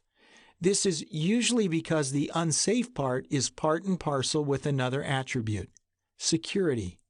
The stabilizer knows the destabilizer will kill the intruder, and that makes them feel very safe. Differences between opposites. Together, the two styles will experience behavioral challenges. This certainly does not mean the end of the relationship, but it does demonstrate the difference in how they see the world around them and act and interact with each other and people. The destabilizer is active, while the stabilizer is passive. Active styles kick in the front door, while passive styles slip around to the back and sneak in through a window. Here's an example of a conversation between the two styles. The active: "What's wrong? You seem extra quiet. Is everything all right?" Passive: "I'm fine," but they're lying. Active: "You don't look fine. You're acting weird. It's not like you." Passive: "I don't know what you're talking about." They're lying. "I'll be fine. I just need some space." Active: "What are you talking about? Space for what?" Passive: "Can we talk about this later?" Active: "Why can't we talk about it now? Is it something I said?" Passive: "I don't want to talk about it right now." Active: "I hate it when you do this." Storms off, lacking the patience to navigate or appreciate the conversation. This is a normal exchange for these two styles. The active wants to get to the bottom of whatever is bothering the partner, cards face up, while the passive isn't ready to deal with it yet, cards face down. The reasons for needing more time to negotiate their emotions are likely going to be associated with safety and security. 1. It's not safe to say what it is because it might not go over well. 2. It's not safe to say what it is because I don't want to hurt their feelings. 3. It's not safe to say because I'm not sure what kind of reaction I'm going to get. 4. It's not safe to say anything because I said I was over it last week, but I'm not over it and I'm afraid to say that. 5. What if my partner is all done with me because I messed up again? 6. I'm afraid what I did makes me a bad person. What did the passive wife do in this scenario? She simply overdrew her checking account. How often does this happen? Twice in 3 years. A small incident becomes monumental in the mind of a stabilizer and can create illusions of abandonment or feelings of inferiority or being a bad person. The passive wife in this situation may fear rejection, stupidity, or abandonment from the other partner. This can also be a sign of shame-based emotions. Guilt says, "I did something bad," or "I made a poor decision," whereas shame says, "I am a bad person." The differences between "I am" and "I did" can be the difference between emotional success and emotional failure. Here is what could have happened in a very healthy context built on mutual trust. Active: "What's wrong? Passive. I'm feeling bad because I overdrew my checking account last week. Active. Still? Passive. It's only happened twice in the last 3 years. Active. How much did they charge you again? I thought you were over that. Passive. No, it cost $32. I feel so stupid. Active. You are stupid. Just kidding. We spent that this week on coffee. Who cares? We'll be fine. Passive. I know. I'll get over it. Thanks for understanding. If the relationship is healthy, that could be the exchange if both parties were completely uninhibited and open with each other. When our behavioral styles are left unchecked, we will fall into the usual patterns of our behavioral wiring and will have to work through unnecessary entanglements. This is an example of 2 different communication styles driven by different emotions within each person. In the second conversation, what could have been, the emotions are the same. What differentiates the former conversation with the latter conversation is friendship. Deep friendship is the foundation beneath lasting relationships. Gottman has discovered through many years of behavioral assessment with couples that deep friendship is the linchpin within successful relationship navigation. When romance wears off, all you have is the friendship left. If you don't have friendship, you have nothing. Romantic engagement comes and goes based upon many factors, but friendship remains a stable foundation for building trust and longevity. Gottman's sentiment override. Knowing each other well and still appreciating the differences between you can only occur when you live in deep friendship in a shared existence. The main affective vectors, positive or negative sentiment override, are the inescapable effect of the relationship. According to the research, those who have a positive sentiment override can live better with negative occurrences in the relationship because the relationship is balanced towards the positive. Those in relational negative sentiment override are those who are usually balanced towards the negative in the relationship and become reactive rather than responsive during times of difficulty. Issues that arise within any relationship become interpreted with the color of the positive or negative vector of the sentiment override.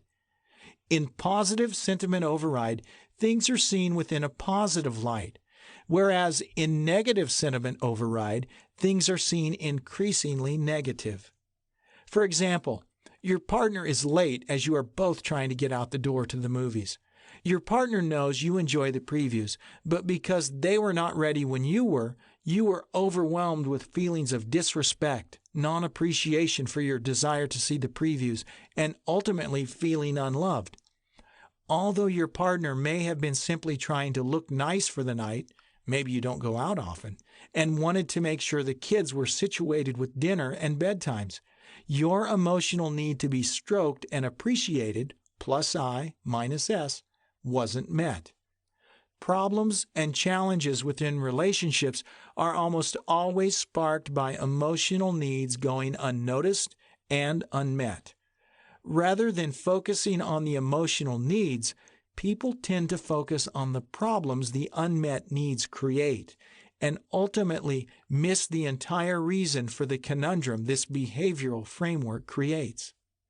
Because your need for affirmation is greater than your ability to use your rational mind, VBR, visceral brain reactive, you misinterpreted your partner's tardiness and made it all about you and not about them.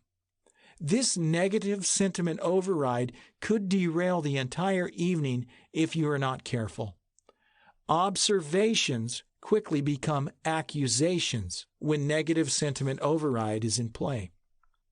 Behavioral repair attempts.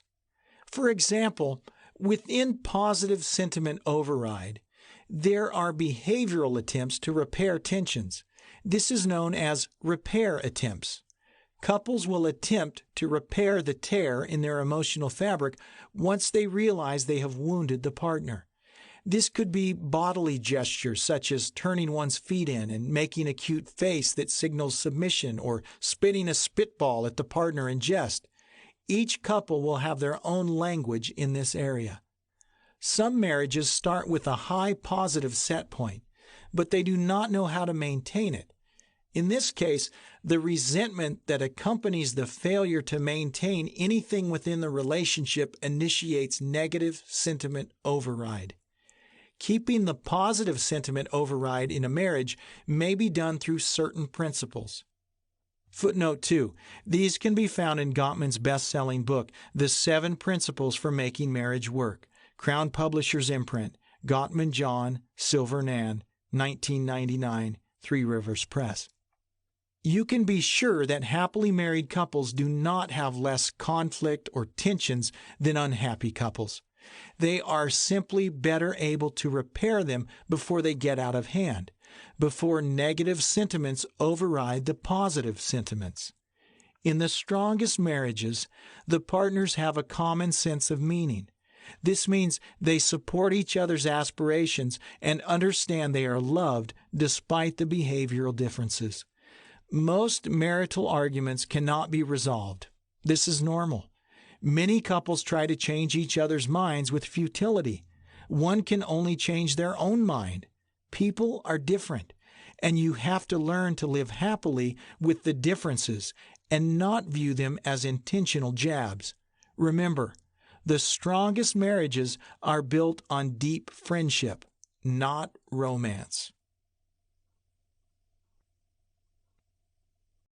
The 4 People Types by Steven Sisler. 20.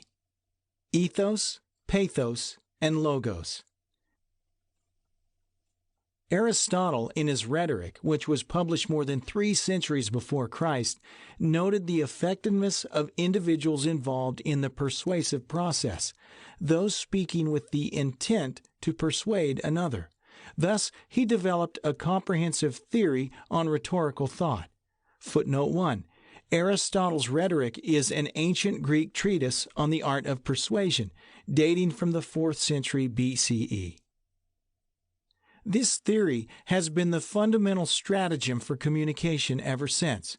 What Aristotle reasoned was that communication takes place between 3 separate entities: the one speaking, the one listening, and the message itself, or the ethos, pathos, and logos.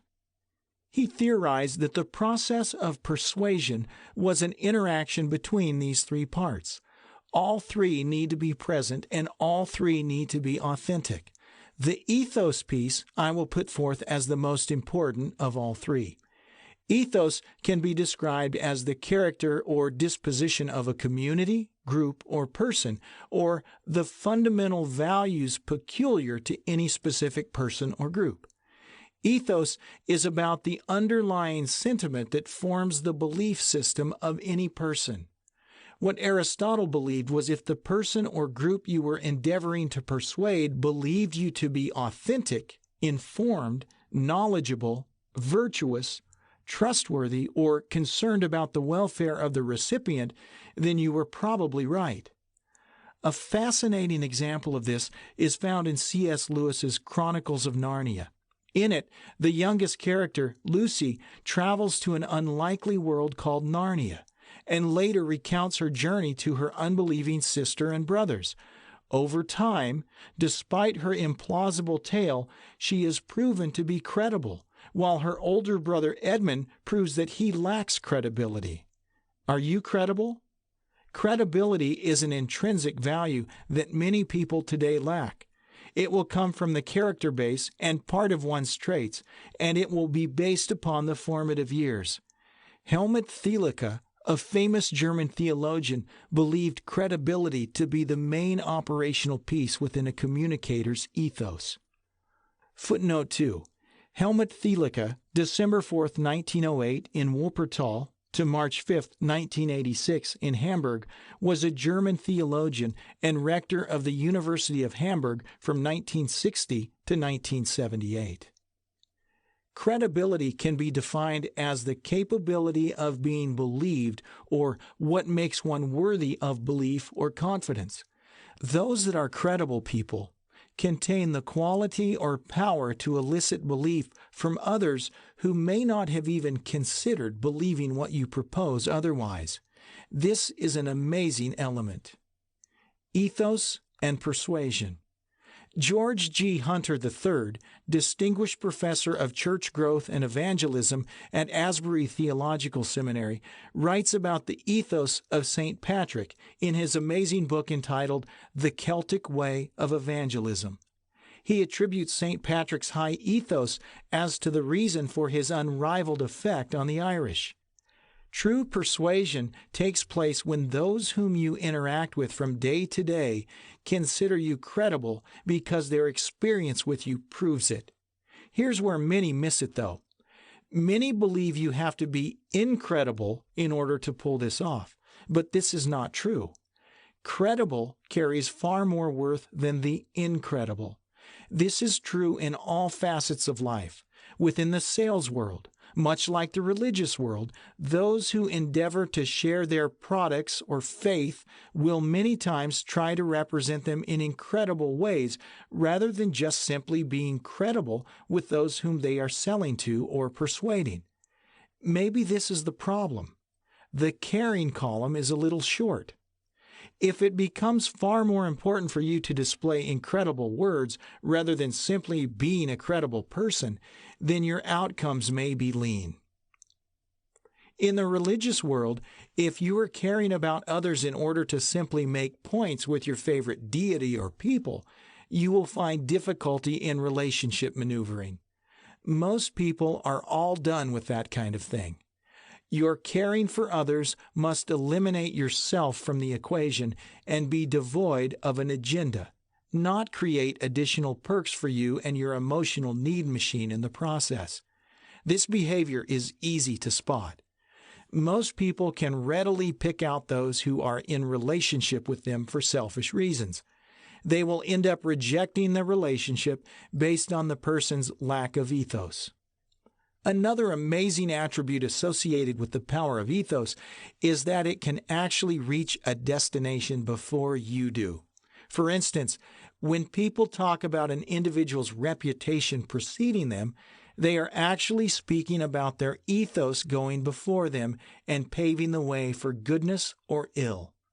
When Hunter speaks of St. Patrick, he makes reference to his ethos being responsible for the acceptance of his beliefs among the indigenous people.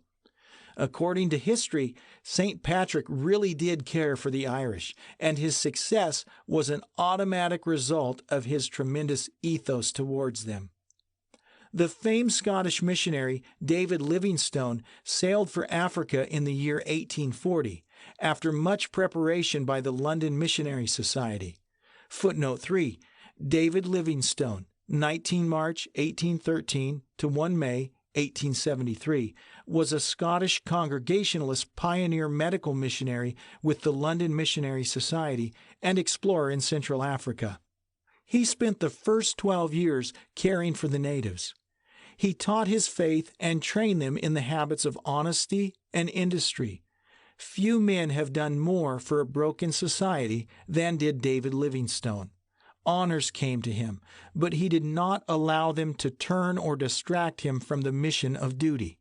To that end, he kept his simple faith and the humble heart of a servant. On the morning of May 1st, 1873, an African boy found him dead on his knees in a position of prayer for the African people. The natives were so broken by his death that they prepared his body so, quote, the white chief may be buried among his own people, end quote. They also removed his physical heart that it might be buried in the land and among the people that he loved so much. His ethos is well represented in the words from his last letter, which are inscribed upon his tomb. Quote, may heaven's richest blessing come down on everyone, English, American, or Turk, who will help to heal the open sore of the world. End quote.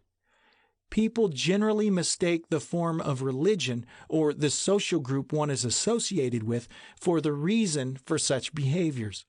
One cannot attribute self-sacrifice to a religion. as the ability to care can be seen in all people types and religious persuasions, including atheists. The 6 Powers of Persuasion. In his book, Influence, The Psychology of Persuasion, Dr. Robert B. Cialdini introduces the 6 weapons of influence used in persuasion. Footnote 4. Robert B. Cialdini is a social psychologist that is currently Regents Professor of Psychology and W. P. Carey Distinguished Professor of Marketing at Arizona State University, where he has also been named Distinguished Graduate Research Professor. They are reciprocation, consistency, social proof, liking, authority, and scarcity. Some can wield these tools with great precision, but more importantly, some wield them by accident. These are the ones we will discuss here. Those who use these principles without a manipulative agenda tend to reap an amazing return on their inadvertent investment.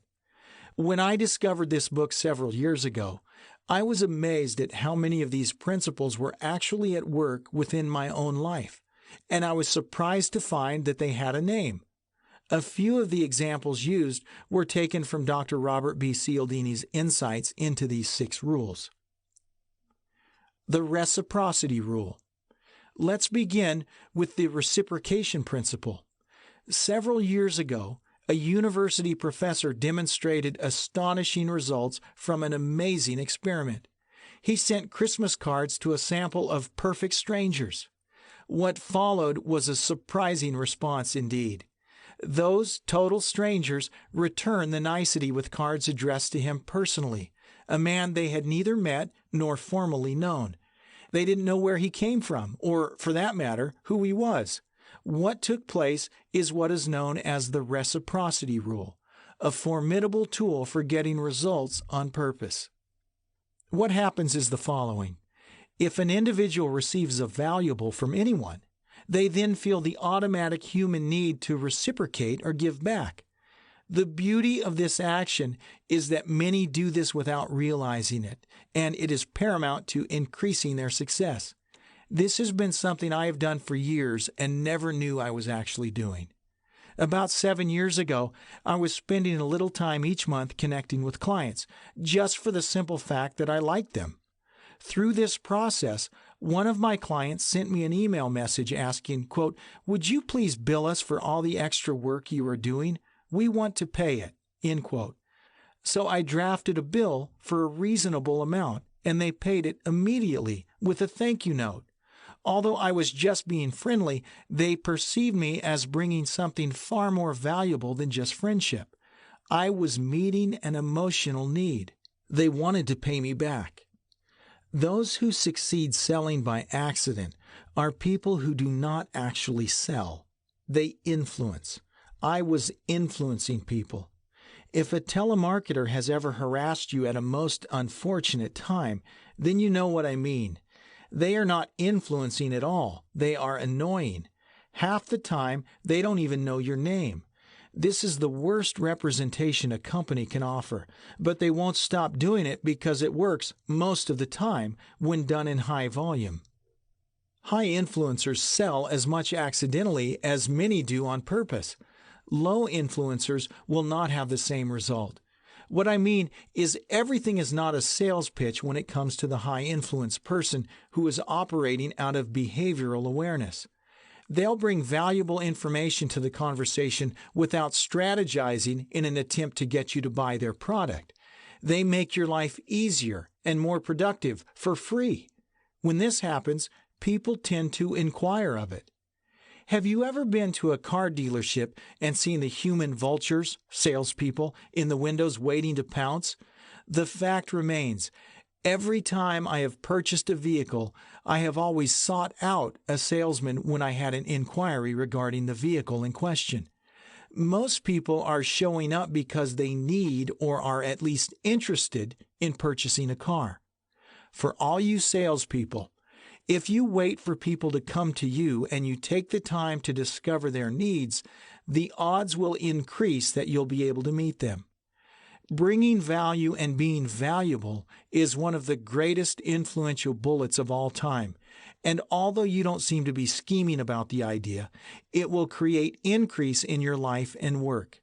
True salespeople meet needs. People should be influencing others for the better and not for the worse. If you are in the business of sales or affecting people with a service of some sort, your clients should be excited to see you at the mall or local eatery, not wanting to clobber you. You should lay your head down at night and feel great when you think about your daily accomplishments and how someone is better off because they know you or because they use your product. I find that those who focus solely on making money miss out on many valuable things. Money simply follows value and will rarely precede it. When you create or bring worth, money is usually the reward on many occasions, especially as it relates to your work. It's all about combining both reliability and genuine value. It's easy to tell something of real value, easy as pie. Only when a product is worth less than you claim do you need a set of skills in order to sell it. Many salespeople are master deceivers. They don't believe in their product at all. They have to learn tactics and skill sets to deceive their clients. They become masters of deception. They lie, cheat, and many times will steal. They inflate pricing and then claim they're giving you a deal when they lower it. They resort to powers of persuasion in order to manipulate their victims' intelligence. I have a client who works within the artificial heart industry. She has shared with me some very interesting details concerning their sales force. Many times, the salespeople will upsell unnecessary items in order to increase their personal bottom line for the month. Some have actually been kicked out of the hospital and asked never to return because of it. My client has had to literally rescue the client back from the jaws of the deceptive salesperson. My client is a clinical consultant, but has received more accidental sales than the majority of those actually tasked with selling within this particular organization. She has earned a seat at the dinner table with C-level management simply because they want to know how she is doing it. She simply looks for the most important needs and then does everything in her power to meet them. She does not upsell. She meets real needs. Upselling is for people who are afraid the relationship won't last, so they get as much as possible while with the client. In his book, Influence, The Psychology of Persuasion, Dr. Robert B. Cialdini cites another amazing illustration. In the early 60s and 70s, the Hare Krishna Society was financially floundering due to their strange appearance and unwanted solicitations around street corners and airports. Footnote 5. The International Society for Krishna Consciousness, ISKCON, also known as the Hare Krishna movement, is one of the Hindu Vaishnava religious organizations. It was founded in 1966 in New York City by A.C. Bhaktivedanta Swami Prabhupada. But something spectacular occurred in the mid-70s that turned them into a financial empire. It was the giving of a simple gift. This simple gesture turned the entire organization around in a near astounding fashion. Those who passed by would be given several oddities, including a flower. Even if the reluctant individual refused the gift, the Krishnas would not take it back. What followed was a typical knee-jerk emotional response that we now know as the reciprocity principle. Because they used this tool with cunning accuracy, it was only after receiving the gift that the unsuspecting victims were asked for a donation. The power of the emotional need to pay back was so strong that the benefactor would feel compelled to make a small donation, even if the flower was discarded minutes later. Relationships should be primary, not instrumental. As men and women of character, you need to make sure people are better off for knowing you or your product, not ripped off. The consistency rule. Next, we will discover the power of the consistency rule and how it can create an accidental increase in the lives of those who unwittingly wield its power. A pair of Canadian psychologists yielded some astounding results after performing a very interesting experiment. People who placed a bet at a horse track were much more confident that their particular choice of horse would win after placing the bet than they were prior to placing the bet. It appears that once we have crossed the line by actually performing an action, we will adjust our thinking as well as our beliefs at times to align with the action once the action is complete. This is the consistency rule. This rule can work for or against you in many ways. When we act in a positive way by taking a leap of faith towards a new business model or risking monetary means to delve into a business or personal venture that we believe will benefit our future, we will more often than not inadvertently bind the expected result to ourselves by living consistent with the expected outcome. This bonding will actually tend to create it. We will first create it in our minds, and then we'll create it in our actions. Yet it can work both for and against us. Let's pretend that you are a woman who is dating a man who is jobless and has a drinking problem. Your friends spend countless hours trying to convince you that this relationship is a dead end. But your boyfriend woos you back, away from your friend's logic, whenever you get alone with him. Let's say this goes on for months, and finally you go away on a business trip and end up spending a week and a half with a very sensible coworker who finally gets through to you while you and your boyfriend are apart. You then break off the relationship and find a more suitable candidate for a long-term relationship and are finally happy that you saw the light. Your former boyfriend, however, continues to call and emotionally manipulate you by pushing all your guilt buttons and being repentant. He even promises to get a job and quit drinking. Are you getting the picture? This continued settling for less in an effort to be consistent with your perceived vision of the future is far too often the case, I'm afraid.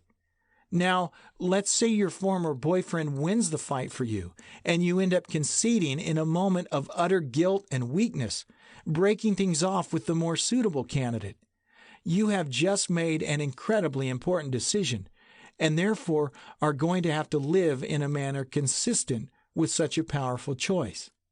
Let's skip ahead 6 months and see that your boyfriend is still jobless and has decided that he can continue to drink as long as he does not have violent outbursts. And you? You are more satisfied with him now than you were before you picked back up with him the second time. You make excuses for his low sense of urgency and coddle his poor performance. You start drinking with him once in a while so that he doesn't feel alone and judged. You tell yourself rational lies in order to make your world line up with the decision you made 6 months earlier.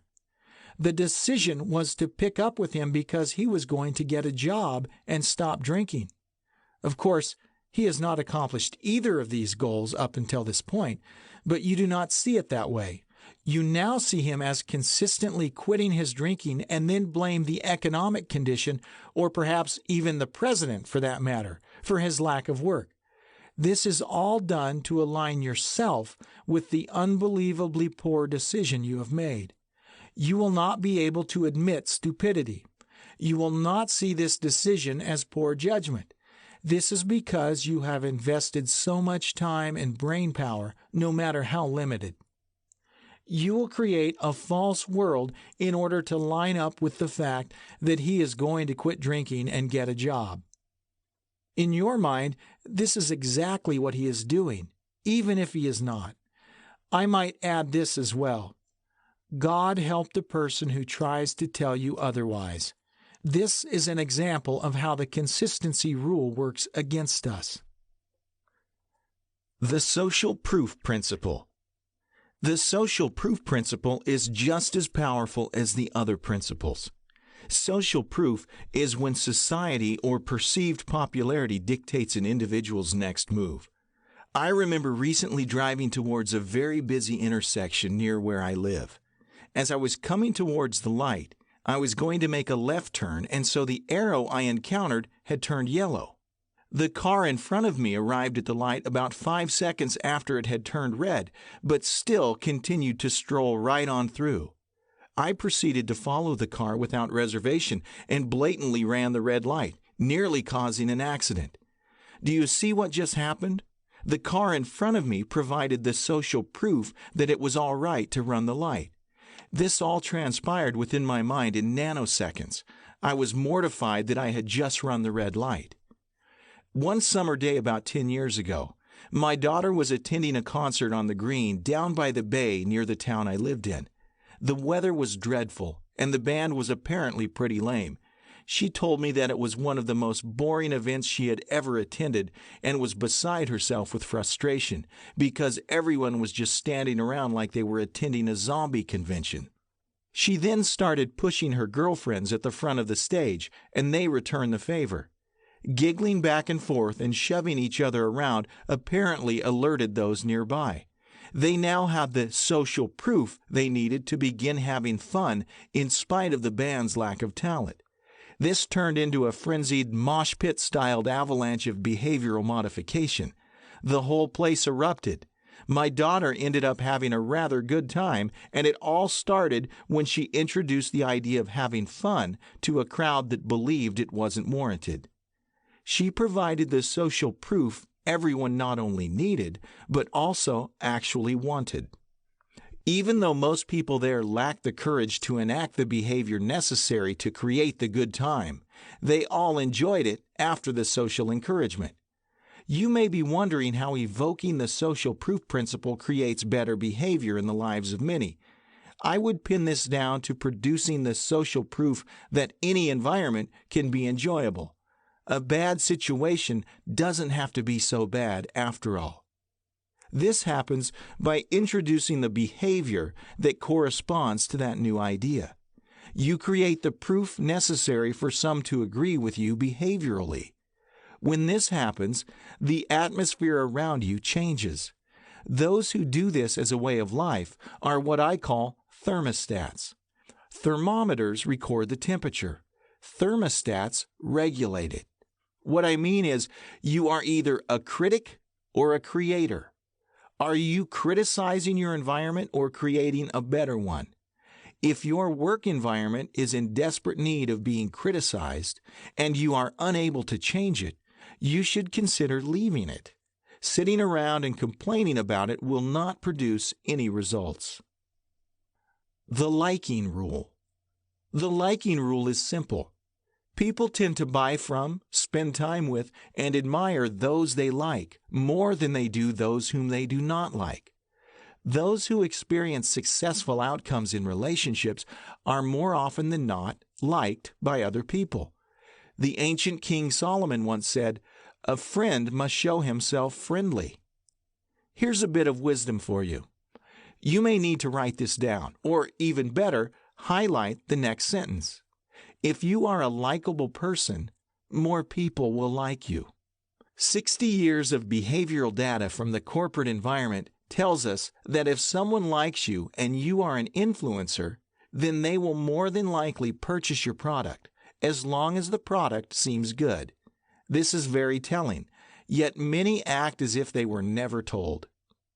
Being likable consists of bringing value, being valuable, and presenting yourself as one who is carefree and attentive. Likable people are also able to find humor in the difficulties in life. These attributes may sound simple, but for some, they are an insurmountable task. Consumers need to beware, because many times salespeople who use manipulation techniques will actually pretend to like you in an effort to create the need to buy within you. Likable people tend not to rely on happiness because happiness is usually based upon favorable circumstances. This is why those who have a deep faith tend to endure difficulty with greater peace than those who have no faith at all. Although this can include faith in yourself, the bottom line is this: people who believe they will do well typically do. Liking is a persuasion rule. because it loosens people up and allows them to feel better about themselves and you. The appeal to authority. Have you ever wondered why we will stand in front of a man or woman wearing a white lab coat and drop our drawers nearly without hesitation? Do you know why it's so easy to do this? I'll tell you. It's all about the lab coat. The lab coat appeals to authority. Anyone could grab a clipboard, don a hard hat, and inspect a multi-million-dollar job site without being asked any questions, because they are showing signs of authority by holding a clipboard, wearing a hard hat, and confidently walking around with a sense of purpose. It is for this reason that those who demonstrate confidence behaviorally appeal to authority in many ways without even realizing it. In 2005, a 76-year-old man posed as a physician and was later arrested for going door to door and offering free breast exams. Footnote 6. This guy was either a genius or a mental case. I think I'll go with the latter. He miraculously got away with 2 of them. His lab coat and black doctor's bag enabled 2 unsuspecting women to believe he was a legitimate doctor. There are numerous legitimate appeals to authority all around us that we tend to take for granted each and every day. Many of you are all too familiar with that sinking feeling while whizzing past a state trooper hidden in the bushes. This simple appearance of a blue-colored vehicle with a side spotlight can take your breath away. I've also seen news broadcasts where an individual was indicted for posing as an officer of the law in order to commit some seedy crime. Unsuspecting victims of appeals to authority need to beware of these types of situations. Just recently, I heard of someone being bumped from behind while on a lonely street at about 1 o'clock in the morning. When they got out to examine the damage, they were subsequently killed. This is another type of an appeal to authority, known as associated authority. This time, it's the authority of the insurance claims associated with an accident. If you leave the scene, you may fear the consequences of a hit-and-run scheme. If this happens to you at night, don't ever stop or get out of the vehicle. Call 911 immediately from your cell phone. The power of the appearance of authority has very powerful ramifications and will cause others to take note when it is implemented in the right way. A 100-pound policeman can stand in the middle of the road and stop a semi-tractor trailer with little or no effort, all because he is wearing the correct uniform. If someone tried that wearing a t-shirt and Bermuda shorts, they might get killed.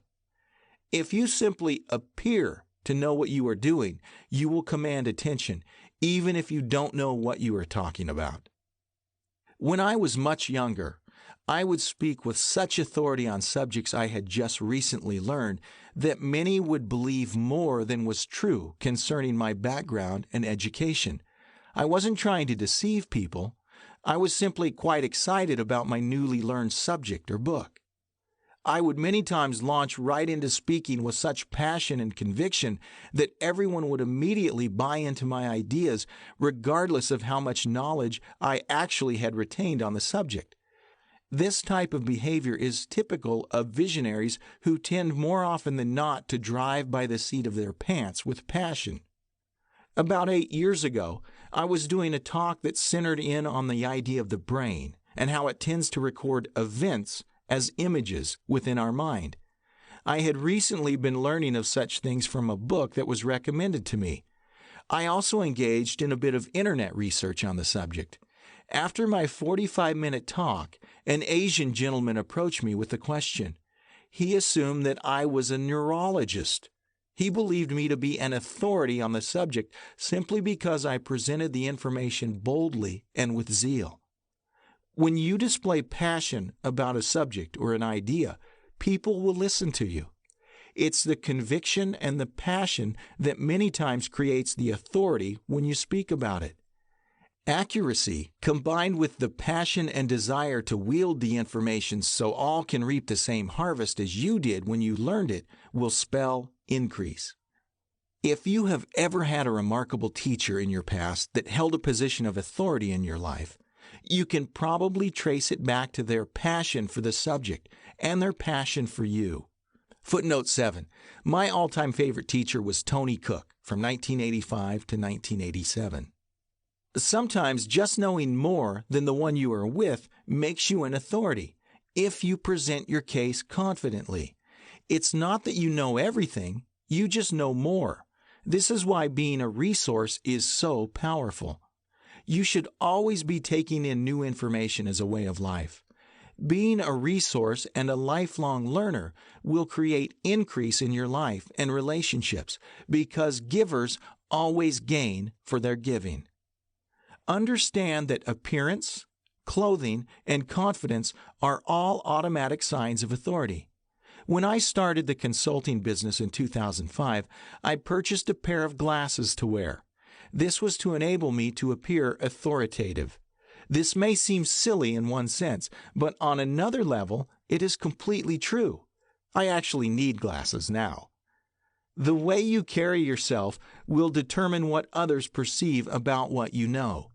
As long as you are not being deceptive, the appeal to authority will cause increase in your life and relationships. By the way, the glasses I wore back then were just glass, non-prescription. Another way to receive authority is to be responsible. Authority is nothing more than the acceptance of responsibility. One of the biggest problems within our culture today is people who want authority without the acceptance of responsibility. Responsible people always move up. You could say that authority is the fruit of responsibility. Responsible actions create appeals to authority. I remember cleaning up a mess in an aisle at a particular store several years ago. While I was cleaning up the mess, a customer asked me, "Do you work here?" Because I was being responsible, it created the illusion that this particular store employed me. What do you think customers think when they see an employee dressed in uniform wasting company time? You're right. You would never suspect them to be the boss or having authority acting like that. When I was in high school, I would go to work with my father sometimes during the summer, and we would show up on the job about 40 minutes before anyone else and just sit in the truck and wait. I thought this was ridiculous. One day I asked my father why we were there so early, and he replied, "You should always be here and ready to work before the boss gets here." He was right. The scarcity rule. You'd better buy it today because if you don't, tomorrow they might all be gone. This is the scarcity rule. Most advertisers use this tactic as a way to get your brain to buy. I heard of a gentleman who used to buy used cars from a wholesaler and then turn around and sell them right out of his front yard. The amazing thing was that he could make a small fortune doing it. Now, if any of us tried it, it would probably not be as successful. But when he did it, he was very successful. And here's why. He consistently evoked the scarcity rule on his unsuspecting buyers. He would put an ad in the local paper and wait for folks to call. But here was the catch. He would make the same appointment for the same 2 or 3 people. The first person to look at the car usually purchased it for fear that the other 2 would buy it if he didn't. Even if they didn't really need the car or it wasn't the exact car they were looking for, they still bought it for fear of losing it. An experiment was conducted by social psychologist Stephen Warchel. Footnote 8. Warchel, S. J. Lee, and Edelwohl. The Effects of Supply and Demand on Ratings of Object Value. Journal of Personality and Social Psychology, 32, 1975.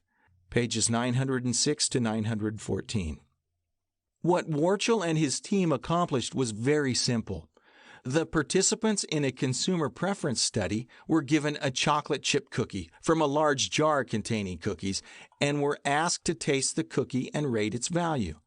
Half the participants were given a jar containing 10 cookies, and the other half was given a jar containing just 2 cookies.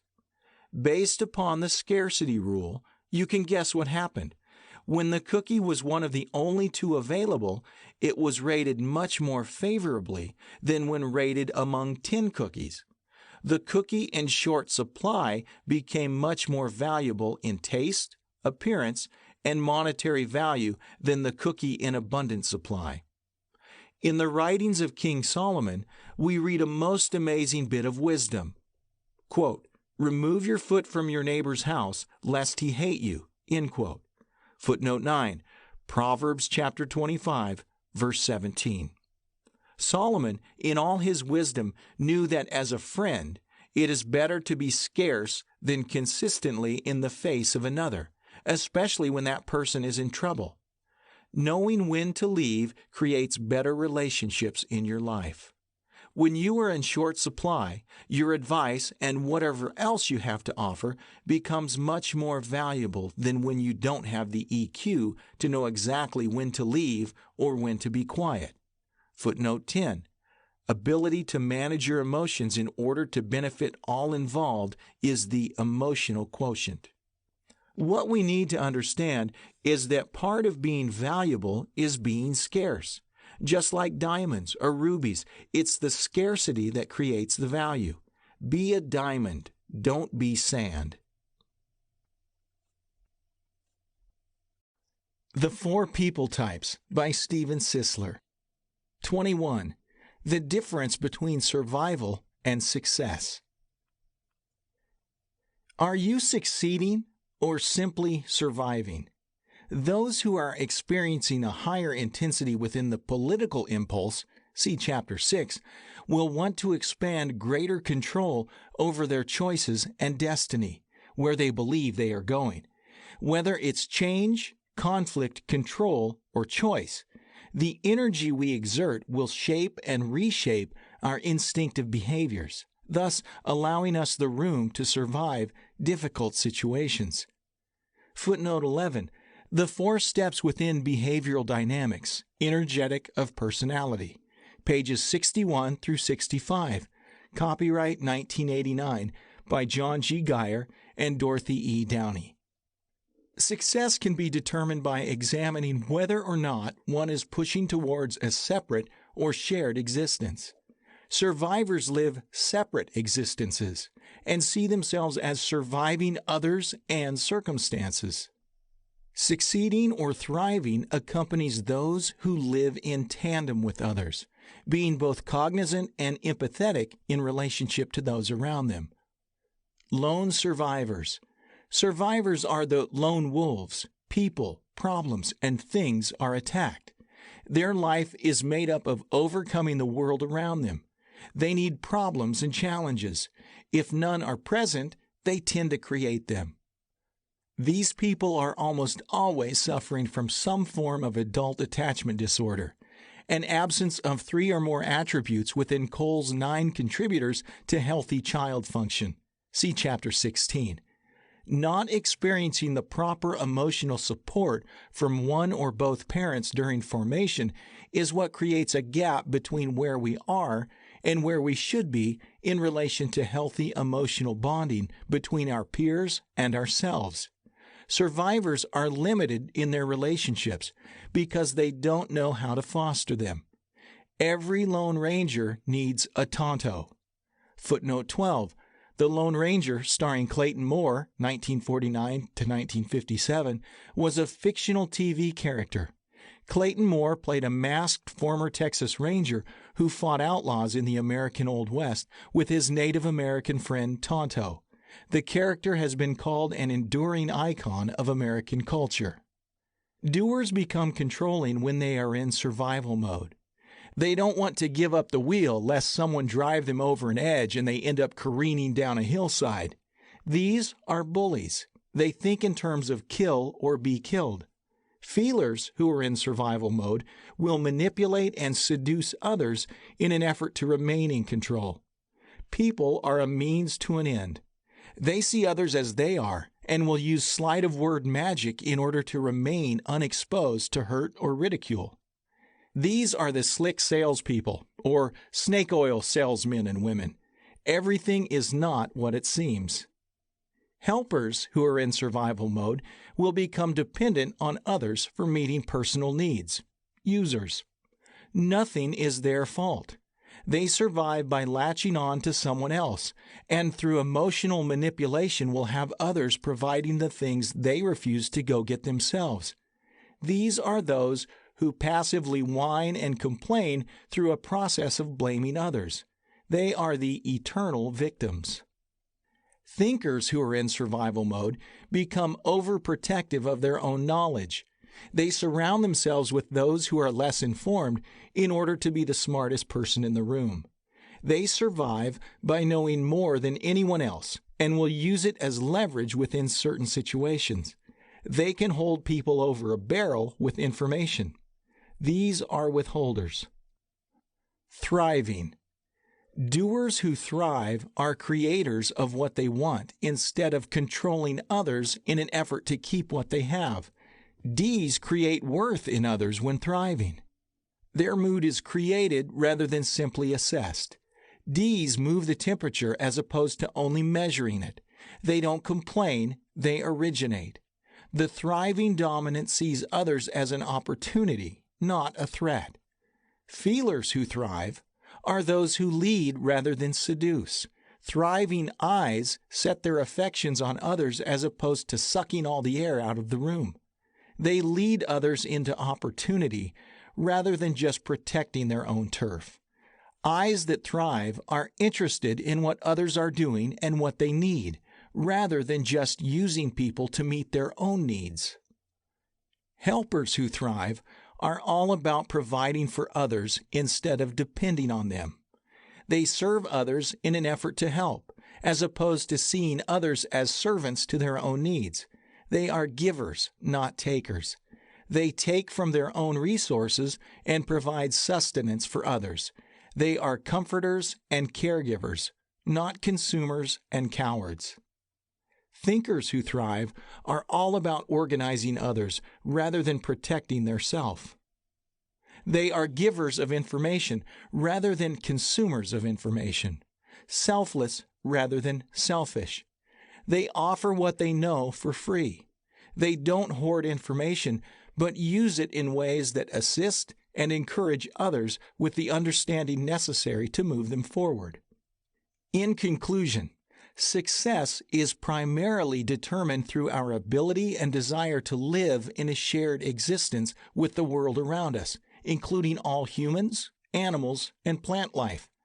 The coexistence depends on a mutual experience that gives more than it takes. Dysfunction sets in when this emotional ecosystem is disrupted through selfish and antagonistic behaviors set on building the self at the expense of everything around it. The Great Imposition. Many times, other people may feel like they are surviving their relationship with you rather than thriving in it. Success, thriving, or failure, surviving, in relationships of any kind will nearly always be determined based upon whether or not we inflict our worldview on them or impart our worldview towards them. Imposing ideas is one of the biggest killers in relationship dynamics, whether it's at work or at home.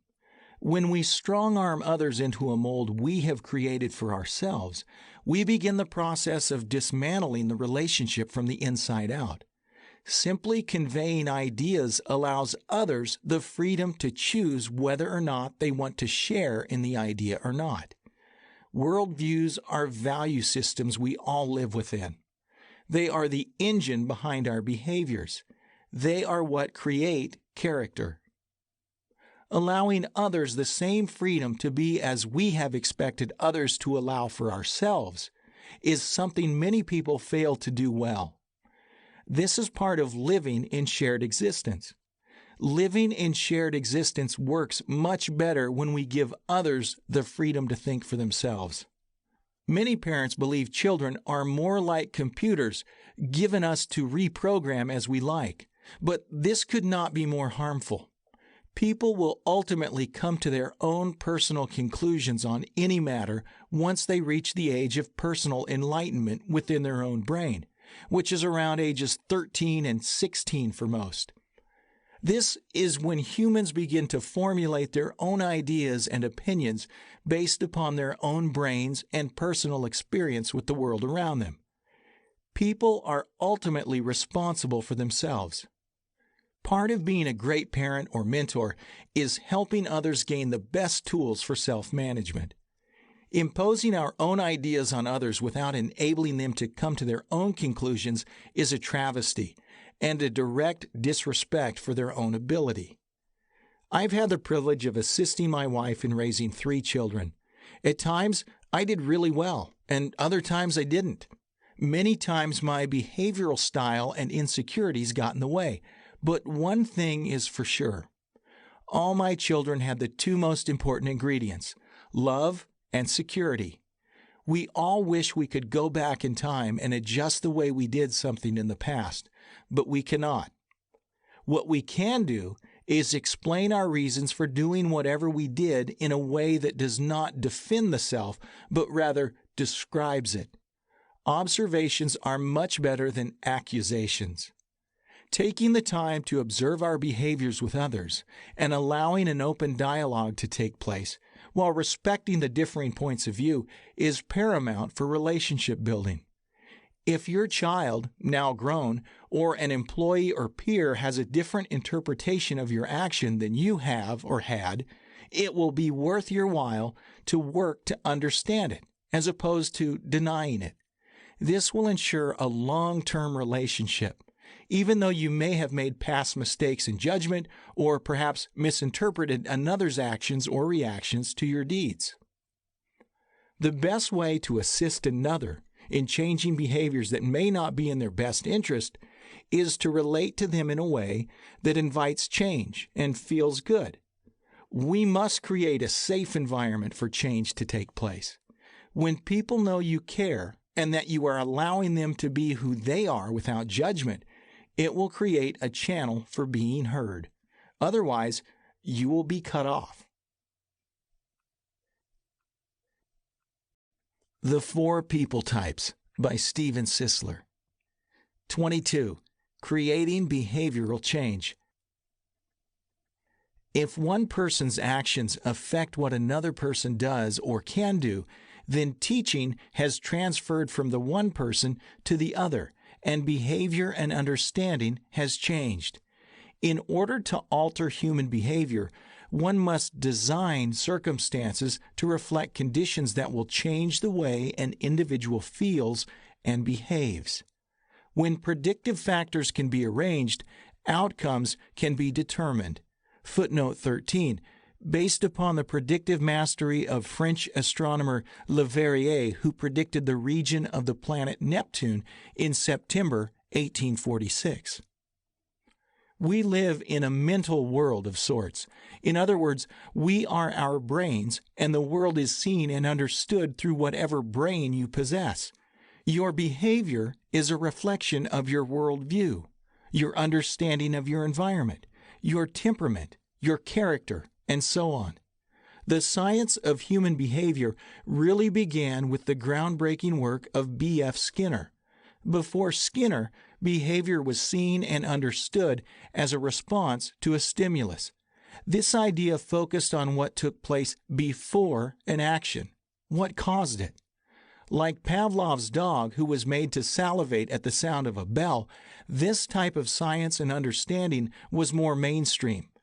Today, the science has moved into a more productive and reliable place. The term behavior analysis is actually a term that grew out of Skinner's work and the formation of the Association of Behavior Analysis International, put together by his followers. Behavior analysis is essentially a discipline based upon the science as understood and developed by B.F. Skinner. Understanding the workings of human behavior and our brain's response to stimuli and surrounding environments can be better understood once we qualify the terms of this science. The science of behavior, like any science, has terms associated with its field. A few important terms will serve you well when it comes to fundamentally understanding how behavior works and therefore how it can be ultimately altered or changed. Respondent behavior is behavior that results from a previous stimulus or action upon it, much like Pavlov's dog experiment. The bell triggers the anticipation of food. Thus, the dog begins to salivate in response to the bell. Another example of respondent behavior would be choking because you got food stuck in your throat. The choking is in response to difficulty breathing, which is in response to the misplaced food in your throat. All these stimuli precede the choking response. Operant behavior is different. Footnote 14, Behavioral Analysis for Effective Teaching, Julie S. Vargas, 2nd edition, 2013, published in the UK by Routledge. Skinner made a differentiation between operant and respondent behavior. Operant behavior is operative, not responsive. Operant behavior operates on the environment and is controlled by its direct effects. You cannot explain operant behavior by observing any stimulus preceding it. Environments are constantly ever-changing. Our actions become patterns within our environments motivated by what they produce, not by what is preceded. In other words, a manager does not intimidate because he's a bad manager. People who use fear as a motivator do it because most people respond to it. It's the after effects that allows the behavior to continue uninterrupted. A liar doesn't tell lies because they are a liar. A liar is soliciting a response through lying behavior. John Doe lies about his sexual escapades with women because his peers believe he is cool and buy him drinks. John receives more attention from his peers when he lies than he receives from them when telling the truth about his fear of women. The consequences that follow behaviors have the largest impact on their continuance. A child will act up in class because the other children laugh at his antics. This child will learn to perform and thus become performance-driven in an attempt to continue receiving the special attention. This behavior may continue in less appropriate places, such as a library, a doctor's office, or at a wedding. The child is testing the environment in an effort to become the star of the show, similar to the classroom environment. When nobody laughs and the child becomes uncomfortable with the behavior, because the consequences do not feel good to the brain, the behavior will likely end. The relationship between our behaviors and the surrounding events are called contingencies. Therefore, contingencies would be the relationship between acting up in class and the perceived positive reactions in other children produced by it. According to Vargas, quote, the contingencies that teachers address start with two terms and their relationship: clearly defined actions and what follows those actions, end quote. Within working environments, leaders and managers struggle with human behavior within subordinates all the time. The relationship between subordinates' behaviors and what follows those behaviors work in tandem. Similar to how our accents and vocabularies are developed, reactions by our neighboring, near ones, circle determines our choice of behaviors. If during your formative years all your peers say tennis shoes rather than sneakers, your words will change to reflect the acceptable word. To understand why certain behaviors occur and why other behaviors do not, we must identify the responsible eventualities, which are determined by the operant and its relationship with the environmental features. In other words, if an office is managed by a dissonant leader, it is likely because this leader is rewarded by the behavior it produces in others. For example, a project manager profile, +D, +C, -I, -S, likes to get things done without human interference. This is the agitator style, or the machine. They become secluded from others because they like being alone, not because they don't like people. The soft skills of an agitator are always lacking. This behavior will turn off touchy-feely subordinates, and they will steer clear of the agitator, reinforcing the agitator's behavior. Most agitators are elevated in an organization because they get things done. get things done on time, and get things done without the help of others. Unfortunately, the higher one goes, the more people they are responsible for. The problem is that they don't want to interact with others and are therefore inadvertently set up to fail as leaders. A behavioral analyst can look at the contingencies and determine what the roadblocks are to effective leadership and communication. The only way to affect change in human behavior in any environment is to design and alter the contingencies in the workplace, home, or classroom. Years ago, I worked with an organization in Massachusetts. They had a woman who worked there for a long time, but her work was no longer up to standard and her attitude was showing. Nobody knew why, and they were therefore fearing they would have to replace her. After analyzing and behavioral profiling all the leadership, including the woman in question, and the workplace contingencies, I came to a startling revelation. Here's what I found. The leadership, although not owners, were situated with offices next to one another with doors connecting the offices. There were several offices beginning at one end of a hall, turning the corner, and continuing down another hall in the shape of an L. At the corner, the upper leadership had connecting offices. The woman in question was all the way down the hall at the end of the line of offices, without a connecting door to anyone else. She was isolated. She was a stabilizing style. This means she was safety-driven, as well as family-friendly as a style. She was also the first window when you walked into the building.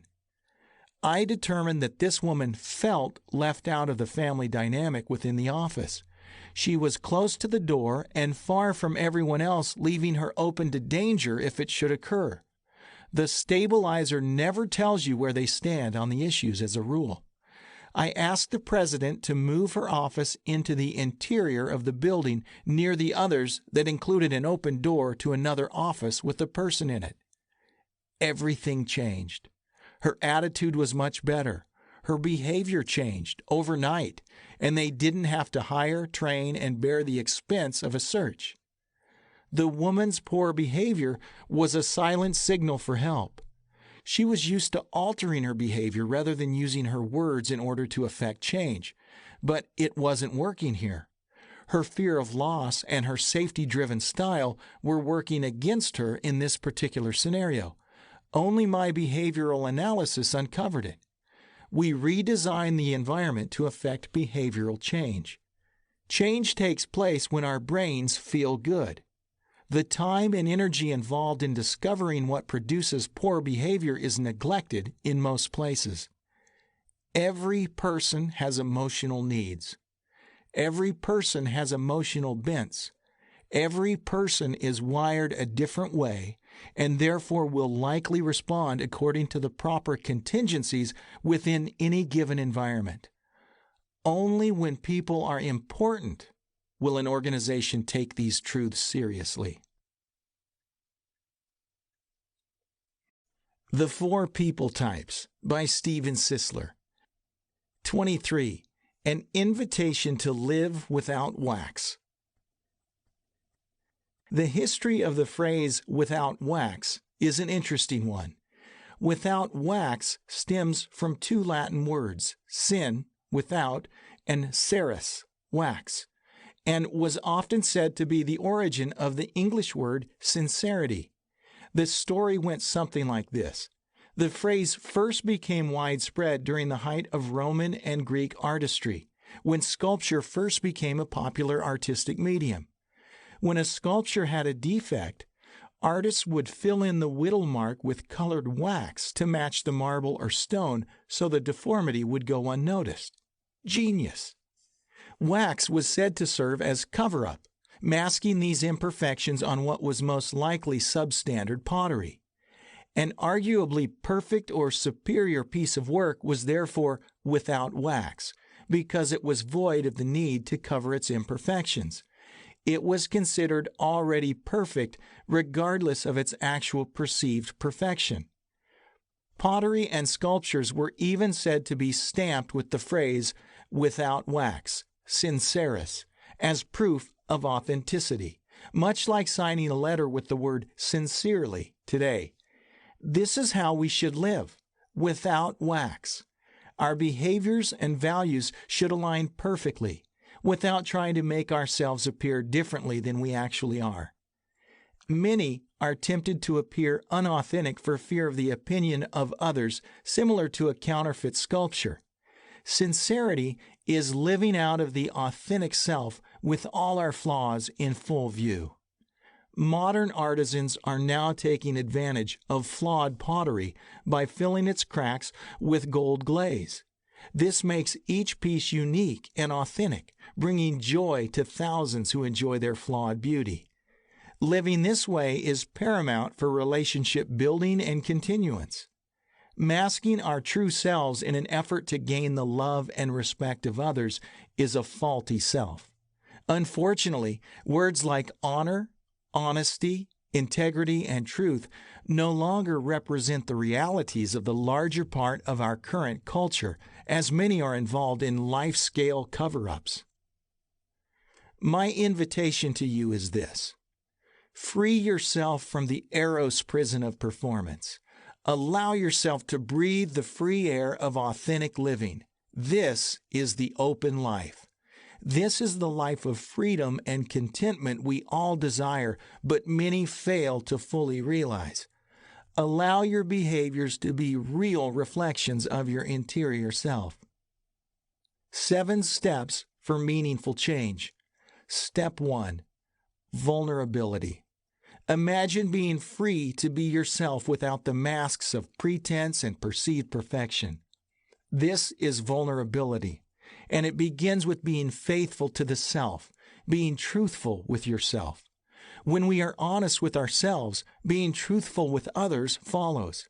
Being truthful is easy. It's when we say how we feel without fear of not being liked or feeling like we failed. Personal truthfulness is a win for everyone. When we are honest with ourselves, we are clean. To live out of our authentic selves is to be bathed, naked, and unashamed. Many live cloaked lives, cloaked in counterfeit clothing or performance-driven behaviors that do not reflect the authentic self. Don't be one of them if you can help it. This will ensure promise with yourself and other people. Step 2. Be real. Like Marjorie's Velveteen Rabbit, we must seek those who have spent years in the nursery being content with who they are and emulate them. Hang with the wise rather than spending your energy trying to live up to the false ideals behind posers who want to frame your world to fit their own, those with distorted ideas about who they are. Posers are driven by insecurity and emotional need. Being real is genuine and flawed. It takes true authenticity to be real. Regardless of your behavioral style, real is available to all of us. Remember the words of the wise old skin horse. Quote, "Generally, by the time you are real, most of your hair has been loved off, and your eyes drop out, and you get loose in the joints and very shabby. But these things don't matter at all, because once you are real, you can't be ugly, except to people who don't understand." End quote. Step 3. Spend your time with those who understand you, not those who don't.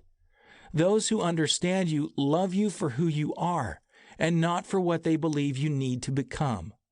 Like the biblical story of Zacchaeus, we must spend our time having dinner with Jesus, a giver, and not the religious Pharisees, who were takers in this story. Footnote 1. Zacchaeus was the tax collector who was small in nature. He climbed a sycamore tree in order to see the famed Jesus. In the story, Jesus invites him to dinner, and he accepts, even though he was considered a vile untouchable by the Jews. Luke chapter 19, verses 1 through 10. Having dinner with Jesus means we spend our time with those we want to emulate, not those who live to manipulate. Read about those who have discovered the freedom that comes from living authentically. Those who understand are those who will walk with you through your darkest hour. Remember the words of the wisest king that ever lived. quote, "Stay away from foolish people. You will not find knowledge on their lips," end quote. Step 4. Subdue your insecurities. Your shadow self is contrarian. It's the side of you that fears ridicule or rejection, like the annoying cricket. It at times desires behaviors not healthy for your spirit and flesh body.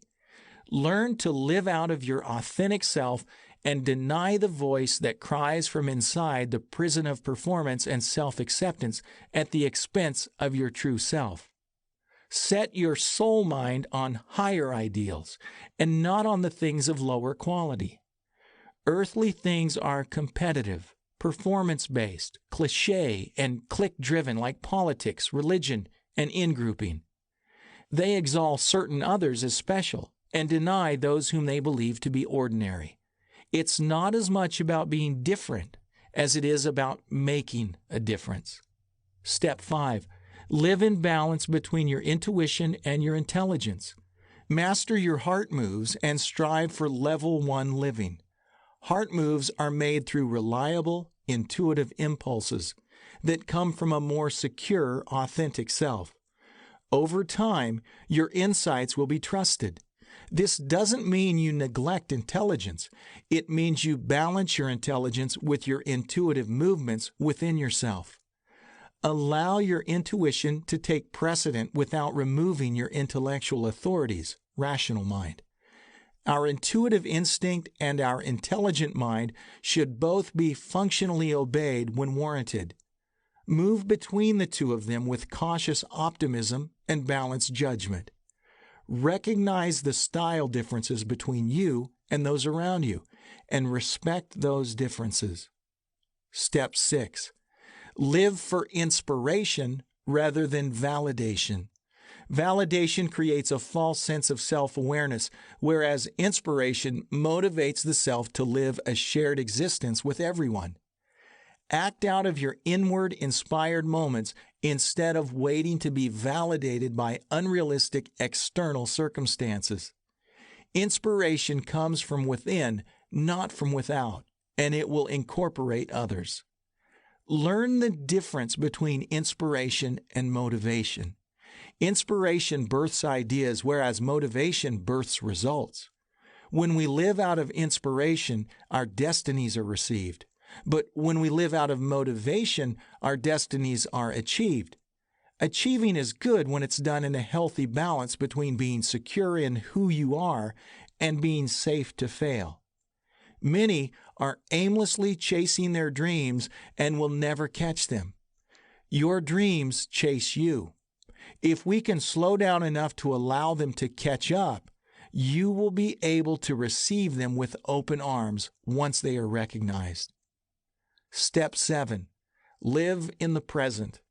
Many sages of old, like Jesus or the Buddha, lived in the present, and so should we. Jesus spoke of himself as the I Am, because he denied the past and its regrets, and the future with its not yets. Who are you? Are you someone that will develop later in the future? Or are you precious and important right now? Live your life moment by moment, second by second, in an awareness of your action while allowing others to live theirs. Enjoy the present and ignore the past. Realize the past does not define you, it only designs you. Design is not definition any more than our results are tied to recognition. Conflicts over immediate, long-term, and minor goals may lead to questioning the purpose of your design, which is why we must live within the moments and not in the future. Embrace the design that is, and whatever will be, will be. This book has been a roadmap to help you navigate the many people, their personalities, and their different ways of relating to the world around them. It's been a primer to help you understand that we are all wired differently. Take this information and learn it. Learn why we are different and how our emotions set the stage for our actions and the actions of others. Understand why we all gravitate towards different ethical platforms and see the world through a different lens. Embrace the differences between you and others and continue with a healthy outlook devoid of assumption, which is none other than life's lowest level of knowledge. The Four People Types by Steven Sisler. 24. A Behavioral Revolution. What have we learned? We have learned that we are complex beings with complex lives, behaviors, and emotions. We have learned that living in the prison of behavioral performance produces competitive frameworks that play heavily on the fields of work and family. We have learned that there are differing levels of emotional maturity, and that all our decisions have corresponding consequences that reinforce behaviors. Footnote 1. The term consequences means with sequence. Decisions set events in motions that have a particular sequence. This sequence can have both positive and negative outcomes. Many of us compete for others' affections, and we criticize other people out of fear of not measuring up ourselves. We measure down and create lower standards easier to reach. We create in-groups, out-groups, and loyalties in an effort to bolster our personal worth. We gain titles and possessions of power to look more presentable to others. We associate more or less with similar styles, similar intelligences, and value streams. We perform in hopes of praise and strokes so we can keep going. We become human doings rather than human beings. Many of us capitalize on our strengths while despising our weaknesses, a level 2 favorite. Energies are only gained so we can perform better at work, in community, or in the bedroom. We can be insatiable need machines. Where are you? Where did you expect to be at this moment in your life? Are you where you want to be? Can we find ourselves amidst all the commotion? What are we to do? I suggest we rethink some things, important things we may have formerly felt unchangeable or off limits. What do you believe? Why do you believe it? And is it contributing to or is it taking away from your life? Footnote 2. I heard Bishop Carlton Pearson ask this question. I loved it. It takes courage to be free. Remember, courage is not the absence of fear, but rather the absence of the ego self. We must seek the wisdom of the skin horse and remember the Velveteen Rabbit's story of courage and vulnerability. We must make a decision that lasts a lifetime, but the decision has to be yours and for you alone. Decision-making will open some doors and close others. Part of moving into your destiny will come from making important and hard decisions. Decisions create finality, where uncertainty once ruled. A very famous person once wrote, quote, "Do not waver, for a person with divided loyalty is as unsettled as a wave of the sea that is blown and tossed by the wind." End quote. This is why many live unsettled lives. They can't decide what to do, or they fear others who will respond to their decisions poorly. Forces outside of themselves determine their outcomes. Like the waves driven by the moon or the wind, their destinies lay in the hands of some unknown fate, force, or foe. Their doors are like unmarked graves. Those who have mastered the art of living out of their authentic selves take responsibility for their decisions as well as the assignment that creates them. Decision finality is the vehicle that moves them forward. When one situation receives the stamp of finality, it opens the door of opportunity for another, and so on. Unfortunately, many people leave back doors open. They have a fallback plan in case things don't go quite as well as they expect. And because of this, they remain indecisive, without finality.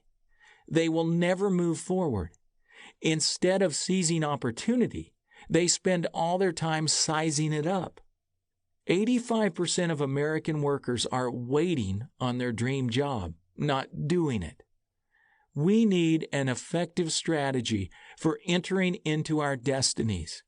It's going to take risk and opportunity hunting in order to pull it off.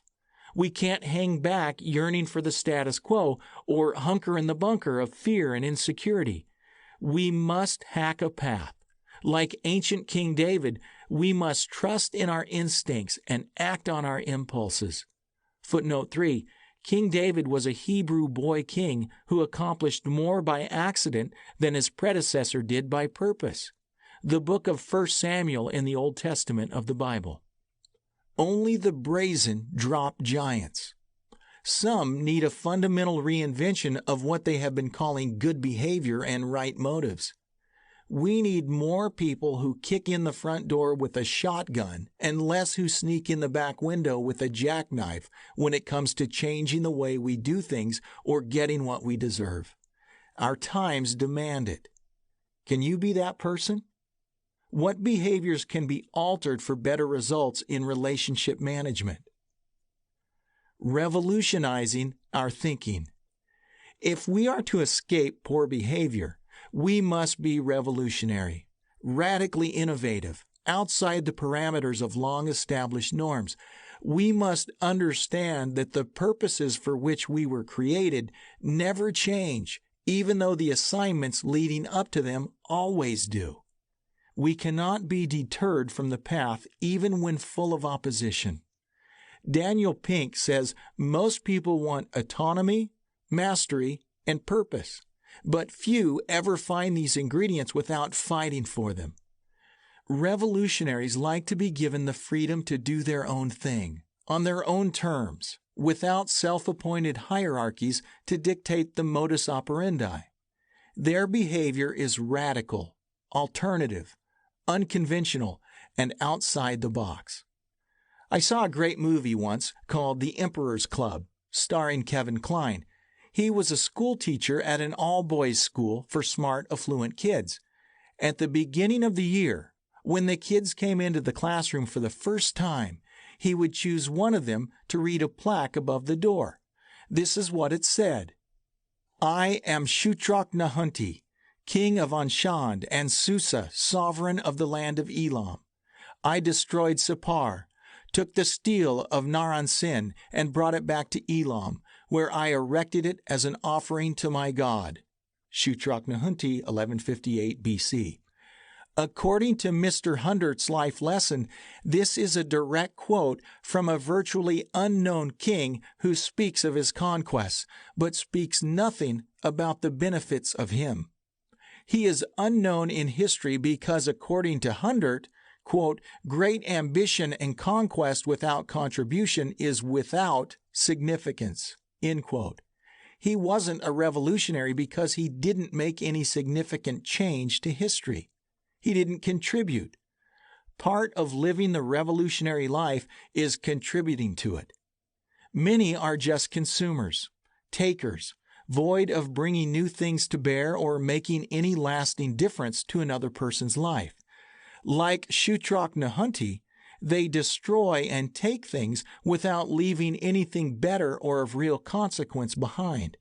They compete and claw for significance at the expense of everything around them. I love the word contribution. It comes from the word tributary, when a stream or river flows into another river. Being a contributor to society, rather than one who sucks up all its resources for themselves or one who competes with it, enables a shared existence. Life is about being a giver instead of being a taker. Whether one is mad, glad, sad, or scared, many are simply making transactions instead of transformations.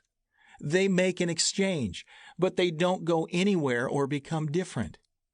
Our job as revolutionaries is to help people get from there to here as simply and beautifully as possible. It takes free people to free people. People in performance prison cannot let other people out of prison. Go ahead, step outside of yourself. Free yourself because nobody else is going to do it for you. Becoming free is like becoming real. It takes time, but you must begin somewhere. I imagine the talk of freedom between the skin horse and the rabbit would look something like this. "It doesn't happen all at once," said the skin horse. "You become. It takes a long time, but patience sustains it. That's why it doesn't happen often to people who break easily, or have sharp edges, or who fear displeasing everyone around them. Generally, by the time you become real, most of your relationships have changed, and those you once competed with are no longer around. But these things don't matter at all, because once you are real, you can't be a bad person for moving on, except to people who don't understand." "I suppose you are real," said the rabbit. And then he wished he had not said it, for he thought the skin horse might be sensitive, but the skin horse only smiled. This is the end of The Four People Types and What Drives Them by Steven Sisler, read by Jeremy Lunnan. Audible hopes you have enjoyed this program.